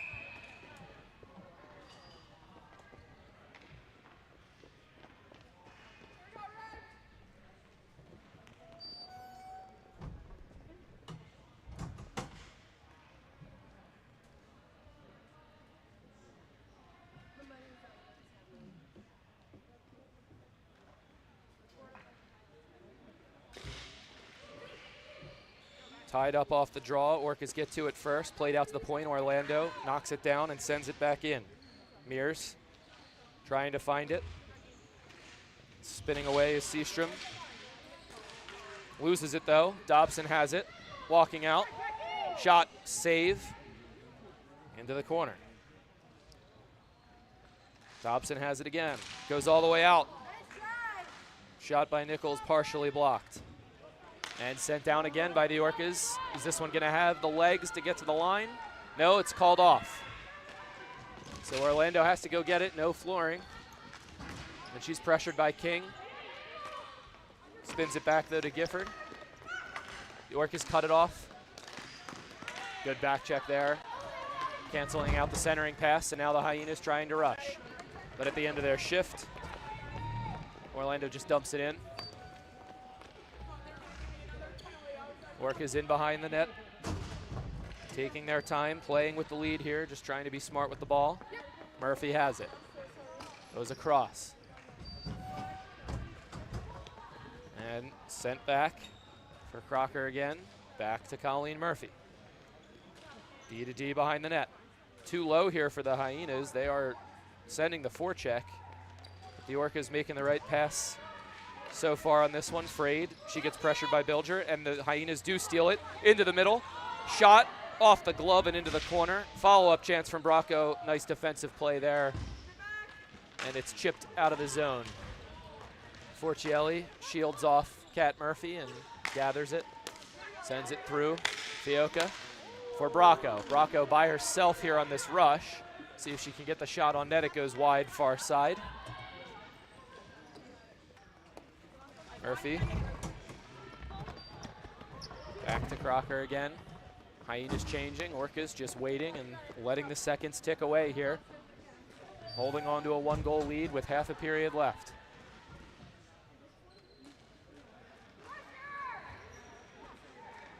Crocker just hanging on. Now goes up the wall to Murphy, but a good pinch there by Vierheller. Colleen Murphy has it now. Takes off, steps away from Runels, breaks the press, sends it over to Frayed. Frayed has the line, pulls up, back for Murphy. Murphy going wide for Simpson. Simpson back to the net. Frayed, big save by Weiss, sliding across. Looking for that backdoor play again. Frayed got a stick on it, but didn't have time to gather, and Weiss had the pads ready. Runels gets to this chip. Drives past Simpson, goes to the front, off a couple of sticks. Orcas have it again. That pass hits the net, I think, on the way to Colleen Murphy, but she does eventually gather it. Spins it back. Sends it through the middle. Simpson resets it right back to Frade. Now they have some room. Simpson has the line. Forcielli coming in high. Gonna load up, fire away, goes wide. Simpson throws it in front again. Frade spinning shot. Weiss has it and hangs on. Took a hop off of her pad there up in the air, but able to settle it down.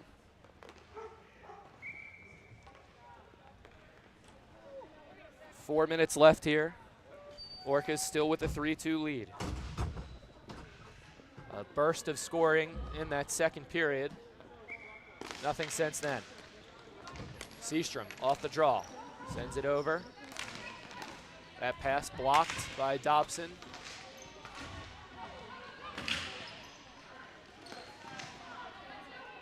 Orcas trying to find it down low. Hyenas breaking out. Good step at the line, though, and cut off by Dzikovic. Plays it in deep again. Stewart in behind, looking for Marinelli.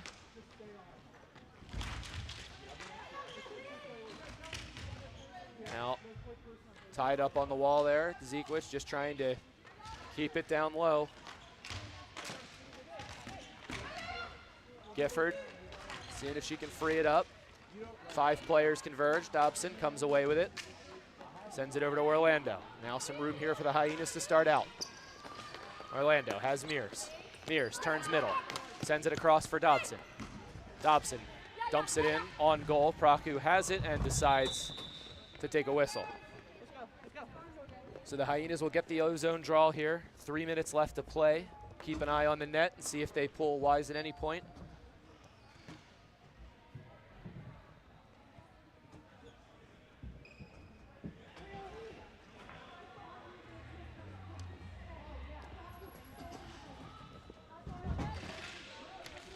Off the draw, shot from the point, gets blocked. Govlik has it, trying to run it out of the zone. She's cut off, but it gets away from Bracco and goes all the way down. Govlik again loses it. Bracco for Bilger, shot, turned into a pass. Fioca tried to spin it on goal, but was stopped by Crocker. Bilger pinching in again, sends this one to the corner. Bracco plays it all the way around. Reeves trying to keep it deep. Agostinelli trying to spin off the wall, and that one is chipped out of play by Kvortek. See where they put the face off here. Depends on where that stick was from Emily Kvortek when she chipped that ball out. And it'll be at the top there. Hyenas still have the zone here, but the face off up at the top dot. And we've got a timeout.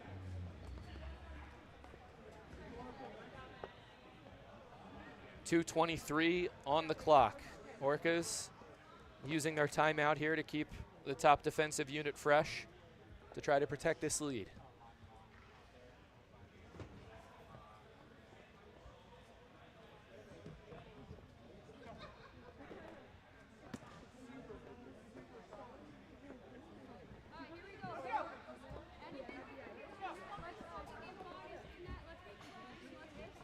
Keeping an eye here on the Hyenas out of the timeout. If they pull the goalie now with the face-off, still 2 minutes, 20 seconds, maybe a little early, but we'll see what Matt Farrer wants to do.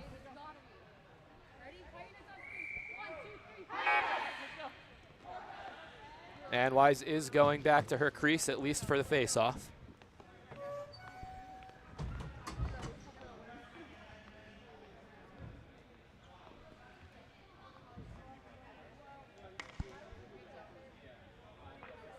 Dobson and Govlik facing off here. Hyenas get to it, trying to hold the red line, but it does come out. Nice play there by Kvortek. Now she goes down the wall. Into the corner, plays it behind the net. Gager. Boxing out. Tries to go to the point, knocked down though, nice play. Hyenas rushing. And over the line, on sides, shot on goal. Praku blocks it off into the corner. Murphy gets to it first. She's got Mears on her back, and the Hyenas gather it. Comes out to Mears. Takes the shot. It goes just wide near side. Hyenas cut off that breakout. Orlando keeps it deep. Dobson goes down. It comes back out to Orlando. Net is empty now for the Hyenas. 6-on-5. Shot to the net. Still loose. And a good stick there by the Orcas to chip it away. Orlando, though, able to keep it in the zone and send it back deep for Mears. Jada Mears boxing out Murphy. Trying to turn it to the front. Murphy wins it and gets it past Lecuyer, who is coming into double, but Bilger again there on the pinch, keeps it in the zone, cuts off another pass. Finally, the Orcas play it out, but it goes all the way down for Flooring. Couple plays in a row there by Pam Bilger defending the breakout passes, so the Orcas needing a whistle, just fire it all the way down. Minute 10 left. Net is empty for the Hyenas.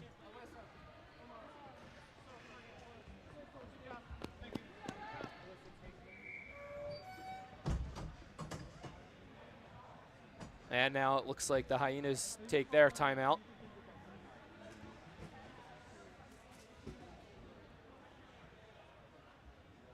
Not going to the bench, though, just the 6 of them conferencing in the zone, drawing up this play off the face-off.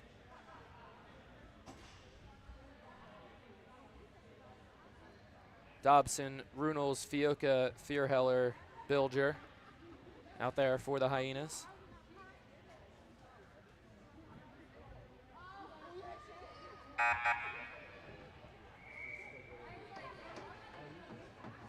And Agostinelli as well is the 6th. Orcas sticking with their 5 as well. Kvortek, Govlik, Murphy, Crocker, and Gager.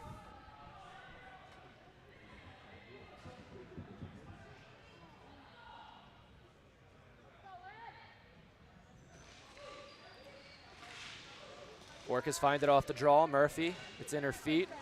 Kicked away, comes out to the point. Bilger, nice play to keep it and chip it over to Fearheller.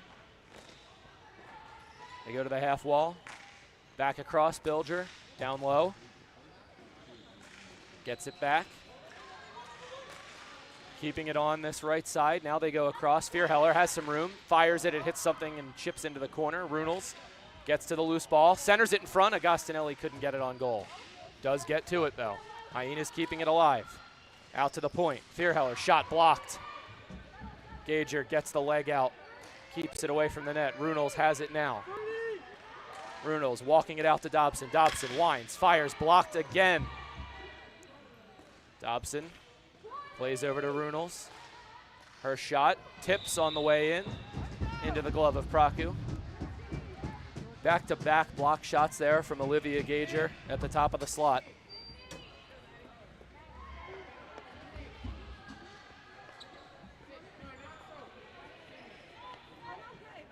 Hyenas switching it up a little bit here. Runels and Dobson and Agostinelli going to stay out. Orlando and Maddie Nichols come out.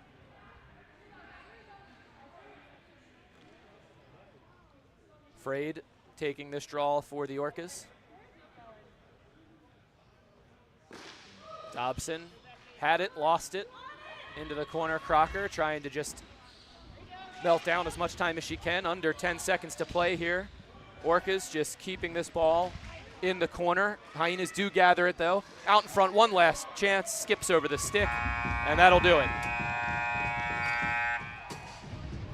So the Orcas hang on after a high-scoring second period. They keep their 3-2 lead the rest of the way and finish their opening day of Women's Elite with 2 wins and the loss. Hyenas drop to 1-1-1. As we take a look at the goals from this game, Maddie Nichols short-handed opened the scoring. On that same power play, Forcielli with the individual effort finds the short side and evens the game.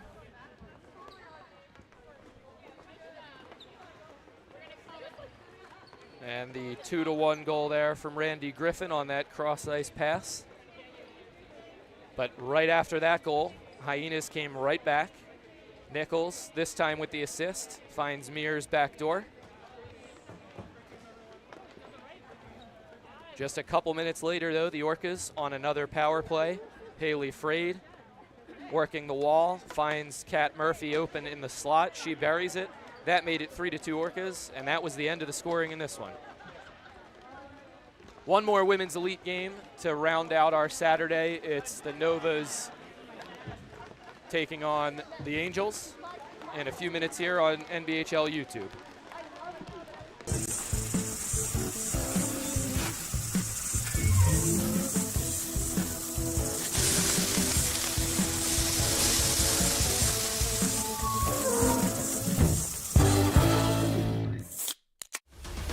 I love being a part of it because I am a player, I'm a coach, I'm a referee.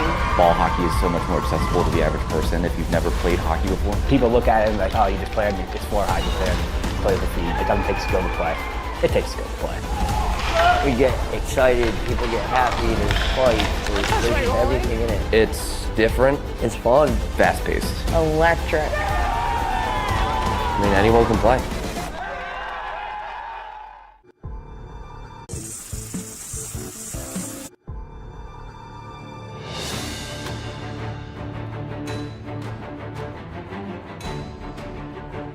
From the beginning of time, men and women have been friends, family, but yet rivals as well. Some of the most epic battles have been fought from the North to the South Pole and anywhere in between. As time flies, battles have transformed themselves into sports. Yet, the fundamentals remain the same, with lighter shields and a different type of sword. But evolution is clever. It introduces new rules but keeps one thing intact: adrenaline. So it's with honor and pride that we present to the world all of the above into one sport. Hockey ball, the game born in the North that can be played from the mountains to the ocean, and from America to Europe, all the way to the land of the rising sun. Napper. Anyone, anywhere. What is it? My new boyfriend. So sweet. Look what he just sent me. Ooh, that's a lovely view. Huh? What are you two looking at? Tip pick. What did you say? Tip pick. Tickets to the show with no hidden fees. TickPick, the only major no-fee ticket site with the same seats at better prices.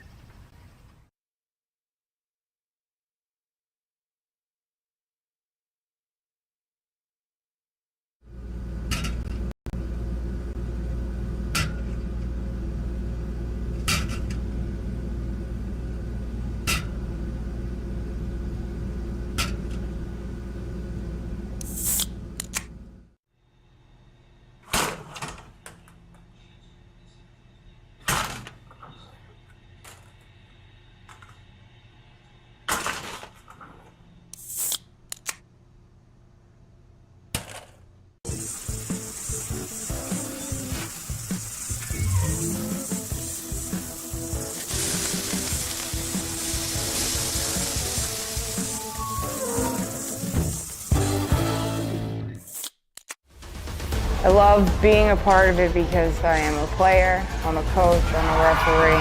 Ball hockey is so much more accessible to the average person if you've never played hockey before. People look at it and like, oh, you just played it's floor hockey, play the feed. It doesn't take skill to play. It takes skill to play. We get excited, people get happy, there's fights, there's everything in it. It's different. It's fun. Fast-paced. Electric. I mean, anyone can play.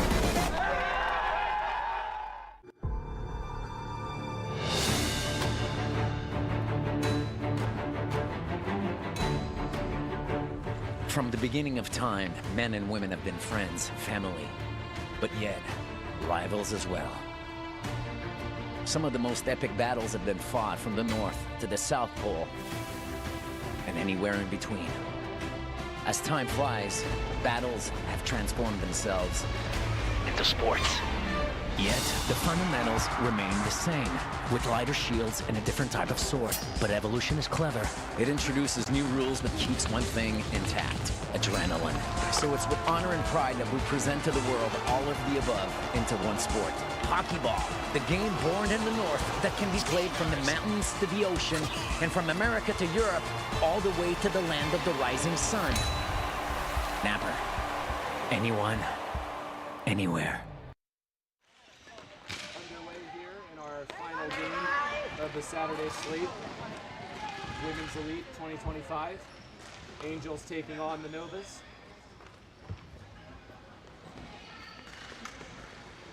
It's Guinard in net for the Novas and Waleko for the Angels. Each of them with shutouts in their opening games today.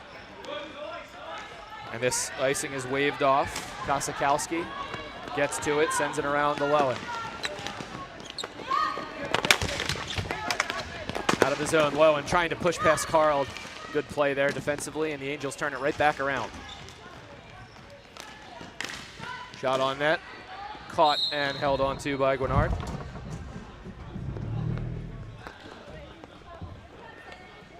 Hewson feeding Evangelos for that shot. Guinard eats it up, takes the first whistle of the game.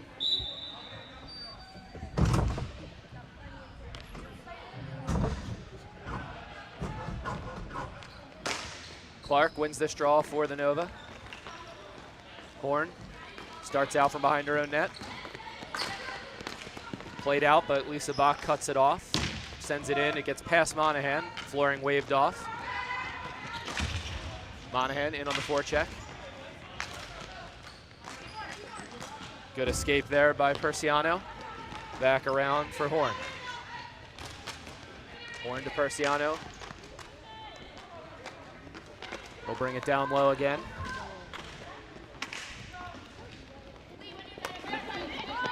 Gets all the way out. Bach back for it. Machuk forechecking. Plays it over. Taylor up the wall to Monahan. She gets met at the line. Horn. Pass a little bit too far there for Machuk, and the Angels have it. And Roy just couldn't get to that ball. Evangelos keeping that one out of the zone. Mackenzie Roy in over the line. Has Evangelos joining. Tries to send it to her. Gets through everything and over to the wall. And it's rushed the other way for the Nova. Has Gilmore. Gilmore tries a return pass. Defended well, but a penalty coming up. O'Melia picks off the pass, but the whistle blown.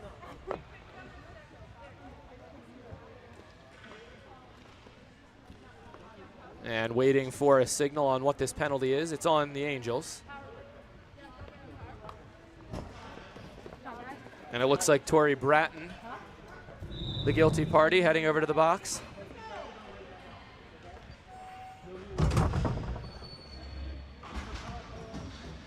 So an early power play here for the Nova, just 2 minutes into the first.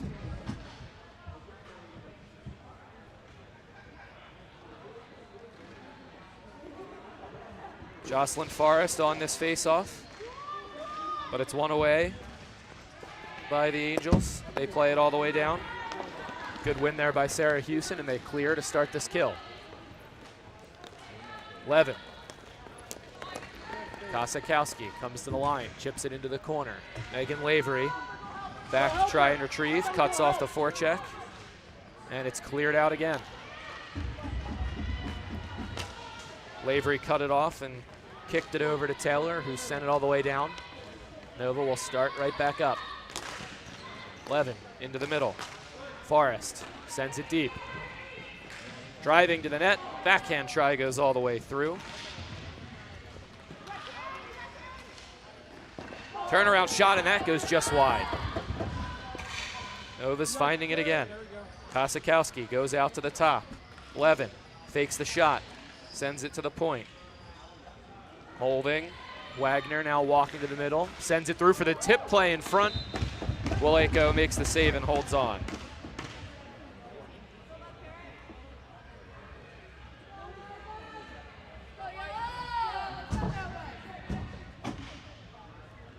25 seconds left on the men advantage. Forrest wins this draw. Wagner. Back to Levin, back to Wagner. Now Levin again, fires. She scores! Power play goal for Karen Levin.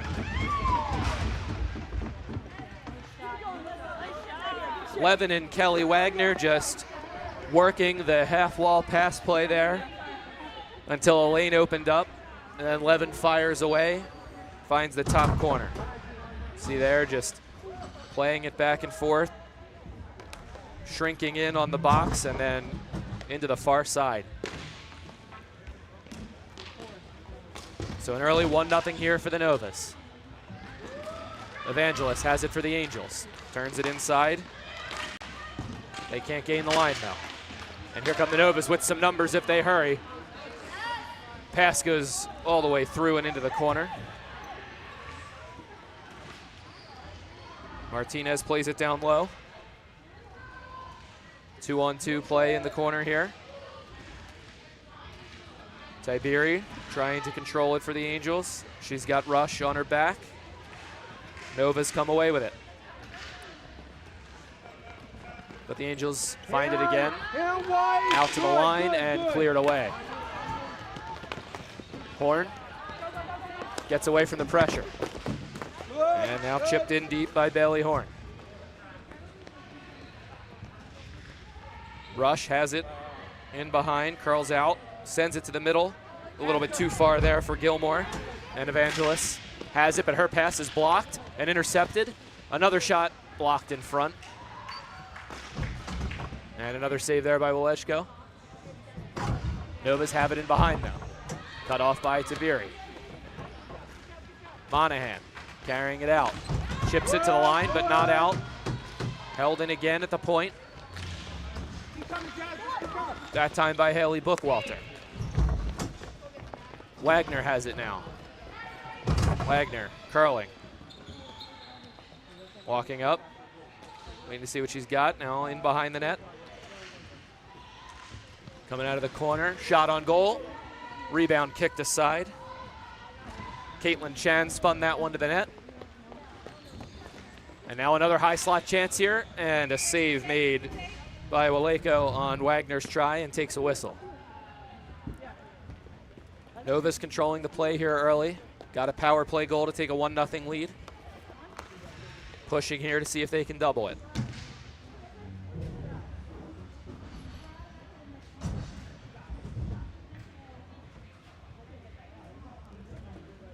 Bach, Bratton, and Mackenzie Roy, the forward line here for the Angels. But the Novas win another draw. Kosakowski sends it through. Good stick there, played away. Bratton gets to it. She's pressured, has to play it back. Good escape play there by Amelia. And Angels coming the other way. Mackenzie Roy sends it in down low for Bach. Bach curling, back out to the point. Lavery goes cross, but it gets away from Amelia. Mackenzie Megan tries to get it out, but she's doubled by Bratton and Amelia. Amelia sends it to the net. Guinard makes the save, and the rebound cleared out of trouble by Machak. Now on the near side wall. Roy, shot blocked, does roll in slowly on Guinard, and she covers up.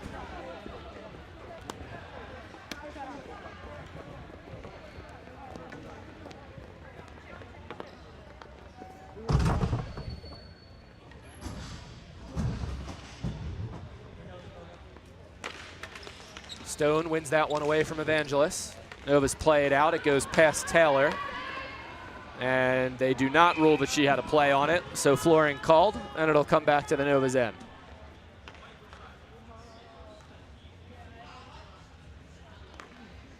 Shannon Taylor made the attempt there to try to knock that one out of the air, but it's moving that fast and that high. That's not enough to cancel out flooring, so the Angels will have it down low.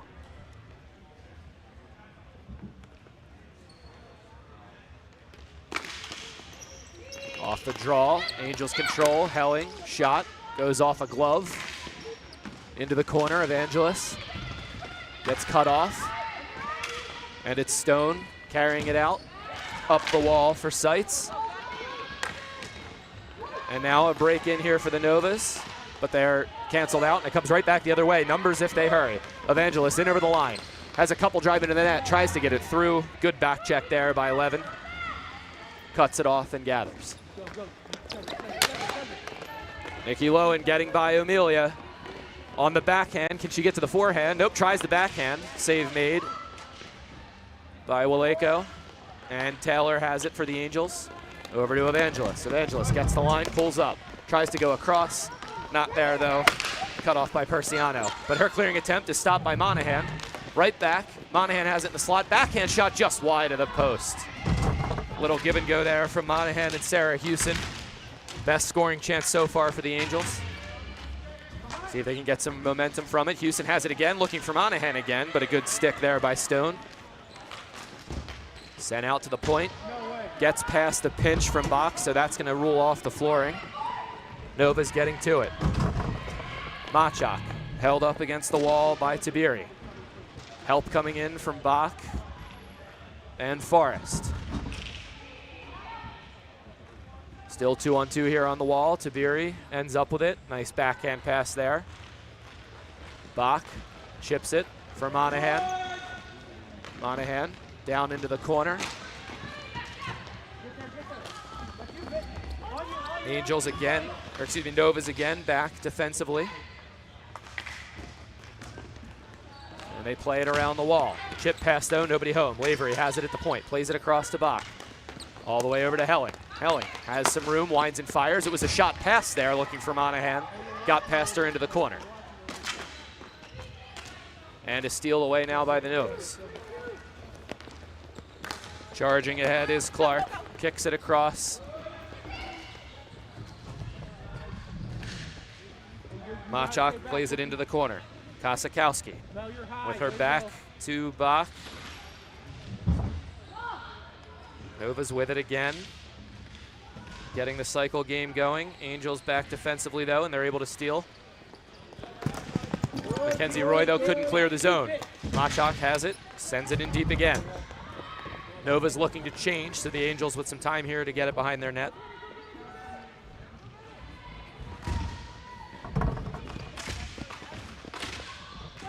Bratton trying to get out of the zone. Eventually she does. But the Nova's back.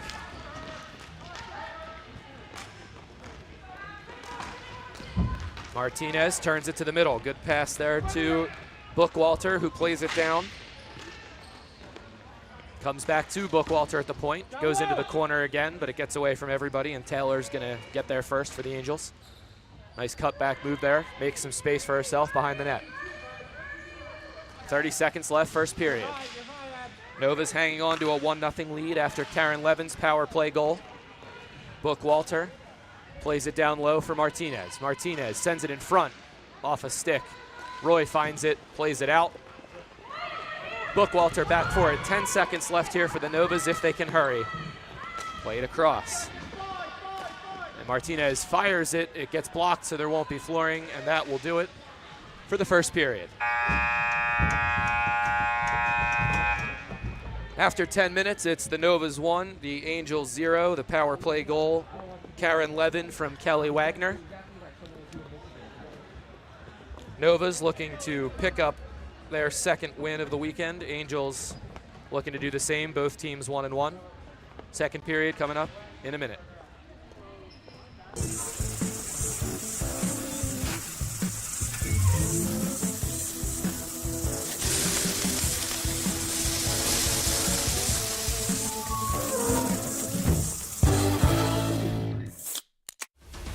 I love being a part of it because I am a player, I'm a coach, I'm a referee.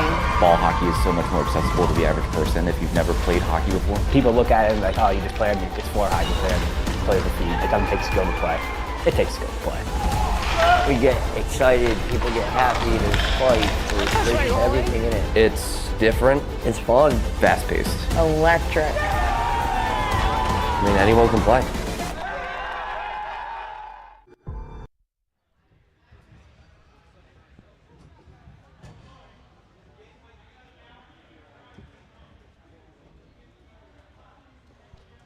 Second period about to start here. Nova's with the 1-0 lead after 10 minutes.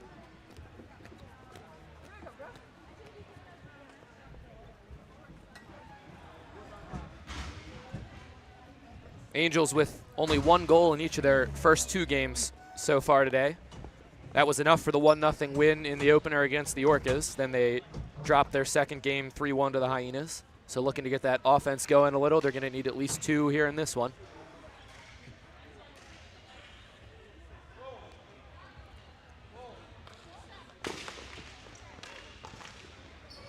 Off the face-off, Angels have it. Helling sends it back, D to D, Taylor. Good pass up, and now Bach gets the line, chips it over. Houston doubled on the wall.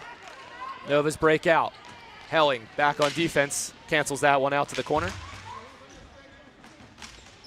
But the forecheck turns it over again for the Novas. They try to get set up. Megan into the front. Good back check there by Bach. Sends it ahead to Sarah Houston. Houston one-on-one with Horn. Horn plays it over to the wall. But Houston comes away with it there. Now bodies back for the Novas. But a turnover here. Evangelos steps forward, fires the shot. It was going high, but Guinard gathers it, takes a stoppage.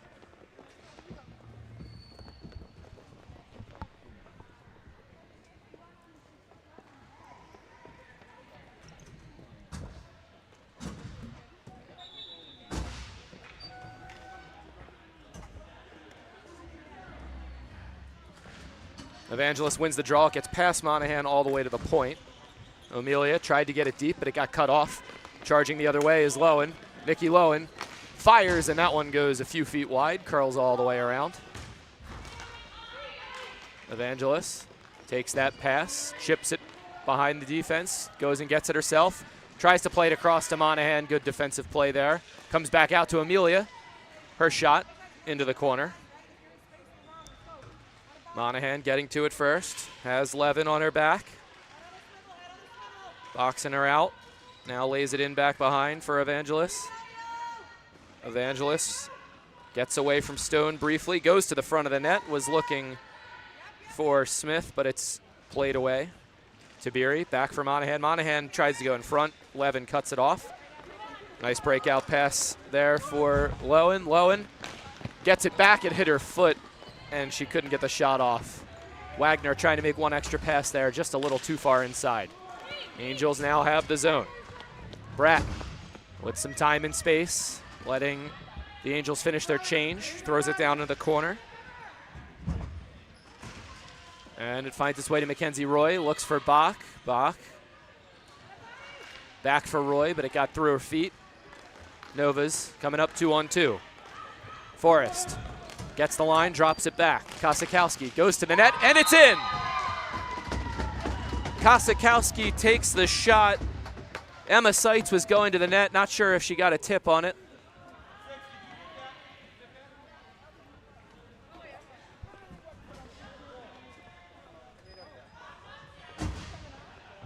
Either way, 2-0 Novas here.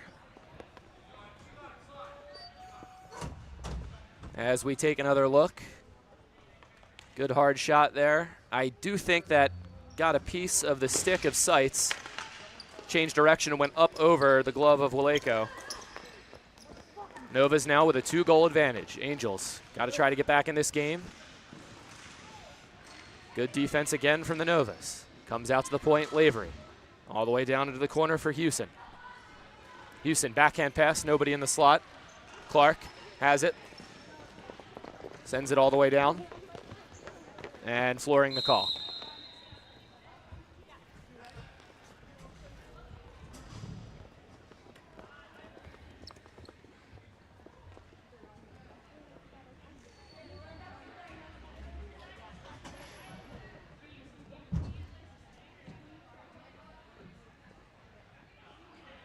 Evangelos in to take this draw for the Angels, but she loses it to Clark. Novas starting out of their own zone again. And a penalty coming up. Bailey Horn tripped up by Maddie Evangelos on her breakout. So the Novas here already up 2-0, get a second power play opportunity. Karen Levin comes right over the boards, scored on their first in the opening period.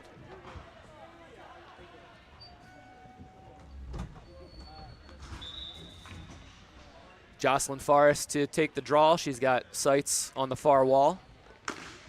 Wins it right to her. Sights out to Levin. Back to Sights. They'll set up right away. Shot from the half wall blocked by Taylor. Bach tried to clear it. Eventually it does get out. Tabiri sending it all the way down. Levin carrying up across the blue. Makes the pass along the wall. Received by Lowen. Lowen. Pass to the middle, now comes back out to Levin. Levin holding, now does fire, it goes wide. Novas with good control and setting up again. Levin, top of the zone. Moves to the middle, goes down to Sights. Back to Levin. Sights again, shot, save, rebound in the slot, another shot, another save, I think even a third by Waleka there. Sights with the first shot from the wall. Take another look here. One-timer here from Sights. Blocker save. Kosakowski gets the first rebound, and then one more chance there for Forrest before it's held on to. Horn has it again off the faceoff. Out to Kosakowski. Lays it down low to Sights. Back out to the top. Now to the other side for Horn. Kosakowski. Sights. All the way through looking for Horn. A little too far, but she has it. Working the perimeter here. Shot blocked by Monahan. Gets to the line. Not out. Nice play by Kosakowski to keep it in. Sights. End of the power play here. Pass to the front. Taylor breaks it up. Forrest chips it around. Evangelos out of the box. Back to even strength. Another shot through. Waleko plays it to the corner. Forrest has it there. Looking in front of the net. Sticked away. And now in behind. Taylor gets doubled, loses it. Sights into the middle there. Shot blocked away. Evangelos trying to get away. Another 2-on-1 forecheck, though, by the Novas, causing problems for the Angels. Persiano plays it in. That goes into the player bench. And so the Novas will lose the zone here.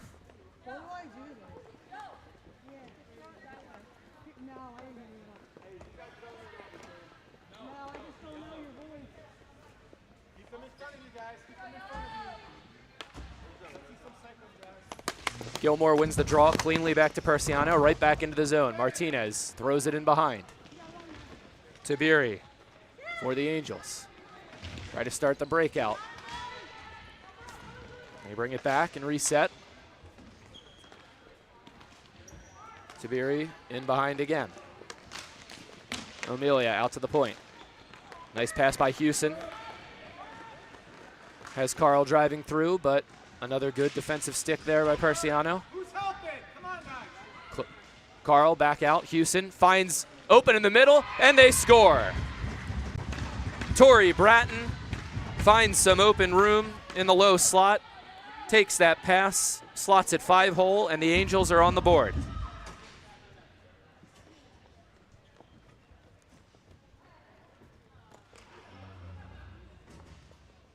Good forecheck there from Delaney. Carl creates the turnover, gets it to Houston, and then just a cut to the center lane. Nobody had eyes on Tori Bratton. Puts it in, and the Angels cut the lead in half with plenty of time left. Trying to get right back after it.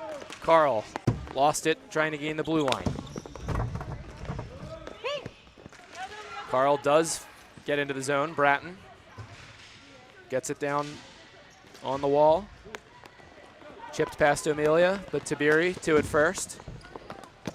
Lays it out. Bookwalter gathers and resets for the Novas. Her pass partially blocked by Bratton. but the Novas end up with it. That shot goes wide. Wagner gathers the loose ball. Back out to the point. Bookwalter throws it to the middle. And out of that tie-up, good shot on net. Sticked aside by Waleko. Nova's working the cycle, but that hits a body. Bratton chips it into space. Getting there first is Houston. Houston with Carl going to the net. Sends it across. Carl has to spin, finds it, turns and fires. And enough time for Guinard to get over, take that one in the breadbasket, and make the save. Houston had to send a saucer pass, and Delaney Carl had to take one extra step to gather it. Enough time for Guinard to square up.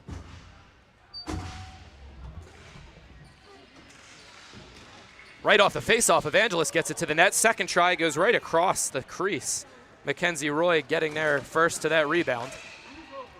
Evangelos creates another turnover, tries to go to Monahan, put it too far, but Monahan steals it, gets through another, and couldn't beat the third defender. Kosikowski cleans that up. And her pass, taken by Lowen. Nikki Lowen, a lot of room, walking in, puts it wide. Lowen gets to it again, now comes to the middle, backhands it, side of the net, good look there. Stone got a chip on it, save made Waleko. Novas now set up. Kosikowski shot blocked up high by Roy. But the Novas find it again. Pass deflected away. Seitz out for Worth. Worth tries to go back to Seitz. Monahan cuts it off. Hannah Worth gets back to it, over to Kosikowski. She has some room to run. She's going to take it. Gets the line. Still going. Cut off by Lavery. Machak boxing out. Lavery intercepts her pass, but didn't have a breakout option, and it goes all the way down.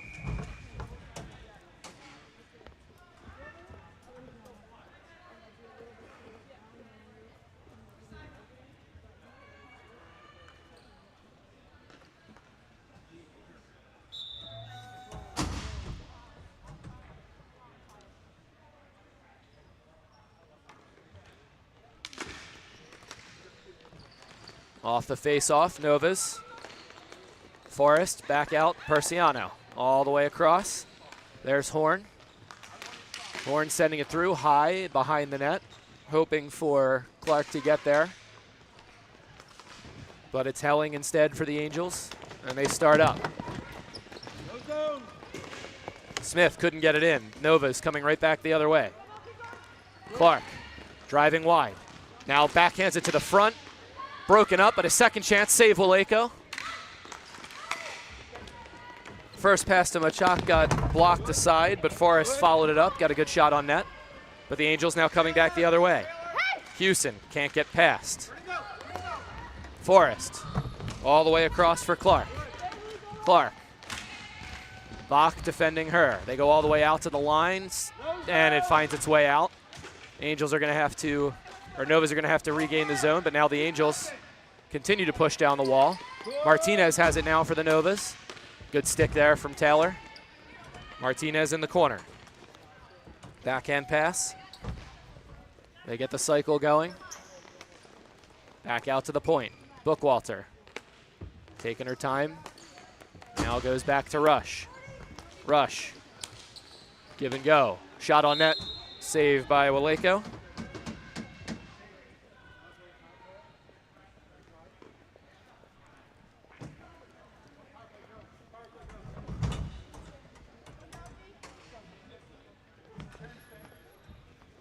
Little over 30 seconds left here in the second period. Novas with the offensive zone, seeing if they can get the lead back to 2 before the intermission. Off the faceoff, good chance, and off the shoulder of Waleko into the corner. Wagner just found that loose ball off the faceoff and had a good look. Back out to the point, eats up Levin a little bit, and good charge by Hewson, gets it out of the zone. Kosikowski gets it right back up. Lowen through the legs of Taylor. Now centers, one-timer save Waleko. Rebound, another save by Waleko. Nice move there at the line by Lowen. gets it past Taylor. Centers it to Levin. Shot turned aside, and then the second chance. Not a great angle there, and Waleko gets a whistle.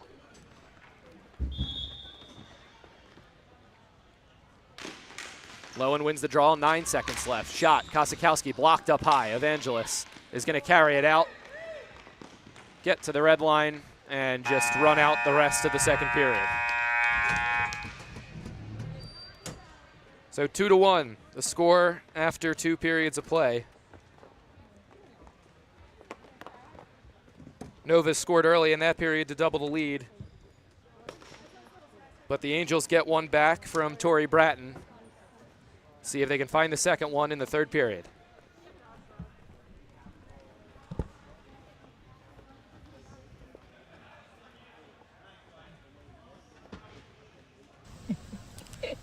What is it?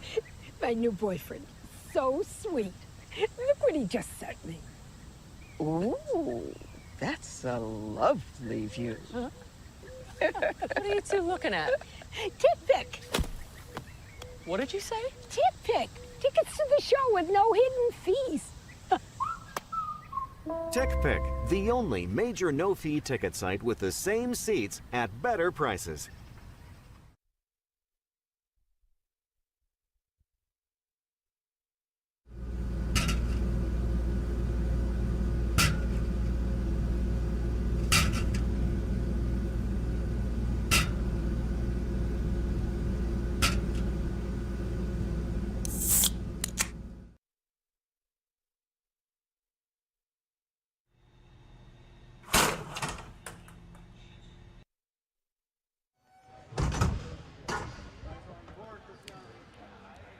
Ten minutes of play left here on opening day of the 2025 NBHL Women's Elite. Novas with the 2-1 lead after 2. Angels with the most recent goal from Tori Bratton, getting it back to a 1-goal game.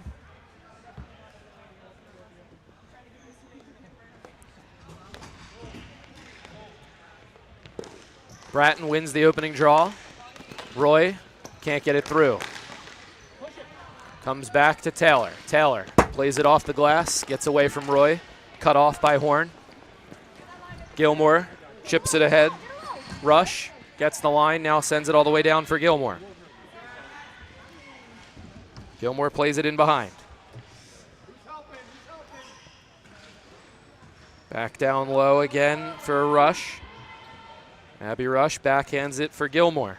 3-man cycle here for the Novas. And now they try to pass out to the point. Hits a stick, goes all the way out. Persiano. Gilmore. That shot goes into the corner. That pass gets away from Persiano and out of the zone. Novas have to reset. Played across to Horn. Horn right at her own bench while they were changing. Luckily, it didn't hit the wrong person. Novas get away with that one. Angels chip it in deep. They'll finish their change. Persiano's pass cut off. Amelia walks in, fires, save made, rebound. Monahan, it's in the net. This game is tied. Kaylee Amelia took the shot. Monahan was looking for the rebound. I don't know if she touched it or if it bounced off a defenseman when Guinard tried to clear it out of her crease. Take another look here. Amelia picks off the pass, just takes a low, hard shot, and it is played away by a defenseman, but it does hit Monahan and bounce into the net. So Chelsea Monahan will get credit for the tying goal, and we got a new hockey game here with 8:40 to go. Novas control, but that break-in is cut off, and here's Houston. Drop pass for Evangelos. Plays it over to Monahan, good step there. Shot from the point, gets blocked. Monahan has it, plays it across, and it just got away from Evangelos. It was in midair, and she couldn't stick it down. Front of the net again. Just past the post, Houston turning and firing. So a little energy here from the Angels after the tying goal. And now with the forecheck going. That hits a ref, goes into the middle, but cleared away by Wagner. And another pass cut off by Amelia. Sends it all the way down. Bookwalter holds on. And another pass off a foot. Another chance here, Angels. Shot off the shoulder of Guinard. Backhand centering pass. Houston trying to find it. Just didn't have enough room to get the shot off. Bookwalter covering well. Trying to get it back to Taylor at the point. It got cut off on the way, and now the Novas charging ahead.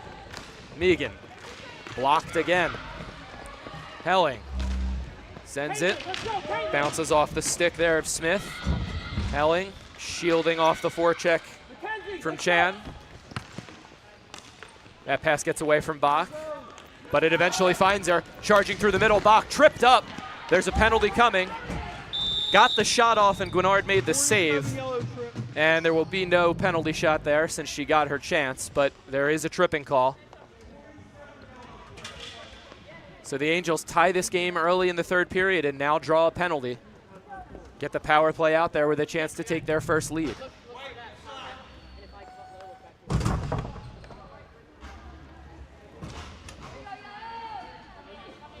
Novas seemed in control up 2-0, but then just one good forecheck from the Angels ended up with the Bratton goal, and then a good bounce in front of the net, and it's tied. And now a chance to go in front. Houston drops it back to Lavery off the draw. Lavery plays it over to Bach. Back to Lavery. Has Monahan down low, goes back out top to Bach. Now sent over Evangelist into the middle, tried to find Houston, it was cut off, and then cleared all the way down by Horn. Waleko stops that one for Bach.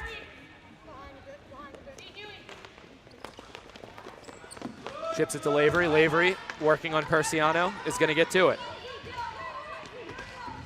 All the way back out for Bach.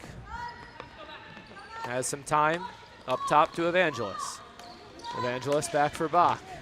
Fires it through, looking for a tip, goes through everything into the corner. Evangelist, though, good pinch, gets there first, and they'll stay in control. Gets it to Houston on the half wall. Now Bach up top. Lavery waiting. Goes back, Bach tries to go through, that shot blocked away by Horn. Bach and Lavery switching here to try to get their one-time sides. All the way over to Evangelist. Lavery up top. Fakes the shot, now Bach, one-timer, it goes wide. Monahan is gonna find it. 10 seconds left on the man up. Evangelist. Back to the top. Lavery.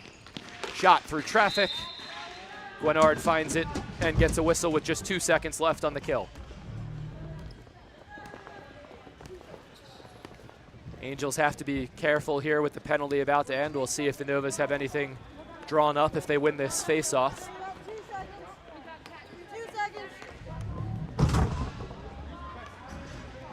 Kosakowski with her hand on the door in the box, ready to come out. Novas do win the draw. In behind their own net. Kosakowski back on the floor. They play it over to her, but it's too far, and Taylor sends it all the way down low. Levin plays it through the middle. Comes to Emma Seitz. Seitz backhand pass goes off a stick. Angels have it. Some space here for Carl. Delaney Carl into the middle for Roy. Never got there. Good step there by Seitz. And now she escapes the pressure and resets it. Seitz gets it back. All the way over for Levin. Good pass there to Lowen. Nikki Lowen. All the way across, some room here for Seitz. Shot partially blocked, goes behind the net, and then bounces back in front. Waleko gets a stoppage.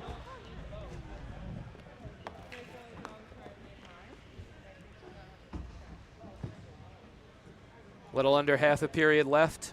2-2 game here. Nova scored the first two, Angels the next two.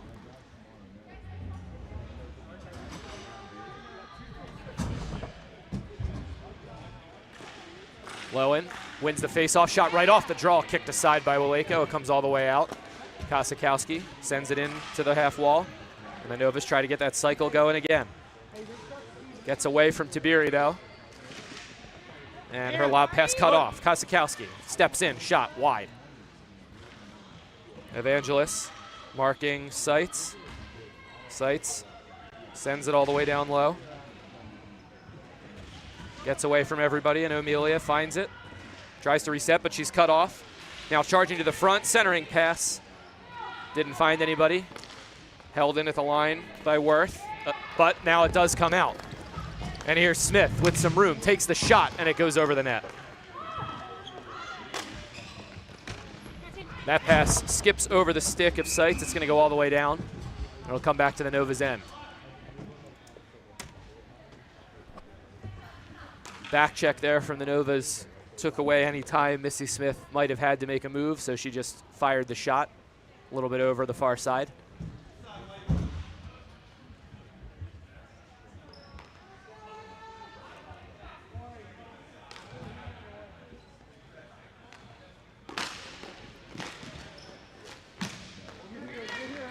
Played all the way around off the draw by the Novas. Good pinch there from Helling. Keeps it down low. Back in behind their own net. Novas trying to break the pressure here. Monahan forechecking. And now it does come out, but Lavery back for it. Angels trying to go quickly here with the Novas changing. They get it up ahead to Monahan. She's got the line, just turns and fires. Guinard makes the save. Horn gathers the rebound. Chased in behind her own net by Carl, but gets away. Horn looking for Machak. Can't get past Taylor, it's held in, but it comes right back to Horn. Drops it back for Worth. Entry pass, Novas have the zone. Going into the middle, one-timer, goes over the net. Bach trying to find it behind her own goal. Now at the side of the net. 3 or 4 sticks down there. Angels come away with it. Chelsea Monahan plays it, and that is going to go all the way down for a flooring whistle.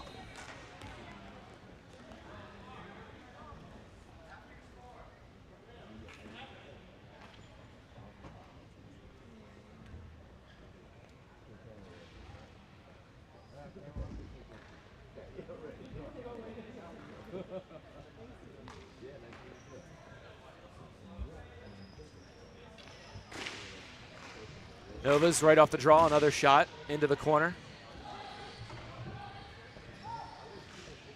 Sent in down low. Forrest played it, got blocked. Novas find it, out to the point. Persiano got cut off, but recovers nicely. Eventually does get out of the zone, but Clark back. Sends it across, tried to quickly break in, lost control, but then the Angels send it all the way down. It's on net, so Guinard went to cover it, then it rolled away from her. Roy to Evangelist, that save is made. Excuse me, that was Houston on the shot. Roy looking into the middle for Taviri, never got there. Bratton keeps it in, sends it to the net. Hits Houston and goes to the corner. Stone. They play one-on-one. Stone gets away from Houston, goes up the wall, gets it past Roy, and it's chipped in by Forrest. Forrest with Sights going with her. Lost control. Angels in good position. Taylor plays it across to Roy. Roy cut off by 11. Does get out of the zone, but unable to go in with control. Novas reset. 90 seconds to go, tied in the third period. 2-2, Angels and Novas. Turnover in the neutral there. Evangelist gets the return pass from Houston, but it never got there. And now here's Lowen. She's got Sights. Pulls up. Tries to get past Amelia, can't do it. Evangelist helps out. Over to Houston. Houston over to Bach. Just a little ahead of her, so she has to take a wider route and pulls up at the line. Now backhands it all the way over. Evangelist is going to get there first. 1 minute left here, tied in the third period. Evangelist loses it. Played out to Lowen. Lowen tries to chip past Amelia, but it's sent back in. Evangelist has Bach, finds her. Good step and a good stick there from Bookwalter. Now in the corner, Bookwalter digging it out. Loses it. Houston drives to the net. Guinard pokes it. It's under all the bodies, and we get a whistle. Houston tried to pull to her forehand there. Guinard pokes out with the stick. and then finds the bouncing ball and gets a stop.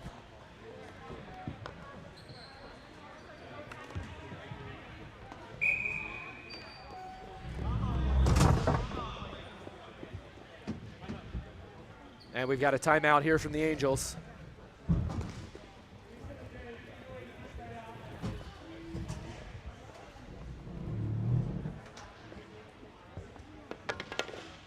Mitch Stiles gathers the Angels here to draw up this face-off play.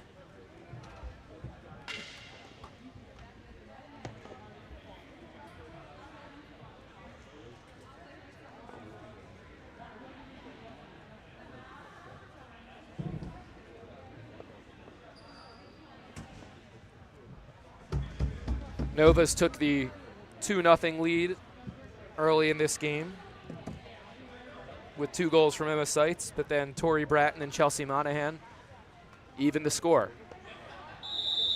34 seconds left. If we do not get a winning goal, it'll go to 3-on-3 overtime for 5 minutes, and then a shootout after that.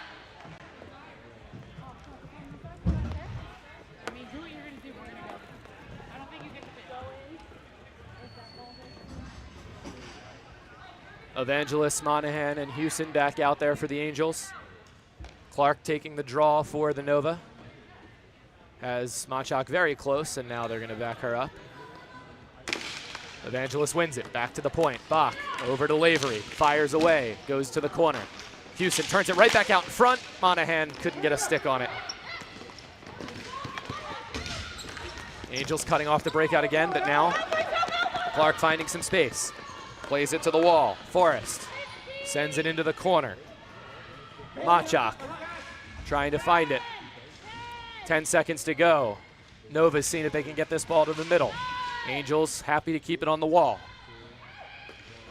1 second, and that is it. So we'll wrap up our Women's Elite slate today with some 3-on-3 overtime.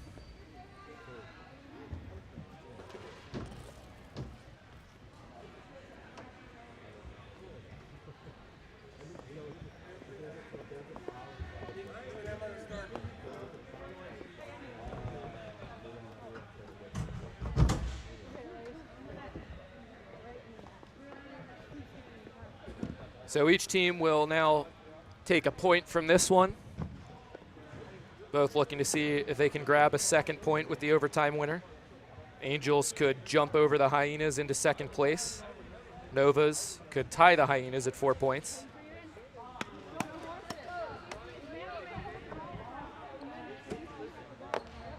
Orcas at the top of the standings with their 2 regulation wins, sitting on 6 points.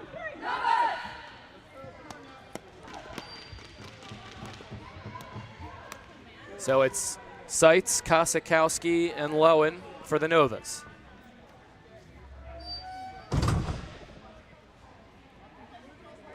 Kosakowski and Seitz connected on that second Novas goal. The high slot shot from Kosakowski and the backhand deflection by Seitz.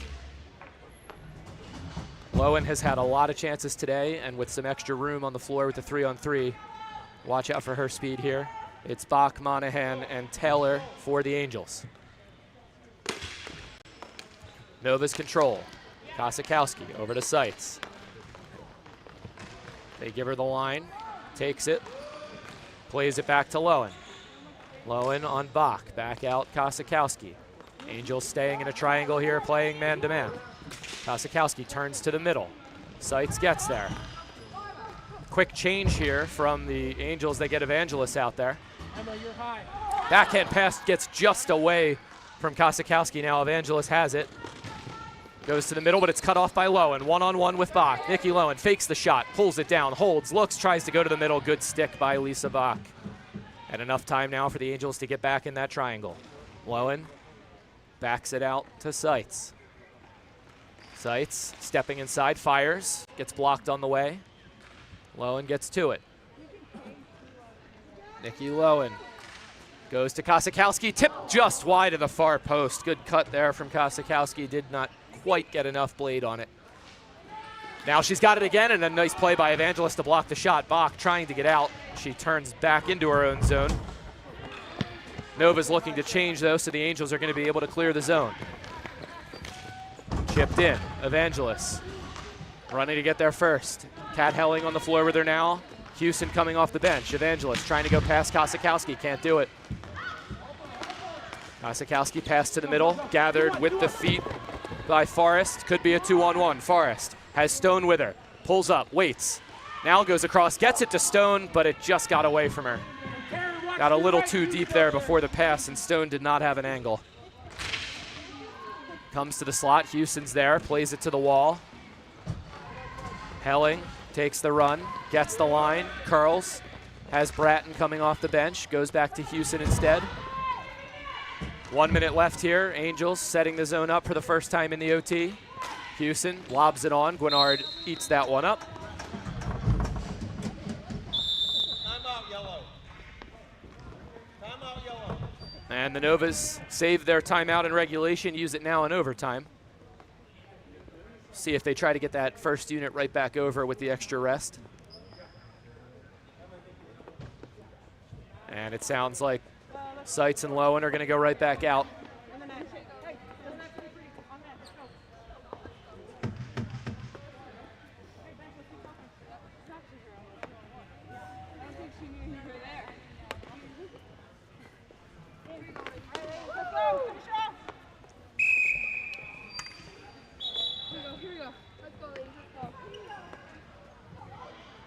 Levin is the third Nova to join those two forwards. Angels sticking with Houston, Evangelos, and Bach. 55 seconds separating us from a shootout here if we don't get a goal.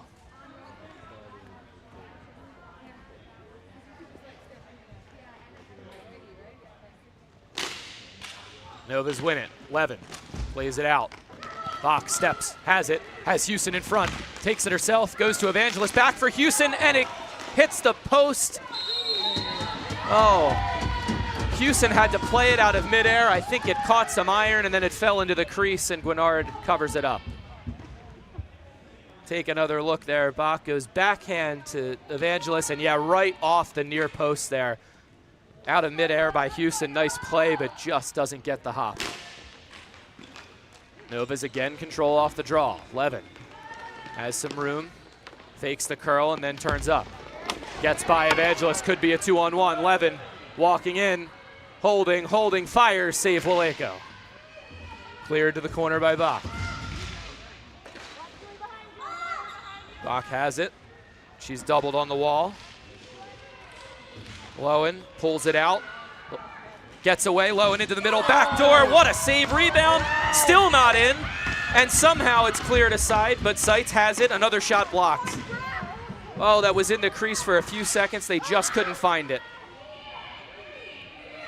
Bach doing everything she could there to keep that ball out of the net. Hit Waleko a couple times, doesn't cross the line, and we go to the shootout, and we'll take one last look. Lowen wins that battle on the wall, drives middle, goes back door for Seitz. Great save by Waleko. Seitz gathers the rebound. Another save, Waleko. And then Bach sweeps it off the stick of Lowen before she can get a third shot. And then a block by Evangelos. Closes it out. Great chance at the end for the Novas, but it just doesn't go. And at the other end, Houston had the look for the Angels a few seconds before.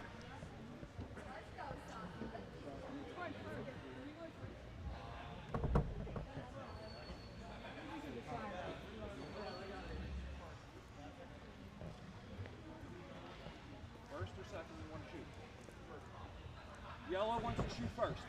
Nova's the home team. They choose to shoot in the top of the inning here.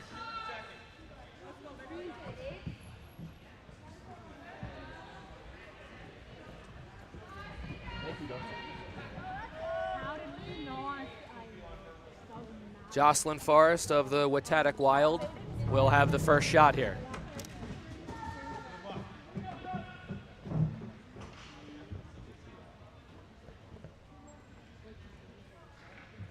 Waleko ready in her crease, whistle blown. Forrest with some speed. Now pulls up, goes to the forehand, and a save made by Waleko.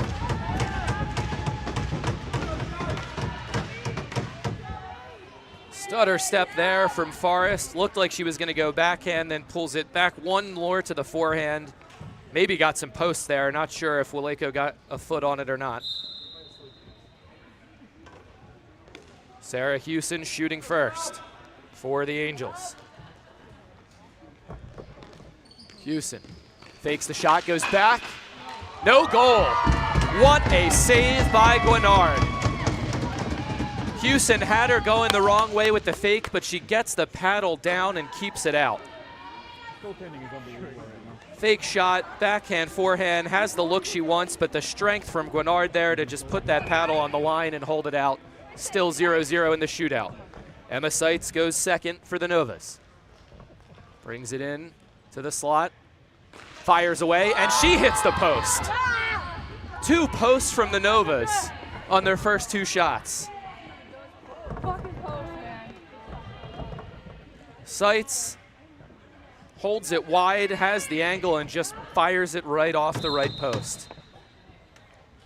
Maddie Evangelos now for the Angels, coming in with a lot of speed.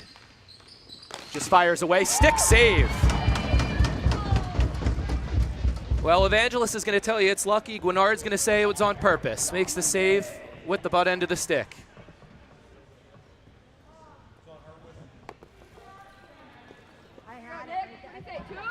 Nikki Lowen in the cleanup spot here for the Novas. Still 0-0 through 2 rounds. Coming in down the middle. Looking at what she has, goes backhand, rolls off the stick. And with Waleko and Guinard in net, you know you got to come up with something, and just one extra handle there from Lowen and it rolls away.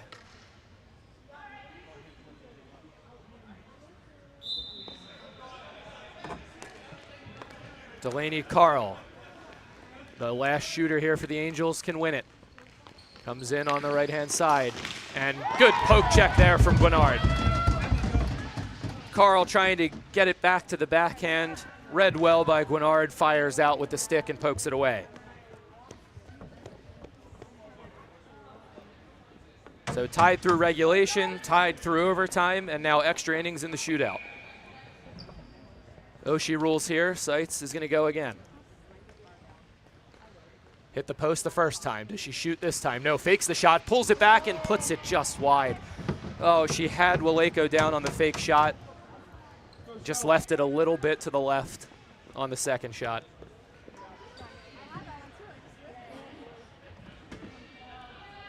Sarah Hewson can end it here for the Angels. Hewson, half speed here, goes to the middle, goes backhand, and she scores. Sarah Hewson completes the comeback for the Angels. They take this one 3-2 in the shootout. They'll grab the extra point, jump over the Hyenas into second place. The Novas finish the opening weekend in 4th. And that will wrap it up for the first day of 2025 Women's Elite. 2 more men's games left on the schedule coming up next on the NBHL YouTube channel. One last look there at the forehand backhand move from Hewson.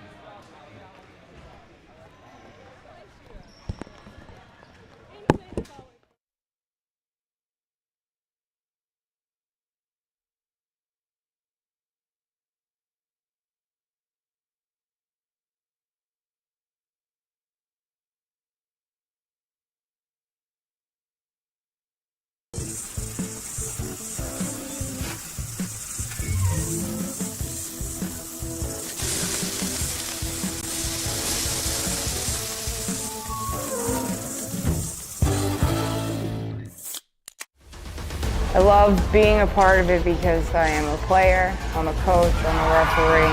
Ball hockey is so much more accessible to the average person if you've never played hockey before. People look at it and like, oh, you just play it's for hockey player, play the feed. It doesn't take skill to play. It takes skill to play. We get excited, people get happy, there's fight, there's everything in it. It's different. It's fun. Fast-paced. Electric. I mean, anyone can play.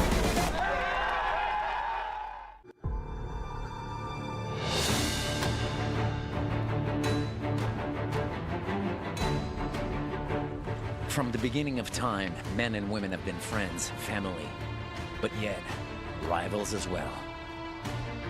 Some of the most epic battles have been fought from the North to the South Pole and anywhere in between. As time flies, battles have transformed themselves into sports. Yet, the fundamentals remain the same, with lighter shields and a different type of sword. But evolution is clever. It introduces new rules but keeps one thing intact: adrenaline. So it's with honor and pride that we present to the world all of the above into one sport. Hockey ball, the game born in the North that can be played from the mountains to the ocean, and from America to Europe, all the way to the land of the rising sun. Napper. Anyone, anywhere. What is it? My new boyfriend. So sweet. Look what he just sent me. Ooh, that's a lovely view. Huh? What are you two looking at? Tip pick. What did you say? Tip pick. Tickets to the show with no hidden fees. TickPick, the only major no-fee ticket site with the same seats at better prices.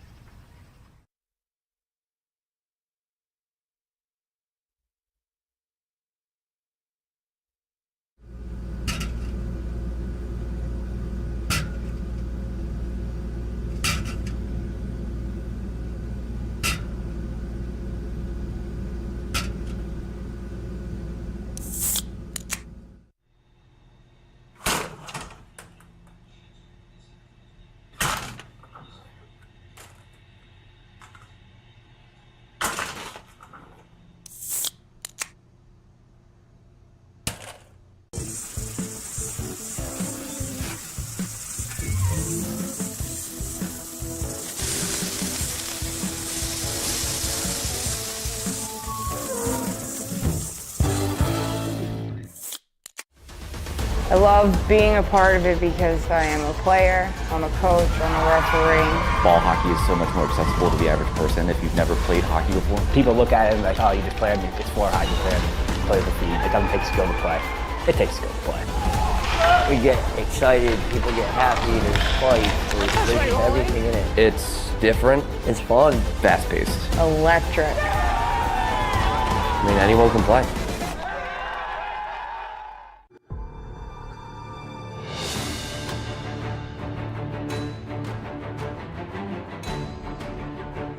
From the beginning of time, men and women have been friends, family, but yet rivals as well. Some of the most epic battles have been fought from the North to the South Pole and anywhere in between. As time flies, battles have transformed themselves into sports. Yet, the fundamentals remain the same, with lighter shields and a different type of sword. But evolution is clever. It introduces new rules, but it's one thing intact: adrenaline. So it's with honor and pride that we present to the world all of the above into one sport. Hockey ball, the game born in the North that can be played from the mountains to the ocean, and from America to Europe, all the way to the land of the rising sun. Napper. Anyone, anywhere. What is it? My new boyfriend. So sweet. Look what he just sent me. Ooh, that's a lovely view. Huh? What are you two looking at? Tip pick.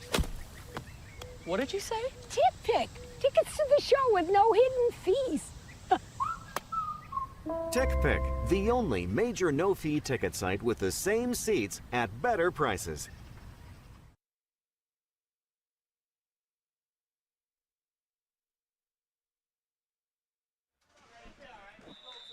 All right, folks, welcome back to the 2025 NBHL Elite Weekend 1. We have the Greyhounds facing off against the Apollo in both teams' final game of the day.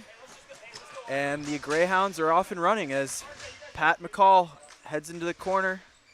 Steve Sion controls now.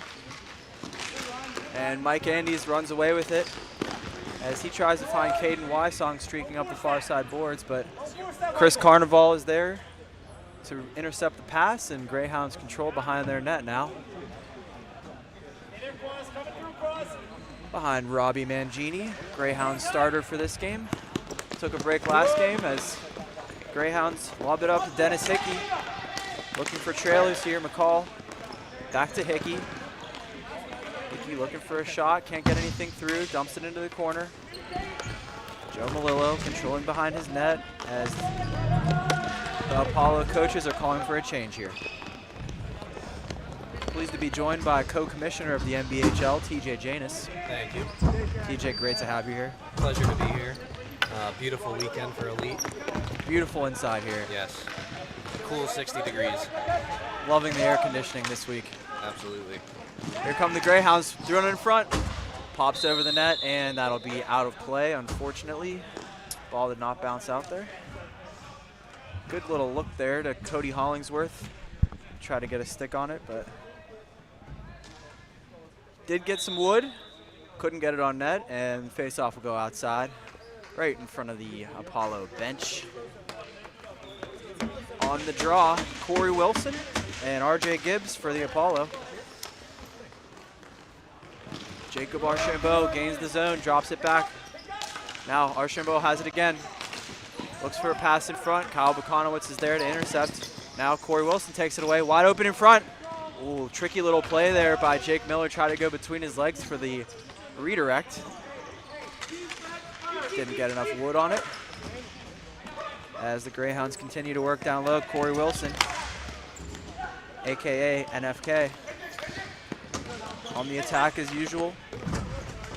Known for his long stick, heavy shot. As they battle in the corner. Bodies just converging on the near side boards right now. Somebody trying to work this free. Greyhounds have it up high. Back down low. Cody Hollingsworth. Down to Mike Malloy. Covered closely by Nick Phillips of the Apollo. Nick takes the body. Now looking for a pass out in front. Nothing happening there as Matt Altamere intercepts. Apollo trying to work their way up the rink here. Now they will. Nick Phillips dumps in. Looking for a rebound off the glass. Got his own dump in. Got a shot on that, and Mangini was there to make the save. Now, David Kleckner having an awesome day so far. Looks up high, shot. Walk to the corner. Kleckner again. Looking for options, just content to circle high. Rizzitano tries to find Tedesco, but it's intercepted, and number 87, Tristan Hofstrom, will take it behind his net as both teams work a change. Yeah, not much happened here early on. A lot of back and forth. I don't think we've seen a real clean shot on. So, you know, they're feeling each other out. Yeah, both solid teams so far this week as Steve Gregory streaks up the side. Looking for a centering pass. Nice play by Mike Henry. Just can't get a shot on net. Now Gregory again. He's been looking pretty youthful this week so far. Shot. Good save by Andrew Carter. Rebound bounces way out. And number 8, Ryan Consalvo, will dump back in as Apollo work another change. Jared Spear. Holding. Finds Tommy Tedesco, who's pressured. Goes up the boards. Greyhounds out now. Apollo, Connor Callahan looks for a quick shot, can't get it through. Callahan again following up. Now the Greyhounds have it. Mike Henry coming with speed, finds Steve Gregory. Greyhounds have numbers right now. Looking back door, shot, score!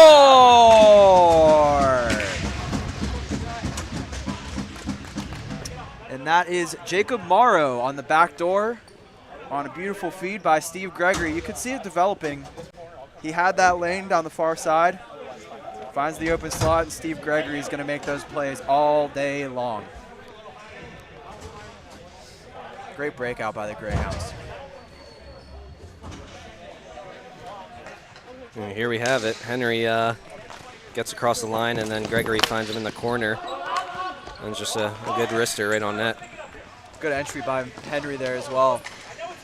Now Greyhounds back on the attack.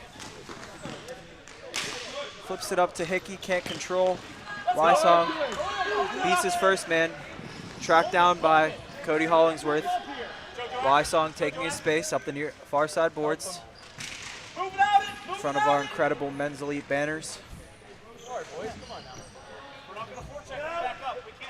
Greyhounds reset behind their net. Hickey. McCall rotating underneath, being an option for him. Greyhounds keep it moving. Melillo intercepts a pass. Looking like a wide receiver. Good little backhand pass by Callahan now. Melillo trying to split the D. Good back check by the Greyhounds. Follow control. McCall takes it back now. Looking to reset. Hollingsworth, he's been out there for a while. Greyhounds back to the near side boards. McCall. It's a great forecheck by the Apollo. Really have him pinned in. Yep. Nice. Good one touch, boys. And now Greyhounds have some tired bodies out there. Let's see if Apollo can capitalize here. Try to tie this game up at 1. Cyan has it. Pressured hard by Holman. Andy's now. Ooh, sticks go flying high. Great composure by Mike Malloy, and he's going to draw one. As TJ said, Apollo, incredible pressure, but the willingness to fight through by Mike Malloy draws a penalty there. Yeah, that's a big, penalty or a power play coming up. I mean, they were pinned in, tired, so we'll see how the tides change here. Yeah, huge shift in momentum. One of the things that I've heard coaches speak a lot about is don't take a penalty in the O zone, especially on a shift like that where you have the Greyhounds hemmed in. We got Malloy, Gregory, Wilson, Carnival, and Kilcourse out here on the power play for the Greyhounds. Pretty elite lineup. Yep, for sure. Kwasny on the draw for the Apollo, joined by Jared Spear, Joe Melillo, and Caden Wysong. Draws one. Shot, kicked aside by Carter, and a nice little backhand there by Joe Melillo to find the open spot and just sauce it out. Greyhounds have to reset. Gregory carrying it up over to Wilson. Dumps in. Carter attempts to try and keep that away from Wilson, but Greyhounds get on the forecheck. 21 Nick Kilcourse. Gregory now. Looking for a shot, fakes. Wilson, cross rink. Gregory. Up to the high slot, shot. Save, rebound. Loose. Still loose, and Andrew Carter covers off the shot by Corey Wilson. Carter knows where Wilson likes to go. Greyhounds going with that, typical umbrella setup, have that guy in the middle, feed it to him, find the open guy on the side. It was good execution there, just couldn't bury it. Yeah, I would have liked to see Kilcourse kind of turn and take a look at the net there, but Wilson was open for the one-timer, so also a good look. As Greyhounds continue to control on the power play here, Gregory shot just goes wide, hit the side of the netting there. Malloy, cross rink. Big block by Joe Melillo off the one-timer by Corey Wilson. Cross rink again. Blocked down in front, could have been dangerous, but Spear was there to clear the lane. 20 seconds left on this power play. Greyhounds now, as Andes waits in the penalty box, looking to throw it in front. Apollo clogging the middle here. Wilson up high to Gregory. Over to Malloy, middle to Kilcourse. Shot, tied up by Kleckner there. Good tie up because the Greyhounds passing on that play was disgusting. Looked like they had something going now. Andes is out of the box, flying down the left side, going to the net, and he draws a penalty now. So after taking one, Andes draws one, using his speed, and there you go. I was just going to say, to the power play. If the Greyhounds, were they going to take advantage of that shift in momentum there, and here we go. Right back on the, or not back on, but on the PK. So first power play for Apollo with 2:24 to go in the first period here. Apollo will look to tie this thing up. Trotting out Phillips, Andes, Melillo, Callahan, and Wysong. Apollo initially looked like they had the draw there, but Hickey wins it back. Greyhounds try to clear. Andes keeps it in. Callahan to Andes. Callahan again. Shot blocked by the Greyhounds. Good block there on the far side. Andes. Callahan blocking it in. Shot. Just goes wide. Malillo putting his body on the line to get that ball. Down low to Wysong. Over to Phillips, near side boards. Phillips motions for Wysong to move. Phillips down low once again. Out high now. Callahan shot. Partially blocked and then saved by Mangini, who covers up. As we saw with the Greyhounds power play, they went with the standard umbrella. This looks like the the Apollo are here trying to set this up from behind the net, keep guys low, and work from the back. Really feels like they're trying to converge in and get everybody tight together, which is a great strategy. Yes. Quick passing can really tear apart those PKs like that. So Apollo now. Phillips looking for a shot. No. Goes down low to Malillo. Shot. Score! Connor Callahan gets on the board for the Apollo, who tie this game at 1, as Nick Phillips was wreaking havoc in the crease and seemed to take the attention away from the Greyhounds penalty killers. And that right there's the Caribou connection. Malillo to Callahan in New Jersey Tier 1. Unfortunately, just lost their finals, but will be at NBHL Championships. It's just a great feed from JoJo. Finds Callahan right in the slot between 4 different guys. Just great play all around. Like you said, low to high. Good look by Wysong to, I believe, Phillips. Yeah. Pass that over. Or Phillips was in front, but good passing by the Apollo, who tie the game up at 1. Late in the first period, that's a big goal for the Apollo. Now Greyhounds trying to turn the tides. Malloy, shot partially blocked, had Miller backdoor, couldn't get it to him. Now out to Steinberg. Steinberg back down to Malloy. Malloy looking for Wilson. Wilson on his backhand, dangerous here. Trying to circle out. Got it on the forehand. Shot goes high. Greyhounds Kwasny. Excuse me, Apollo's Kwasny. Tries to rim it around. Greyhounds take away. Working out in front again.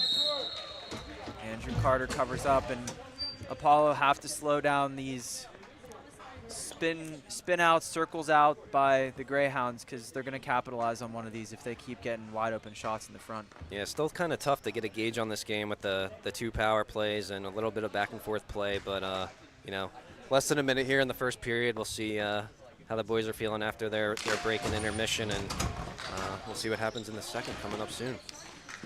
Yep, absolutely. So Greyhounds control here. Steinberg to Wilson. Shot whistles wide. Miller battling in front, loose, and covered up once again with 29 seconds to go. Yeah, tight checking period. Yeah. Not a lot of chances.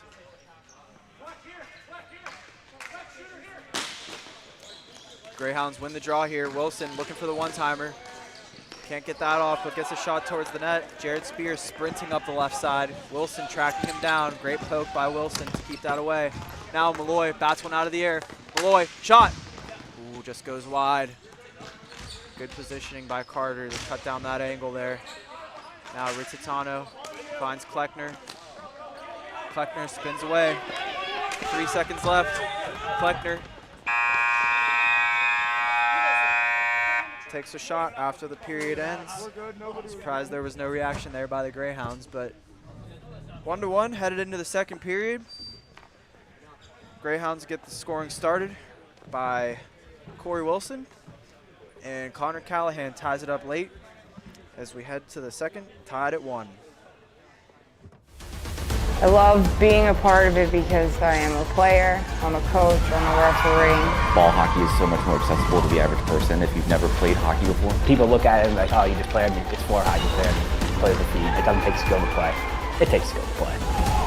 We get excited, people get happy, there's fights, there's everything in it. It's different. It's fun. Fast-paced. Electric. I mean, anyone can play.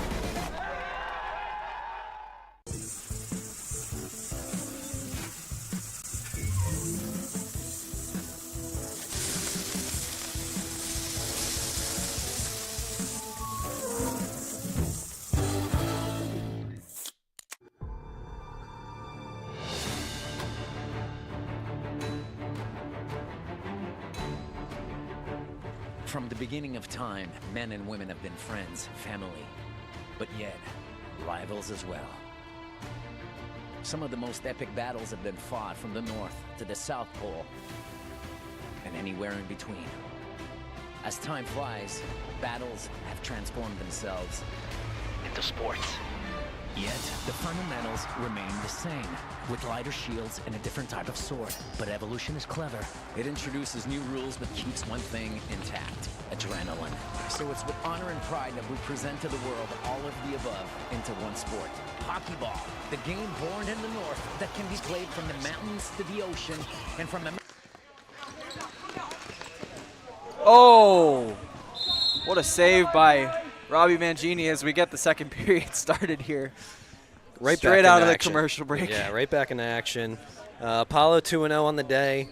Greyhounds 1-1, or not 1-1, 2-0 with the overtime win. So, you know, two of our top teams as of right now. A whole another day of games to go tomorrow. But leading the charge right now, these two teams.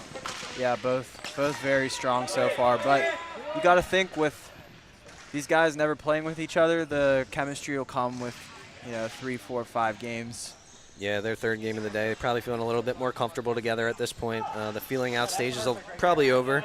But, yeah, the chemistry definitely needs to build up throughout this weekend. As the Apollo attack again. Y-Song to Andes. Over to Melillo. Has a lane towards the net here. Could shoot it. Shot. Big rebound. Kwasny on it now.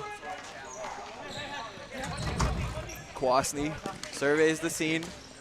Up to Y-Song, who rotates to where Kwasny was just at. Now Callahan looking for a shot. Good block by the Greyhounds, who know Callahan's shot's dangerous. He likes to sprint into space and rip that shot as quickly as he can. Saw it on that first goal. As Andes dumps in, looking for a change here. Gonna have to come quick. Coleman covering for Andes, but here come the Greyhounds. Shot, save, rebound, loose in front, still loose in front, and still loose. Oh boy, that was dangerous. A little sketchy there. Defender from Apollo tried to play it back to the tendy, and he just couldn't get his glove on it. Bacana was trying to make the 1,000 IQ play, knocking it back to his goalie. Almost turned into a negative 1,000 IQ play there. But Apollo keep it out. Holman dumps it in on net, and Mangini covers and does not give us a windmill, unfortunately. That's all right. We've seen many windmills from Mangini in New Jersey. At appropriate times, yes. unlike someone we know. Unnamed person. Yeah, I don't know who you're talking about. Yeah. Now we got Gibbs on the draw for the Apollo. Greyhounds now. Henry with a little space, shot. Loose, and Holman calmly collects that, backhands it out. Archambault back down low. Henry has it, looking across. Archambault attacking from his defensive position. Definitely not hesitating to get on the offensive side of the ball. As the Greyhounds continue to control here, DeVito up to Gregory now. Hollingsworth back to Gregory. Gregory shuffles along the boards. Quick wrister on the net. Deflects wide. Hollingsworth. Overlapped by Henry. Looking for the backhand sauce. Cut off by Gibbs, and here he comes. Altamare trying to go through his man. Archambault's there to shut it down. Henry now coming with speed. Ullman just slows him down enough. Off the bench, off the bench! Henry now down low, looking high. Steinberg, as the ball exits the zone, has to reset. Apollo work a change. Steinberg sticks behind his net. Now Greyhounds lob it up. Nice pass to Cyan. Cyan looking for trailers here. Nothing doing there. Rizzitano intercepts the pass as the Apollo had numbers back there. It's been a theme for them so far this game. Rizzitano tries to throw it in front. Kleckner collects. Cross ring pass shot. Massive save by Robbie Mangini. I do not know how that didn't go in. Just full splits, cross crease, gets a leg on it, Tommy Tedesco with a nice cut. Saw the lane there. Great pass by Kleckner. Better save by Mangini. Yeah, Wow. it's a great cut by Tedesco. Kind of confused the defense there. One guy was rolling up top, and he went down. Kind of put him in a blender. Yeah, that's a great way to put it. I've seen that a couple times today where a half a second, too much space. Shot, score! And there we go again. Rick Citano with a little too much time. And guess who? David Kleckner assisting on it with a sick spinning pass. Yeah, Donnie Kleckner having a breakout party here today. Florida Red Rooster in Tier 2 of the NBHL. Used to play in Georgia Tier 3. I mean, this guy is something else. He's making plays every time he's out there. Hard to miss with those blue and red gloves on. Yeah. Great style. Be on the lookout for this guy to make his debut in Men's A. Yeah. Because he is a beast. So Apollo take a 2-1 lead now. Greyhounds looking to get back to work. Haven't had a ton of pressure this period so far. 5:54 to go in the second period. Apollo trying to dangle in.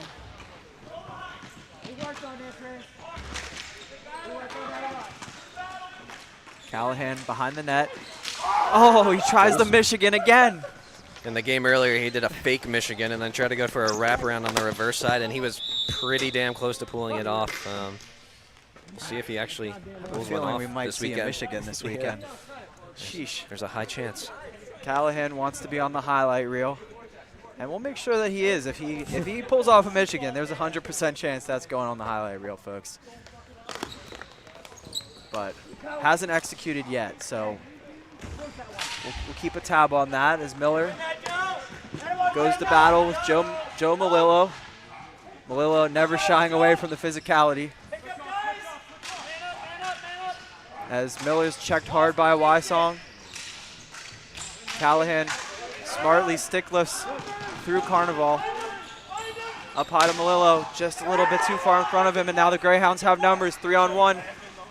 Breakaway for Corey Wilson, backhand. What a save by Andrew Carter, and what a follow-up by Corey Wilson. As he drinks the water bottle of Andrew Carter for his celebration. Oh, man. I think those two have something behind the scenes going on. That was disrespectful by Corey Wilson. Wow. Nose face killer. Great little sauce by Carnival there. Great initial save by Carter, and then just can't do much after that. And that celebration is, that's all time. that's very Corey Wilson. At least he said sorry. Yeah. Give him a little pat on the back. Yeah. They're friends. So we're all square at 2 as the Greyhounds immediately answer the Apollo goal. Here come the Greyhounds again. Up the near side, looking for a centering pass. Bukanowicz was there to clear the lane. Wilson again, shot. Big save by Carter. He wants it again. Miller in the corner. Wilson hungry for the ball, as he always is. Greyhounds' rotations have been simply phenomenal this game so far. Cycling all over the zone.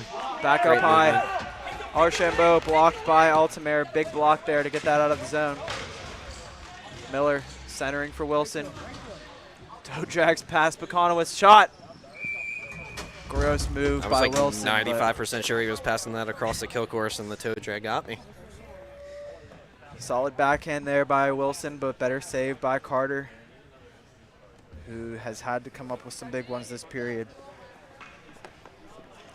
4:14 left. As a goalie, those ones always hurt. Yeah. Just big save on a breakaway, and then they score right after. But he's back in the game. Big save after that goal. There's Greyhounds win the draw again. Archambault over to Hollingsworth, who works it down low to Malloy. Malloy battles with Tedesco. Kleckner. You can do it all. Kleckner, the bone collector, right now. Finding Risitano. Good entry there to keep that on his stick and over the line, but Greyhounds exit quickly. Kill course along the near side, covered by Spear. Tries to throw it in front. Spears there. Steinberg keeps it in. Kill course. Pressure Spear. Now Hollingsworth going into the corner with Kleckner. Kleckner looking for Volpe. Kleckner spins away, takes a slash, fights through it. Oh! Little backhand sauce by Kwasny to Volpe, who tries to bang it out of the air, but that's a high stick. Sauce was generous. It was more of a flick. Yeah. High sauce. High sauce. And they have blown it dead for a high stick. And we're going to go all the way back down. Once again, Kleckner making it happen. Yeah, creating plays, bunch of opportunities. So face-off goes deep off a high stick. Morrow on the draw for the Greyhounds. Kwasny on the draw for Apollo. So we have 3:19 left here in the second period, tied at 2-2. And Holman's going to control behind his net. Flips it up, and Steinberg's back. Backhands, looks for his teammate. Mangini initially covers, but smartly moves it to his other team. 8 there. Now Morrow helps gain the line, but Bukanowicz finds him. Callahan. Steinberg loses his stick. Now Holman up top. Apollo attacking. Wysong. Shot. Sneaky little shot, and Mangini was ready for it. No traffic in front, so generally an easy save. Yeah, just a clean save. I like the positioning there by Wysong to go a little to the outside, change the angle. You never know. Shot on net, rebound. Never a bad shot. Absolutely. So Kwasny on the draw again against Morrow. Morrow wins it. Back to DeVito. DeVito up to Henry. Apollo take it away. Callahan once again being a dog on the forecheck. Backhand. Great read by Steinberg. He was wide open back door. Steinberg saves a short goal. Now 77. Steiny has it once again. Finds Hickey streaking up the side. Chips it over his defender. Hickey content to go work down low. Another New Jersey player who loves the physicality. Finds Henry in front. Shot. Partially blocked. Steve Gregory now. Controls along the sideboards. Henry looking to take some space. Shot. Good block by Bukanowicz. Now Wysong. Shot. Good save by Mangini, who goes full extension with his glove on a quick shot by Caden Wysong. Last couple plays, we've seen just little back and forth rush opportunities from both teams. It seems like a couple 3-on-1s, 2-on-1s that aren't fully getting fleshed out, but you know, just it feels like a back and forth game at this point. And you know, as time ticks down, the next goal is going to be big. Yep, for sure. Apollo already allowing a late goal in the first period. Hopefully not going to allow one here as they're tied 2-2 with Greyhounds, and we have a hand pass, so this will come outside the zone. Great call by our official, John Sylvester over there, joined by Erica Simpson and Jason Malloy, I believe, is our other referee for this game.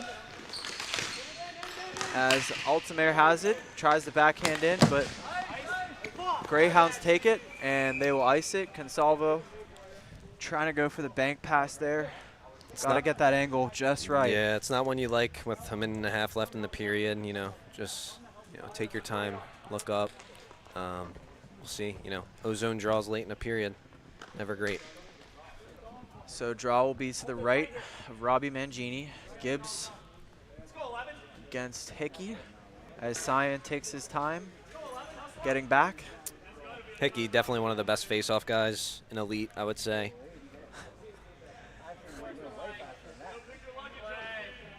Apollo bench not happy with Steve Cyan right now, who makes a veteran play to take his time on the icing. And Greyhounds ultimately control. And Apollo keep it in, but that's deflected off the ceiling. And that should be up high as Nick Phillips took the shot above the blue/gray line.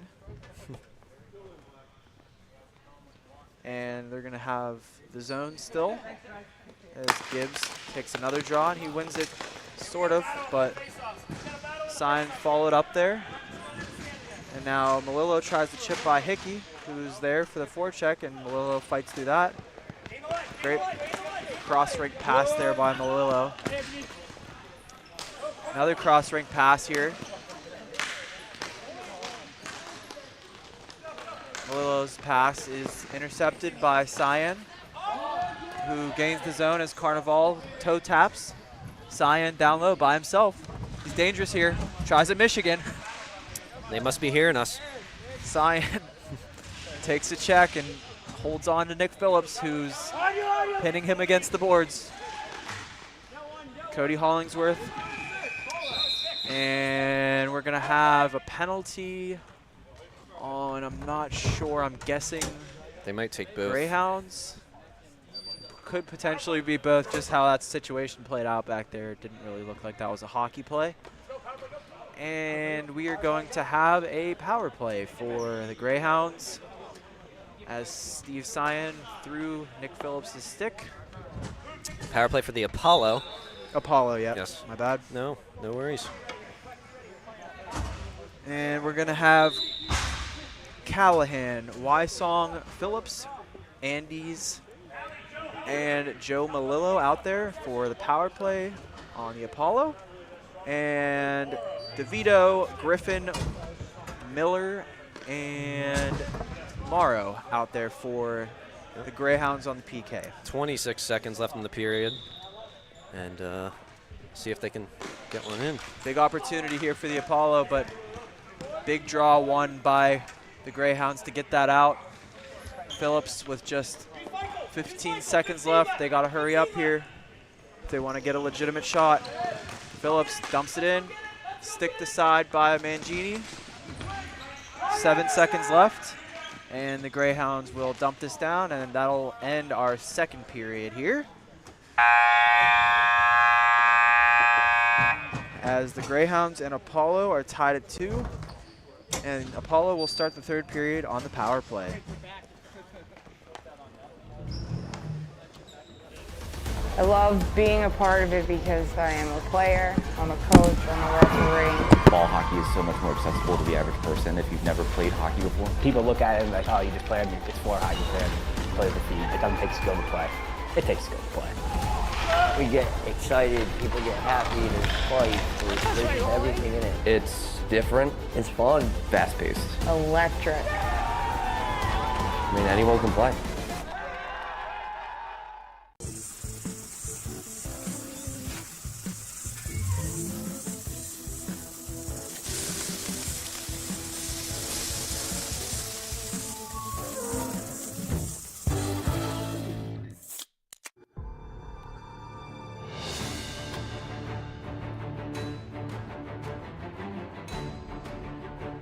From the beginning of time, men and women have been friends, family, but yet rivals as well. Some of the most epic battles have been fought from the North to the South Pole and anywhere in between. As time flies, battles have transformed themselves into sports. Yet, the fundamentals remain the same, with lighter shields and a different type of sword. But evolution is clever. It introduces new rules but keeps one thing intact: adrenaline. So it's with honor and pride that we present to the world all of the above into one sport. Hockey ball, the game born in the North that can be played from the mountains to the ocean, and from America to Europe, all the way to the land of the rising sun. Napper. Anyone, anywhere.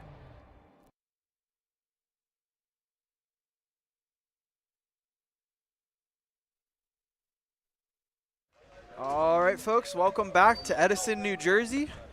Third period about to get underway, tied 2-2 between the Apollo and Greyhounds. And second period scoring summary. Apollo goal, Anthony Rizzitano, assisted by Donald Kleckner, and Greyhounds goal by Corey Wilson, assisted by Mike Malloy. And so important for the Apollo here to capitalize on the fresh sheet for their power play. Absolutely. Clean sheet of ice. Should Yeah, make moving the ball around a lot easier. Yep, ball moves quicker on that fresh sheet. As the Apollo gain the zone, Kleckner now quarterbacking the power play. Up high, down low to Wysong, back to Kleckner. Over to Andes, back to Kleckner, over to Andes once again. Over to Kleckner, over to Melillo. Melillo chips down low. Callahan now. Looking to go on to the other side, maybe a Michigan? Michigan opportunity. Ooh. Fakes it. I think the Greyhounds are starting to pick up on the Michigan attempts. I think this is a clear directive from the Apollo staff to, work low to high power play. We've seen it twice now. Now Kleckner, down low to Callahan. Callahan circles out, up to Melillo shot. Big save by Mangini, making it look not so conventional, but it doesn't matter. That's a big save, cross crease on the one-timer. Absolutely, just sticks the pad out there, gets the leg out there, getting to the middle, swallows up that rebound. And if you've ever faced Joe Melillo, you know he has a heavy shot. So that's a big save by Mangini to keep this game tied 2-2, as we are now even, I believe. Yep. Greyhounds successfully kill off the penalty. We're back to 5-on-5 as they control now. Hofstrom chips in. Over to Wilson. Shot from the point. Big rebound. Hofstrom had, I believe that's Malloy. Another shot. Wilson up high. Consalvo down to the corner. Bekonowitz whacks it out of the air. He controls up to Altamare. Alto has some space. Looking for his options now. Gibbs. Gibbs walks in, looks up, stops, waits, feeds across, and that's still in. Just keeps it in. Spear holds the line. Back down low to Phillips. Philly looking for an option. Cross seam, but Gibbs wasn't ready for that. Altamare pressures, but Greyhounds exit. Wilson on the forecheck. Spear sprints away. Greyhounds allow the entry. Carnival knocks it out, then gets the ball back, and now Greyhounds will control behind their neck. Consalvo. Greyhounds going to reset here, make a change. Greyhounds rolling out. Cyan, Hollingsworth, and Hickey, but Apollo control. Shot from the point, goes wide. McCall over to Consalvo. Consalvo chips up as Kleckner bears down on him. Good move by Spear, but Consalvo follows up. Cyan puts his body in. Hickey fends off a defender. Hickey driving to the net. Has some space now. Spins away from another one. Looking for Cyan. He had him, but just skips past his stick as Kleckner tries to enter the zone, and that'll be offside. Yeah, it's just a great play from Hickey there. Just the way he uses his body in the corners and protecting the ball. Looking for his connection and sign there.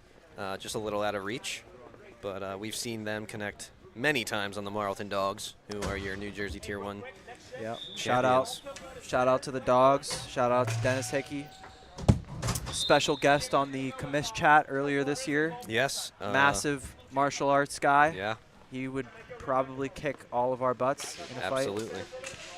Not going to swear on YouTube. We appreciate it. And now Andes enters the zone. Archambault keeps that away, and Hickey will exit as Cyan carries up the side. Good shot. Carter was ready, though. Melillo exiting now. Now Callahan ahead. Shot goes wide. One-on-one with Mangini, and he couldn't get a clean shot off there. Hollingsworth crisscrosses through the rink, dumps it in, going to work himself. Pressured by Kwasny. Hollingsworth on his backhand. Now they're in front. Good look to Morrow, but he just a second too late. Hollingsworth up high. Henry spins, shoots. Just went off somebody's leg. I believe that was Melillo in front. Morrow now, far side, over to Gregory. Cute little sauce, another pass. Ooh, that just goes wide, rebound. Carter was there. Ball's bouncing all over the place right now. Apollo dump it down, and that's going to be an icing. No change for the Apollo, who have some tired bodies out there right now. Yeah, nice little give and go by Gregory, and I actually don't know who that was, but they created a great scoring chance there, and now they got him pinned in. Love this move by Carter right now, tying his shoe. Very veteran play. Very veteran play to give his defenders a rest, because Andes and Melillo are gassed right now after playing 2 games already today. Tactics. We have 5:33 to go here in the 3rd period. Tied 2-2. Draw to the left of Carter. Kwasny tries to control off the draw. Greyhounds with their relentless forecheck and physicality win the ball back now. Steinberg working down low. Steinberg cutting to the net. Henry looking for Steinberg, but the Apollo cut him off. Apollo flipped that out. I thought it hit his stick up here, and then it looked like Wysong almost got that. I think he just missed it when he tried to touch it at the end near the line there. So good hustle by Wysong, who's been running his you-know-what off all game. And I don't think Apollo, did they make a change during that sequence? Yeah, it looks like he just missed that. Looks like Sly is calling back Mike Andes, who tried to sneak off the rink there.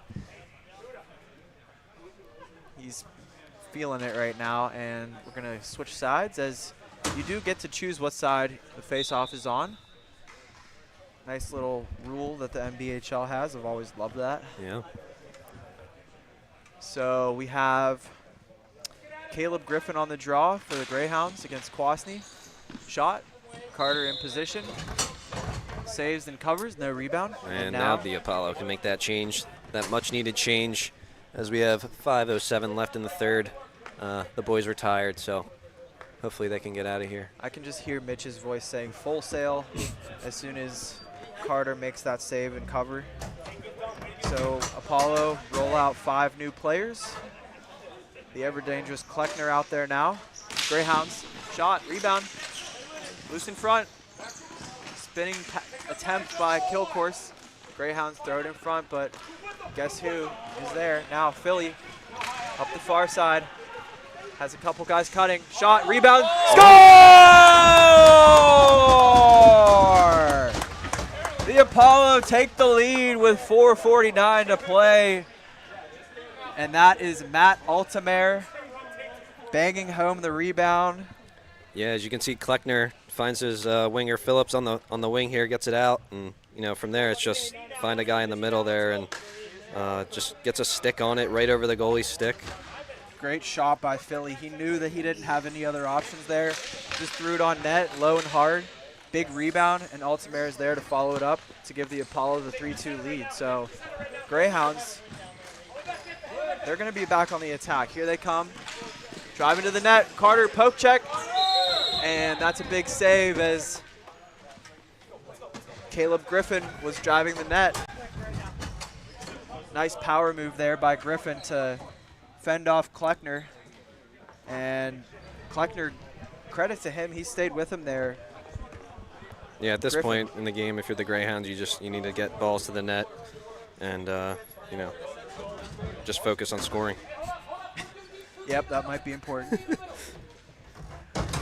Draw to the left of Carter. Out to the point, now shot.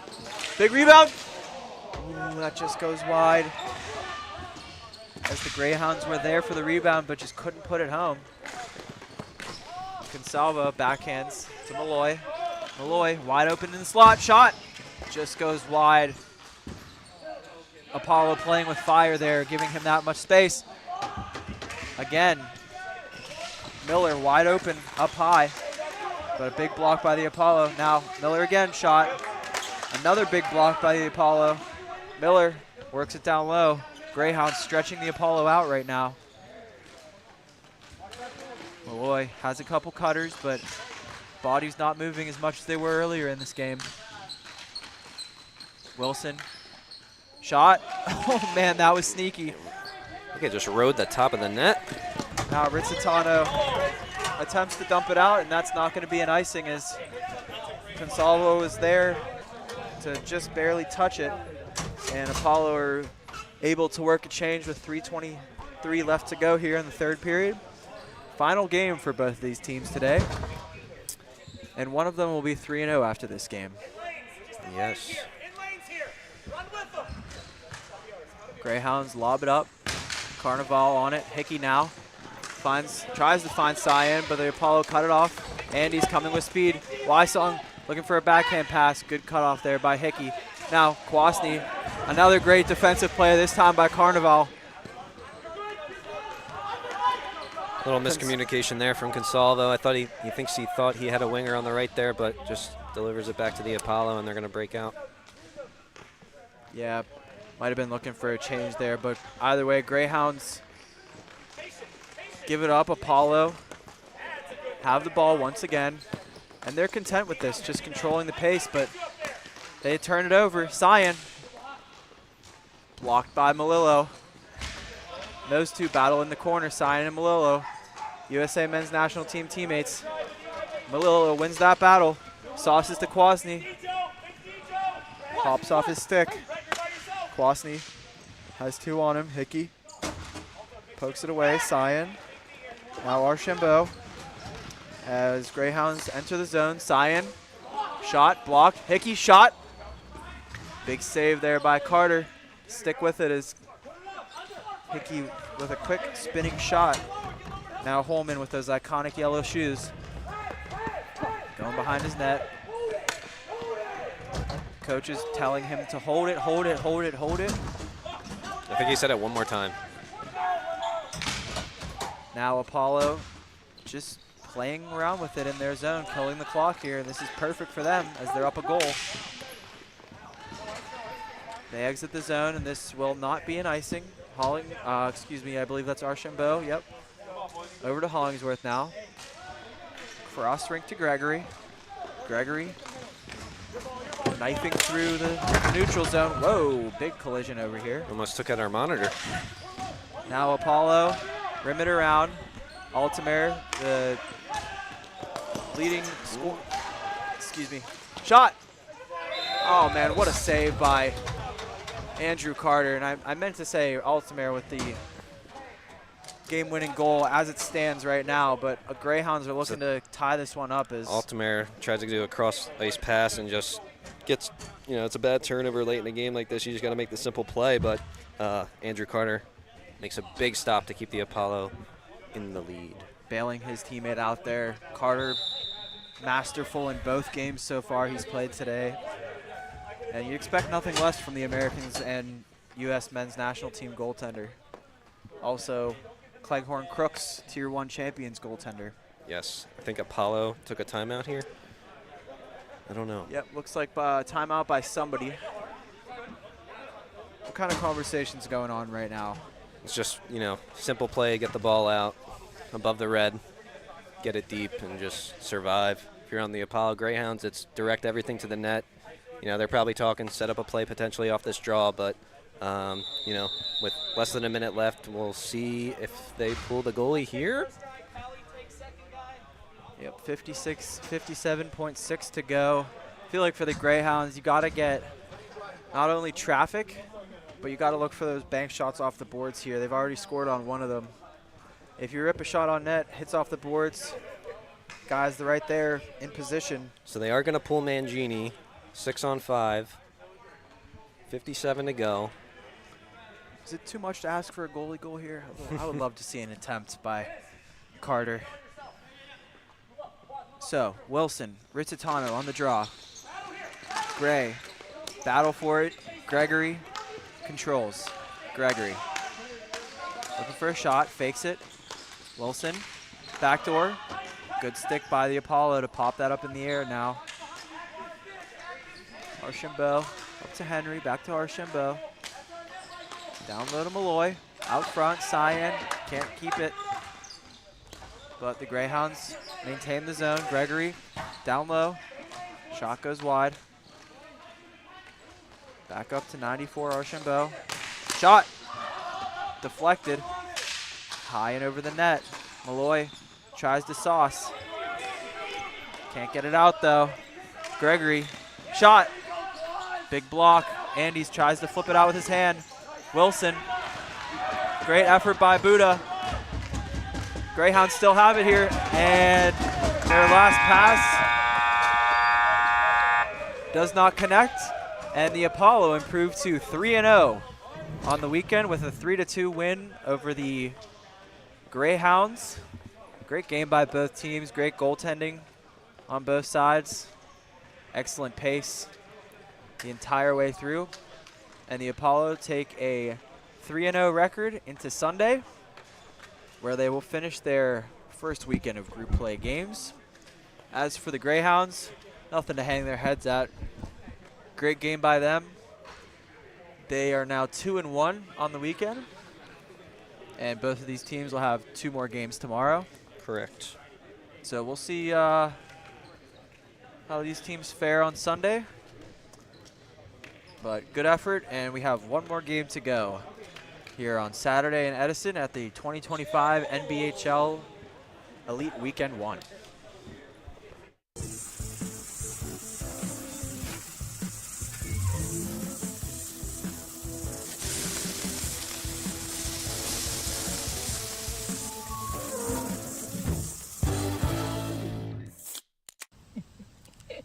What is it? My new boyfriend. So sweet. Look what he just sent me. Ooh, that's a lovely view. Huh? What are you two looking at? Tip pick. What did you say? Tip pick. Tickets to the show with no hidden fees. Tick Pick, the only major no-fee ticket site with the same seats at better prices.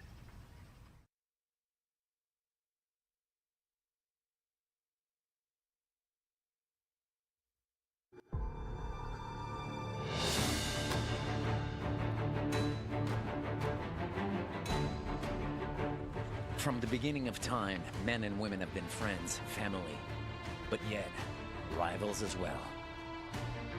Some of the most epic battles have been fought from the North to the South Pole and anywhere in between. As time flies, battles have transformed themselves into sports. Yet, the fundamentals remain the same, with lighter shields and a different type of sword. But evolution is clever. It introduces new rules but keeps one thing intact: adrenaline. So it's with honor and pride that we present to the world all of the above into one sport: hockey ball. The game born in the North that can be played from mountains to the ocean, and from America to Europe, all the way to the land of the rising sun. Napper. Anyone, anywhere. I love being a part of it because I am a player, I'm a coach, I'm a referee. Ball hockey is so much more accessible to the average person if you've never played hockey before. People look at it and like, oh, you just played it's floor hockey player, plays the feed. It doesn't take skill to play. It takes skill to play. We get excited, people get happy, there's fights, there's everything in it. It's different. It's fun. Fast-paced. Electric. I mean, anyone can play.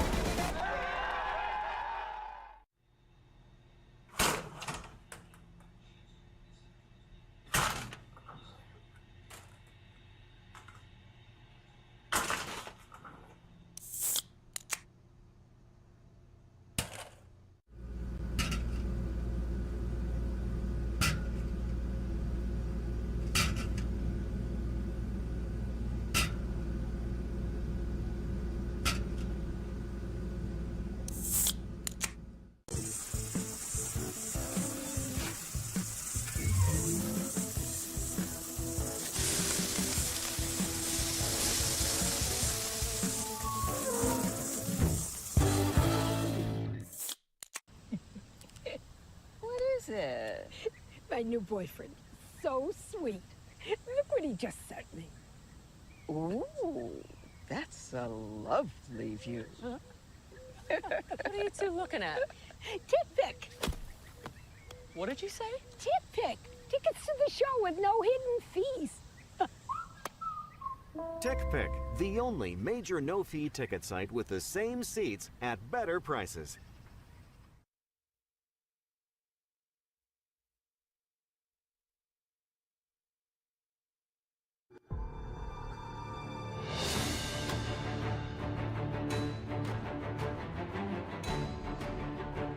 From the beginning of time, men and women have been friends, family, but yet rivals as well. Some of the most epic battles have been fought from the North to the South Pole and anywhere in between. As time flies, battles have transformed themselves into sports. Yet, the fundamentals remain the same, with lighter shields and a different type of sword. But evolution is clever. It introduces new rules but keeps one thing intact: adrenaline. So it's with honor and pride that we present to the world all of the above into one sport. Hockey ball, the game born in the North that can be played from the mountains to the ocean, and from America to Europe, all the way to the land of the rising sun. Napper. Anyone, anywhere. I love being a part of it because I am a player, I'm a coach, I'm a referee. Ball hockey is so much more accessible to the average person if you've never played hockey before. People look at it and like, oh, you just played it's floor hockey, play with feet. It doesn't take skill to play. It takes skill to play. We get excited, people get happy, there's fight, there's everything in it. It's different. It's fun. Fast-paced. Electric. I mean, anyone can play.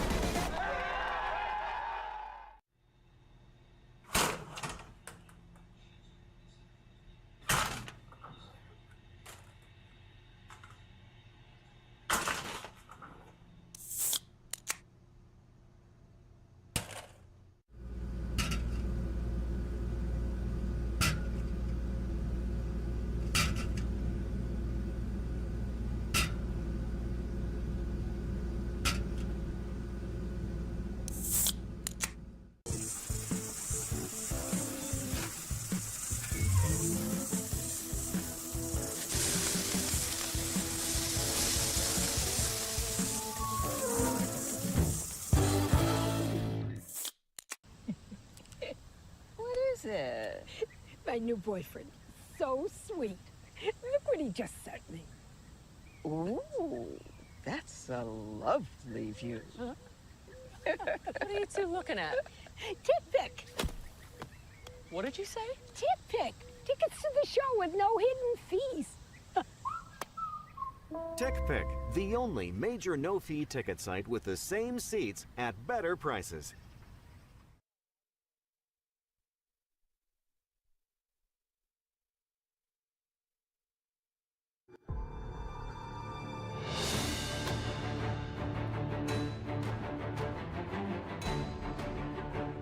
From the beginning of time, men and women have been friends, family, but yet rivals as well. Some of the most epic battles have been fought from the North to the South Pole and anywhere in between. As time flies, battles have transformed themselves into sports. Yet, the fundamentals remain the same, with lighter shields and a different type of sword. But evolution is clever. It introduces new rules but keeps one thing intact: adrenaline. So it's with honor and pride that we present to the world all of the above. All right, folks, welcome back to our final game of the evening as the Mariners and Comets face off, both looking for their first win of the day. Comets lob it in, Carter hands it out, and Cordio knocks it back to Dutney, who finds Blake Gray. Gray now. Gray looking back door. Good read. That is Nick DeVito who made that play on defense there. Nice play, nice stick. As the Mariners control in their far corner. Ryan Clifford in net for the Mariners, and on the other side, Tyler Fischetti of the Pittsburgh Highlanders. Of course, for Ryan Clifford, he's on the East Coast Shamrocks, and also Gansett Lobsters. Love the Lobsters. Love the Lobsters. As the Mariners attack now, nice passing by the... Nice passing by the Mariners, and they score. Just oh my goodness, what a passing play. That was like 6 passes in a row. Just tic-tac-toe. I can't believe Ruiz didn't shoot it initially. He goes back to his teammate and then gets it back. So Ruiz takes it away. 19 Forneris Jr. 1, 2, 3, 4, and a finish by Ruiz. I couldn't tell if that went in at first. That was my delayed reaction. I thought Fischetti had it for a second, but looked like Brandon Jones got a stick on that. They had actually directed it back to Ruiz, so he wasn't too happy with himself after that. So Mariners take an early lead, just over 1 minute into the game. And we're going to have a penalty on the Mariners as the referees are already getting chirped 1 minute into this game. Excuse me, there's no penalty. Delayed offside. Okay. Both refs have their hand up. I was a little confused there, but Comets attack now. Along the near side.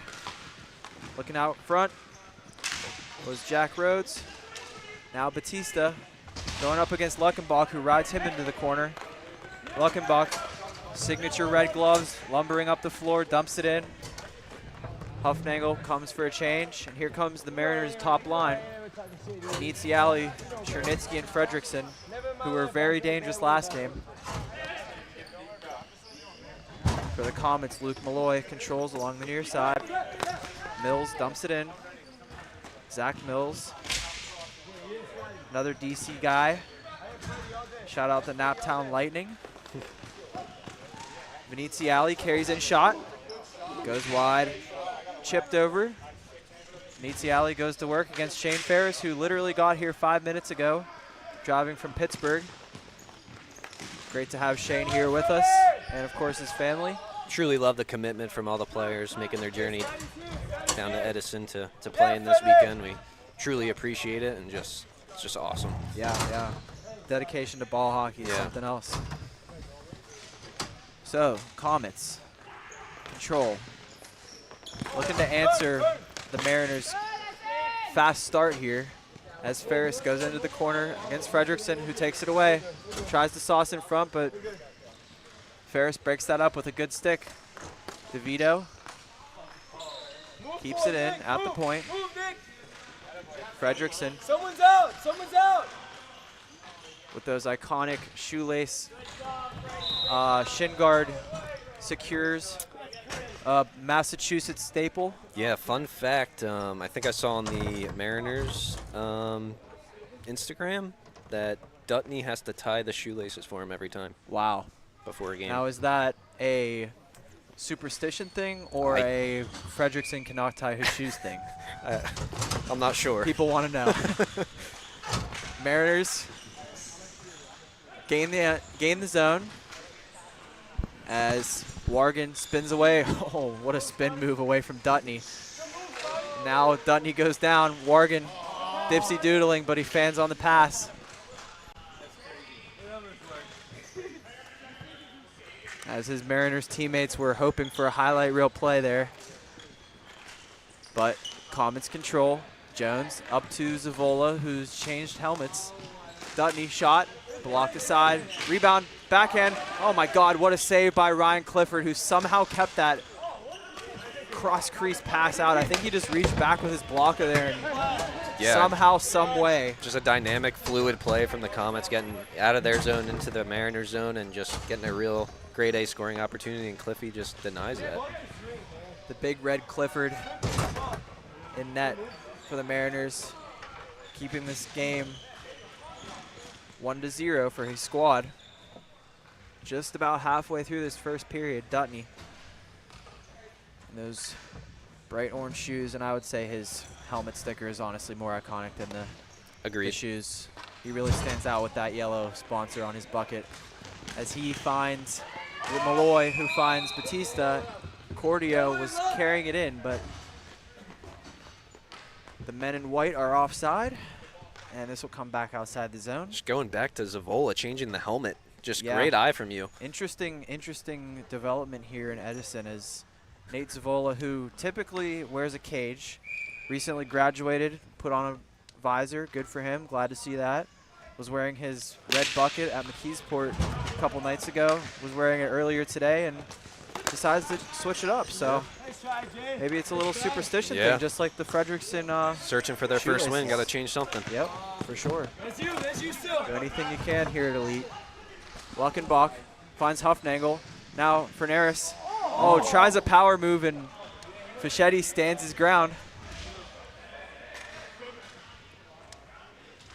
Good shift here by the Mariners to get some offense going. It's been a neutral zone battle so far this game. Now Biaghetti carrying it in. Shot. And Clifford keeps it out. Biaghetti just kind of poked that on net. Come on, Freddie. Come on. And Clifford keeps that out. And actually, we have another development. PJ Biaghetti also changed his bucket. Wow. He's now rocking the red. Was wearing his black bucket before. So clearly I'm pretty sure he was wearing a black bucket before. Now I'm not entirely sure, but let's just say he was. Yep. As the draw comes to the right of Clifford.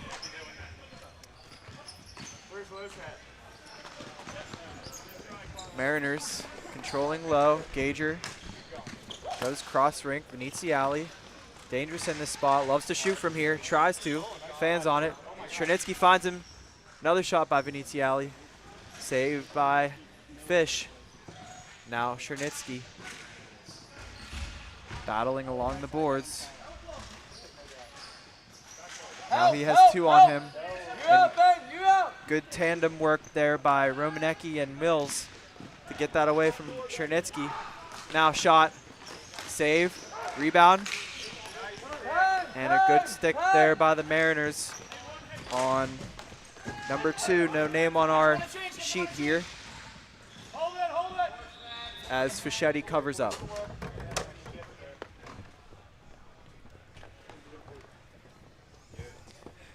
So both teams will work a change here as the Mariners trot out Wargan, Urban, Lenato,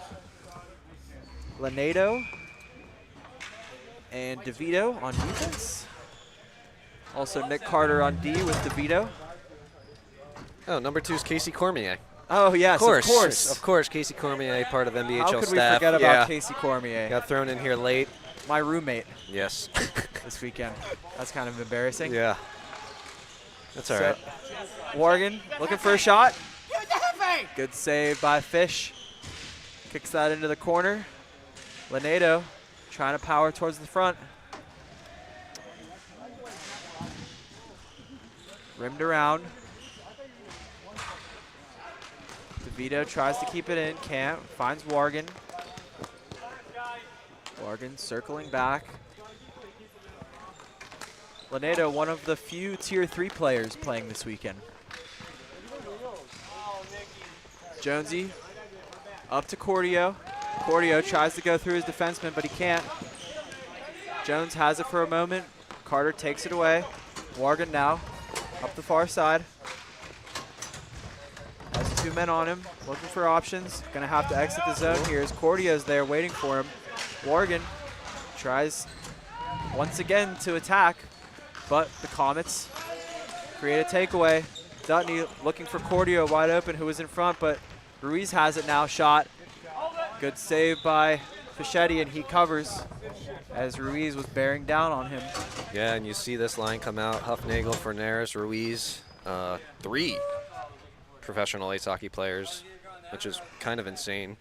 Huffnagel, SPHL, Fernaris, SPHL, and Ruiz in the Federal League. So, you know, just a lot of experience. Danbury hat-tricks captain. Not a big deal. Not a big deal. Draw to the right, left of Fischetti, Batista, and Fernaris. Shot just goes wide.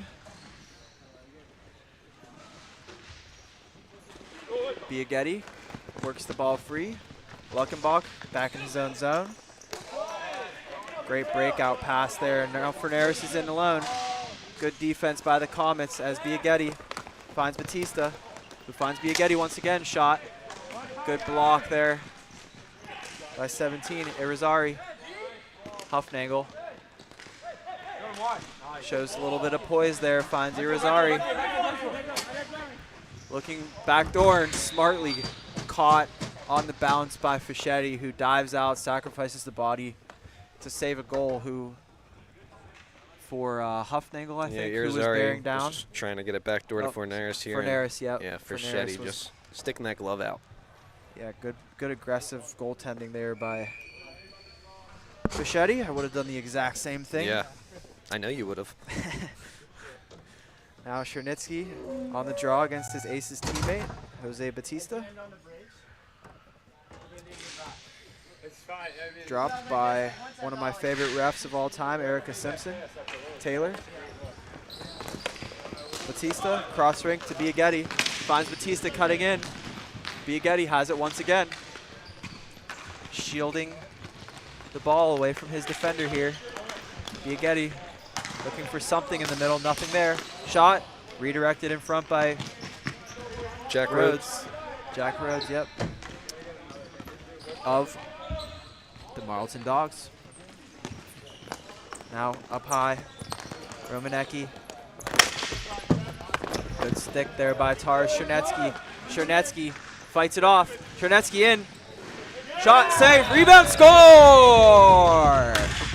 Great effort by Taras Chernetsky, who not only fights through Romanecki's back check there. Just a pure power move down the line there. Yep. Also followed up on his rebound. Didn't give up on the play at all. Great power move, like you said. Yeah. Just forehand to the net. Picks up his own trash. And Fischetti was there, but Taras just man strength. Just out muscles him around the net. Yeah. Man bear strength. Now Fredrickson has Veneziali cutting, but couldn't get it through to him. Dutney, Chernitsky, as we have 44 seconds left here in the first period. And there's number 2. Casey Cormier with a hard forecheck. Veneziali controls down low. Cormier pressures full out sprint once again. Fredrickson tries to sauce it up. 28 shorts. Dutney trying to dangle through. Not going to do that against Nick Carter, who finds Veneziali cutting in. Looks back door to Fredrickson, but just a little bit behind him. Dutney. Got to get one off quick here. Cormier can't find the ball. And Irizarry just kill it in the corner. And after one period of play between the Comets and Mariners, it is 2-0 Mariners.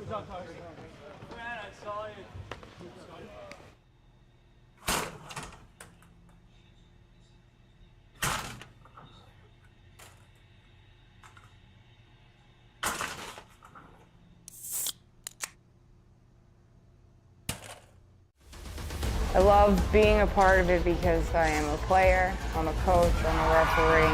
Ball hockey is so much more accessible to the average person if you've never played hockey before. People look at it and like, oh, you just played, it's floor hockey, play the feed. It doesn't take skill to play.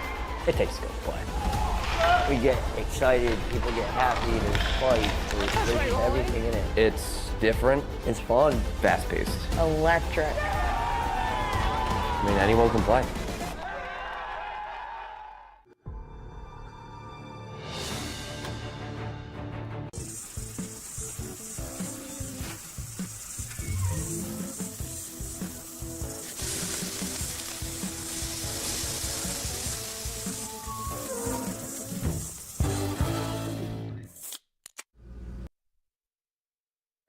Welcome back to the second period. Pleased to be joined by TJ Janus, commissioner of the NBHL. I'll take it. And our other commissioner, Gianni San Rocco, standing right next to me. Of course, sitting on the bench as he usually does. Yes. Mariners up 2. Ruiz from Huff and Fornaris. And the second goal was from Taras Chernetsky, unassisted. All-out effort there by Taras, who recently got called up for the Aces and has made a significant impact for us in Pittsburgh. As the Mariners dump in, Nate New Bucket Zavola gets it up to Brandon Jones, who dumps in Cam Cordio, bearing down on Pat Luckenbach, another DC product. Now Linedo dumps in. J.D. Dutney of the Oberwill Rebels controls behind his net. Yeah, just listening to the Mariners coaches talking in between periods, just, you know, and the boys, they just want to win. I mean, both teams just want to win to end today and go into tomorrow, you know, with some positivity. Yeah, some positivity, some momentum for sure. As we're not starting playoffs tomorrow, but it's important to, you know, not be 0-5 after the first weekend. Absolutely. It's not a position you want to be in. So Cordio controls below the Mariners' net. As the Comets have not been able to break through the Mariners yet, but Cordio had a lane there for a second. Jones keeps the zone. Cordio looking for a shot. Good defense by Irizarry, staying tight on his man there. Now behind the net, Gray looking out in front. Oh, Clifford had no idea where the ball was. Looking for slap pass by Cordio. Comets down low, shot, score. Great pass from Dutney to Brandon Jones in front. In the blink of an eye, the Comets get back within one. And that's how you start a period right there. Comets coming out flying. Couldn't really see it on the camera, yeah. But just a bang play out front. Yeah. Jones gets a stick on it, roofs it. Of course, Dutney finding Jones with that. I mean, the lane was so small. Yeah, like, threaded the needle. Absolutely. And that's why these guys are elite. They make plays like that on the routine. As Johnny Ruiz controls now. Forneris, Gager, Huffnagel. Toes the line. Back to Forneris. Number 19, Forneris walking to the middle. Finds Huffnagel. Walks around Fischetti. Score! The silkiest mitts on that play from both Forneris and Huffnagel. And it all started with the zone entry. Couple quick breakout passes. Good zone entry by the Mariners. You can see this little overlap here. Forneris cuts in, Huffnagel down to the right, and then he just finds him. And then Huff does his magic behind the net, tucks it in. All been trying to keep that out, but great hands by Huffnagel, who, like you said, just lost his defender. That crisscross can be so hard to defend. And the Mariners instantly restore their 2-goal lead. And instantly almost lose it again. Wow. Looking for his Aces teammate, Jose Batista, looking out to backhand shot, score. Jose Batista making it happen for the Comets. And that's back-to-back-to-back goals as the offense begins to open up here in the second period. Batista just planning behind the net here and just walks out front and just gets a backhand off. You'd like to see more pressure in his face there from the Mariners defense. Just kind of let him walk out front. And Batista, he has that quick burst speed. You don't know when it's coming. And just a quick first 2 steps, and he's around you, and he makes space for himself like that. And he puts the Comets back within 1 as the Mariners now back on the attack. Veneziali to DeVito. Looking to break through, but can't do it. As Romanecki defends him hard. Biaghetti turns it over to Chernetsky. Fredrickson turns it over to Shorts.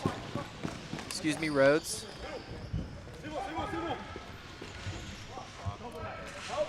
As Biaghetti goes hard into the boards on the forecheck, wins the ball back.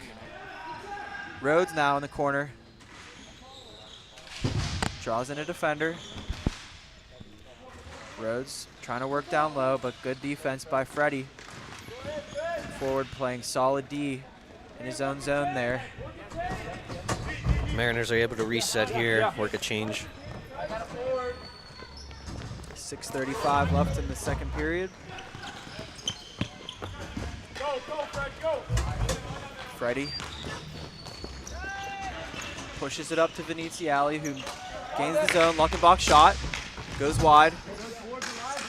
Mariners trying to circle out in front. Fredrickson. Romanecki was draped all over him. Shorts tries to gain the line. Veneziale does now. Ferris takes it away. And he's going to draw a penalty. Good hustle by Ferris to not only create the takeaway from Veneziale, one of the Mariners' best players so far, but takes it with speed, draws 2 guys to him. Yeah, Scotty Morgan just trying to work a back check and just Yep. he just went for it and unfortunately didn't get the ball. That's a trip all day long. Yep. So the Mariners, shorthanded, send out Luckenbach, Irizarry, Ruiz, and I believe Urban. Meanwhile, the Comets with Jones, Dutney, Cordio, Batista, and Blake Gray. Dutney on the draw, getting low. Low to the flow as Gray controls out at the point. Dutney simply in there for the draw. Now he's quarterbacking. Jones has it. Dutney up top, looking for a shot. No, deflection down low. Ball pops out. And Cordio just couldn't corral that one. It was there, but spinning quick shot off the boards, and they couldn't capitalize. So Comets regain the zone. Dutney looking for a shot.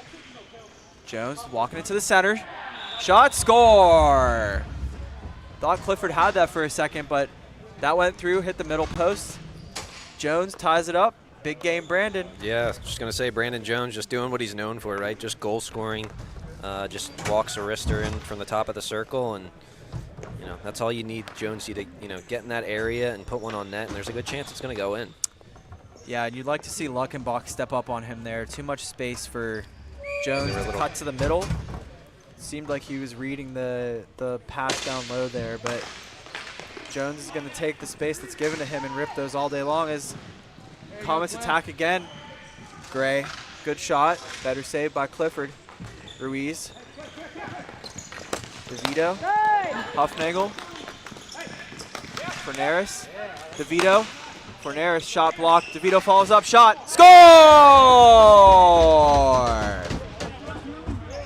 Nick DeVito gets it, and just, the lead up to this play from Forneris and Huffnagel, this line, they just seem so in sync, honestly, from some of the lines we've seen today across all teams. They just seem to know where each other are at. And once again, the Mariners respond. Yeah, DeVito picks up a little deflection in the middle and then just, hey, I'll put this on net. Yeah, this line has been humming so far. Great chemistry, great ball movement. They haven't been chasing. They've been setting the tone every single shift. And they restore the Mariners' lead with 5 to go in the second period. It's exactly halfway through this game. Nick Carter looking up the middle, but Batista cuts it off. Finds Rhodes, walks to the middle, shot. There you go, Cliff. Good reaction by Cliff to get down there and make that save. Good little move to cut to the middle. Quick toe drag release. Clifford comes up with the save. And the draw will be to the right of Ryan Clifford. Batista and Ruiz duel on the draw. And got real quiet in here. And the ball has dropped. As it's lobbed out, Luke Malloy makes a nice play to knock that out of midair. Rhodes along the near side, looking to walk to the middle, tries a pass, fans on it. Cross to Batista, nice adjustment to make the play and receive that pass. Batista up to Malloy. Malloy ties the toe drag through, but Forneris ties him up now. Huffnagel up high. Over to Ruiz. Ruiz, Huffnagel. 86, Huffnagel. Shot. Score! Aaron Huffnagel having himself a game. You could see in that play, he was just, looking for a passing option, and there really wasn't anyone open. And I think he just resorted to putting it on net, and that's what happens when you do that. All I have to say about that goal is ew. Ew. That was a snipe. But look at him. He's looking, he's looking, he's looking. No options, so let me just rip this. And it's just like the goal that Brandon Jones scored. I feel like Trevor Altman has to step up there. Yeah. Huffnagel's been so dangerous this game. You just can't just back off. Can't give that line that much time and space. No. And now, here come the Mariners again. Veneziali on a breakaway. Shot. That actually might have hit the post. Mariners continue their relentless attack right now. Gager, good step. As the Comets attack, Cormier joins the rush. Mariners attempt to clear. Romanecki keeps it in temporarily. As Gower has it now. Gower tries to sauce to the middle. Then Gower attempts to take away, but cannot create the turnover. Works a change, and now Chernitsky pressures Ferris, who tries to go up the boards. Fredrickson cuts it off. Fredrickson over to Gager, shot. Blocked in front. Ball's loose. Chernitsky trying to follow that up, but Comets take it away. Ferris finds Jones, shot. Save, cover, no rebound by Ryan Clifford. As he keeps this a 2-goal lead for the Mariners with 2:51 to play.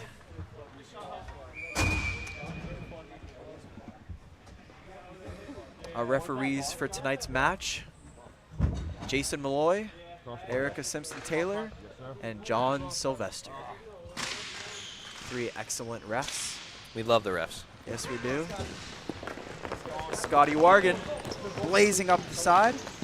Eddie Urban now behind the net, looks for a pass out in front, but Fischetti paddles that away. Dutney now controls, finds Gray streaking down the side. Cordio open temporarily, but couldn't find him. Cordio now, way too much time and space, finds Dutney, backdoor, score! Oh my God. word, that was disgusting. That was absolutely disgusting. Cordio with an insane toe drag, then a backhand pass, which I think sneaks through the legs of the defender. I'm sure we'll get a look at it in a second. Just gross. Good entry, good speed by Blake Gray here. Finds Cordio in the middle. I think the pass was actually intended for Jones. Cordio picks it up and then toe drag backhand between the legs to Dutney for the finish. And Eddie Urban knows he was clipped there. As the Comets get back within 1. 5-4, that's a big goal. Coming on the end of the period as Ruiz streaks in, but Fischetti with a big save to get himself back in this one. He needed that. Sometimes as a goaltender, you let a couple goals in, you just need that one save to get dialed back in. Yeah. Get that confidence back up. Fischetti looking tall, standing tall on that one, no rebound. As the draw comes, Carter dangles past Biaghetti, shot. Might have grazed off of Fischetti's bucket or the post there. As Altman finds Batista. Looking for the reverse. Rhodes. Biaghetti. Batista walking in. Shot. Good save by Clifford. I think every men's elite game today has been a 1-goal game. We're standing at one right now. We'll see the way this one ends. Now, Mariners back on the attack. Good read. Batista's in. Breakaway, Batista. Shot, score! And it's 5-5 as Jose Batista wires it home on the breakaway. Comets just come right back at you, huh? After every goal the Mariners have scored, they've at least had a chance or an opportunity, seconds after, and this is just a grade A snipe, top left corner. I don't think Cliffy has a chance there. The Comets are flying right now. The Comets are flying. They are shooting. They certainly are, and they tie the game at 5. So we have yet another high-scoring game. Love to see these. Mariners enter the zone. Dutney takes it away. Joined by Zavola on defense. And, yep, I saw that coming from 1,000 miles away. It just felt like one that was going to get stuck, yeah. Got to get that angle just right off the netting as Dutney tries to lob it across to Cordio. Unfortunately, it sticks in that little gap. And it's going to come back into the Comets zone with 1:26 to play. 5-5 here in Edison at the beautiful Inman Sports Complex, the host of the Winter Classic and also North Jersey Tier 3. Yes. Congratulations to the Piscataway Lumberjacks who won that. I believe they were undefeated all season. Sounds about right. And just thank you to our beautiful sponsors, Jergy, Camden Apothecary, Garage Beer, Tick Pick, and Napper, and our partners, USA Ball Hockey. We appreciate the support. Can't forget 2 and 10 Apparel. 2 and 10 Apparel. Shout out Jason Kelly. Absolutely. Gager now. Walking in, shot, big save by Fischetti there to keep this game tied. Gager, nice power move to the front. Fischetti with another big save to show us that he's gained his confidence back as Cordio walks in, shot by Jones. Big block, that gotta hurt. Veneziali. Zavola with a good back check. Lobbed up to Cordio, who's going to negate the icing here. Cordio, he's been very noticeable this game, not just from his scoring, but also that insane hair that he has poking out of his helmet. Now Lanedo lobs it up, great ball to Fredrickson. Throws it on net, hits this outside of the netting. Carter now, looking in front, shot. Saved by Fischetti off the stick of Tar Chernetsky. Great find by Lanedo there to Chernetsky. Here's the power move by Gager and a big save. Fischetti getting that pad and glove up in the air. As the second period comes to a close, we are tied 5-5, heading into the third. Yeah, I felt like that period was just a ton of momentum swings back and forth, but we'll see how this third period Yeah, we'll see if it slows down a little bit or keep the offense going. It'll be interesting to see. I love being a part of it because I am a player, I'm a coach, I'm a referee. Ball hockey is so much more accessible to the average person if you've never played hockey before. People look at it and like, oh, you just play, it's floor hockey, play the feed. It doesn't take skill to play. It takes skill to play. We get excited, people get happy, there's fight, there's everything in it. It's different. It's fun. Fast-paced. Electric. I mean, anyone can play.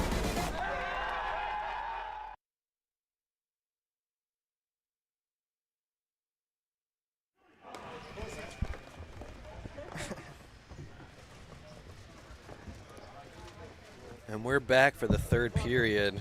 Brandon Jones scores 2 goals that period. Jacob Batista scores 2 goals that period. And Aaron Huffnagel scores 2 goals that period. Wow. Insane period of scoring. Triple trifecta in that period. Yeah. As we're about to get underway here in the third and final period of day 1 in Edison. One more day tomorrow. Each team will play 2 more games as we wrap up the first weekend of NBHL Elite 2025. Mariners back in their zone. DeVito rims it around to Carter, who finds Urban. Blows past Altman. Batista backtracking. Now Urban.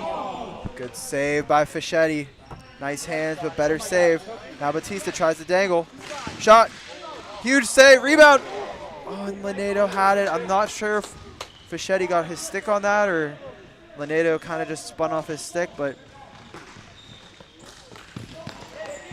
nothing happening on that one as the Comets exit and Mariners regain control. Carter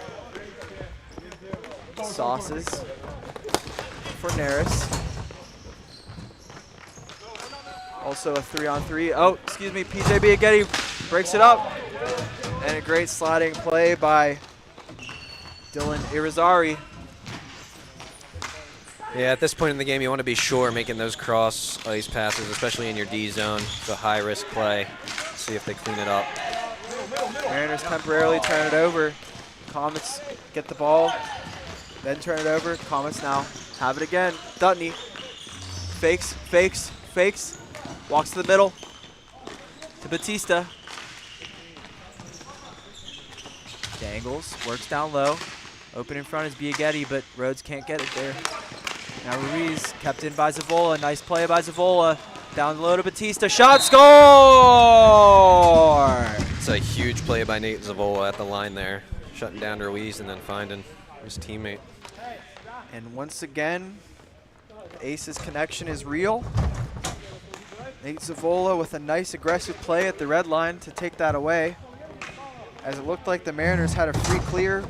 Zavola saw Ruiz's back was turned, finds Batista down low, and That's he a hat trick roofs it for the Hattie. Yeah. No hats on the rink that we can tell of. What a shame. Ruiz enters the zone now, as I have a feeling that's not the last goal of this game. Yeah. Zavola in the corner, along the near side boards. Mariners, Huffnagel to Forneris, up high. I believe that's Gower. 3 unanswered for the Comets now, huh? Yeah, at least 2, yeah.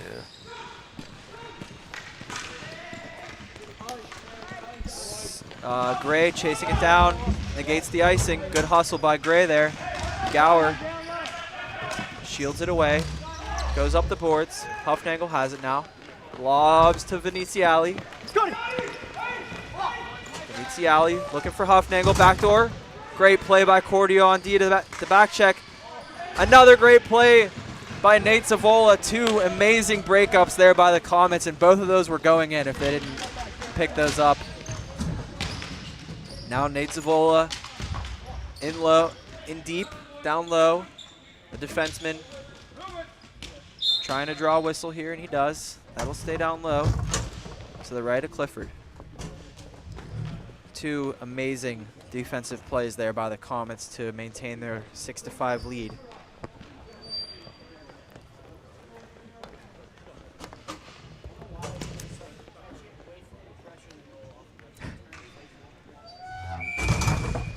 And I'm getting chirped on social media right now for my announcing, but pretty sure both of our announcers here are elite. Yes, you're killing it. Draw to the right of Clifford, won by the Comets. Biaghetti up to Romanecki. Shorts down low. Rhodes down low, up to Batista. Batista works it low again. White working the cycle now. Romanecki. Biaghetti pressures. Veneziali has it along the near side. Carries back. The Mustachio man enters the zone for the Mariners. DeVito now on it as Ferris knocks it away. Veneziali with some space here. Dangerous. Ferris with a good pressure. Fredrickson, low shot. Goes wide. Veneziali now chasing it down. Ferris on him hard. Veneziali spins away. Looking to work to the front. Good stick by Romanecki to support Shane Ferris there. Who's still on Veneziali now. Batista drops.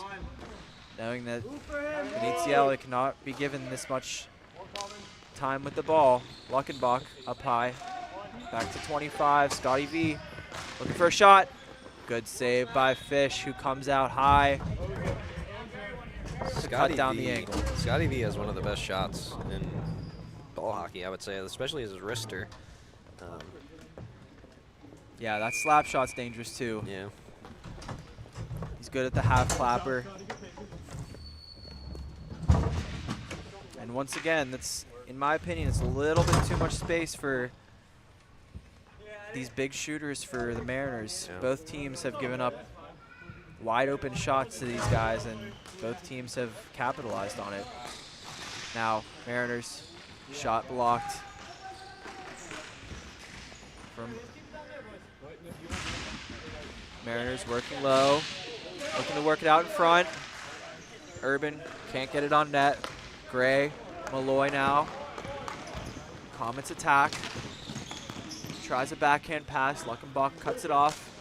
Has Lanedo on this side. Have it run, Carrie. I'm back. Go, go, go. Now Irizarry. Looking for Lanedo. Deflects off him. Mariners pressuring well. Luckenbach down low. Now a cross shot. Lanedo was backdoor lurking, but couldn't redirect that home.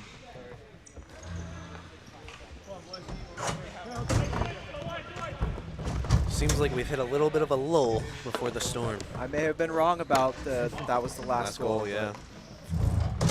Still plenty of time to go for both teams to put a couple more balls in the net. Malloy. Good pressure by Ruiz to knock that away. Batista rims it around, and here comes the Mariners forecheck now. This line's dangerous for Neris, Huffnagel, Ruiz. But the Comets have a couple dangerous players out there right now as well, with Cordio, Batista, Biaghetti, Zavola, and Dutney. This has been their line today. Batista tries to sauce one up to Biaghetti, who misses it. Now Ruiz with a sick move. Big save and a big clear by Zavola, who follows up on the rebound. Massive save by Fischetti, who just... Yeah, it's a great break out here from Gager to Ruiz and just walks him. And then I think Ruiz trying to go 5-hole here, paddle down for Fischetti. It's a good save. Great stick by Zavola, who has now saved 2 potential goals in this game. And Fischetti, who's really bounced back since the Mariners scored their 5th goal. I mean, he's had some huge saves, both at the end of the second and all the way through the third, as we only have 3:55 to go. Carter with a quick shot, just whistles wide. Biaghetti resets, turned it over. Now the Comets attacking 3-on-1. Big chance here. Batista. Good stick by Clifford. Sauces to Biaghetti. Biaghetti across. Big block. Now the Mariners have something here. Fredrickson, breakaway. Goes backhand. Massive save by Fischetti.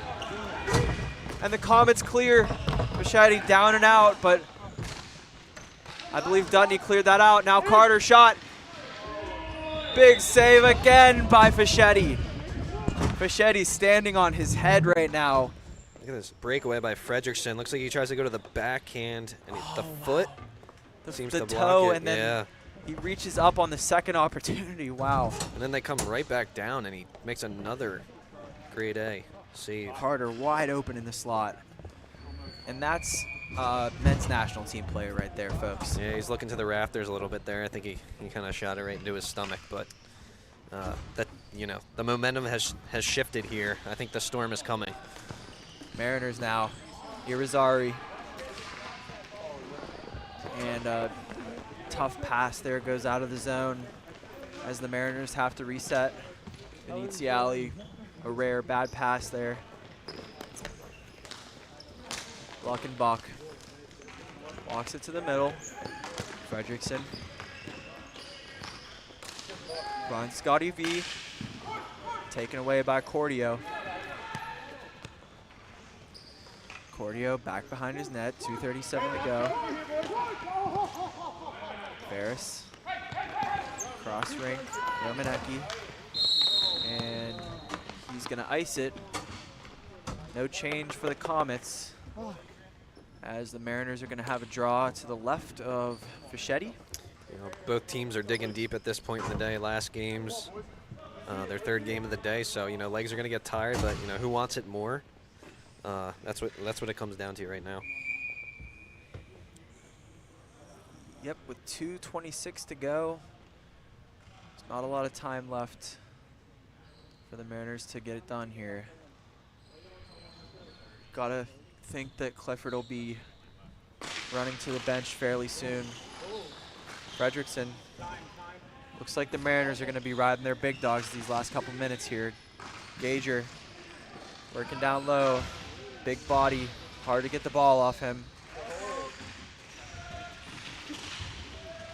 Mariners working with 3 guys down low here. Carter now pinching in. Veneziali tracking back. And the message is clear here for the Mariners. They are all out attack. Defense is pinching every single time. Fredrickson up to the point shot. Good stick save. Clifford looking at the bench right now. 1:47 to go. Mariners control. Now would be the perfect time to get him out. Fredrickson low. Mariners still not pulling goalie. Gager, and now the ball goes out, and they're going to have to reset. Carter, and now Clifford will go.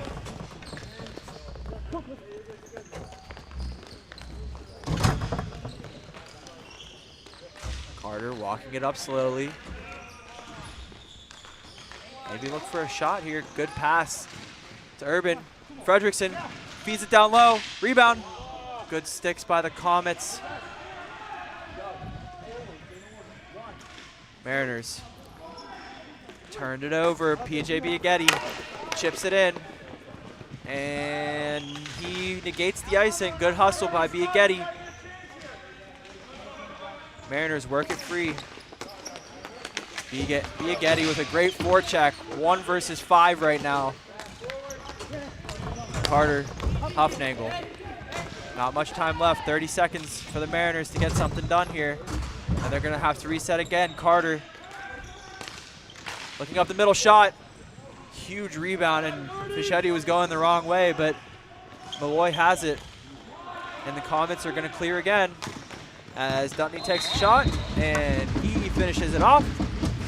And the Mariners' sails fall. And the Comets take a 7-5 lead here. No pun for the Comets. The Comets. No pun for the Comets. We'll think of one later. Yeah. I mean, what a great game to end the night on. Yep. Love all the goals.